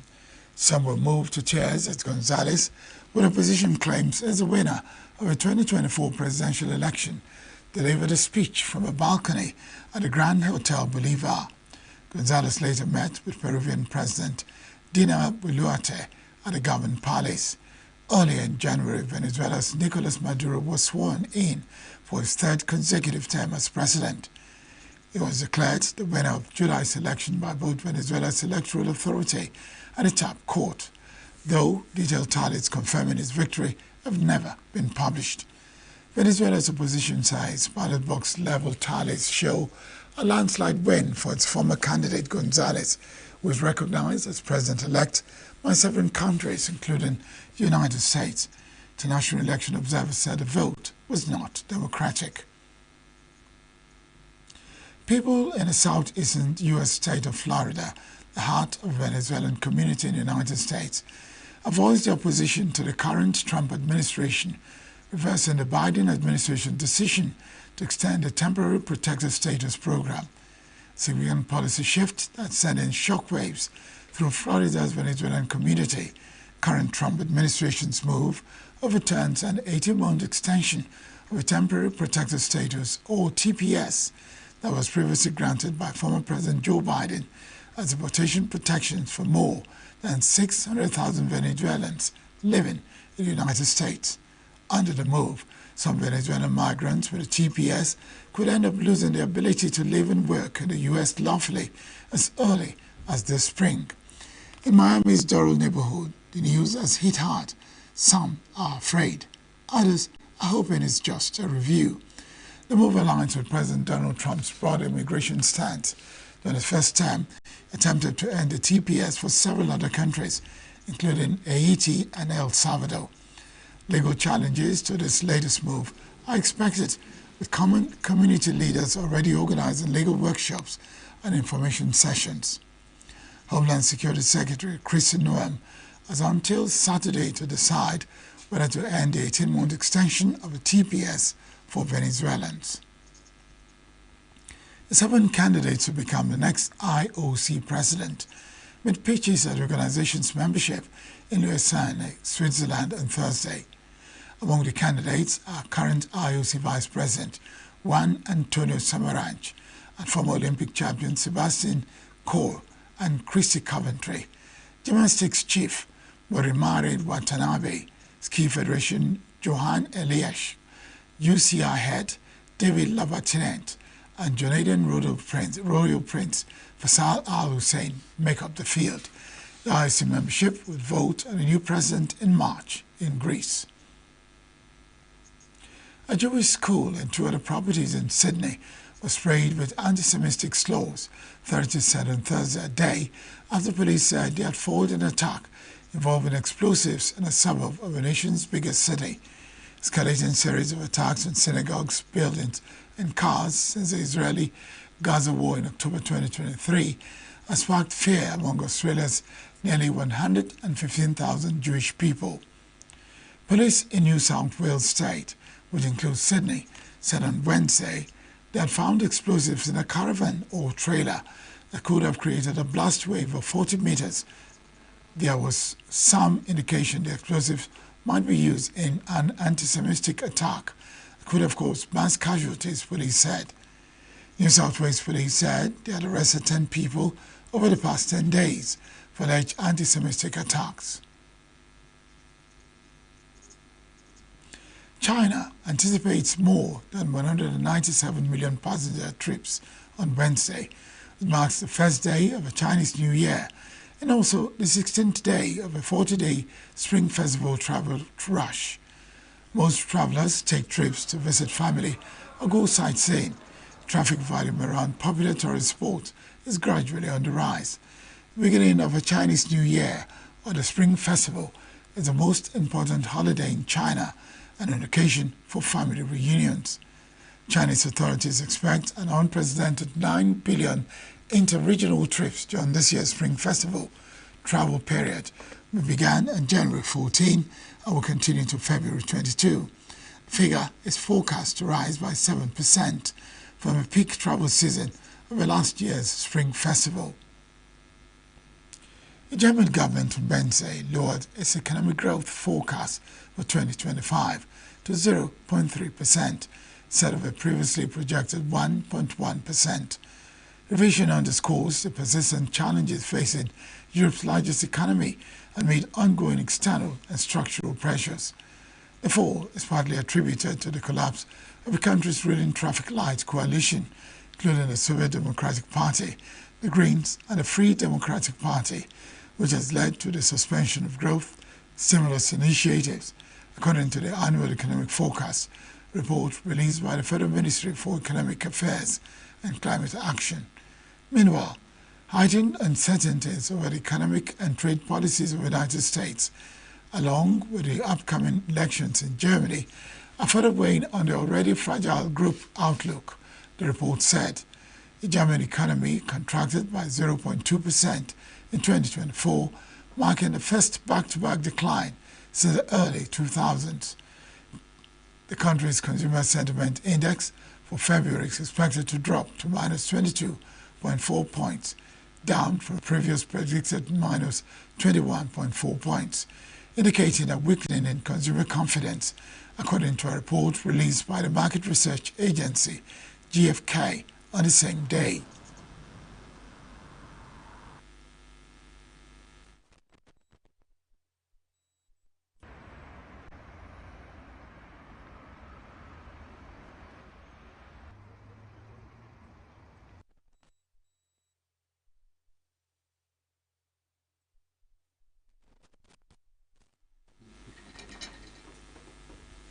Croatian coach Niko Kovac is set to take over at Borussia Dortmund following a 3-1 home win over Shakhtar Donetsk on Wednesday, saw them advance to the Champions League playoffs. The Raw Valley side fired coach Nuri Sahin a week ago after a run of poor results, and shortly after kickoff, German media reported that Kovac, who has played and managed in Bundesliga, was waiting in the wings to take over. Interim coach Mark Tuberg, who stepped up from the club's under-19 side after the sacking of Sahin, will be at the helm when Dortmund visit Heidenheim in the Bundesliga on Saturday. Tuberg picked up the side's first Bundesliga point of the year in a 2-2 draw with Werder Bremen, and followed that up with Wednesday's win with 2 first-half goals from Guinea striker Sekou Guirassy and a late Rami Bensebaini effort, enough for 10th spot in the Champions League table. The German side finished among the seeded teams, now face either Belgium's Club Brugge or Sporting Lisbon of Portugal in a 2-legged playoff with a place in its last 16 at stake. Sydney will host the 2027 Rugby World Cup final, 24 years after England upset the Wallabies at the Harbour City Stadium, Australia, in 2003 decider. World Rugby confirmed on Thursday. Stadium Australia, 82,000-seat venue which hosted the 2000 Olympics athletics and opening and closing ceremonies, slated to host the 2027 final and both semi-finals. Sydney, Melbourne, Brisbane, Perth, Adelaide, Newcastle and Townsville are Australia's 7 host cities. A draw is yet to be confirmed. 2027 World Cup will be the first to feature 24 teams, 4 more than the 2023 tournament in France, which was won by South Africa. Boca Juniors missed out on their first win in the Argentine Primera Division's Apertura tournament after last grab's Franco Fragapain goal for Union cancelled out Marcelo Sarachi's early opener for the visitors on Wednesday. Coming off a draw against Argentinos Juniors in the Sunday opener, Boca put in a solid performance in the first half, grabbing the lead just 5 minutes into the game after Sarachi hammered a powerful strike of the crossbar and into the net. Second half saw the host pushing for an equalizer with a struggle to create any clear-cut chances to breach a solid Boca backline until Fragapane pounced on a loose ball in the box to fire low and find the winner 2 minutes into stoppage time. Early in the 78th minute, substitute Kevin Zenon could have extended Boca's lead, but goalkeeper Thiago Cardozo blocked his attempt in a one-on-one. Despite Aston Villa sailing a Champions League last 16 spot on Wednesday, coach Unai Emery faced questions on the future of young Duran, with the Spaniard appearing resigned to losing the Colombian striker ahead of kick-off. Stories emerged on Wednesday's match stating that Duran is closing in on a January move to Saudi Arabia. Emery expresses frustration at the timing of these stories on Villa's big night, sealing an impressive end to the league phase of the first campaign back in Rio's Premier Club competition since 1982-83. Morgan Rogers' hat-trick sealed a 4-2 success for Villa, who now skipped the playoff round and head straight for the last 16. With John Duran, you know more or less everything we were speaking here, or my opinion about him. He's a fantastic player, fantastic potential young player. I was always trying to get him with my advice for everything. I was so close to him, trying to work with him in his development.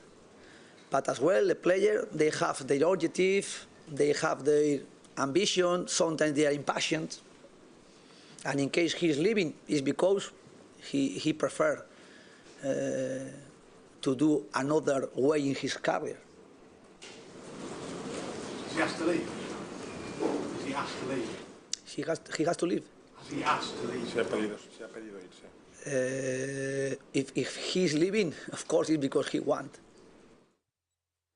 I told you last week here, I wanted him here. Just the match after Sunday after West Ham match we played here. I told you, I want him here. But what does he want? Gonzalez Montiel buried a diving header in 90th minute to end River Plate a 1-0 home win over Instituto in the Argentine Premier Division Apertura Tournament clash at the Estadio Monumental in Buenos Aires on Wednesday. The win moved River up to 5th place in the Group B standings with 4 points from 2 games, one ahead of 7th place Instituto. The match was interrupted during the first half for several minutes by technical issues, and while River looked set for a second straight draw to start the season, in the 90th minute, substitute Paulo Diaz's header from a corner hit the post.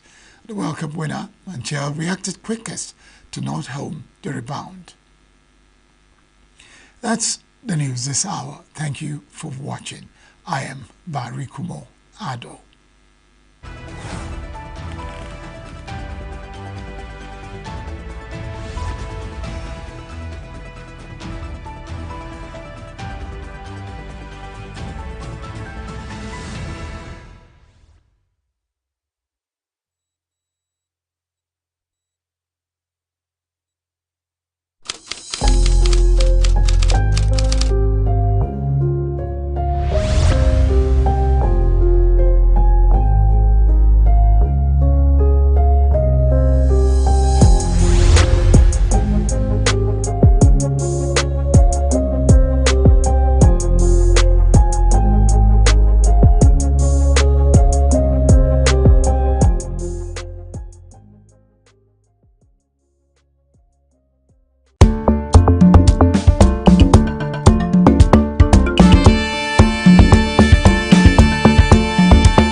Every second, every minute, every day, news is breaking, events occur, and there are new developments. At Signature TV, we follow these stories objectively, bringing all sides without bias, explaining the complex issues, breaking down the numbers, and investigating the issues behind the news. Anywhere and everywhere, near or far, wherever the news is, we will be there. Signature TV. News in your pocket.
So it's a beautiful day. It's a day before the last day of the month of January 2025. Hope you're good, hope you're great. Today is very significant, not just because it is the eve of the last day of the first month of the year, but because it is the birthday of a special person. It is the birthday of the president and CEO of Signature Television. Yes, you can see his face right there.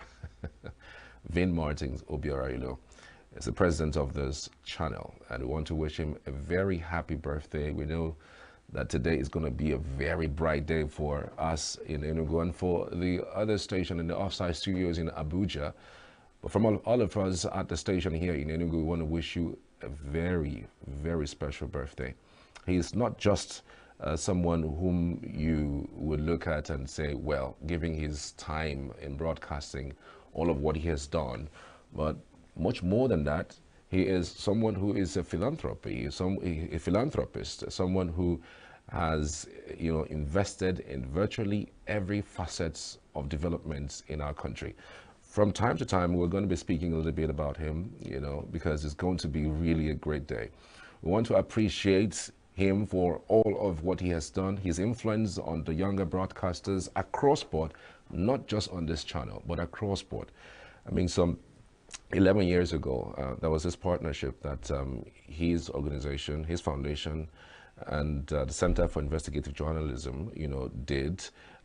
They were giving $3,000 to young broadcasters who were bringing out reports about the developments in politics and social welfare and all of those. And he has done that over the years. I mean, this is a man that you would look up to and want to be like at his age.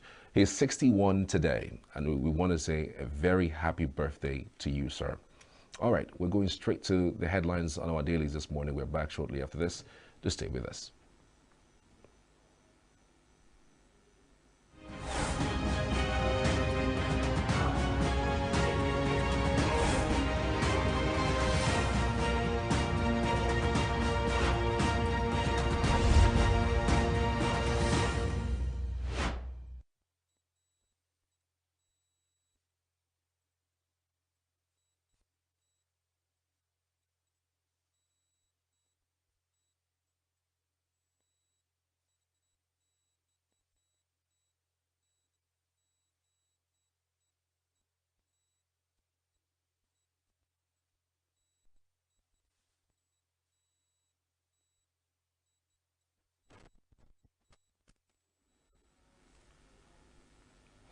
We'll begin on the Punch newspaper this morning, and right on the Punch this lovely 30th day in the month of January 2025.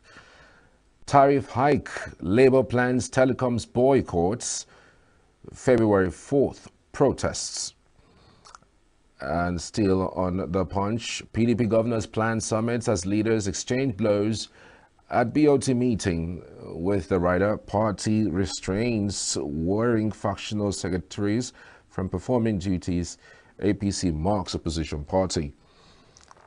Expulsion. NNPP woos Aribashola. APC disowns Yewetola's governors posters. Max Air. Federal government suspend airlines. Plans to audit others. Gani Adams faults Sultan's backing for Sharia in Southwest. Police kill 5 kidnappers, recover 5.2 million naira in Ogun. JAM suspends law admission in Kwasu, Redeemers Varsity, and 6 others. All the details you can find on the Punch newspaper. On the Daily Trust newspaper this morning, it has a screaming headlines. PDP, Wabara insists on neck meeting as violence mars BOT gathering. Weather rider Anyanwu's aide forcefully ejects Ude Okoye. Demagon blames leaders for crisis.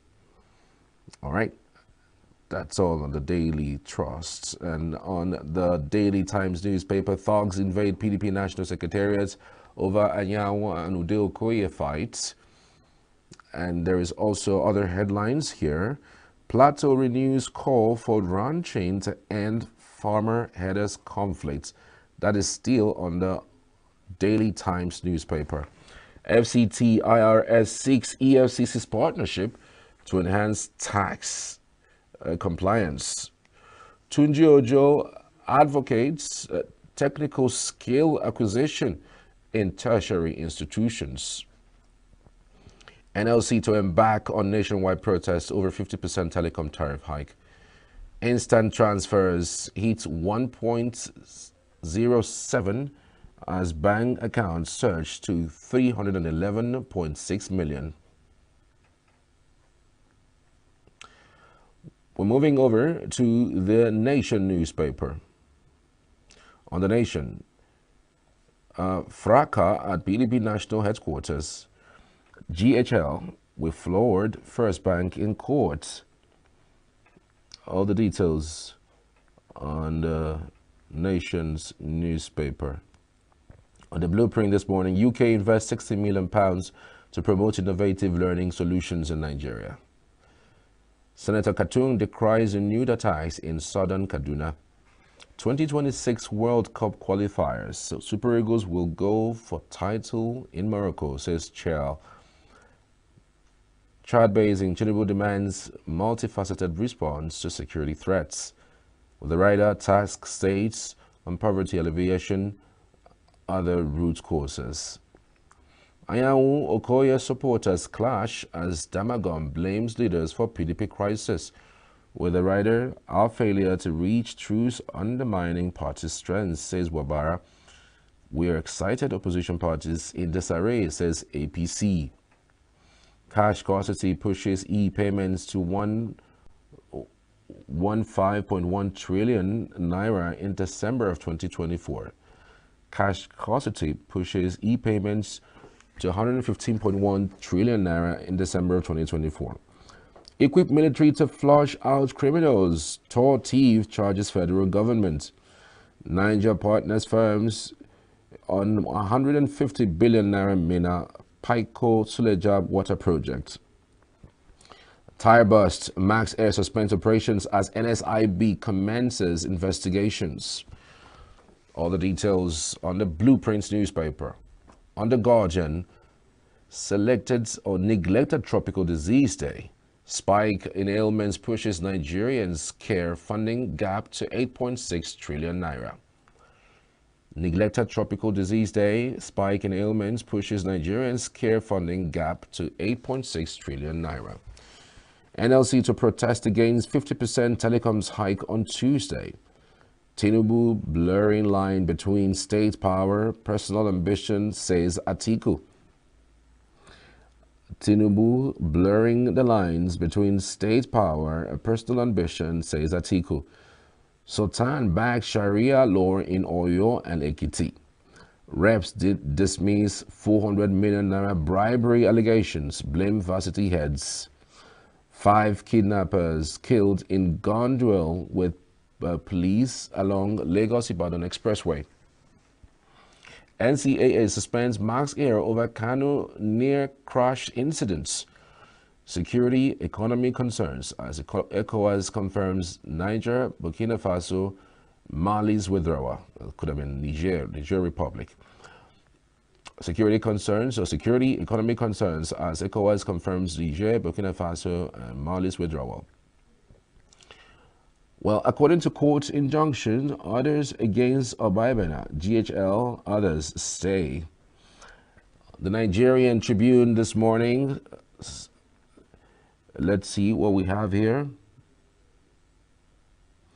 According to court, injunctive orders against Obaibena, GHL, others stay. Okay, that's just about it on the Nigerian Tribune, and by extension, all of the headlines on the dailies this morning were headed to the discussion table. We'll have Chris Monica live in the studio. Chris, good morning. Good to have you. Good morning, Charles. Good morning, the world. I'm happy to be here again. And let's talk about issues on our headlines across Nigeria as a nation and evidently the globe in general. Indeed, so much has happened. PDP is in disarray. I don't know if you saw the fracas yesterday. Ude Okoye versus Anyanwu fighting over who becomes the secretary. I mean, it's just so funny. You know, it's funny when you fulfill the books. If you bookmakers say that Charles will fight Chris and that the center for two of us cannot hold, and we eventually fulfill the book. El Rufai said they accused the ruling party that they are funding the stabilization of opposition, which is quite political. I mean, nobody wants opposition to gain ground so much as to, I mean, you know, that's politics. Who is in control? But the woe betide the opposition that uses fuel to bath when that said opposition knows that the party in power never wish you well, and you know, is planning to burn you, and you go and use inflammables as your delight. You rub it, you cook with it, you drink it, you even wear it. So you are as good as gone. I am sure that fear of having one party system in Nigeria is being fulfilled, and the PDP in all instances are helping it along. In fact, all of them now that are there sitting up on the NWC, BOT or PDP, I suspect them. just like I never trusted any Nigerian politician. They are all suspect for whatever is happening to PDP. Just ask me a simple fact, why their center cannot hold when they know the war ahead. There is a saying in Igbo land that Ebo can Oguno. If you kill the strong man in the home war, in the home battle, home front, when you go to a standard war, who are you going? Who's going to fight for you? So why are the PDP finishing themselves in internal battles? When they have a standard big battle waiting for them, is that not a very clear way of telling us that we can't even trust them to wrestle power? They are wrestling themselves. So we will look for another way. You know, in the Bible, there was this portion where they were asking, is it John the Baptist or Jesus? They asked, are you the one to come and we do to look for another? We better look for another, because PDP is now getting it clear to Nigerians that they are not ready. They're not even seeking support. They're fighting. By now, they should be seeking support, building bridges, looking for mega mergers to... But it's very obvious that they have this juju of self-destruction invoked upon them, and it's working very well that they don't even have another native doctor among them. Who would have seen the invocation of self-destruction among PDP? I wish they were. The fight from, if it's not Wike, it's Damagu, it's now Anyanwu is involved, Obio is involved. By the time you know it, you have other big people involved. The NWC, the National Working Congress, their BOT, nothing. He's saying, speaking with any reasonable voice you can listen. They're just in disarray. And I stop to ask myself, who did this to PDP? You remember the days of PDP? Well, that may be natural. They are on their path of extinction. And what pains is that they are helping their own extinction. I don't know what they have in mind. But let's watch them. If a man is pounding fufu and is hanging a bag across his shoulders, you watch from far, because you don't know whether when he finish pounding fufu, then he will put it inside the bag.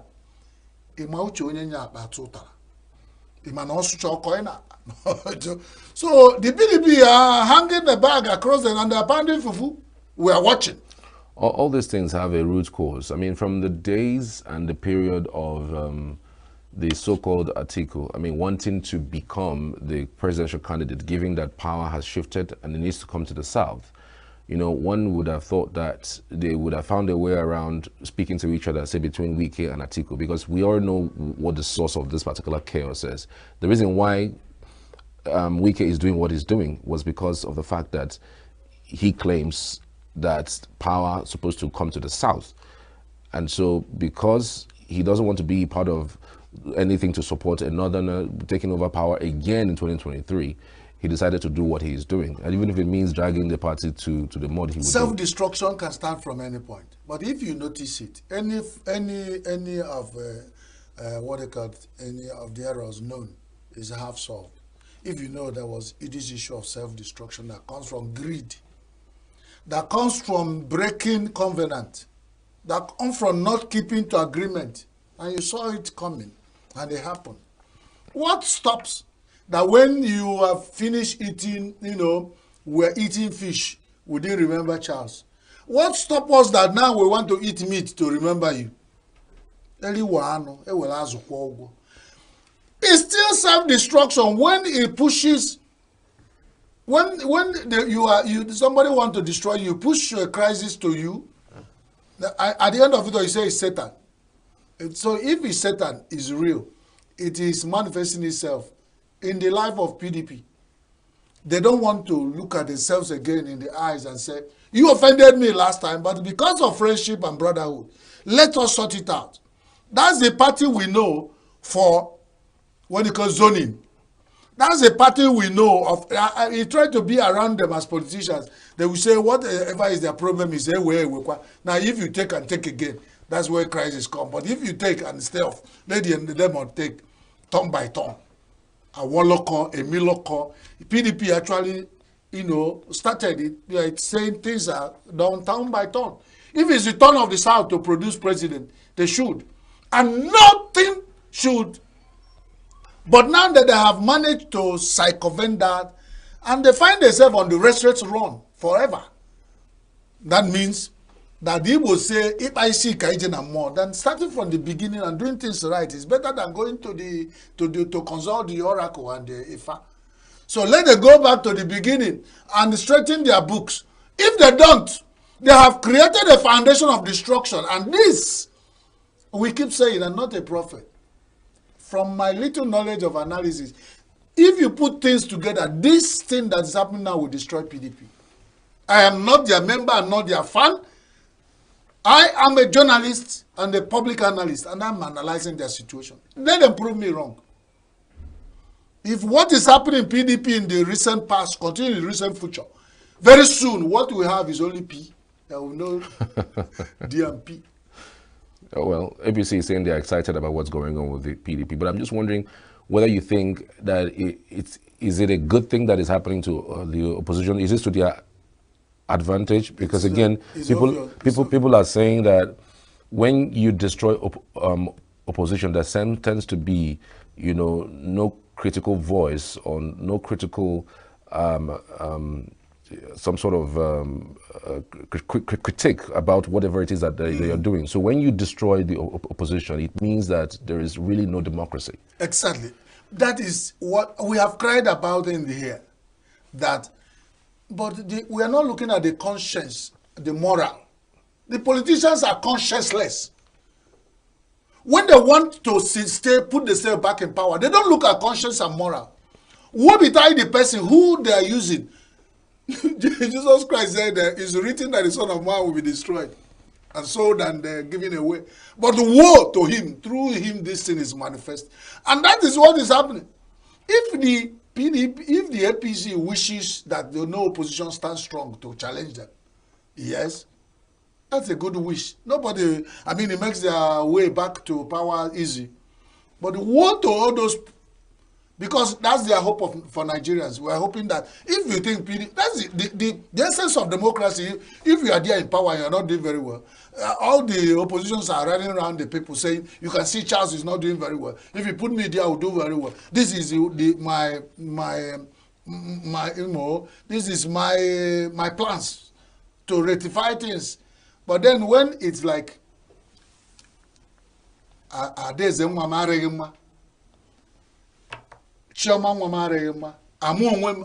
that's no hope. The opposition is not doing well. The party in power is not doing fantastically well. And I made choice to say that's my opinion. I've not seen, because the hunger and hardship they put us in is still there. Even as I talk now, I'm hungry. So then the people we are expecting that we say we come together to see this is what we do for you to shift the power back to us so that you maybe hunger and hardship are not doing anything towards that. It means the hopelessness continues. That's it. So Mbadadaribi is Uludinta. When you are going for hunting and you see the giraffe that has a hernia, it cannot run. It is a good advantage of the Dinta. That's the proverb of bone and silence. So if PDP Daibi, it is Todulu of APC. And it's not just APC, PDP. If a Labour Party, Dakwebi, which I see them going there, then I go Hibi and Etofo. You are carrying somebody of swelling stomach, and the person is getting a hernia. That's two major sicknesses that might not make the person to be active. So if we're talking about PDP, then LP, not DIB. Where's the hope? All right, NLC is going hard on the tariff hike, especially for the ones for telecom, and they're saying they're going for a warning protest that would be done for 4th. LLC, I don't know who gave people an opportunity to think that NLC, because they have weakened them so much, that when they say we don't like this, you can cajole them without negotiating with them. They gave warning to federal government about strike, they fulfilled it. And they think that when they gave warning about a tariff hike, that they will not fulfill it. Once you begin a discussion and you remove the strong person, in this case, who are the people who are, the labor represent almost 80% of Nigerians. And you hike price for 240 million Nigerians, which out of them, 80% of them are represented by labor. And labor said, hey, we are not accepting this. You keep quiet. You are daring them. And it's not going to end well. By now, we expect that they should have called them for meetings. Maybe they've meeting, I don't know, because I'm not a member of Labour. But Labour speaks for me because I'm one of the wretched of the earth. So anything they say, I listen. If they say this hike, I say, yes, Labour, fire. So if the people that are talking do not listen to them, the people I support is obvious. Even as I stand here, it means I'm supporting Labour. And you can come and ask me why. Labour speaks about my pain. Labour speaks about my hardship and hunger. Labour speaks about my welfare. No other voice in this country has done as much as speaking for me more than Labour. So it's obvious that even the Bible says where your heart is, where your wealth is, there your heart is. So those who speak for us is where our heart is. So if they are, if Labour, I'm not talking about Labour Party, the organized Labour, if they speak for us and speak for me, I support them. Do you understand that? Now, there's something that I find, and it's interesting. Many people will not give it a thought. UK invests £60 million to promote innovative learning solution in Nigeria. And I want to say, how much has Nigeria, as a country, invested in promoting innovative learning solution in Nigeria? You know, this idea of, I keep saying, what can you do for your girlfriend's son to call you Papa? If you leave your mouth, you do not lick it, Hamatan will lick it real good for you. And you leave a mark of all those cracks and bloody mouth. That's what Hamatan does. For this developed country that call themselves developed countries, that they look about developed nations, I don't want them to take care of themselves. When they say innovative, why not give us consultation and guide us through the They will invest and train people in innovative learning and encourage them to jump back to the country to work for them. So Nigeria has produced a breeding ground. When they put small money, it's like what Trump is fighting with China. He said China will go to China, manufacture, and come back to sell in. So because there's cheap labor. There is cheap environment to nurture innovative learning and all in Africa, and all of them will jump back to. Because if you go to UK cannot spend £60 million to support innovative. They would be spending £1 trillion there. But in Nigeria, once you drop all those tokens, you will find the result, and all of them will jump back to UK or America. So in Alwana, if you use fake dollar to do Christmas, to celebrate Christmas for your mother-in-law, it's what you give her, you take it back. Because a goat lying on the ground is lying on his skin. I am ashamed. If there's anything good to be promoted by them, it's foreign nations. And you think there's free lunch even in Freetown? In 2025, Nigerian establishment have not realized this. And you give them so much power, they come back and doing this to you. That's why, because he who pays the piper dictates the tune. Innovative learning solutions in this era is what every country will promote. In fact, the ones who need to promote it are most of developing nations. A non-tropical disease, a 8.6 trillion naira gap, emerging treatment. That was Guardian. Yeah. 8.6 trillion naira because of neglected tropical diseases. Tropical diseases are those diseases that are all known in the tropics. And Africa is the center of tropics. Of course, that's the only way you have tropical region of the world. There are diseases that breed more in the tropical region. because of neglect, we now need a backlog of 8.6 trillion naira to treat those diseases. Is it not double wahala for dead body, Charles? It is, actually. So where are we going to? You know, it's not the same thing that why do we allow this gap to pad up? When the water is only on your leg, near the ankle, you have not stopped the flood. Is it when it gets to here? When it gets to your throat? Is that where you go to? Is it? So everything keep pushing us towards the point of seeing, are we the cause or are we the cause? God help Nigeria. It's sad. Indeed. Federal government is suspending Max Air over, the issue that they had. I think it was 2 days ago. Max Air had a was, burst I think, tire. we were either taking off a landing and they had burst tire. Burst tire, yeah. You are suspending the one that had developed fault mid-air and returned to safety, managed to land back, and then what have you done with that? And you see, most of the times we give so much emphasis, for whatever that has happened in aviation industry. I'm not an expert there. We had an expert who talked aviation. You asked the person so many questions. I was monitoring. He said so many things about us, how these things are done. And they gave level of guarantee you can't. Is it that this Max Air was going with faulty tire? Over time, you did not see it. Until you either take off, the tire burst. That's when you now invoke all the law. I don't know. I'm confused. Somebody need to guide me through. Somebody could have seen this tire before it busted. But it's an accident. Nobody ever planned No, but no. Because A tire, aviation tire, when you ask the experts, they tell you. It's like you use overwarm tire. Overwarm tires, it's only when it's overwarm it can get burst in that stance.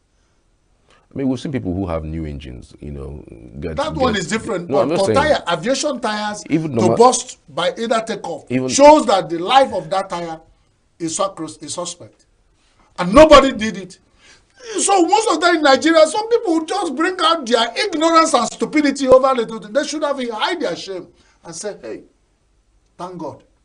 And then I go back and start inspecting all the tires of in the aviation industry now and say, because there was a time in road safety when they say your tire is expired, even if it's a brand new tire. Meaning you are sitting on a keg of gunpowder. Suddenly I don't see road safety doing that.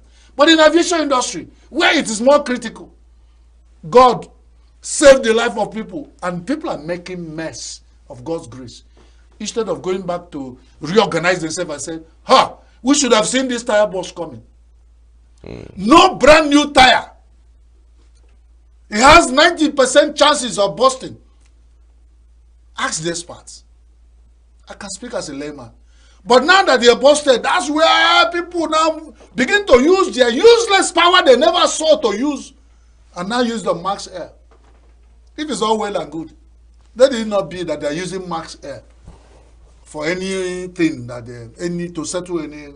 Otherwise, God has saved the life of Nigerians to expose that the people working in the aviation industry have oversight functions they neglected. They could have seen. They could hide their heads in shade and say, thank God. They should go to the mosques and the nearest churches to thank God that their negligence did not claim the lives of Nigerians.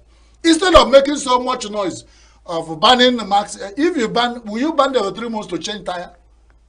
Or to make sure that they replace all the worn-out tires of the aircraft to new ones? Or to warn other ones who operate commercial airlines one in Nigeria to now look at their tires and begin to make sure, with all the hikes in airfare, I don't think any Nigerian aircraft operating in Nigeria should be operating with worn-out tires, as for us to have burst tires during takeoff or landing. God bless Nigeria. All right, we'll leave it there. Many thanks, Chris Maduka, for your insights on today's program. Appreciate you. Thank you. So we're back shortly after this short break. Do stay with us. This is the Signature Morning.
Eagles can live up to 70 years because they are mentally strong. After 40 years, every eagle has to make a difficult decision. Its claws are no longer sharp enough to hunt. Its beak becomes bent and blunt, and its feathers become thick. The eagle has two options. Either it dies, or it goes through a painful change. This painful change is that the eagle must go to the mountain and hit its beak on a rock for 150 days until it falls out. When the old beak falls out, a new beak grows in. With a new beak, the eagle pulls out its claws. When the claws fall out, the new ones grow in. The eagle plucks out its feathers. This painful journey takes 150 days, but after doing this, the eagle gets a new life. Sometimes we need to get rid of our old self in order for a new and better version to emerge.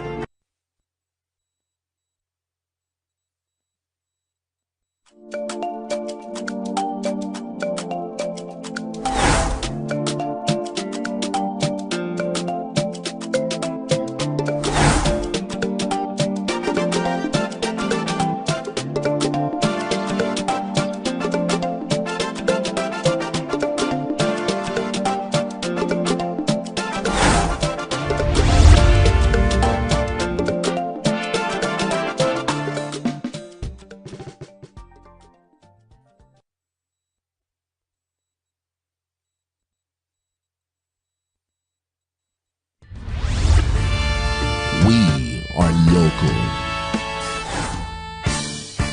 We are right now with the wife of the man that was Why the main market is in chaos? People are We are national. Those in support of this motion as amended, say aye. We have taken it to by default. We are international. Israeli airstrikes. Donald Trump left us the worst unemployment.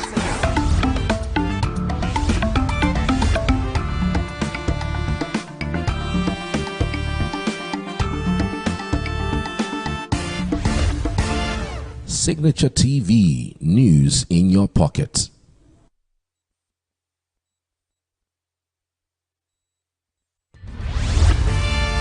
We are local. We are right now with the wife of the man that was Why the main market is in chaos? This is still the morning show here on Signature TV. I mean, there are veterans in the Nollywood industry. There are veterans and there are veterans. Like I made mention earlier, that there's a special guest that we're going to be having today.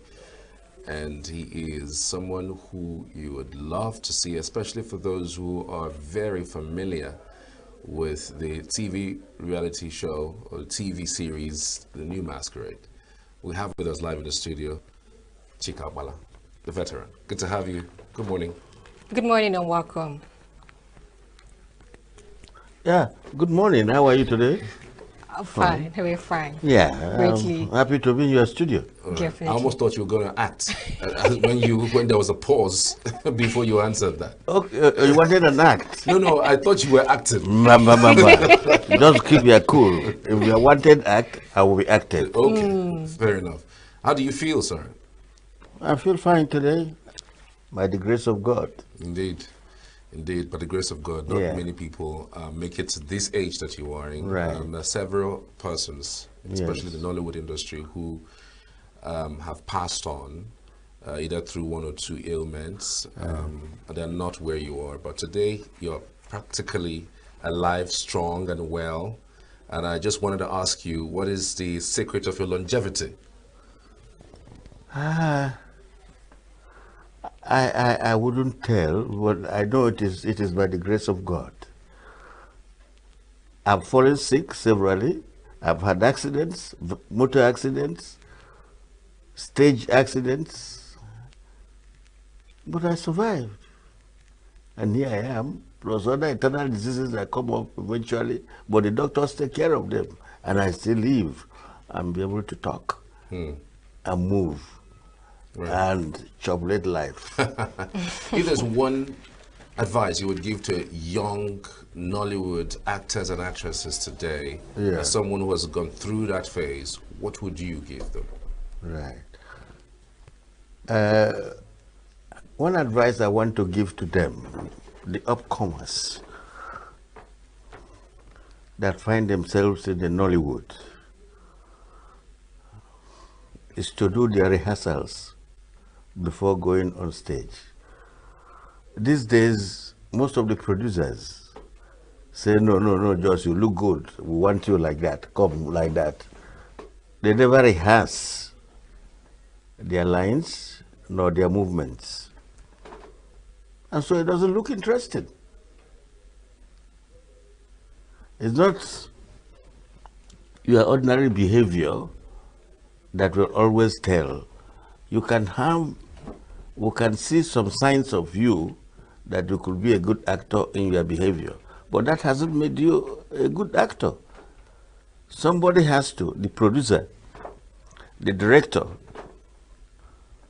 have to direct you more, produce you more, to say, yes, you are doing well, but do it this way, or do it that way. And in that case, you outshine, and you come into the shoes of entertainment proper. So I'm advising the people in Nollywood, especially the upcomers, the younger ones, don't think because you have seen yourself in one show or the other, you feel that you are now a big guy in acting. And you're not making an impact. Nobody's talking about you positively. Sorry, I'm using this language. I'm not supposed to, because it's a borrowed language. What I am talking about as Chief Israel Pawine Powerless.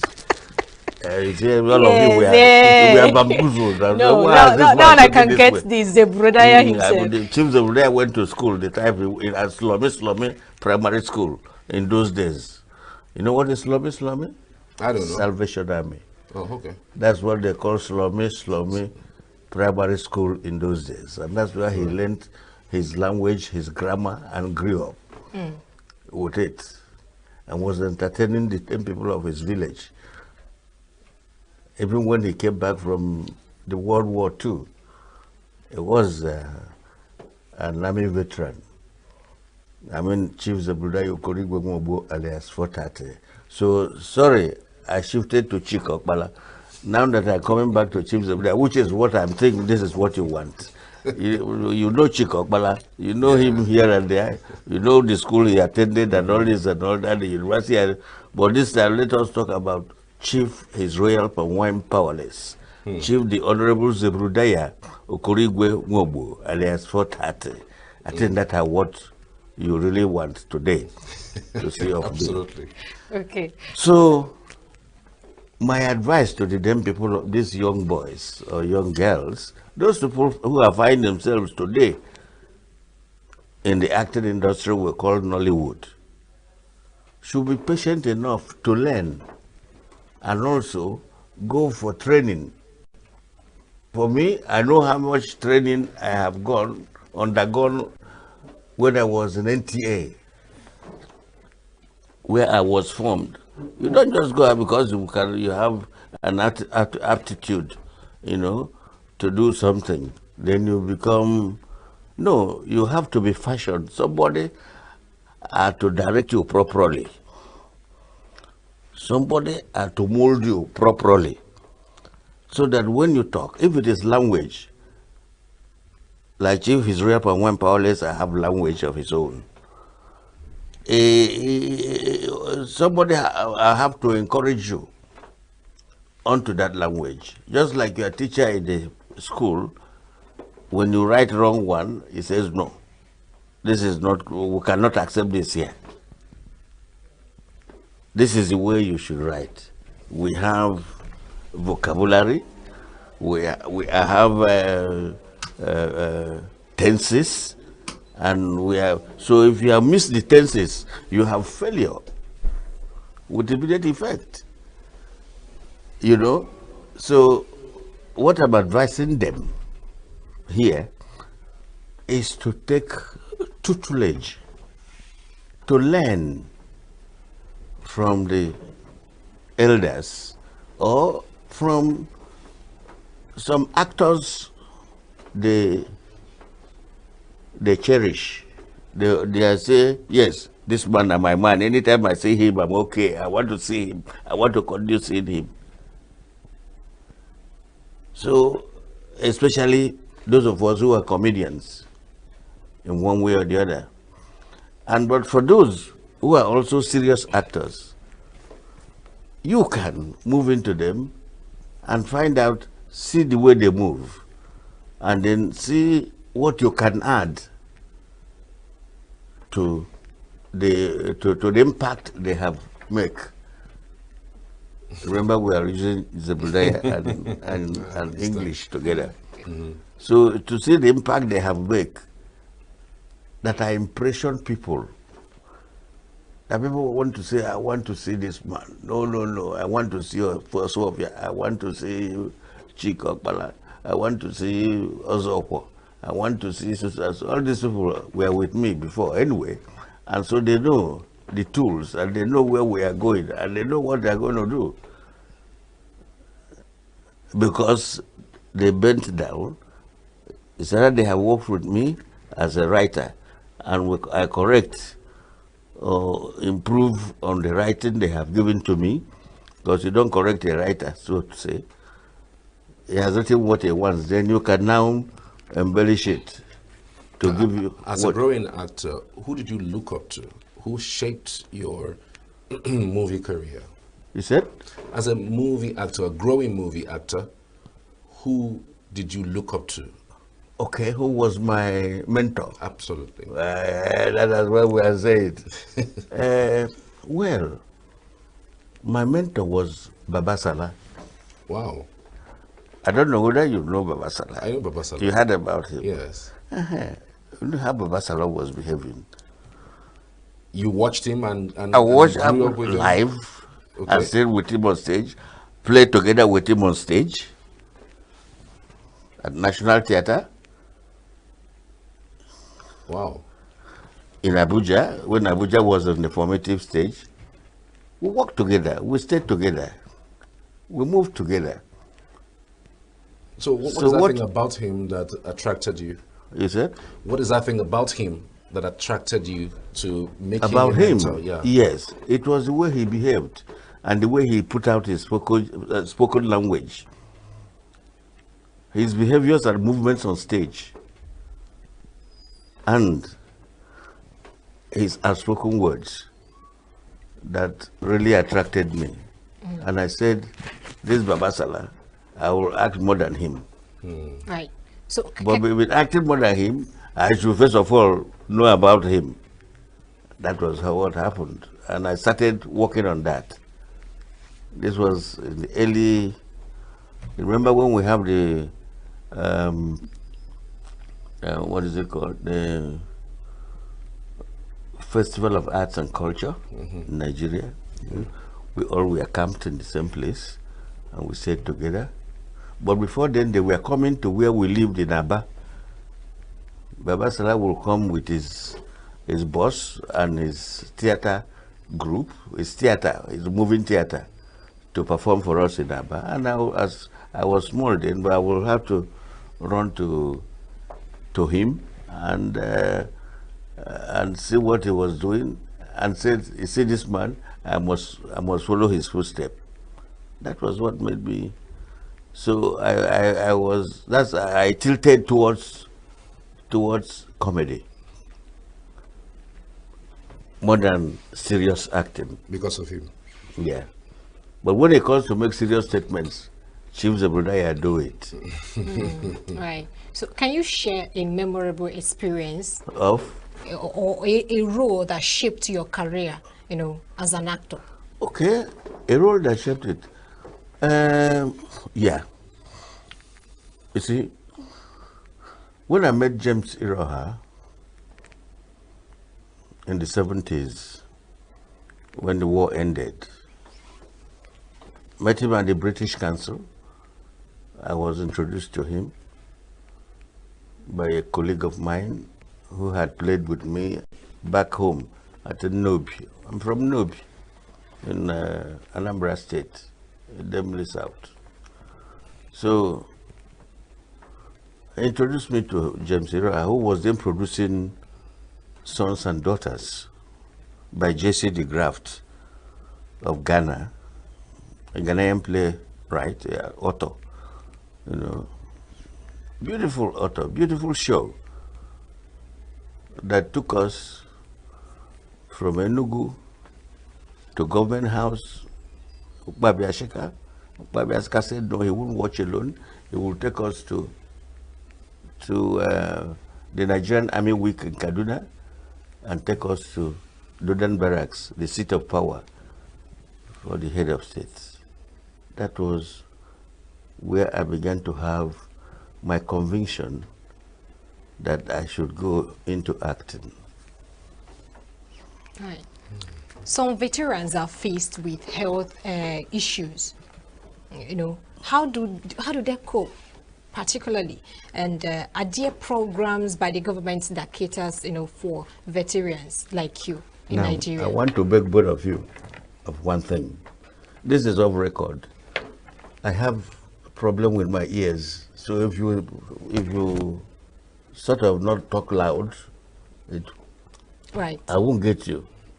So when you're talking to me, you talk loud. Right. Right. I have ear problem because of accident I had. I'm so sorry about affecting that. my spine. So I don't. Sorry about that. Unless you talk louder. That's why you see me talk loud all the time. It's not like I cannot whisper.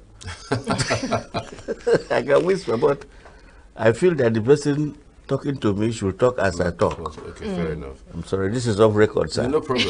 No, it's not a bad thing. Sorry about that. Yeah. So I was asking how you know, some veterans, you know, face health issues. How do they cope? Are there programs put in place to cater for their health? For who? Veterans actors in Nigeria. Veterans. Yes. Now you have hit the head at the nail, or vice versa. What I'm talking about is that what we are talking about all along is that there should be a place for the veterans to transfer what they have in their tympanal membrane to the younger ones coming up. Otherwise, we are nowhere. Whatever we had built up during our own time, everybody says, oh, if it was the time of Chief Zebediah, if it was the time of Chief Eleyemi, village headmaster, if it was the time of Samanja, oh, you will enjoy yourself. And if he handles this topic, it's terrible. I mean, it's so enjoyable and encouraging. Now, when Nollywood came out, it started building on whatever they see you, you behave with it, you are all right. They came without producers, without directors. They themselves, traders in Onisha, Iweka Road, and some of them in Lagos at Alaba, became overnight producers, traders who watch film. They now became the producers and directors of movie industry. Yes, they made a very good attempt when they produced Living in Bondage. But they did not do it alone. A veteran producer produced Living in Bondage for whoever owned it, for Kenneth, forgotten his surname. Mr. Was my very good friend and my producer too, my director, Chris Ovirapo, who directed Living in Bondage for him. When he gets the script, he now knows what to do to put it up. But he gives you the credit because you are the overall executive producer, executive producer director. You know what we mean when we say executive. It is you who is there on the war front that is the producer. But somebody who is at home is the executive producer. That's the way it is in the industry. So what I'm saying is that the people who started that home movie production, especially traders, like I said, Any story they see goes for them for entertainment. It's not all the stories that you should tell. When I was producing New Masquerade, I was not taking all the stories that my writers put down for me. In fact, before we go into writing, I have a session with them. We have what is called writer's workshop. At the writer's workshop, just like I was sitting down, we marshal out stories. You bring your story, she brings her story, I bring my story. Then we look at it and find out what could go for the society. It's not every story that society can buy or that can entertain. We're not just doing it for entertainment's sake. We're doing it to educate. Our main focus is entertainment education. That is where the Nollywood people miss it here. They're not thinking of entertainment education. They're thinking of entertainment. What are you educating the public for? You want the public to change for better in behavior and in approach. That is the aim of a producer-director. How can I change the mindset of the public? Right. How lucrative is Nollywood? I ask this because sometimes when, how lucrative is Nollywood? Yeah. Especially in Nigeria, because sometimes when you see people who stop acting, they tend to become unable to take care of themselves. Yeah.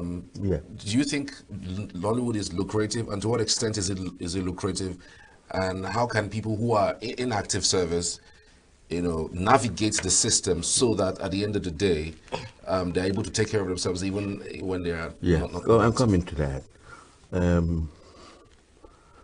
I just came back from Abuja. Forgotten, I didn't come with a copy of where we thought about how to take care of elders in whatever profession, not just acting, even as broadcasters, even as farmers, even as thinkers, those who tinker, working, when they are old and retire, how do you take care of these retired ones? Or do we just allow them to go and die off? Everyday things swell up. I mean, the prices of things swell up. They can't afford it. They can't go to hospital when they are sick because they don't have the money. No doctor looks at them. Doctor must pay his own bills too. So we're thinking about what can we do?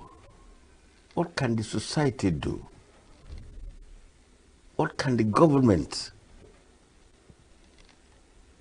carve out or shape out for retired elders in all professions across the world?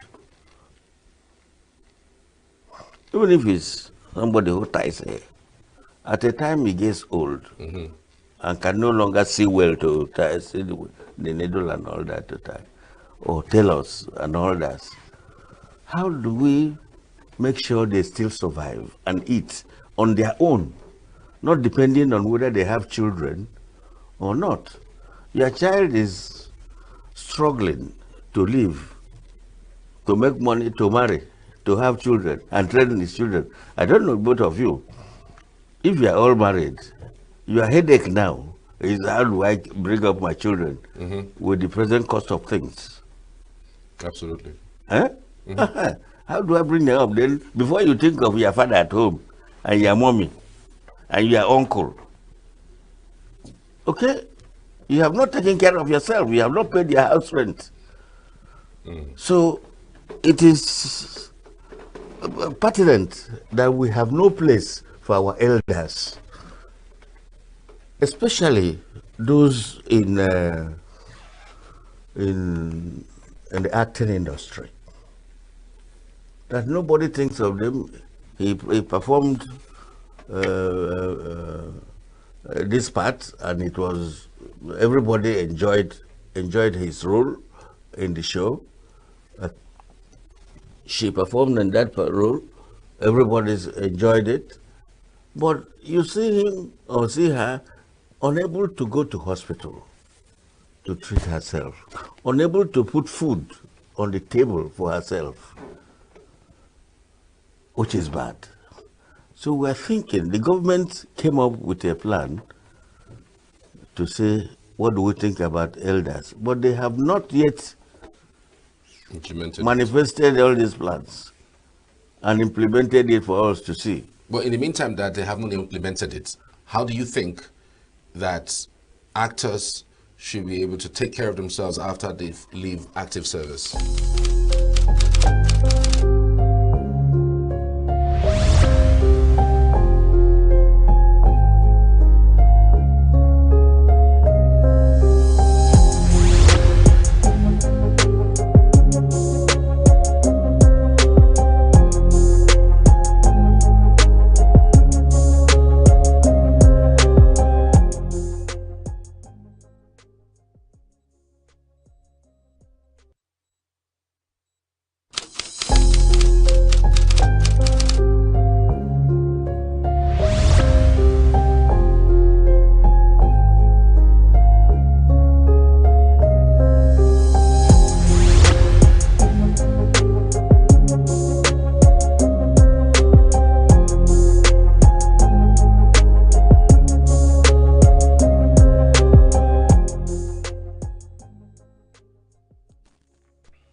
Welcome back. This is the morning show here on Signature TV. And so we're live with Mazi ENUGU. We will be discussing communications and public relations job in academic circles. He is live via Zoom. Good morning to you. Thank you for joining us, Mazi ENUGU.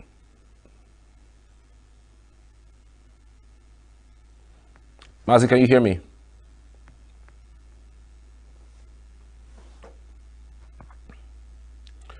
If you can, please unmute your mic, if you can. I can hear you. I can hear you. Good morning. Good morning to you. Good morning. First things first, what do you think is the role of communications and public relations in public institutions? Thank you very much. The role of communication and public relations. If we go by the definition adopted at the Mexican statement of public relations, which was by most public relations practitioners, it defined public relation as the social science of analyzing trends, predicting the consequences, counseling organization leaders, and implementing planned programs and actions for the benefit of the organization and the public interest. And so if you go by this definition, you know that the role of communication starts from policy making. From the time an organization was established to, all throughout its gestation period, you carry the public relations experts along. They help in the policy making. They also help in implementing the policy. So the role of communication starts from the inception of the organization, and not just what is obtainable now, where probably the public relations experts or communication comes at the end, especially to clean up the mess sometimes.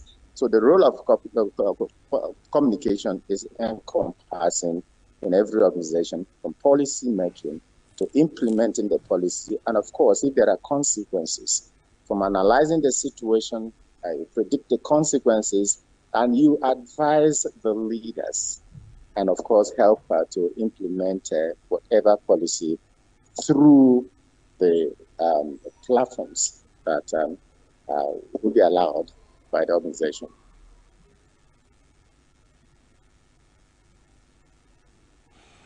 Okay, Mr. Wogo, Okay. if you can hear me, can you indicate? Yes. I can hear you very Okay, well. but then for you, what then should form a qualification for someone who handles communications and PR? I mean, we've seen several persons just by being personal assistants to the executive director or personal assistant to somebody within the office, you know, they tend to just, you know, hand them that position. I mean, how important do you think institutions should take communications and PR in the organization? Okay, your first question is the qualification. Unfortunately, most people who handle these may not be qualified. Some who are qualified by, academically, having degrees in mass communication or communication arts, okay, fine. But also, that is not enough to qualify. I think, in addition, the passion.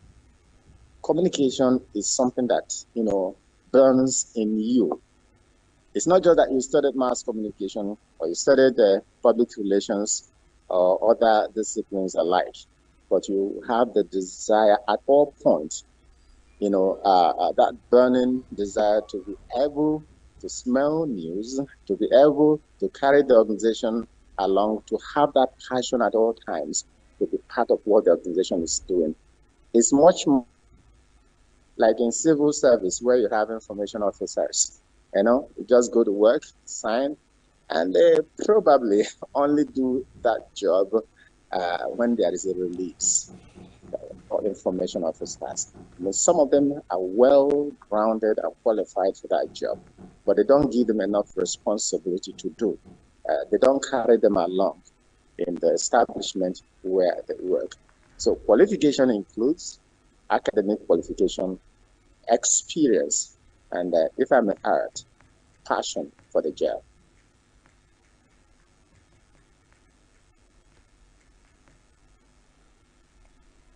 Okay, can you I highlight for hope. us the qualifications, you know, that would be needed for someone who would handle a communication for, you know, organizations and PR for that same organization, because somehow you could say that they are kind of related. Are there specific qualifications that someone should have to be able to handle that, or is just about anybody who, you know, feels like they can do it? I don't think it's about anybody who feels that they can do it. Even though there are people who have academic qualifications in the arts, mass communication, or some other disciplines aside mass communication, but just somewhere along the line, by the reason of the appointment somewhere, they went ahead to acquire other degrees in the arts. And of course, very important, especially for public relations experts, there are qualifications before you start manning an organization and becoming a PR expert in an organization. You must be qualified and you must be a member of the Nigerian Institute of Public Relations, at least from the associate level. You grow from a student level to the associate level and other higher levels. But basically, mass communication is key. And for some of us who had first degrees, and I studied theater arts, and I had my postgraduate degree in mass communication and other qualifications. So the academic qualification is very important. Then secondly, professional qualification, because it is a professional qualification that gives you the basic training, the practical training of how to manage the organization's communication. So it is not an all-comers affair, like you said. It must be somebody who have the basics and somebody who have a professional qualification. Unfortunately, we have quacks, we have people, by the reason of their connections, if your uncle maybe has a company or an organization, probably become the public relations expert. Let me tell you something about, because there are different definitions and different practices of communication and public relations practice, as we have different organizations. For instance, the first place there was a place I worked as a public relations officer, and my major job there was marketing the organization. And because they needed people, they needed students. So all along, what I do as a public relations expert, despite the fact that I have all these background, all these degrees, I just market the university. No other platform, no other opportunity was given. And so for them, that is public relations. So you can understand, it depends on the organization that you are working with. But in my definition, if you follow me, in actual practice, public relations, communication should be an integral part of the organization from the very beginning. It is not just cleaning up the mess when something happens, or just like I mentioned, marketing the organization. It should be encompassing from the very beginning. You're part of the organization. You know the policies of the organization. And if anybody calls you anytime, you are there to defend. As a matter of fact, where I work, PR experts, communication experts, in certain places they call them image. They are the image of the organization. I remember a particular company, and one of the adverts that they did, they say image is everything. In other words, the PR expert, the communication expert, carries the image of the organization. In other words, you believe the organization. You are ready to defend the organization. You tell the truth from the perspective of the organization. And of course, you speak the organization. You talk the organization. You think the organization. And that makes you a whole communication expert. Somebody can wake you up any moment and you'll be able to talk about the organization because you know. Because you are carried along from the very beginning. I don't know if I have spoken so much about it, but it's just something that I feel you must have a passion for. Not just because you are qualified. It's just like in the acting profession. There are actors who didn't study theater arts. So I understand some of them may have studied banking. I know of a few. There are also people who study theater arts, they don't have passion for the acting profession. I think to a reasonable extent, it goes the same way. You want to develop yourself after the academic discipline. You want to develop yourself practically in what you want to practice. All right. How do you think social media is changing how PR and communication experts operate within the organization? I didn't get that. Mr. Walker, can you hear me? I can hear you. I didn't get the question, please. Okay, I was asking, how do you think social media is changing the way that communications and PR experts operate? Absolutely. I mean, that's the in thing, the new media. And many times the way we do our thing, you cannot continue just doing the job alone with the traditional media. The social media is prompt. The speed, and sometimes the reach is much more. Something happens here. Look at us now.